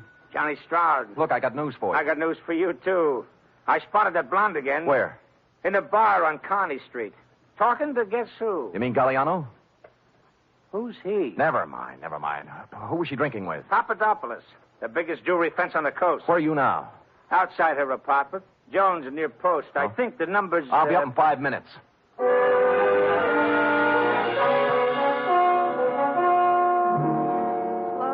like I told you, Spade, I don't want to argue. She says she doesn't want to argue, Sam. Too bad. I don't mind telling you I'm a little burned up, baby. I fell for that line you handed me this afternoon. I didn't even mind sitting in your closet for 2 hours.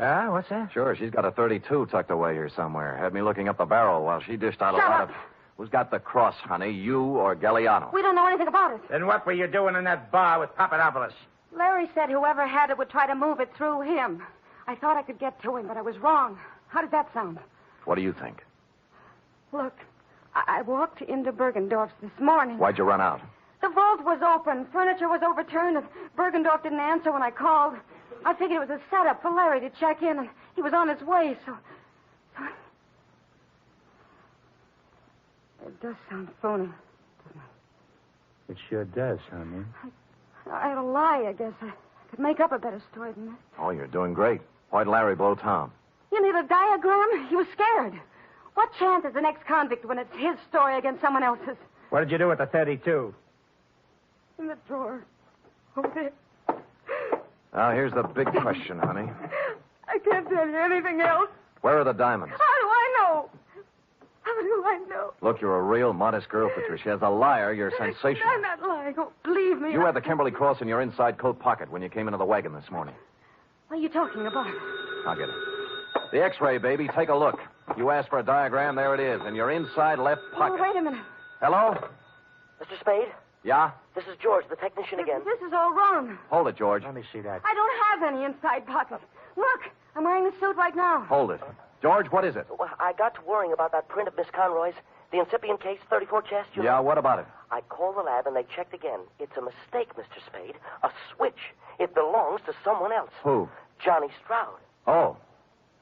Oh, well, George, you won't have to worry about making more extra prints. What? The ones you have will do. Huh? Yeah, thanks. Thanks a lot, George. George is getting worried. Extra prints? Yeah, I had him run off a batch. Evidence, trial, DA's office, you know. Now, let's take her in, huh? Just a minute. This is crazy. I have no inside pocket. How You wouldn't argue with a picture, would you, honey? Give me the gun, Johnny. We'll take her in together. No, wait. I want to settle something else. Johnny, you're pointing that thing at me. It might go off. Yeah, it might have that. What's eating you, Johnny? I know what's eating him. He's... Shut up. You aren't a very good liar either, are you, Sam? There aren't any extra prints. Well, there's always George. In a couple of hours, there won't be any George. Now you don't.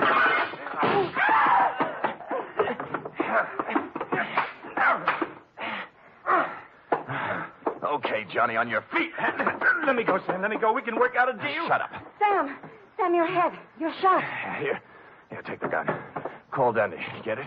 Dundee. Homicide.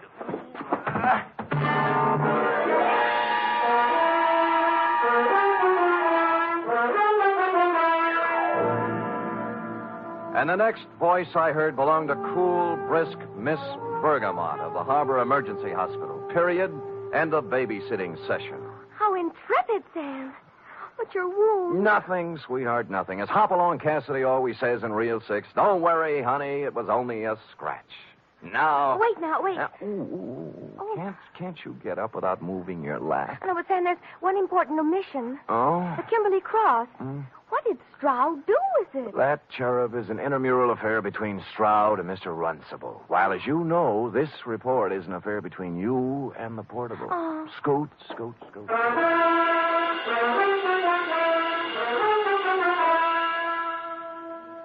3 chimes mean good times on NBC. There's music and mystery for you tomorrow evening. For music, it's your hit parade, bringing you the top tunes in the land with Eileen Wilson, Snooky Lanson, and Raymond Scott's orchestra. For mystery, it's The Man Called X, starring Herbert Marshall as an intrepid adventurer in international intrigue who travels wherever there is mystery, danger, and romance.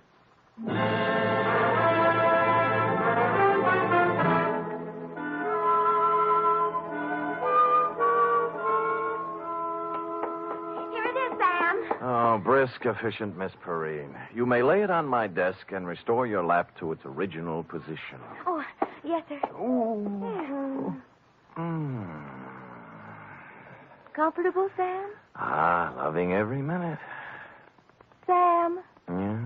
a girl can't help wondering sometimes. About what? Well, the way you described the blonde in your report. Glamorous, like the Kimberly Cross and all. You like that?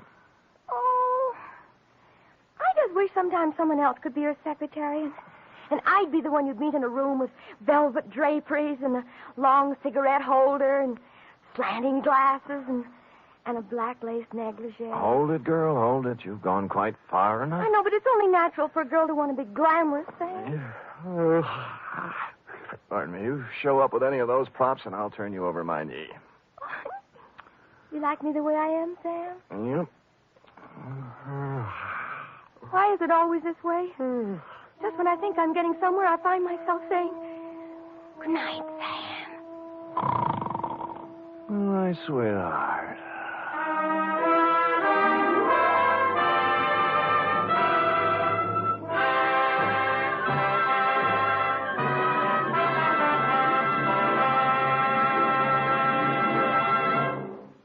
The Adventures of Sam Spade are produced, edited, and directed by William Spier. Sam Spade was played by Stephen Dunne. Lurene Tuttle is Effie. Also in the cast were Wally Mayer, Fritz Feld, Georgia Ellis, Sidney Miller, Olin Soule, Alice Wellman, and John Monahan. Script for tonight's adventure by Harold Swanton. Musical scoring by Lud Gluskin, conducted by Robert Armbruster.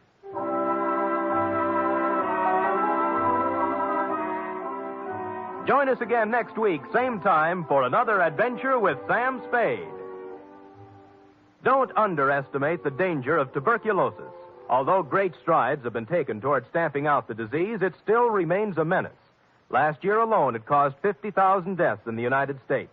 50,000 needless deaths because TB can be controlled and cured if caught in time. The key to the complete defeat of the disease is the chest X-ray. You'll find that in many communities, chest X-rays can be obtained free of charge or at a nominal cost. The National Broadcasting Company presents The Adventures of Sam Spade, Detective.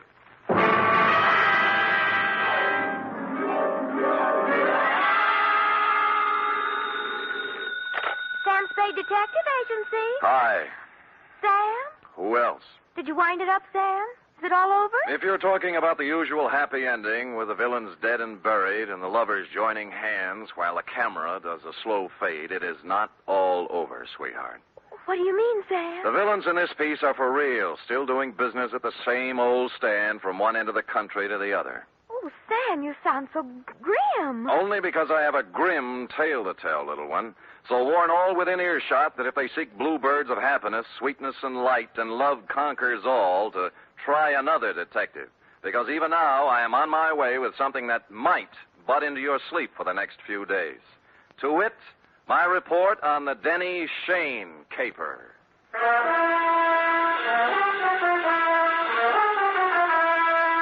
For NBC, William Spier, radio's outstanding producer-director of mystery and crime drama, brings you the greatest private detective of them all, starring Stephen Dunne in The Adventures of Sam Spade.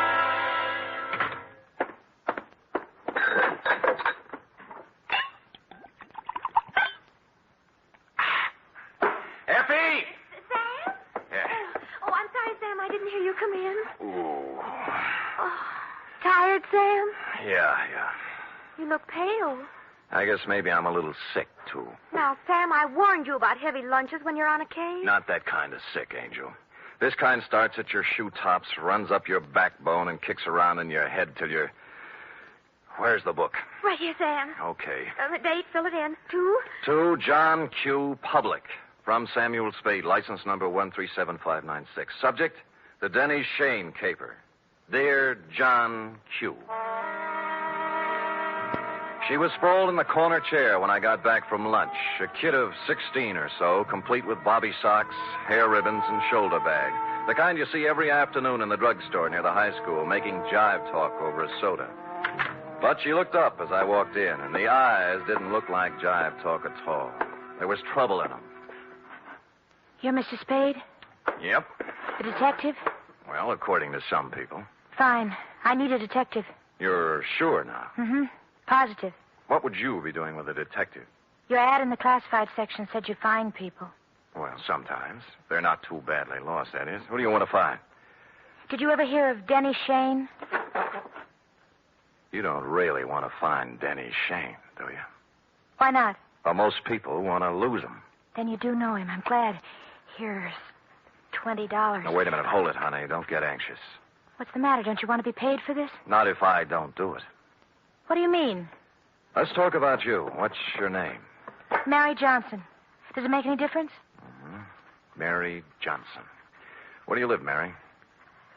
Well, I've never been in San Francisco before. I just got in yesterday. Staying with a friend out in the marina. My home's in Denver. Denver, Colorado. 2028 14th Street. Okay. Here you are. You want to sign the contract? Oh, all right. Where do I sign? On the line here. Oh. No. The right name. Sally Joan Michaels. How did you know that? Next time you use an alias, leave the identification bracelet home. Oh.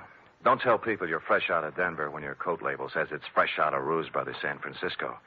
Now, let's try it again, huh? What about Denny Shane? Well, I want to find him, that's all. Well, that's a lot. Why? I'd rather not say. Well, in that case, Sally, I recommend another detective. You'll find there's an ad in the classified section just below mine. You mean you won't do it? Sally, if I may get pontifical for just a moment, Denny Shane is not the kind of character I would pick out for a kid like you. He has a reputation for booking horses, which is illegal, and welching his bets, which is worse.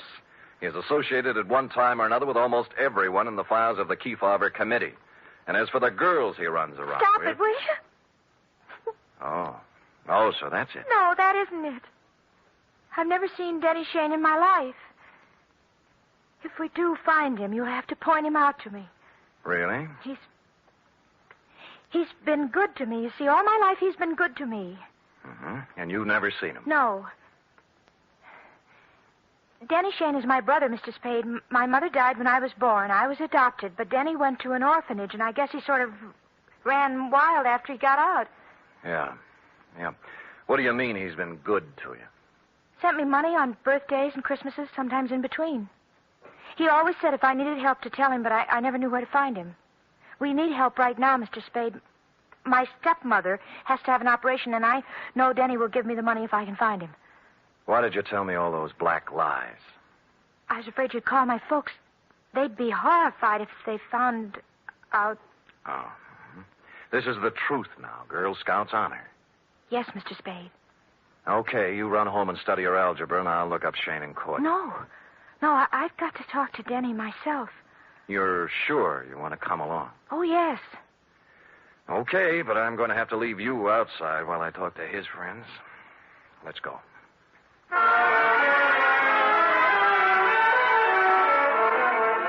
I hadn't seen Shane since 3 years ago when he conned a client of mine out of $3,000 on a phony mining stock deal. I knew it was waste motion, but I checked the hotel where he was living then and found he was long gone. Came next in the following order: one gambling joint in South City, one saloon in the Mission, and one very dubious apartment on Turk Street, run by a charming wench wearing wedgies, culottes, and peach brandy. She gave me a peachy smile. Oh, Denny Shane? Don't step on your laughs. You seen him lately? Funny you asking about Denny. I saw him yesterday. First time in 2 years coming out of Augie Dano's. Oh, who's Augie Dano? Runs his gym exercise studio, reducing setup on Sutter Street. You know, work a little, lose the middle. Get it? Yeah, I got it. But anyway, thanks.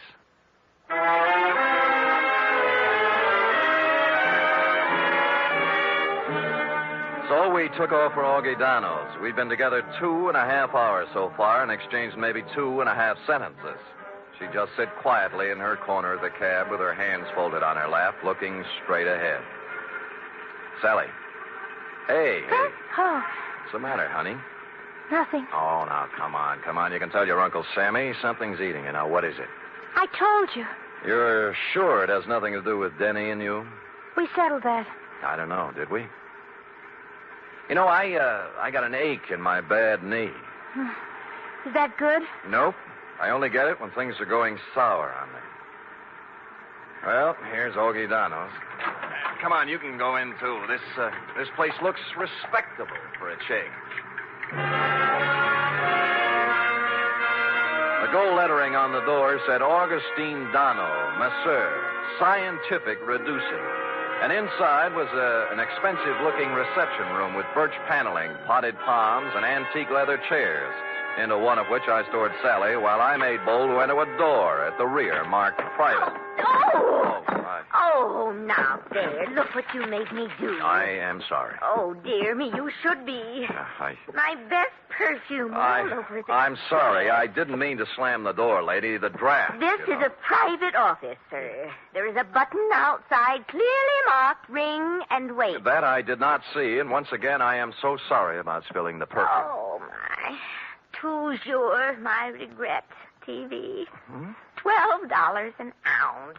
Oh, well, I regret TV, too. Now, look, how about announcing me to the professor? But now, if you mean Mr. Dano, he's quite busy with another... Miss Rudnick, if the envelopes are ready, Oh, who's this? You've got me. My name's Spade. Spade? Spade. The detective? Yeah. Detective? Oh, what... Just a minute, Miss Rudnick. Would you have your nerve barging in like that? I thought you were a client. All right, Miss Rudnick. All right, here. Well... 4 bits. Now, buy yourself another quart. Well, I never. This I can believe. Well, what do you want, Spade? I'm looking for Denny Shane. Someone saw him walk out of here yesterday. Shane? That's right. Well, what's the matter? Some trouble or something? No. His kid sister's trying to look him up. Oh. That's funny. What? Well, that someone saw him coming out of here. I'd never heard of the guy. Of course, we got people in here all the time, salesmen, agents, friends of clients, But no Shane. Not that I know of. What's he look like? Oh, about my height, blue eyes, pale complexion, too thin to be coming here as a customer. Well, I wish I could help you, pal, but like I say, so many people come in and out of here, you know. Sure. Thanks anyway. Bye. Bye. Any luck? No, never heard of him. Come on. Too bad. Where to now? Oh, there are a couple of more places. After you. Cab's gone. Well, I told him not to wait. I thought we might have something to eat across the street. I'm not hungry, thanks. Look, you better call your parents. No, don't. I told them I was spending the night with a girlfriend so they wouldn't worry. That's another big black lie. Look, I'm tired of playing this way. I want it all. I told you. You're eating your heart out over something, and it's not Mama's operation. It's something bigger, and it hurts worse. And don't tell me any different because it's written all over your face. Please don't ask me any more, please. Oh, skip it. Where's the cab? Don't take me home. That's just where you're going, honey. Well, What's the matter? look, coming up the street. Is that... Yeah, Denny Shane. You're sure? Of course I'm sure. I've got to be positive. I'll prove it to you. Denny? See? Yes. Denny, come here a minute. Oh, Sam Spade, isn't it? Yeah. Well, you recognize the kid? No. She's your little sister. Sister? What are you talking about? I haven't...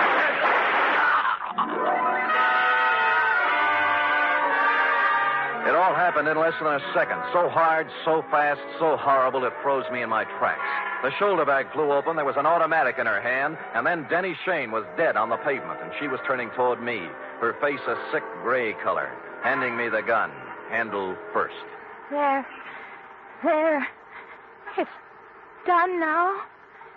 You can take me to the police.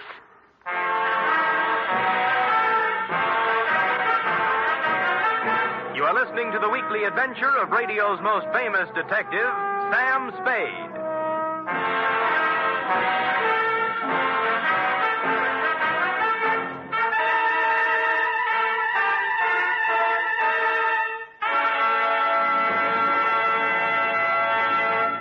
Three chimes mean good times on NBC. Whether it's comedy, music, or drama you're after, you'll find it on The Big Show this Sunday. The dynamic Tallulah is your hostess, and her guests include Fred Allen, Jimmy Durante, Vivian Blaine, Jane Morgan, and Rudy Valley. You're invited every Sunday to The Big Show. And this Sunday also brings you a 1-hour adaptation of F. Scott Fitzgerald's exciting novel, This Side of Paradise, presented by Theater Guild on the Air and starring Richard Widmark and Nina Foch.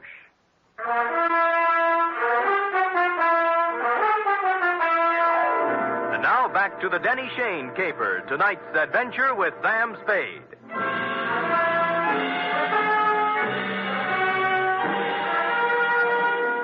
I won't try to give you the play-by-play for the hour following the shots on Sutter Street because I was in no shape to remember things in sequence. In less than a minute, we were in the center of a milling crowd. Cars jammed up. Horns began to blow. Then the morgue wagon and a squad of homicide dicks and flashbulbs going off like firecrackers. And Sally standing them all off with a frozen gray expression on her face that never changed. While I stood at her elbow, me, Sam Spade, who'd seen Lord knows how many murders, with rubber in my knees and a feeling in my stomach like I was going to be sick. Finally, the squad car picked us up and headed for Dundee's office. Mr. Spade, Yeah. I've been waiting for you to ask me why I did it. I thought I'd leave that for the professionals. It won't do any good to ask me, Mr. Spade. Please tell him that, will you? It'll save all of us a lot of trouble. Everything I told you was a lie. I had to make you take me to him some way because I didn't know what he looked like. I hope you know what kind of a stew you jumped into, Sally, because from here on it's going to be pretty tough. I don't care what they do to me. I've had nothing to live for a long time now. What do you mean? Sounds stupid, doesn't it? 16 years old and nothing to live for. Ah, Sally. Tell them not to ask me any questions. Tell them I'm guilty. Sentence me or do whatever they do. I'll never tell them why. I'll never tell them why.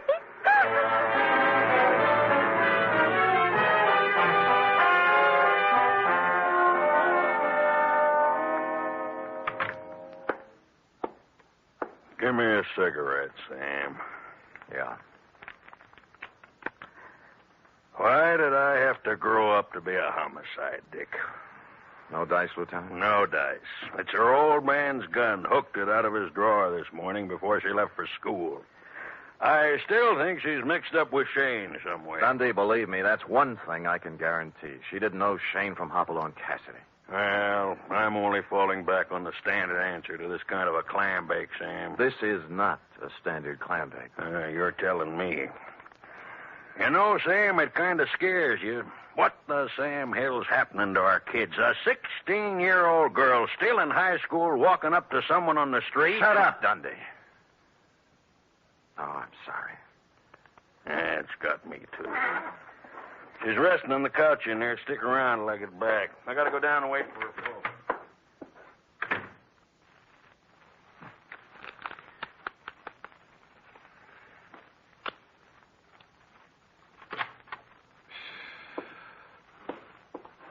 Oh, excuse me. I saw the lieutenant go out, and Come on in, sit down. I'm a friend of Sally's. Do you think I could talk to her for a minute? Well, I don't think she feels like talking. Look, I got to, mister. I got to talk to her. What's your name? Eddie Tucker. I go to school with Sally. I've been waiting for 3 hours outside for a chance to talk to her. Can't I, please? What's it about? It's kind of personal. Okay, through the door there. Oh, thanks. And leave it open. Yes, sir. The minute he went in, I slid along the wall into a corner between the door jamb and a file case. And through the doorway, I could see them both in a mirror on the far wall of the inner office.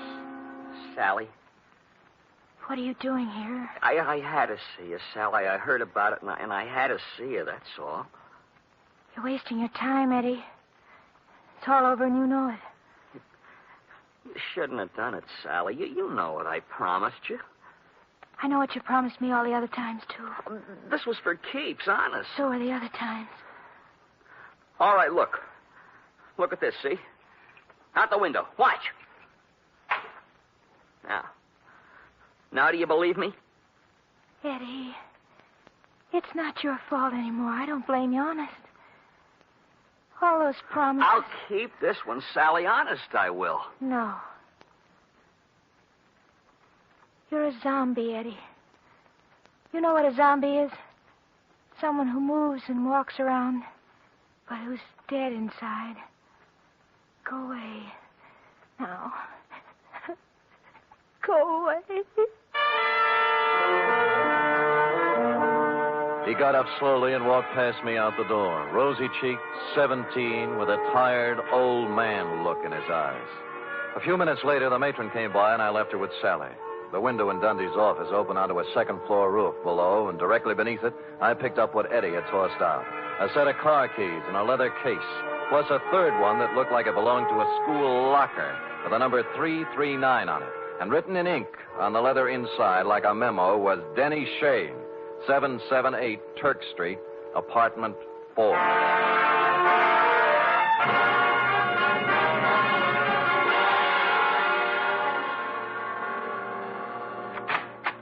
Hello, kids. Oh, well, it's you again. Yeah. Well, hold it, Jack. Aren't you going to wait for an invitation? You done me wrong this morning, honey. About Denny? Yeah. Said you hadn't seen him in 2 years. I told you about Augie Dano, didn't I? Anyone told you about Denny Shane? No great loss. Pax for biscuit. Oh, would you like a drink? Thank you, no. Now, what about... I had it coming to him sooner or later. Never made an honest buck in his life. How did he have it coming to him? Like he got it, like they all get it. What was his racket? Numbers. You know how it works? You buy a number Yeah. How do you know all this? Curiosity. Intellectual curiosity. I want to know things. All the time I want to know things. Follow? So one day, when Denny leaves his suit to be cleaned and I find a book in his pocket, I ask the questions. What book? His numbers book, stupid. What's that? Oh, you know, with the names and numbers of all his customers. You wouldn't know where it is, would you? Perhaps. Oh, yes. How does $5 look? Bourbon is awful high. Yeah, you probably drink it straight. 10. Better. Come on. I think it's in his top drawer. Let me see now. Pies. There you are. That little black book. See? All the names, all the numbers. All the names, all the numbers, and one other feature. It was divided into sections, labeled Galileo, Balboa, Lowell, George Washington, and a couple of more fellows who passed on long before the numbers racket was invented. Under each was a list of names. Eddie Tucker's was on the page headed Thomas Jefferson, and after it was number 339-7th Street. At this point, several bells rang. The odd key in Eddie's case didn't belong to a locker. It went with a box in the main post office on 7th Street. Hey, now look, fella. It's 11 o'clock Yeah, at my night. name's Spade, clerk. Look. See? The license. I don't care about the license. The rules and regulations of the United States Postal Service. I know, through rain and sleet and snow and hail. But there's been a murder, you see. Murder? Yeah. Oh, well, in that case, I suppose we Great. Where's the mail for the boxes? On the table over there, but it isn't distributed. If you'll wait a shake. I'll wait a shake.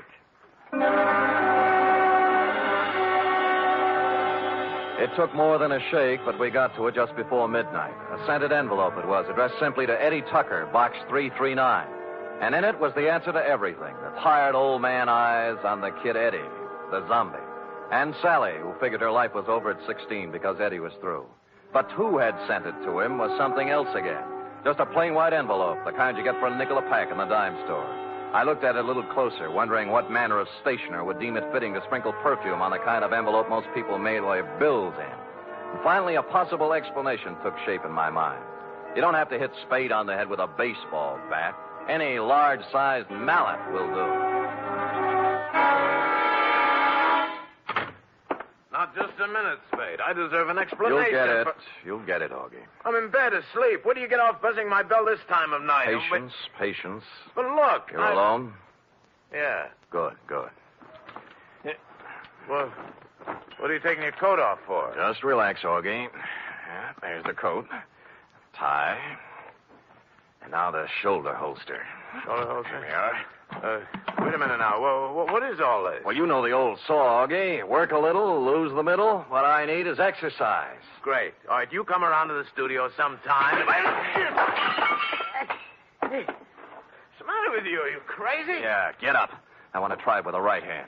Look, Spade. They got ground rules over at headquarters now, Augie. No white lights, no rubber hoses, but they don't apply to private dicks. Get up! Listen, if you're looking for trouble, The right's even better. Okay, up you go now. Come on! Up against the wall. Now. Hey, let go me, Spade. Let's talk, huh? Talk? Yeah, about Denny Shane, about the kids he smeared with his filthy hands. High school kids from Balboa High and Lowell and George Washington. Good kids, straight kids. I don't know nothing about you. You're outside man, wasn't it? You're Roper. Turning up in drugstores and jive joints with those dirty little packets of heroin he passed out as headache powders. No, I don't know nothing about it. So he got him hooked hard, huh? Hey, off. There was no more, and then they got a mailbox number and a key. Then they raised money any way they could. I got nothing to do with it. My studio. Yeah, your studio's a front. Does the dame down there know what's in those envelopes she mails every day, or does she think they're statements? Come on, talk, Donald. Talk! Talk!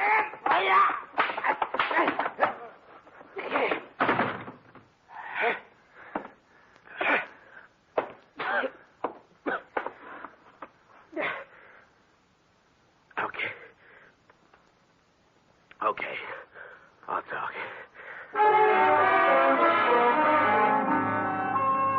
Which he did, a full hour's worth in Dundee's office, and a harrowing tale it was.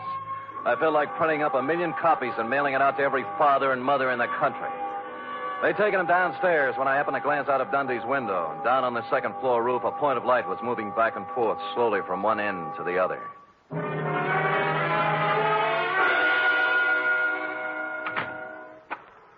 Eddie. Where are they? Where are those keys? I've got to have them. Here. Oh, thanks. My car. I couldn't get home in my car, you see. You don't need to kid key. me, Eddie. I know all about it. Oh.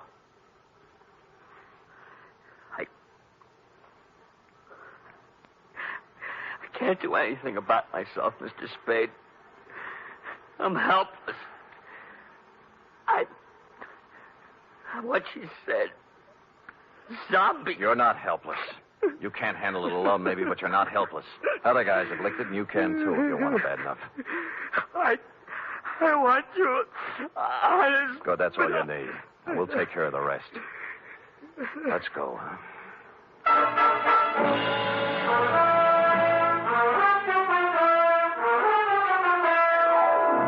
Like I said, this one doesn't have bluebirds at the end. Not yet, anyway. The bold fact is that Sally Joan Michaels is facing the juvenile version of a murder rap. However, the best criminal lawyer in town has volunteered to defend her, and the state will be represented by the most half-hearted prosecution that ever set foot in the courtroom. Eddie Tucker's entering a sanitarium tomorrow, making him luckier than some of the other kids in that little black book. What about yours, John Q? Period. End of report. Well? Oh, I don't know what to say, Sam. I feel so awful. I guess I'd better not make any comments at all. Me too, sweetheart. Let us lose ourselves in our work. Me in this cheap novel you were reading, and you in the merry chatter of that 1906 model Oliver. Scoot.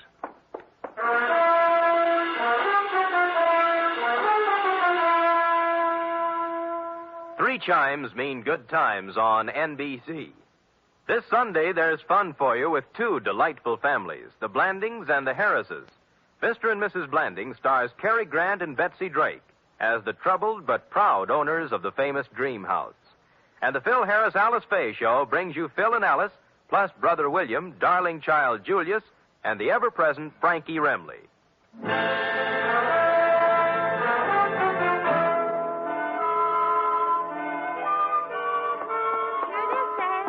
Amazing. Oh, not really, Sam. There's nothing amazing. Don't sell yourself short now. I'm just a plain garden variety secretary, Sam. Look at that. Immaculate. Not a mistake. Oh, Sam. And in 26 seconds flat, in just the time it took that man to read a short announcement, you type out 5 copies of a 28-page report. In my book, that is amazing. All right, I admit it, Sam. I'm amazing. Good, good. And another thing. What's that? I'm hungry. Oh.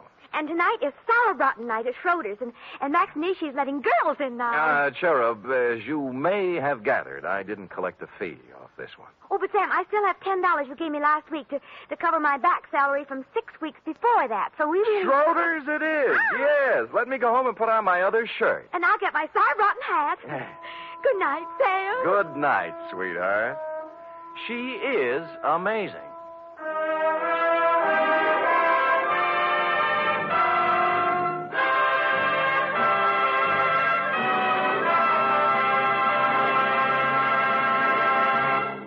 The Adventures of Sam Spade are produced, edited, and directed by William Spier. Sam Spade is played by Stephen Dunne. Lurene Tuttle is Effie. Also in the cast were Kathy Lewis, Paul Frees, Kathleen Freeman, Lou Merrill, Bill Tracy, and Jerry Hausner. Script for tonight's adventure by Harold Swanton. Musical scoring by Lud Gluskin, conducted by Robert Armbruster.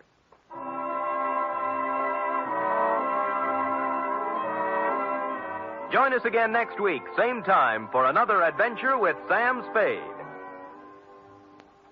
You can help in the fight to conquer cancer. Strike back at cancer by joining the 1951 Cancer Crusade of the American Cancer Society. Help science help you. Give generously to your local unit by mailing your contribution to Cancer, care of your local post office. Cancer is a major problem, and the fight against it deserves major support. Laugh with the magnificent Montague and Duffy's Tavern each Friday on NBC. The National Broadcasting Company presents The Adventures of Sam Spade, Detective.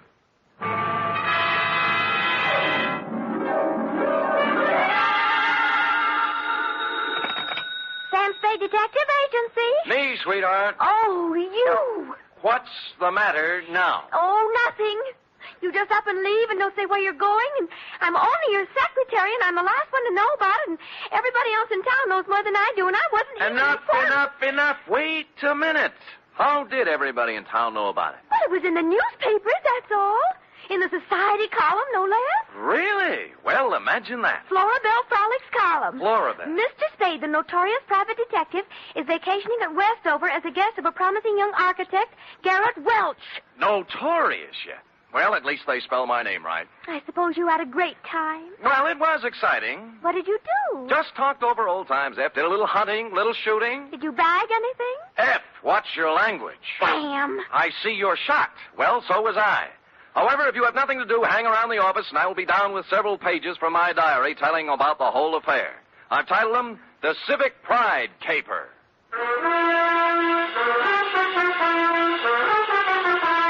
For NBC, William Spier, radio's outstanding producer-director of mystery and crime drama, brings you the greatest private detective of them all, starring Stephen Dunne in The Adventures of Sam Spade.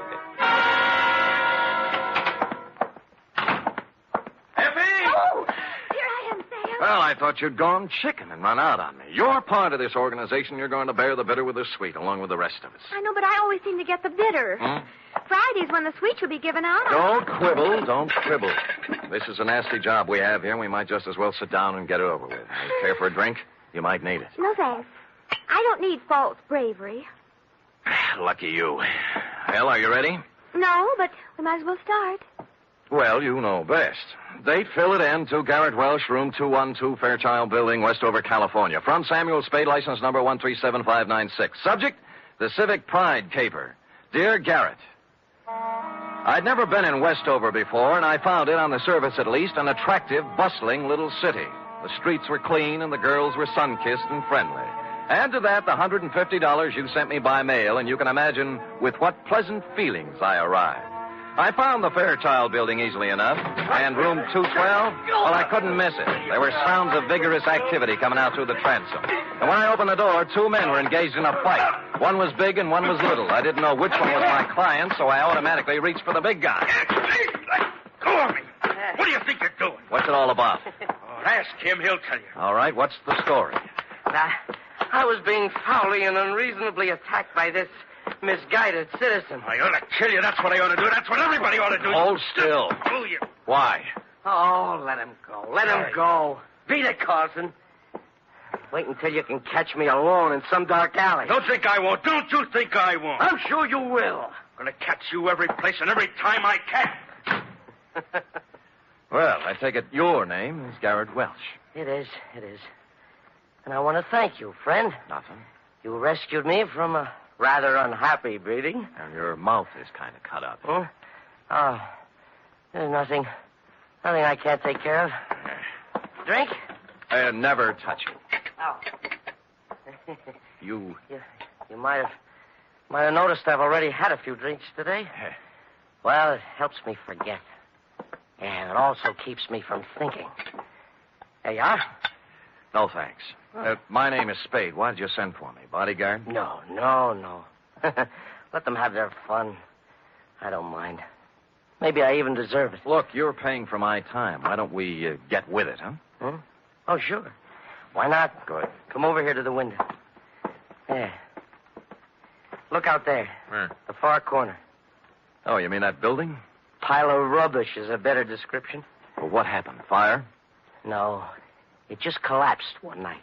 Last week. Oh. There were more than 3,000 people in it at the time. 5 of them were killed. I don't know how many injured. Well, that's too bad. How did it happen? It just collapsed. Another drink? No, thanks. Pardon me? It was a municipal auditorium built to honor the war dead. It cost over $1 million.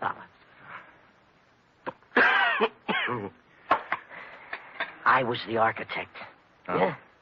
I was picked by the townspeople for the singular honor of designing the fond memorial. Well, now they have something to remember. What'd you do wrong? Nothing. Somebody cheated in the building of it. Somebody didn't follow my plans. I don't know who it is. I don't know who it was. Or just where to place the blame. So, you're a private investigator? What can you do? Get you some black coffee and ask you some questions.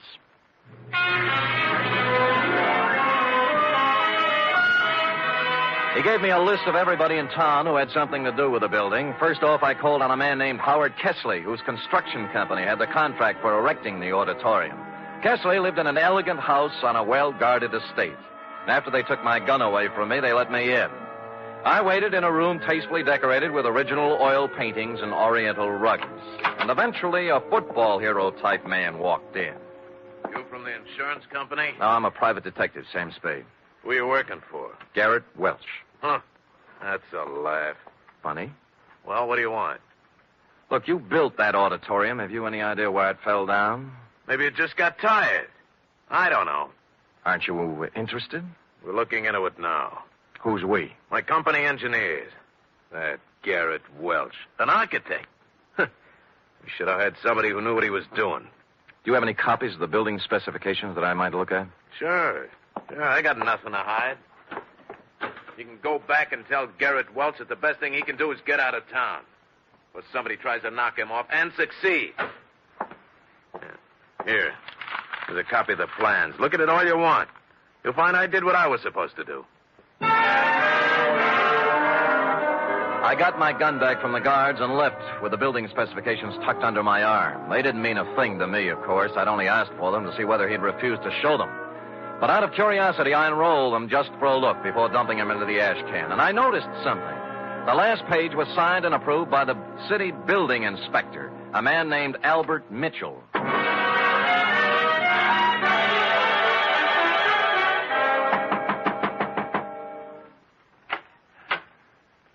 Well? I don't usually receive callers at this hour, but you're a little better looking than the ordinary caller. Come in. She was slim and auburn-haired and wore an insolent smile that was interesting, and a clinging silk thing that was interesting. She looked me up and down, and she took so long at it. Okay, what is it? Magazines? The gas meter? Or did you just lose your way? I'd like to talk to Albert Mitchell. Oh, he's a dull conversationalist. You wouldn't have any fun. Well, I wasn't exactly looking for laughs, Mrs. You are Mrs. Mitchell? More or less. Right now, less. Soda or water? What? And your drink. Oh, thanks, but I took the pledge last Halloween. What did you want to talk to Al about? Well, what else? The auditorium that collapsed. Well, he stepped out for a while. Why don't we just make ourselves comfortable? I have a standard answer when I'm on duty. Thanks anyway. Duty? You a cop? I've never seen you around this town before. Private-type investigator. Sam Spade. My name's Kitty. You don't have to worry about Al busting in on us. I don't think he'll be back this week. That's what I thought, you holding open house and all. What's the matter? The pressure get too heavy for him? Look, Sam, they had a hearing a couple of days ago. It was all decided. Nobody was to blame. I think Al went fishing or something. Where is he? How should I know? I'm only his wife. Well, you know what they say about a man who runs. Yeah, so why don't you stick around? You don't look like a coward to me. Well, when it comes to redheads, I really am. So long, Kitty. But... Oh, by the way, if Al does ever show up, tell him I took a room at the Embassy Hotel. I'd like him to call me. I won't tell him a thing. Come back here, you coward. Hey, Sam!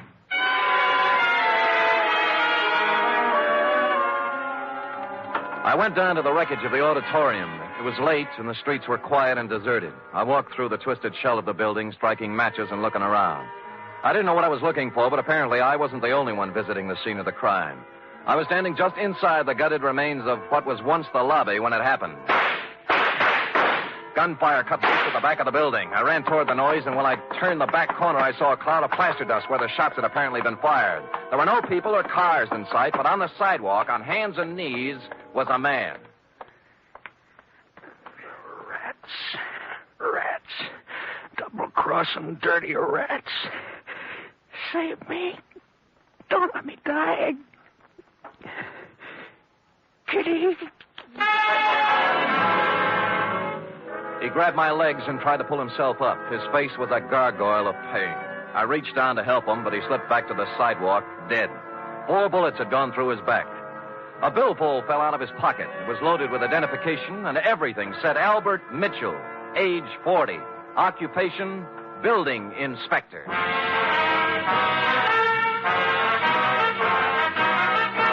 You are listening to the weekly adventure of radio's most famous detective, Sam Spade.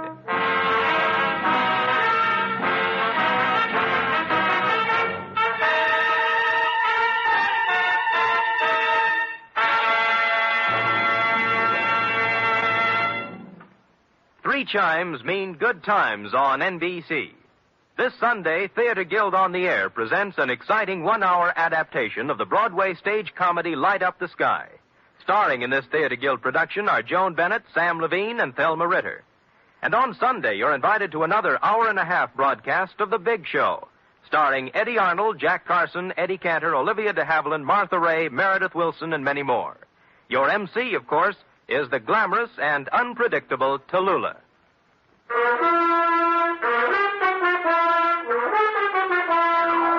And now back to the Civic Pride caper, tonight's adventure with Sam Spade.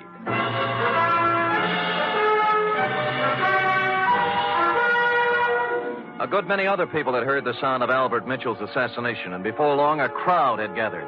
Among them were several minions of the law. They took two people in tow, the dead Mitchell and the live Spade. The Westover Police Department had themselves a fine time over me. It seems I was hired out-of-town killer and therefore eligible to be questioned all night. They worked hard at it, but in the morning they had to admit defeat and release me. I think they only did it because they didn't want to pay for my breakfast. By then I was pretty mad, and at 10 o'clock I walked into the mayor's office and demanded an interview. I got it. The whole thing, Mr. Spade, was regrettable. But after all, you are a stranger here. And when a man is killed and someone happens to be in on the scene, questions have to be asked. Your Honor, I'll let it pass in the interests of law enforcement. Good. Our report on you from San Francisco gives you quite a reputation as an investigator. Do you have any theories that might help us in this murder of Mitchell? Well, I could hazard an expert guess that it's tied in with the building scandal, the auditorium collapse. By the way, what's being done officially to fix the blame for that? The city council held its investigation of the unfortunate affair last week, and as far as we can determine, no one is directly responsible. No one? Oh, come, Your Honor. Are you questioning our civic procedure? Oh, well, maybe you're right. Maybe we've been too easygoing. We're all neighbors here. Yes, I'm conducting an investigation for a client who certainly has a right to know what's going on insofar as a good many citizens seem to feel he's to blame. Oh, yes, Mr. Welch. Well, he's not to blame. No one is. You must pardon my abruptness, Mr. Spade, but the events of the past week have been a little more... Yes, I know. Tell me, Albert Mitchell, as building inspector, must have approved the building of the auditorium. Now, was he a reliable man? Yes. Wait a minute. You don't think... I think he was killed by somebody who wanted him to keep his mouth shut. Now, what about the contractor, Howard Kessley? Kessley? Born here. Brought up here. He's built about one-third of the structures in Westover. Uh-huh. Every one of them, except the auditorium, is standing today. No, I don't think you can build up a case... I'm just examining the possibilities, Your Honor. You have to begin with the people who had something to gain from this thing. Where there's graft, there might be murder. Where are the purchase orders for the materials used in this building? That was the first question I asked. I was told they were destroyed with all the other useless paperwork that accumulated from the construction job. Oh, great. That certainly makes it convenient for somebody. Mr. Spade, I don't wish to... And I can't believe, as you apparently do, that this town's population is crooked and rotten. So if I come across any information that will help clear the good name of Garrett Welch, you can be sure that I'll be happy to bring it to your attention. Until then, I bid you good day, sir. I could understand Mayor Sullivan's desire to protect the fair name of his city, but I had to take a meaner view of at least one Westover citizen. I found out where Albert Mitchell did his banking, and misrepresenting myself as a collection agent, pried into his holdings. Let me see now, Mr. Humboldt. I really shouldn't give out this kind of information, but in your case, when you have a claim against the estate, Oh, yes, here it is. He has $300 in his account, that's all. What kind of deposits did he make? Oh, just paychecks mostly. He was a $7,500 a year man.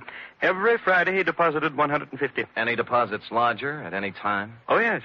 4 deposits of $5,000 each in the past year. Well, what do you know? As I recall Mr. Mitchell saying there were payments from the estate he inherited. Yeah, thank you, Mr. Carter. You'll hear from my company soon, I'm sure. Yes. Oh, what was the name of your company again, for my records? Amalgamated Whistle. Oh, yes.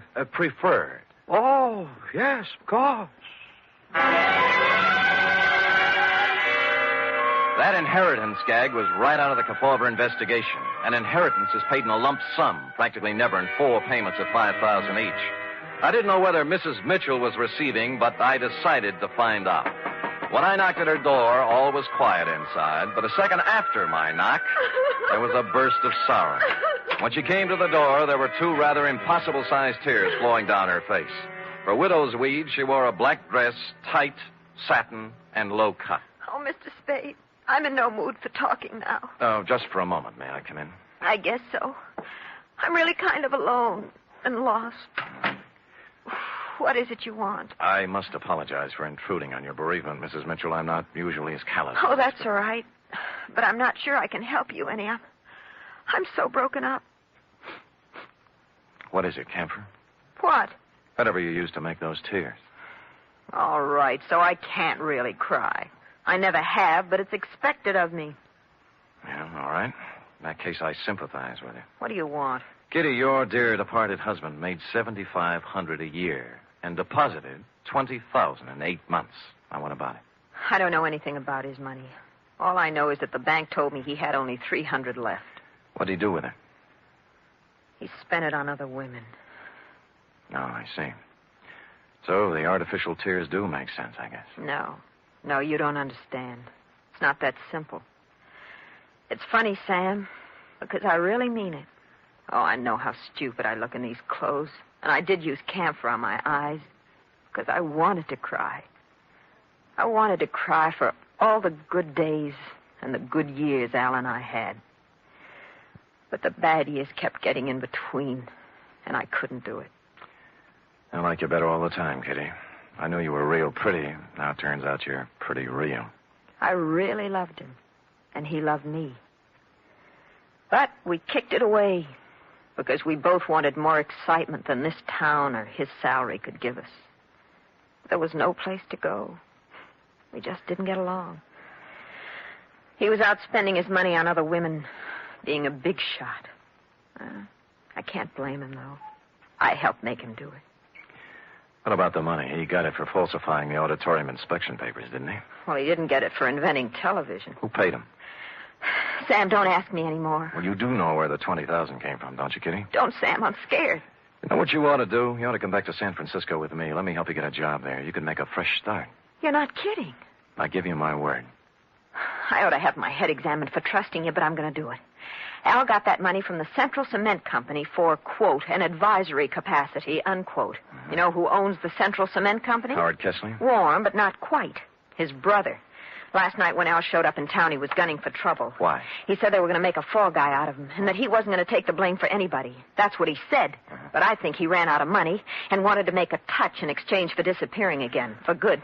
And you think Kessler shot him or his brother? I can't think, and I don't know anything else. Now, do I get to San Francisco? I'll be back for you, Kitty. All right, but make it fast. And don't leave me here, because if anything happens to me, Sam, it'll be on your conscience. She walked to the door with me and kissed me on the cheek, and it was nice. No more than that. It was nice. Next stop, the Central Cement Company offices. Statement of Howard Kessler's brother, Ralph.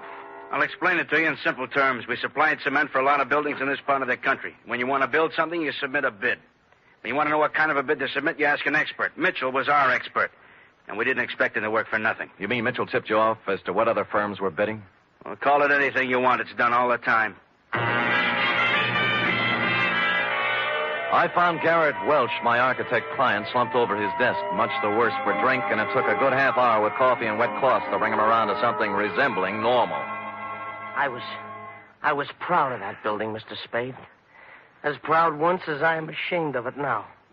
I spent 4 years at a prominent American college and 2 years apprenticeship with a great architect to prepare myself to come back here and make this the most beautiful city in the West. Well, you must have watched them build it. What went wrong? That's the point. I wasn't here. They sent me to Chicago to study. And I bid for it.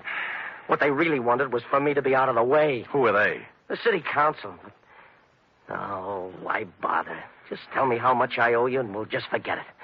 Nobody's going to indict anybody for anything. Well, somebody's responsible for the building and for Mitchell's murder, and we'll find him. We? Yeah. If you'll lay off that bottle for a while and work with me, maybe we can do it. All right. All right. No more booze. I'll stop feeling sorry for myself and start getting mad. Hey, where you going? I'm going to start at the top. I'm going to try to get the mayor to help.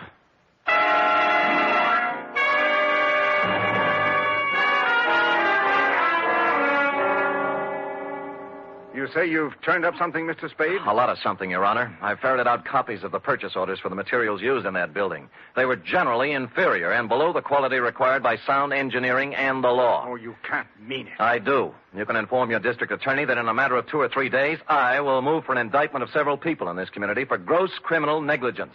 Now, I want to know whether or not I'll have your full cooperation. There's no question of that. I'll cooperate with you fully to prosecute Thank you, Your Honor, and good day. Just a minute. Yeah? About Howard Kesley. What about him? Do you still consider that he is subject to suspicion? The families of the 5 people who died in the ruins would think anybody who was concerned in the building project were subject to suspicion, Your Honor. Mr. Spade, you know about politics. Certain people contributed campaign funds and got me votes. Kesley? I've been in a difficult position. I've been weak, perhaps.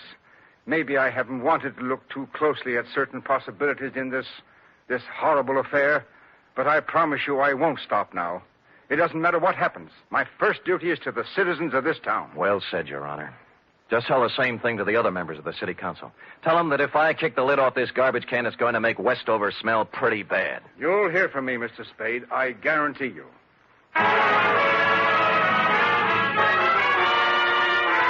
In the course of the next 2 hours, I told the same story to the newspaper, the police, a couple of soda jerks, a waitress, and almost anybody else who would listen. And before the day was out, the results started coming in. Garrett Welch's office and my room at the Embassy Hotel were both ransacked. Somebody started shadowing me, and I had a mysterious phone call offering me money to get out of town. I refused and hung up. During that day, I stayed mostly out in the open in conspicuous parts of town. But when night fell, I knew I'd need to watch my step. Garrett Welch and I holed up in his office with the door locked and my gun out on the desk. Around 11, we got a little action. Well, speaking. Yeah? Yeah, okay. It's for you, Spade. Hello? Sam, this is Kitty Mitchell. I'm in trouble. What kind? 3 men were just here. They said I gave you some purchase orders. I don't know anything about them, but they said if I didn't get them back from you by midnight, they'd kill me. Who were they? I don't know. Just men. If you've got them, give them to me, Sam. I don't want to die. Look, hang up, call the police, and ask them for protection. Sam, I'm afraid. Why don't you give me the papers? Get in a taxi cab and come up to Garrett Welch's office. We'll talk it over. I'm afraid to do that. Well, you'll have to. I can't leave here. I'm waiting for somebody. Who? I'm not sure yet. Somebody threatened Mitchell's wife. She's coming up here. Well, I think we have enough to do taking care of ourselves. Who's that? Go on, you answer it. Then step to one side. I'll keep you covered. Okay. Don't make one wrong move. I'm not going to, Spade. I came here to talk. Kesley? Yes. Who's with you, Kesley? Nobody. I'm alone and unarmed. Come in. I'm watching you from behind, Kesley. I know it. I just came to talk. All right, talk. Spade, you allegedly have information as to why the auditorium collapsed, killing 5 people. Suppose I do. Well, I came to make a deal with you. We're not making deals. I think you'll like this one. I'll give you all the positive information you want for one thing. Namely? A 48-hour head start out of town. Why should we give you that? Because nobody, least of all myself, thought the building would collapse.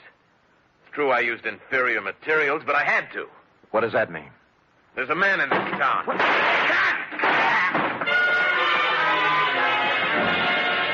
The door was suddenly kicked wide, and a blaze of bullets flew across the room. Kesley's mouth opened in shock, his knees buckled, and he pitched forward, bouncing off the desk to the floor. A tall, silver-haired gentleman was behind the gun. That caught him shoulder high, spun him around. The gun fell out of his hand, and Welch and I were on him in a second. All right. I've done all I'm going to do. I'm hurt. I'm wounded. Well, Your Honor, you're better off than Kesley. Kesley didn't want to do it, but I had something on his brother and told him I'd send him to jail. We saved $100,000 on the cheap supplies we used in that building. Yeah, when I showed up, Kesley was afraid he was going to take the rap alone. He was afraid he'd end up like Albert Mitchell, right? Yes. I killed Mitchell. He wanted more money. You killed him, you... Kitty, don't put it down! She had come in while we were talking and picked up the gun Mayor Sullivan had dropped. Her one shot hit him in the chest. Then she let the gun slip through her fingers and just stood there. Then you know what? She cried. Real tears. Period. End of report.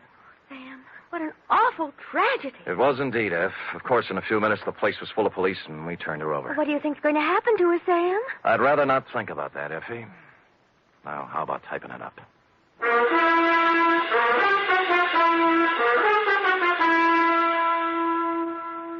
Three chimes mean good times on NBC.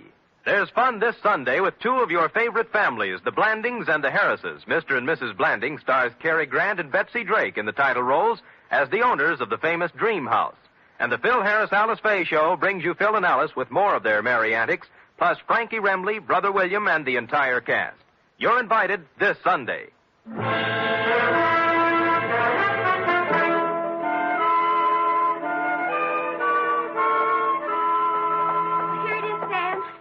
Well, I'll take your word for it. I'm not going to read it again. Why did the mayor come in and shoot the building contractor in front of witnesses? Why, he threw away everything he worked so hard to steal.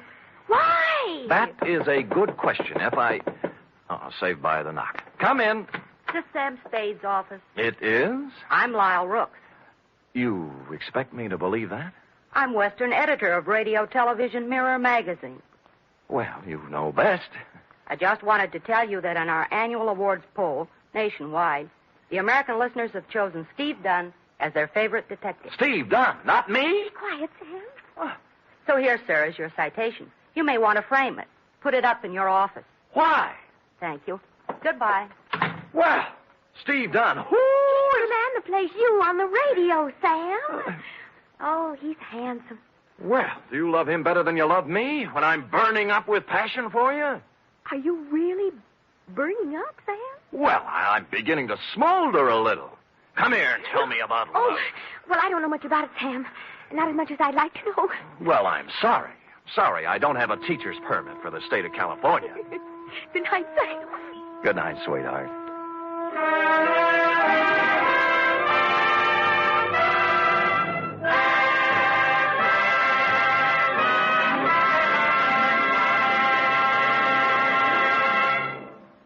The Adventures of Sam Spade are produced, edited, and directed by William Spier. Sam Spade is played by Stephen Dunne. Lurene Tuttle is Effie. Also in the cast were Shirley Mitchell, Jack Crucian, Sidney Miller, Paul Freese, Herb Rawlinson, and Lou Merrill. Script for tonight's adventure by John Michael Hayes. Musical scoring by Lud Gluskin, conducted by Robert Armbruster.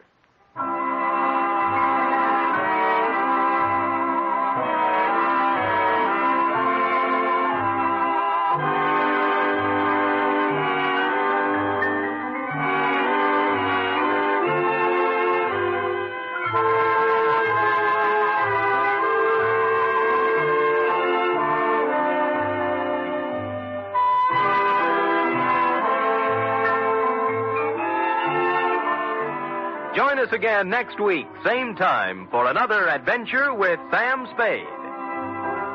Tomorrow, enjoy the exciting Man Called X on NBC.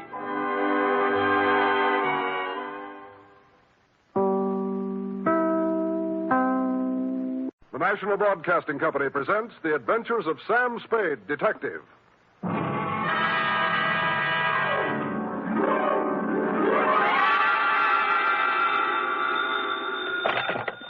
Detective Agency. Hello.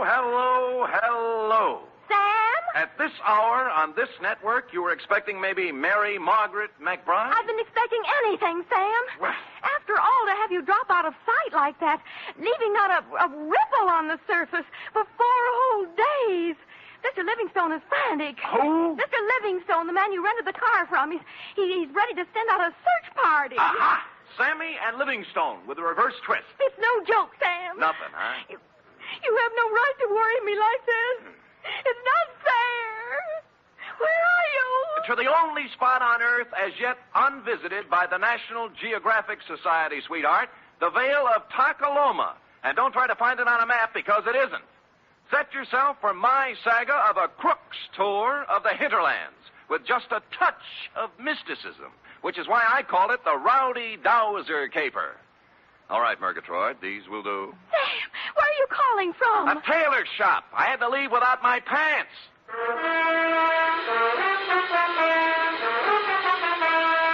For NBC, William Spier, radio's outstanding producer-director of mystery and crime drama, brings you the greatest private detective of them all, starring Stephen Dunne in The Adventures of Sam Spade.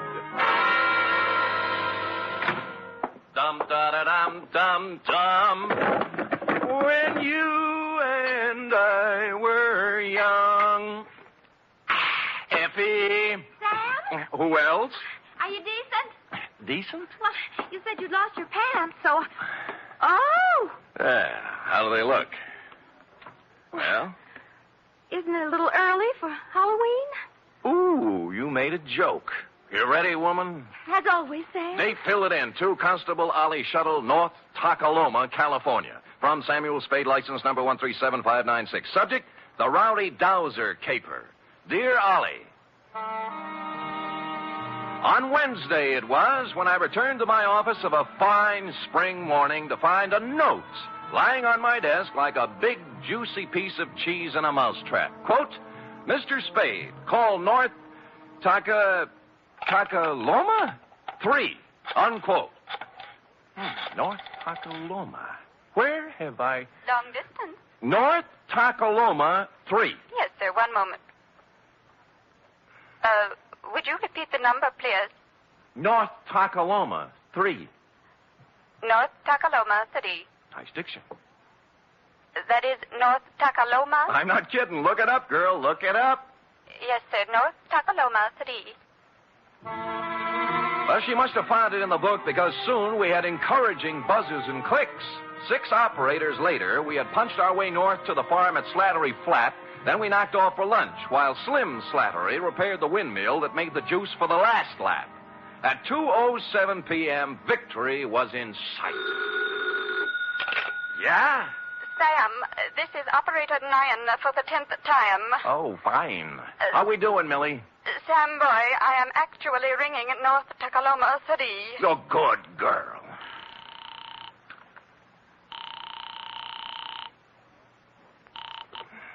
Hello? Hello, this is Sam Spade. I have a note here to Oh, call... yes, Mr. Spade. You were out of town when I came. Perhaps you remember me. Wendell Wisby of Oak Tree Lane, North Tuckaloma, California. Wendell? I employed you a year ago to find a girl who vanished. The magician. You made the girl disappear and couldn't bring her back. Correct. Yeah. You may well ask, Mr. Spade, how anything could be worse than that. Well, this is... Oh, there, Wendell. There, boy. Take it easy. I can't talk. I just can't talk about it. Fine. Then write me a nice, long letter. Well, you know I'd this rather... is a long-distance call, and I... No. I am sorry, Mr. Spade, but this has affected me very deeply. Look, you promised you'd lay off the magic, Wendell. Well, How'd you do? Misplace half a woman this time? No, I have given up magic, Mr. Spade. I am currently employed as third vice president of the Second National Bank of North Tuckaloma. All that? Yes, sir. Oh, my star was rising. My future seemed assured, but now a shadow has fallen over my good name. Boot it along, will you, Wendell? This is costing me money. I cannot tell you more on the phone, Mr. Spade.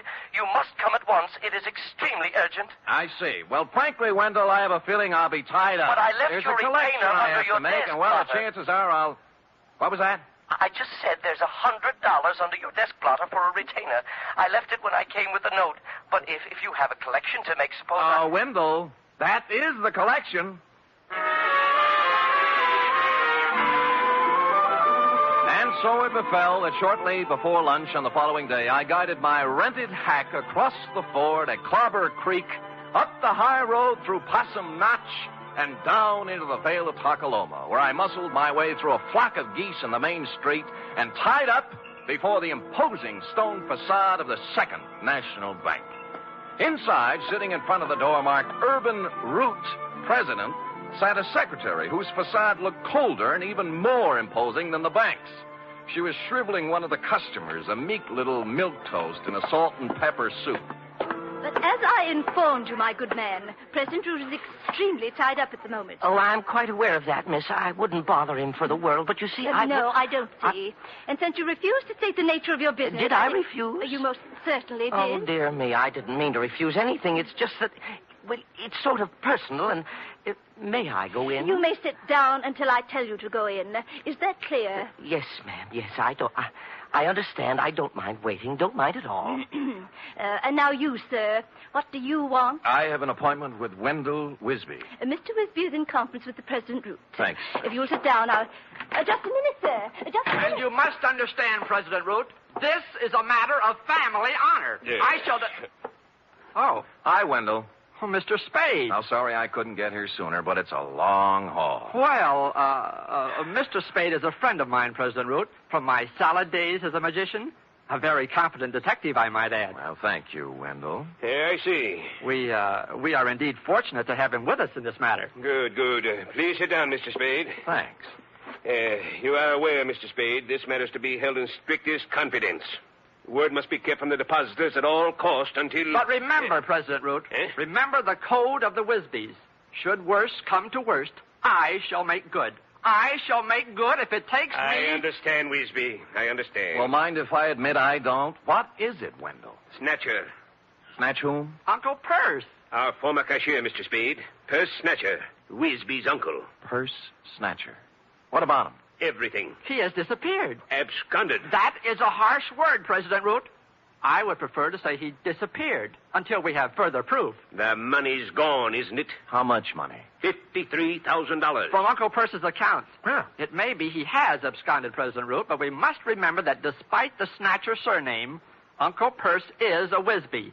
And a Wisby never lived who got away with $53,000. All right, Wisby. He disappeared. Yes, may I ask when he disappeared? Last Friday night, about 9 o'clock. Anyone see him go? Almost everyone. His car stalled at Main and Persimmon. Several people saw him trying to start it. He was acting very strangely. Oh, how was that, Wendell? Well, Clem Clobber and Charity Fid and several others spoke to him from the curb, but he wouldn't answer them. He didn't say a word to anyone, which is not at all like Uncle Purse Snatcher. Wisby, man to man. Would you feel sociable with a satchel full of stolen money on the seat beside you? Well, there you have a point, President Root. I can't blame you for the way you feel, President Root, but I must continue to believe the best of Uncle Purse until Mr. Spade discovers the worst. Oh. And in that dismal eventuality, please know I intend to pay off the $53,000 plus interest on the installment plan. $5.37 per week for 48 years. Oh. You have my word on it, sir. The word of a Wisby. With which solemn pronouncement, Wendell marched out, closely followed by me. Salt and Pepper Suit Milquetoast was still fingering his hat brim, looking hopefully at Miss Icewater for the sign. At Wendell's suggestion, I hustled out to the Snatcher homestead for a word with Purse's wife, a timid little woman with her heart in her eyes, known from one end of the valley to the other as Aunt Wistful. I can hardly think straight these days, Mr. Spade. So full of puzzlement this thing has left me. Of course, Aunt Wistful. Have another dipper of cider, Mr. Spade. Oh, get down, not you. No thanks, Aunt Wistful. Purse wasn't himself since the well run dry. We had a passel of dry winters here in the valley, you know, but never for this is the well run dry. First didn't know which way to turn. The pipe end's 2 miles down the road. Couldn't afford to bring it in here. I see. He took to muttering to himself, saying strange things. Coming home from his work at the bank with a frown on his face. Stayed there all evening. What do you mean, strange things? Oh, I don't recollect very well. He brought a law book home one night, though, and out of a clear sky he says to me, "Wistful, honey, do you know the punishment for embezzlement is 5 to 10 years in prison?" I asked what he meant by that, and he said he thought it might be a good thing for a banker to know. Well, he had something there. It was the night after that. He come home all cheerful. Said he thought he'd figured a way out. Found a fellow to help him. Get down. I had no idea what Purse was thinking. What fella? Urban Root, I suppose. Oh. It's Urban's bank he was fixing to steal from. But then I got word from my sister ailing over to Fogarty Grove, so Thursday I left, and when I got back Saturday, he'd gone. Did he take his things? Mostly. funny. He did one strange thing for this time of year. He left his corn teeth behind. Corn teeth, huh? A spare pair of store teeth for corn on the cob. Oh. The person will miss him now with summer coming on. Yes. Bless him. You know, ever since spring, I've been after Perce to spade up my flower bed by the window. Mm-hmm. He did it before he left, now that there's no water to grow things with. I loved him so much, Mr. Spade. In this awful way for marriage to him. Get down!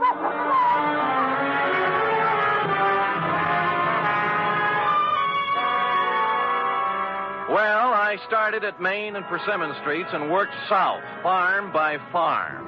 Everyone seemed to have been sitting on his front stoop Friday night because all remembered Purse Snatcher driving out on the South Road in his 1919 Winton 6. Up to a point, that is. Somewhere between North Takaloma and Fogarty Grove, I ran out of witnesses. And in Piney Crotch, of all places, the town beyond, they could guarantee Purse didn't pass through because the main drag was roped off all Friday night for a square dance. And thus matters stood on the third day when I limped back to the bank. For some reason, a crowd had gathered in the alleyway next door. Writing it off as a floating crap game, I walked inside, bowed formally to Miss Icewater, then plunked myself down at Wendell's desk. Oh, Shaw. I just found I miscalculated on the interest. At $5.37 per week, I won't have this paid off until I'm 134. And who knows, by then you may even have a wife and children to support. Look, don't you think you were a little impetuous with that retainer? What retainer? Mine, the $100. $100? Wendell, the $100 you stuck under my desk blotter when you hired me. I hired you? You came to my office when I was out of town, Wendell. You left a note for me to call you. I talked to you on the telephone. Well, didn't I? Mr. Spade, something is very wrong. I did not talk to you on the telephone at all. What? I thought you were employed by President Root. Well, where is President Root? I don't know. He stepped out some time ago, and there's someone waiting for him in his office. Oh? Do-do-do-do-do-do. Hi, Miss Icewater. Oh, tell me, pretty mean, are there any more at home like you? Milk toast. But with a difference. The salt and pepper suit had gone. Beret, bow tie, plaid sport jacket with a racing form sticking out of the pocket. Maroon plus fours and wool socks with tassels. He took one of President Root's cigars out of his pocket, bit off the end, and lit it. Then smiled, or rather leered, at Miss Icewater. Well, honey? I'm sorry, Oh, sir. 23 skidoo, sweet stuff. President Root will be back shortly if you... Oh, don't be a back number, beautiful. But, sir, I... Papa, love Mama? Well, I don't know what to say. You'll learn. Tell Cookie I'll be back, huh? Yes, sir. Anything you say. Live a little, baby. Live a little. Toodaloo. Golly. Golly, indeed. Miss Icewater. Hey. Oh. What was that? I don't know his name. A friend of President Root's. He's rather attractive, don't you think?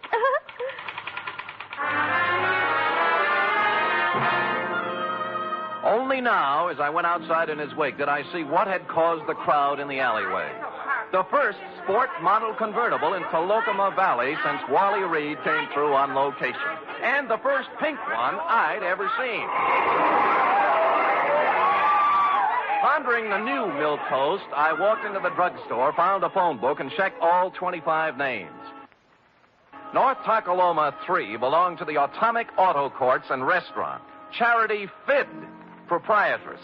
She was riding herd on a griddle full of lamb chops when I pulled up at the counter.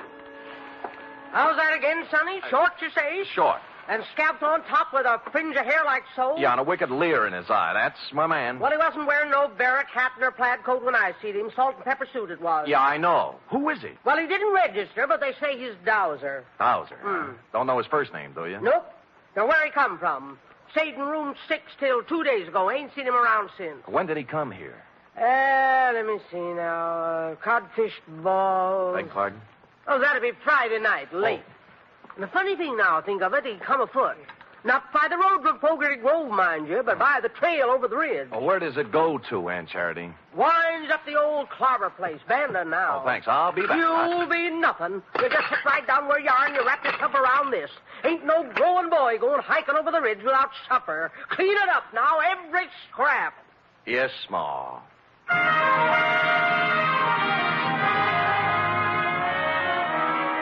It had been dark about 2 hours when, carrying one of Aunt Charity's best coal oil lanterns, I topped the ridge and looked down on Clem Clobber's abandoned barn, nestling in a grove of ancient oaks at the very foot of the hill.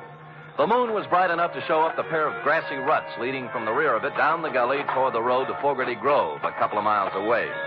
On general principles, I blew out the lantern, then scrambled down the side hill and up to the barn door. I couldn't make out anything inside at first, and then finally something took shape. A dark hulk in the middle of the floor. Stupid me, I lit a match. It was an automobile. To be exact, it was Purse Snatcher's 1919 Winton 6. His hat and the tweed overcoat everyone saw him wearing Friday night were lying across the front seat. I held the match higher and bent over for a closer look. Whereupon Spade and the match went out together.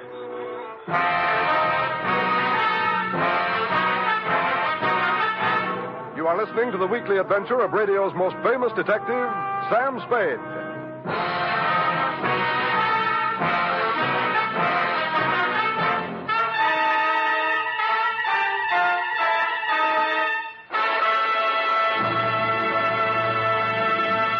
Three chimes mean good times on NBC. There's fun for you Sunday with two of your favorite families, the Blandings and the Harrises.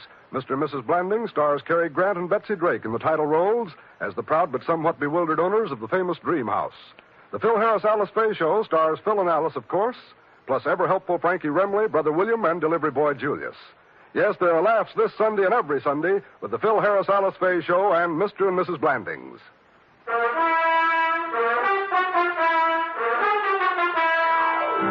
And now, back to the Rowdy Dowser caper, tonight's adventure with Sam Spade.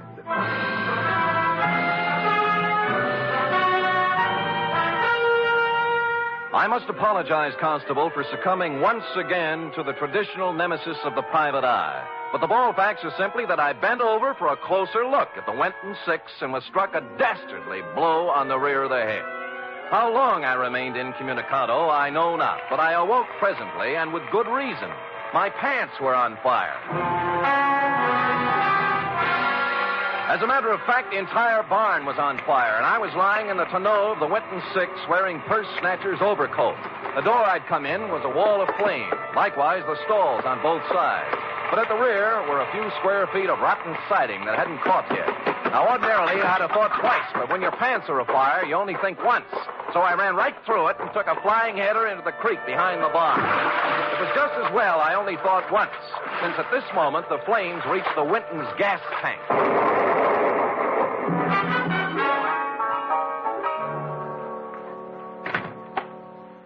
Hi. Good laws almighty, what have you been up to, boy? Smoking corn silk behind Clobber's barn. Match got away from me. Well, stay right there till I find my goose grease. No. Later, Aunt Charity. How about the key to 6? The Dowser fella? Yeah. Won't need no key, son. No door open? If he left it open, he's in there now. Barrett hat, plaid coat, and a 25-cent cigar. Help yourself.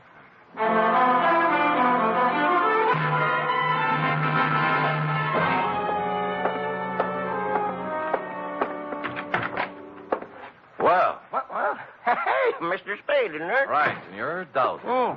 Dowser? Isn't it? Yes. Yeah, that's right, Dowser. Hey, you can call me Alonzo. Sit down. No, I'll stand. Oh? You're lucky you caught me. I was just leaving, so I see. I was detained, as you probably know, over at Clobber's barn. Detained? Okay, Dowser. We'll let that do for the preliminaries. Now, why'd you just try to kill me? Kill you?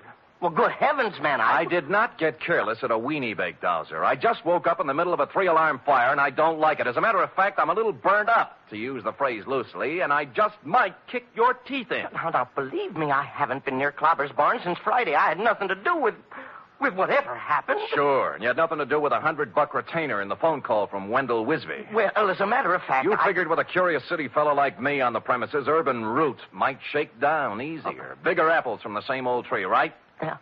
All I did was negotiate a personal loan. Drop it, will you? Root had his hand on the till at the bank. A big hand, $53,000 worth, and Snatcher found out about it. What about you? How'd you get into the act? The loan. The shakedown. Where's Uncle Perce, Alonzo? Out of town somewhere, I suppose. He... look, I can't tell you, Mr. Spade. Perce got as far as the road to Clem Clubber's barn last Friday night. Or did he? No, he didn't get that far. You know, I'd begun to suspect as much. How far did he get? I'm sorry, I can't tell you any more. Root killed him, didn't he? No. You saw let it. me go. How come? I don't know anymore. Please, Come on, let's have it, Dowser. What did he do with the body? Root wore the coat and drove Perce's car out of town so everyone would see him. Now, where's the body? Let me go. Let me go. Dowser! Dowser!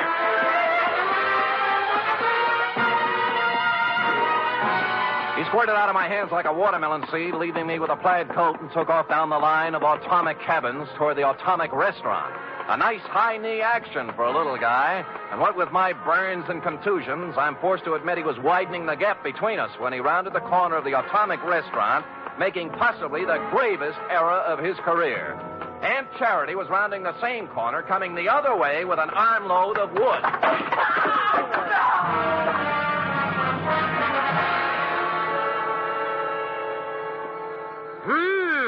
You don't reckon he got himself a brain conclusion, do you, son? I don't know, but he's a weak witness, Aunt Charity, a weak witness. What you got there? Oh, shoebox for $1,500. A few odds and ends. And this. Well. Yeah, looks like an oversized slingshot fork. Slingshot? What do you mean, slingshot? Well, who cares? So he whittles. Where'd you get the idea his name was Dowser? Huh? Driver's license in his wallet. Alonzo P. Scoggins. Who said his name was Dowser? You did. I never said his name was Dowser. I said he was a dowser. Oh. And what's a dowser, Aunt Charity? A guy who finds water for people, that's what. Well, that's nice. If you could... Finds water? Yeah. How? Well, I'm no expert, Sonny, but as near as I can recollect, you take this here slingshot fork so, and...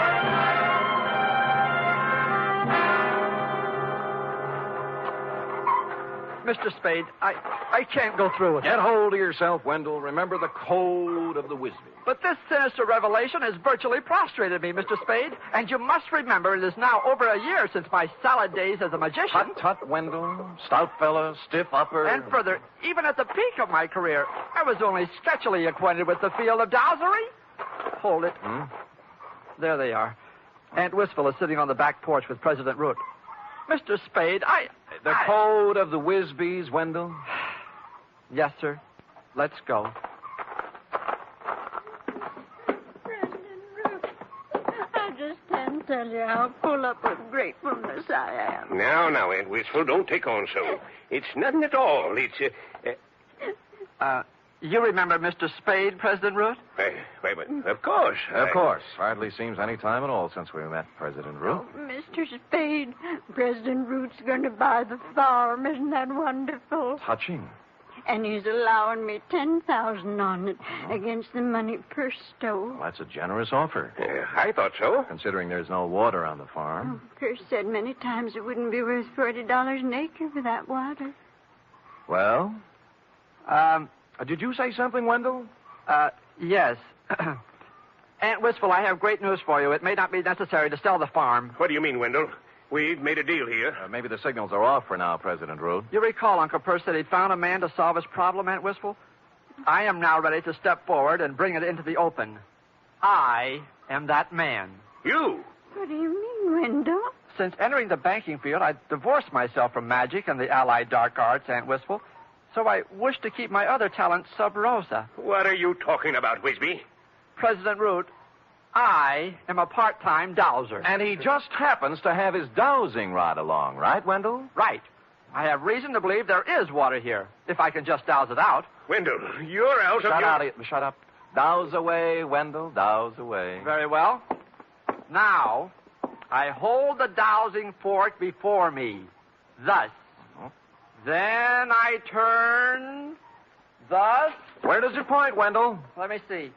Toward Aunt Wistful's flower bed. But this is ridiculous. Shut up. Proceed, Wendell. Proceed with the dowsery.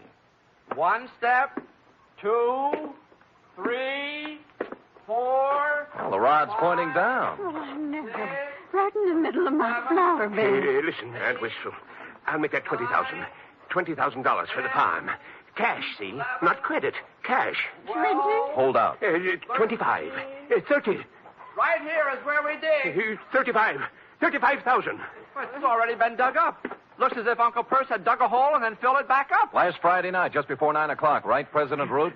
No. You came down for a showdown on those shortages he turned up. Found him digging the well here and got a better idea. Please, no. I've talked to the guy who saw you do it, Root. All right. I killed him. He's right here. Yes, he's right here.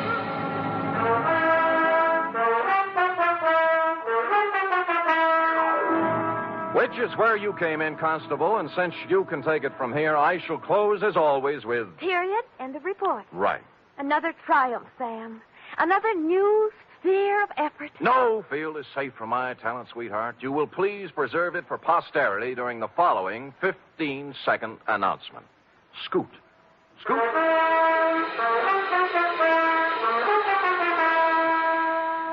Three chimes mean good times on NBC. This Sunday, the glamorous and unpredictable Tallulah brings you another hour-and-a-half broadcast of The Big Show, starring Fred Allen, Judy Holliday, Joan Davis, Frank Warren, and many more. And this Sunday's Theater Guild on the Air production is the Broadway comedy The First Year. Starring in this Theater Guild presentation are Richard Widmark and Katherine Grayson.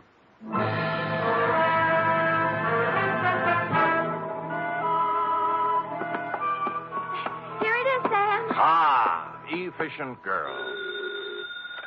Yeah? Yeah, Millie, this is Sam, boy. What's up? Oh? Thanks, Millie. Well, what is it, Sam? They just relayed a message from Fogarty Grove, F. Wendell is being installed as second vice president tomorrow night at the Moose Hall. Oh? He wants me to come. Oh! And bring a girl. Are you game, little one? Well, that's one way to get the report to Constable Ollie Shuttle. I'll do it, Sam. Good girl. Pack up an emergency ration of sorghum and hominy grits. I'll pull up at your doorstep in the morning at 8 o'clock. Well, I'll wear my sunbonnet and Mother Hubbard. Oh, good night, Sam. Good night, sweetheart.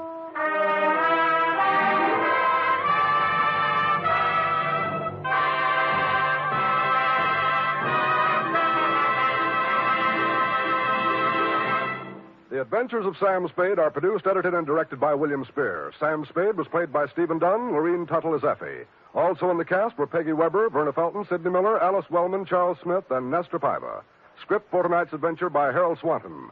Musical scoring by Lud Gluskin, conducted by Robert Armbruster.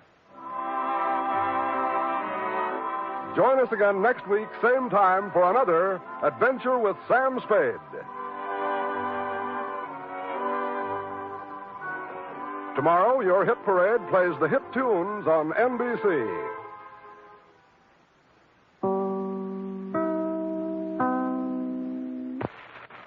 The National Broadcasting Company presents The Adventures of Sam Spade, Detective.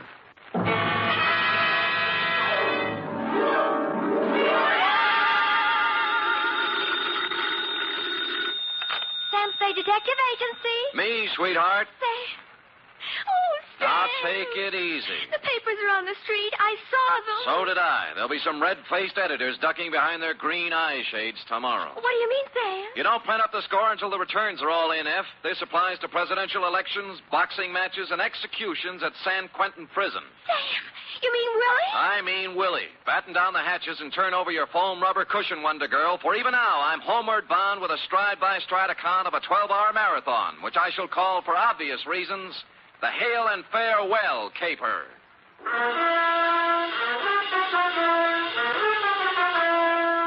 Transcribed for NBC, William Spier, radio's outstanding producer-director of mystery and crime drama, brings you the greatest private detective of them all, starring Stephen Dunne in The Adventures of Sam Spade.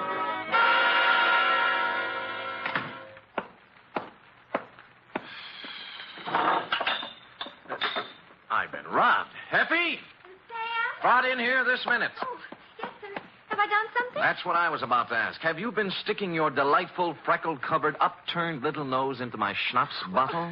Well, answer me, girl. Sam, you know I don't do... All right, then who? Well, the nervous little man who was here did open the drawer to find a pencil and paper and leave a note. Okay, you're clear. Oh, Sam, what about the little man? A good and leading question, F. Shall we attempt an answer? Oh, I'm at the ready, Sam. Shoot. Date, fill it in. To Justice Edward Benjamin, State Supreme Court from Samuel Spade, license number 137596. Subject, the Hail and Fairwell caper. Dear Justice Benjamin, my relationship with the spindly little man goes clear back to a week ago, Thursday, possibly even before that. But that was the day I first noticed him. I remember it was Thursday because I was having corned beef and cabbage at Schroeder's. With him, it was a glass of water at the next table. He was paying little mind to the menu, having decided to spend the lunch hour staring at me. A couple of times, he put down his glass of water and pushed back his chair as if he were going to come over and talk. But he changed his mind. I put away the corned beef and cabbage and was halfway past the pie when he finally did it. Excuse me, sir. Hello? You, sir, are Mr. Spade? I am. The detective, Sam Spade, detective agent? At your service, sir. Now, what can I... You see, do you have a match? I gave him a match, and he thanked me and went out. On Friday, I saw him in Ben's grotto over a plate of wrecked sole. We got just about as far, then he returned the match he owed me. The following week, I saw him 4 times, once as I was going into a show, once at the post office, and twice as I was going into my office building. Each was the same. We'd get up to the point where he was about to tell me something, then he'd back down and ask me what time it was, or did I have a horse in the fifth at Golden Gate, or would I lend him a cigarette. Then he'd bustle off as fast as his spindly little legs could carry. And thus matters stood yesterday. Place, my office, time, 1:37 p.m. Sam Spade. Mr. Spade, this is a gentleman who... Yeah, don't tell me I know the voice. Now, what is it this time? I do like to see you, Mr. Spade. I must see you. I know. I'll save us both a trip. The date is April 26th. The time is 1:38 p.m. All trains, planes, and streetcars are leaving on schedule. And for the favorite at Golden Gate tomorrow, consult your nearest bookie. Please, sir, please, Mr. Spade, please, do not jest. This is a matter of life and death. I see. Fine, then. I'll see you tomorrow for lunch, huh? I won't be here, Mr. Spade. Oh, where'll you be? Dead. Look, I'm tired of this, Mr. Spindley. Give it to me straight or sign off. Now, what is it? You've got to listen to me, Mr. Spade. It's most important. It's a life or death. It's a life... Hello? Mr. Spindley? Hello?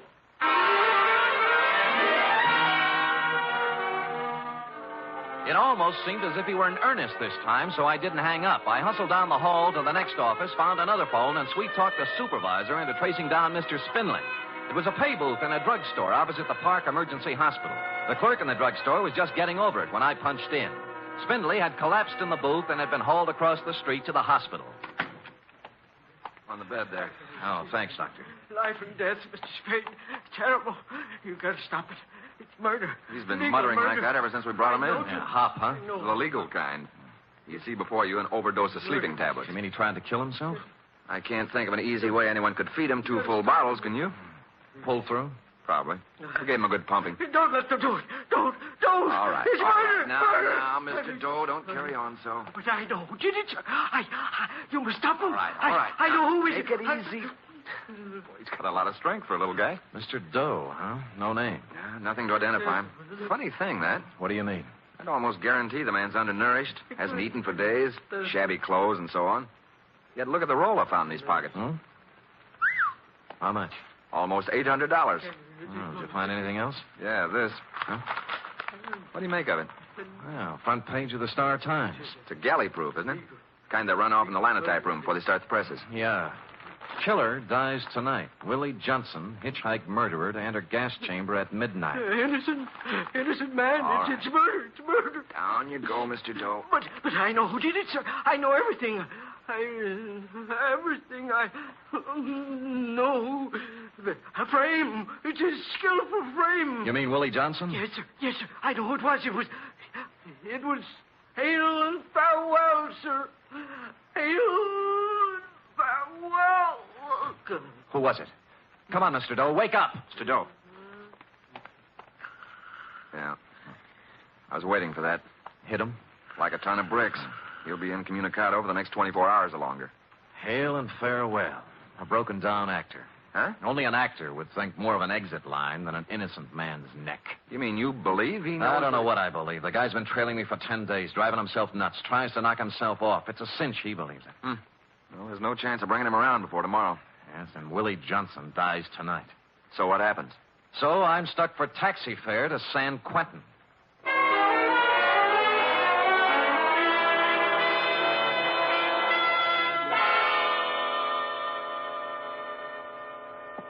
Believe in him? Believe in Willie Johnson? Yeah, I know you're his lawyer, Mr. Grayson. I'm his lawyer because I volunteered to serve you, Mr. Spade. I've been in the law a long, long time. I've defended a lot of phonies. Sometimes you've got to if you want to eat. They all sing the same song. I was framed. Oh, I know all 89 verses. But Willie... Yeah? Willie's song is different. Because Willie Johnson's an innocent man. Willie was framed. 4 appeals. 4 appeals, 4 stays. And we've had our last one. It's folded up now, Spade. I'm going to take the walk with him at midnight. So do something for me, will you? Sure. When you walk into a cell, remember you're talking to a man who's going to die in less than 8 hours. We're trying to build his spirit up so he can go out with the colors flying, you know? Yeah. Don't give him a lot of false hope, Spade. Because there isn't any.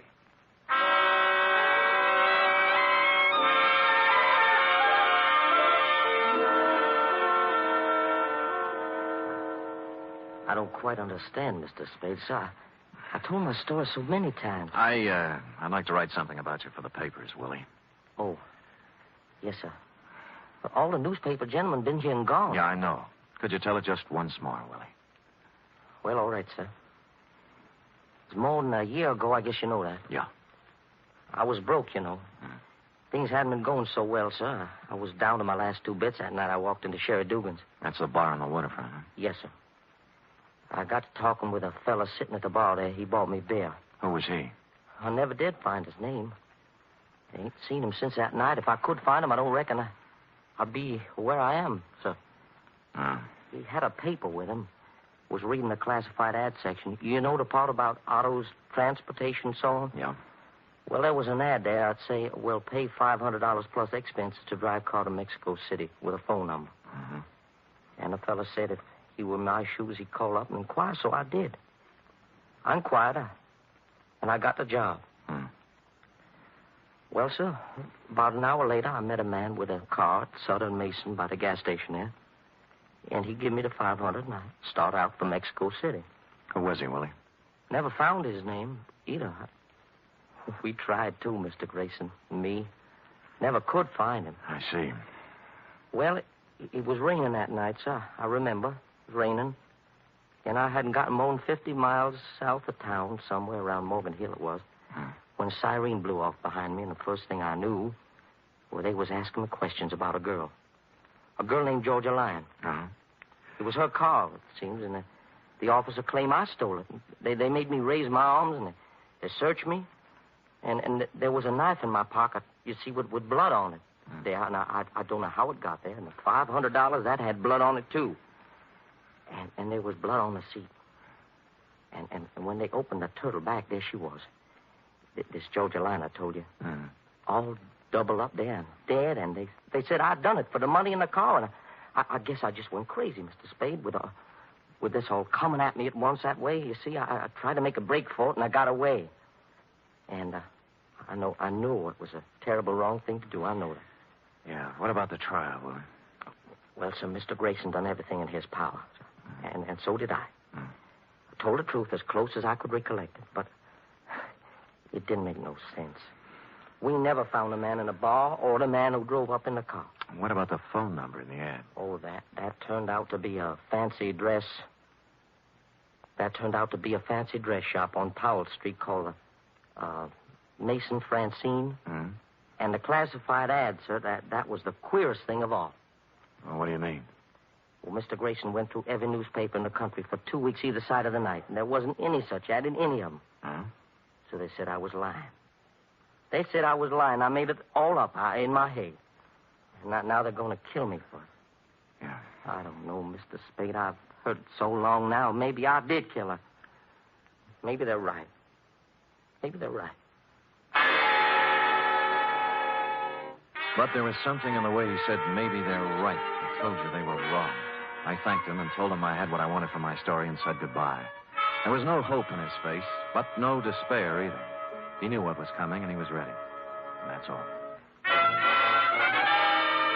I hit the homeward-bound commuters on the wrong side of the Golden Gate Bridge, so it was almost 7 when I checked in at Sherry Dugan's bar on the waterfront. A girl was sitting 3 stools down from me, a class-type dame in a black file suit from Magnum's, and a hat that must have set some good-time Charlie back $50. That's the kind of a dame you'd expect to be sitting in Sherry Dugan's, least of all as drunk as she was. Well, here you are, Jack. 60 cents. Thank you. Wait a minute. Huh? This is a one-man operation, isn't it? Yes, why? Well, then you'd be Sherry Dugan, huh? No, I bought the joint from Sherry a few months back. Why? Well, I'm doing a story for the papers on Willie Johnson. Tell me, was Sherry here on the big night? Oh, yes. Only Willie Johnson wasn't. You could look it up, what Sherry testified. Where is he now? Oh, South America. And there he'll stay. You know why? Why? Sherry has brains. For a man in his shoes, there's no better place right now than South America. Oh? Well, tell me more. He needed a rest the worst way, Sherry did, after all he'd been through. Tending bar can be difficult at times, right, Tim? Yes, indeed. Show me a good bartender, and I'll show you a bar diplomat. And more besides. Yes. Well, here's to Sherry, wherever he is. Keep running, Sherry, keep running. You know, Sherry's like a dog running away from a can tied to his tail. We all are. Who's we? All of us, the world. Give me another drink, Tim. Oh, now, listen, lady, I don't think I'd Don't better, give me any lip. This is a first-class wake, isn't it? A send-off for Willie, isn't it? Pour. Marilyn, what are you doing here? Oh, just in time, George. Sit down. Come on, we're going home. Take your time, George. 2 of the members present. 1 more. We'll have a quorum. Pour him a drink, Tim. You want me to carry you out of here? Might be fun. Where's Daddy? Pacing the floor. Now, come on. You know something, George? You've got a can tied to your tail, too. No use running, George. Oh, you're out of your head. Whatever made you come here? Kind of appropriate, don't you think? Special night tonight. Black dress. All fixings. Gonna have us awake. Not here we aren't. Are you coming? Nope. All right. Where we go? Going home. Bye, Timmy. And you, whoever you Hey, wait. How about... Hold it. How much does she owe you? That's $3.45. Here. It's worth it. Now, tell me, who is she? Oh, it's a model. Some dress shop uptown. Oh? Like the Maison Francine, for instance? Yeah. How'd you know? Just a hunch. What's her name? Oh, Marilyn Hale. Her old man runs the Star Times, you know, the publisher. Yeah. The guy is his partner, George Fairwell. You must have heard of the firm, Hale and Fairwell. I had, but it was a slightly different reading from the one Mr. Spindley gave me at the hospital. I looked at my watch. Willie was 4.5 hours from the end of the line when I took off for the press room at the Star Times.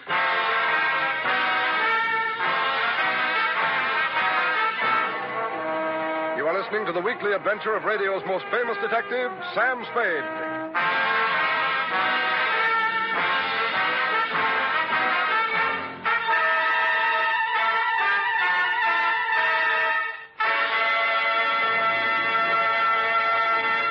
Three chimes mean good times on NBC.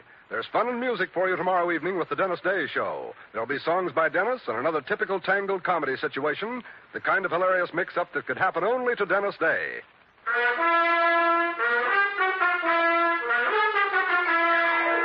And now, back to the Hail and Farewell caper, tonight's adventure with Sam Spade.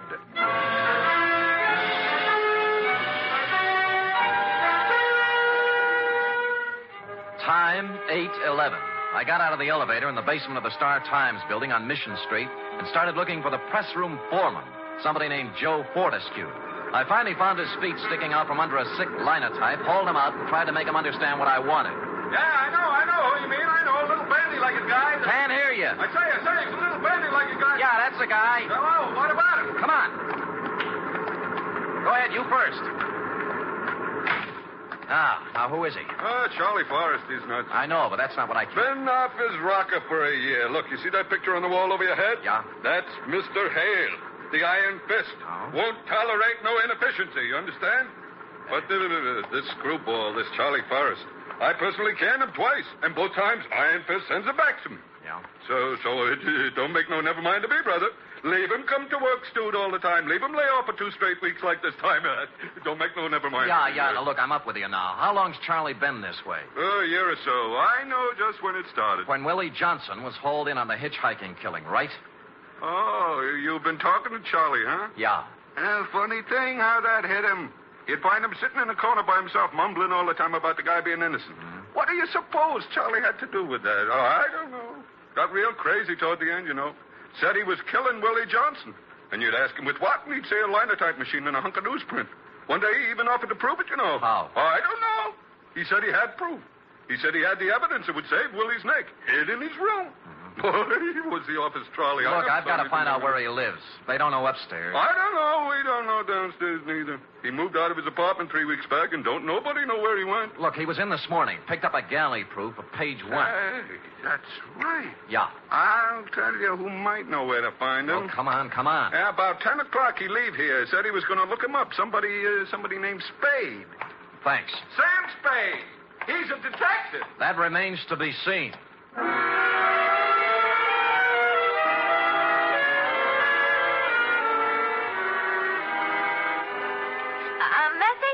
A bandy-legged little guy named Charlie Forrest, F. He must have been in around 10:30 this morning. Oh, dear, I didn't get here till 11. They're still clearing stuff off the tracks from the MacArthur reception. Yeah, never mind that now. Listen, write this down. Oh, wait till I find a piece of paper. Hurry up. Here, under the ashtray. Yeah. Go ahead, Sam. Call Jeremy Grayson. He's a lawyer, and he's with Willie Johnson in the death row at Quentin. Tell him to get hold of a justice on the state Supreme Court and hold the line open till I get him. You got that? Yes, sir. Is there anything else? No, I'll get back to you in a little while. Sam, wait a minute. Don't hang up. What's the matter? This paper I'm writing on under the ashtray. It's a note. Well, go ahead. Mr. Spade, please contact me at once. Charles W. Forrest, Bellflower Hotel, 338 Stockton Street. It took 20 more minutes to cross town and 10 on top of that to convince the clerk at the Bellflower I had a right to the key to Charlie's room, which I had not. I tossed the room from the light fixture to the floorboards, covered everything from the window shades to the bathroom plumbing. Result, 1 batch of dirty laundry, 6 soggy cigarettes, and 2 empty bottles of sleeping pills. I was on my way out when I remembered one more thing. It wasn't an accident like in the movies. It was on purpose. I unscrewed the tops of the iron bedposts. Inside number 3, I found it. There was a payphone at the end of the dark hallway. Sam, I warned you about this. We've had 4 stays. They won't come through with the 5th. I've got a fair hold card, Grayson. Did you get the judge? Yeah, Benjamin, State Supreme Court. What'd he say? What I knew he'd say. No evidence, no stay. Tell him I got evidence. It better be good, Sam. It is. A phony newspaper, a copy of the Star-Times for the night of the murder with a special page in the classified section carrying the ad that Willie answered. How does that sound? You've got it now? Yeah. Well, for Pete's sake, hang on to it. I'll get back to the judge. Say, wait a minute. Who's behind it? It's a long story. I'll tell you when I see you. Hang up. When you what? Spade. Spade. Hang up or I'll kill you. Spade. That's it. You can turn around now. Well, Iron Fist. We've met. I've seen your picture, Mr. Hale. It flattered me, no doubt. Give it to me. What? The paper, stupid. I haven't read the funnies. All right, Mr. Spade, if you'd rather.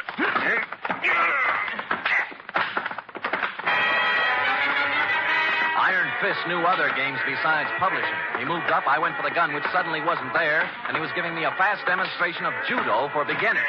First thing you know, I was sprawled on the floor, and he was looking down at me along the barrel of his .38. I could kill you, I suppose, but why? Why? He backed off toward the window, spread out the paper, and crumbled it up. Now. You know what you're doing with that match, Hale. Shut up. You're burning Willie Johnson at the stake. I said shut up.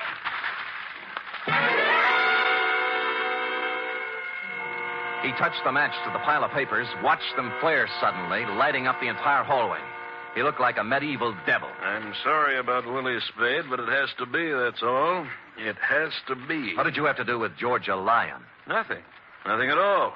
And her name wasn't Georgia Lyon, really. It was her stage name. No? Her real name was Fairwell. Your partner's wife? Why, Spade, didn't you read the testimony at the trial? She was leaving George that night. She'd made a noble decision to walk out of his life and leave him free. For your daughter, huh, Marilyn? That's right. And it was such a tragedy Georgia had to run into Willie Johnson the very night she left, wasn't it, Spade? Wasn't it? He bent over the fire, watched it die down into a pile of ashes. I was looking at something else. A draft from the stairwell behind me had picked up a glowing scrap and set it down at the foot of a sleazy window curtain behind him. Well, that's it, Spade. The last of Willie Johnson. The last of... I hit him at the knees as the curtain went up in a blinding flash. No judo this time, just an old-fashioned hammerlock. Let me go. Come on, give me that gun. No, the fire. I'll break your arm, Hale. I'll break your arm. There. Well, that's better. Now get up. Get up! Hale, stop! Hale!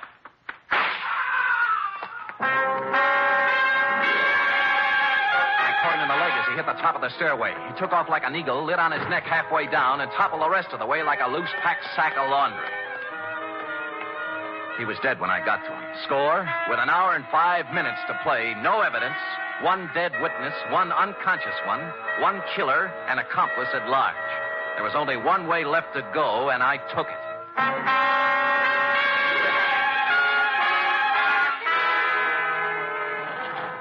Floor, please. George Fairwell's apartment. That's the penthouse. Yeah, is he home? Oh, I don't know what's the matter up there, sir. I think something's wrong, awfully wrong. He went up there early this evening with the young lady, and the door to the roof is locked at the 8th floor. That's never happened before. Any other way up? Well, you might try the fire escape if it's urgent. It is. So I climbed the fire escape at the 8th floor and went up onto the roof. Or rather, into George Fairwell's patio. I worked my way through a maze of potted shrubbery around a fish pond with a fountain in the middle. Piano music was coming through a pair of French doors. But before I saw where the music was coming from, I knew it was the radio and not the piano. Because the piano, a 14-foot grand, had George Fairwell sprawled across the keyboard with a bullet through his head. I crossed to the set of French doors on the other side of the house. And there I saw her, standing up on the 3-foot parapet surrounding the roof, looking 8 floors down into the street. Don't come any closer. You're not really going to jump, Marilyn. He did it his way. I'm going to do it mine. Don't come any closer. Don't. I won't. So George shot himself, huh? Why not? Can't go through life with a can tied to your tail. No running away from that. No, there isn't. Well, you're going to jump? Give me time. Oh, you want to do it the dramatic way, don't you, Marilyn? Only 35 minutes left until Willie checks out over at the... And to make it really ironic, you'll want to take off before he does, right? The one person left who can save him. I talked to Willie, Marilyn. He must hate the world. He doesn't hate anybody. Poor jerk. I think he'd feel even sorrier for you, throwing your own life away while you can still save his. You can't run away from this tin can, but you can untie it. You can climb down off that wall and ride over to Quentin with me. You can tell him George Fairwell killed his wife, that the three of you and the little linotyper made a pigeon out of Willie. I held my breath. She swayed, looked down into the street, poising herself. Then she turned round and stepped onto the roof again.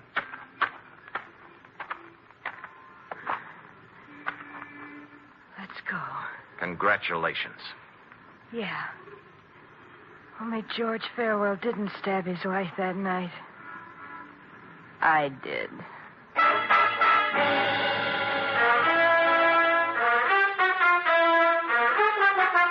We pulled up at Quentin with 6 minutes to spare. The foregoing Justice Benjamin is submitted in support of the stay of execution granted Willie Johnson and will be set forth in detail in Mr. Grayson's petition for a new trial. Period. End of report. Gee, Willie can say. What can I say? Well, I have one constructive suggestion. I could say you're the greatest, finest, most wonderful... Yes, but you'd only be repeating yourself, Cherub. The proper line at this moment is, I shall have the report ready for you immediately following the next announcement. Right? Scoot.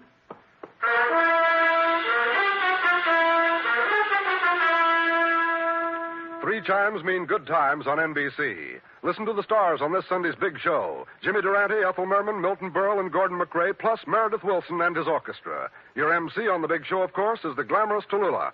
You're invited.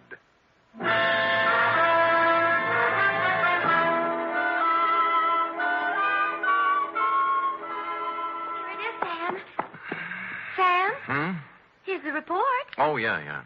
What are you writing, Sam? Look, how's this? Man of the world, dashing, debonair, cosmopolitan, temporarily at liberty, desires employment. Sounds wonderful. Thank you.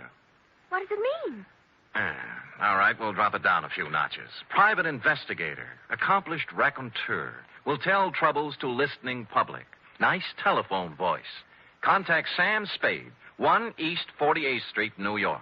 1 East 48th Street? Yeah, my address during the summer months, Cherub. You got it? 1 East 48th Street, Mm-hmm. New York City. Oh, maybe a lot of people will write, Sam. I'm sure they will. Think so? There'll always be a Samuel Spade Incorporated. Will there? Look ahead. Smile through the tears, Sam. I am.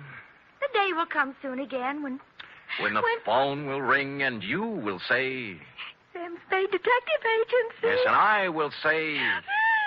Me, sweetheart. Buck up, old girl. Stout fella, stiff upper lip. Good show.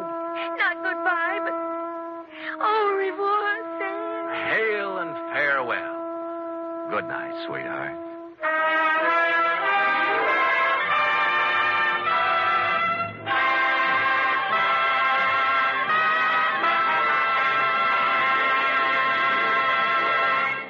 Tonight's transcribed adventure of Sam Spade was produced, edited, and directed by William Spier. Sam Spade was played by Stephen Dunne, Lurene Tuttle as Effie. Also in the cast were Junius Matthews, Olin Soule, Wally Mayer, Sidney Miller, Kathy Lewis, Paul Frees, Ed Max, and Lou Merrill. Script for tonight's adventure by Harold Swanton. Musical scoring by Lud Gluskin, conducted by Robert Armbruster.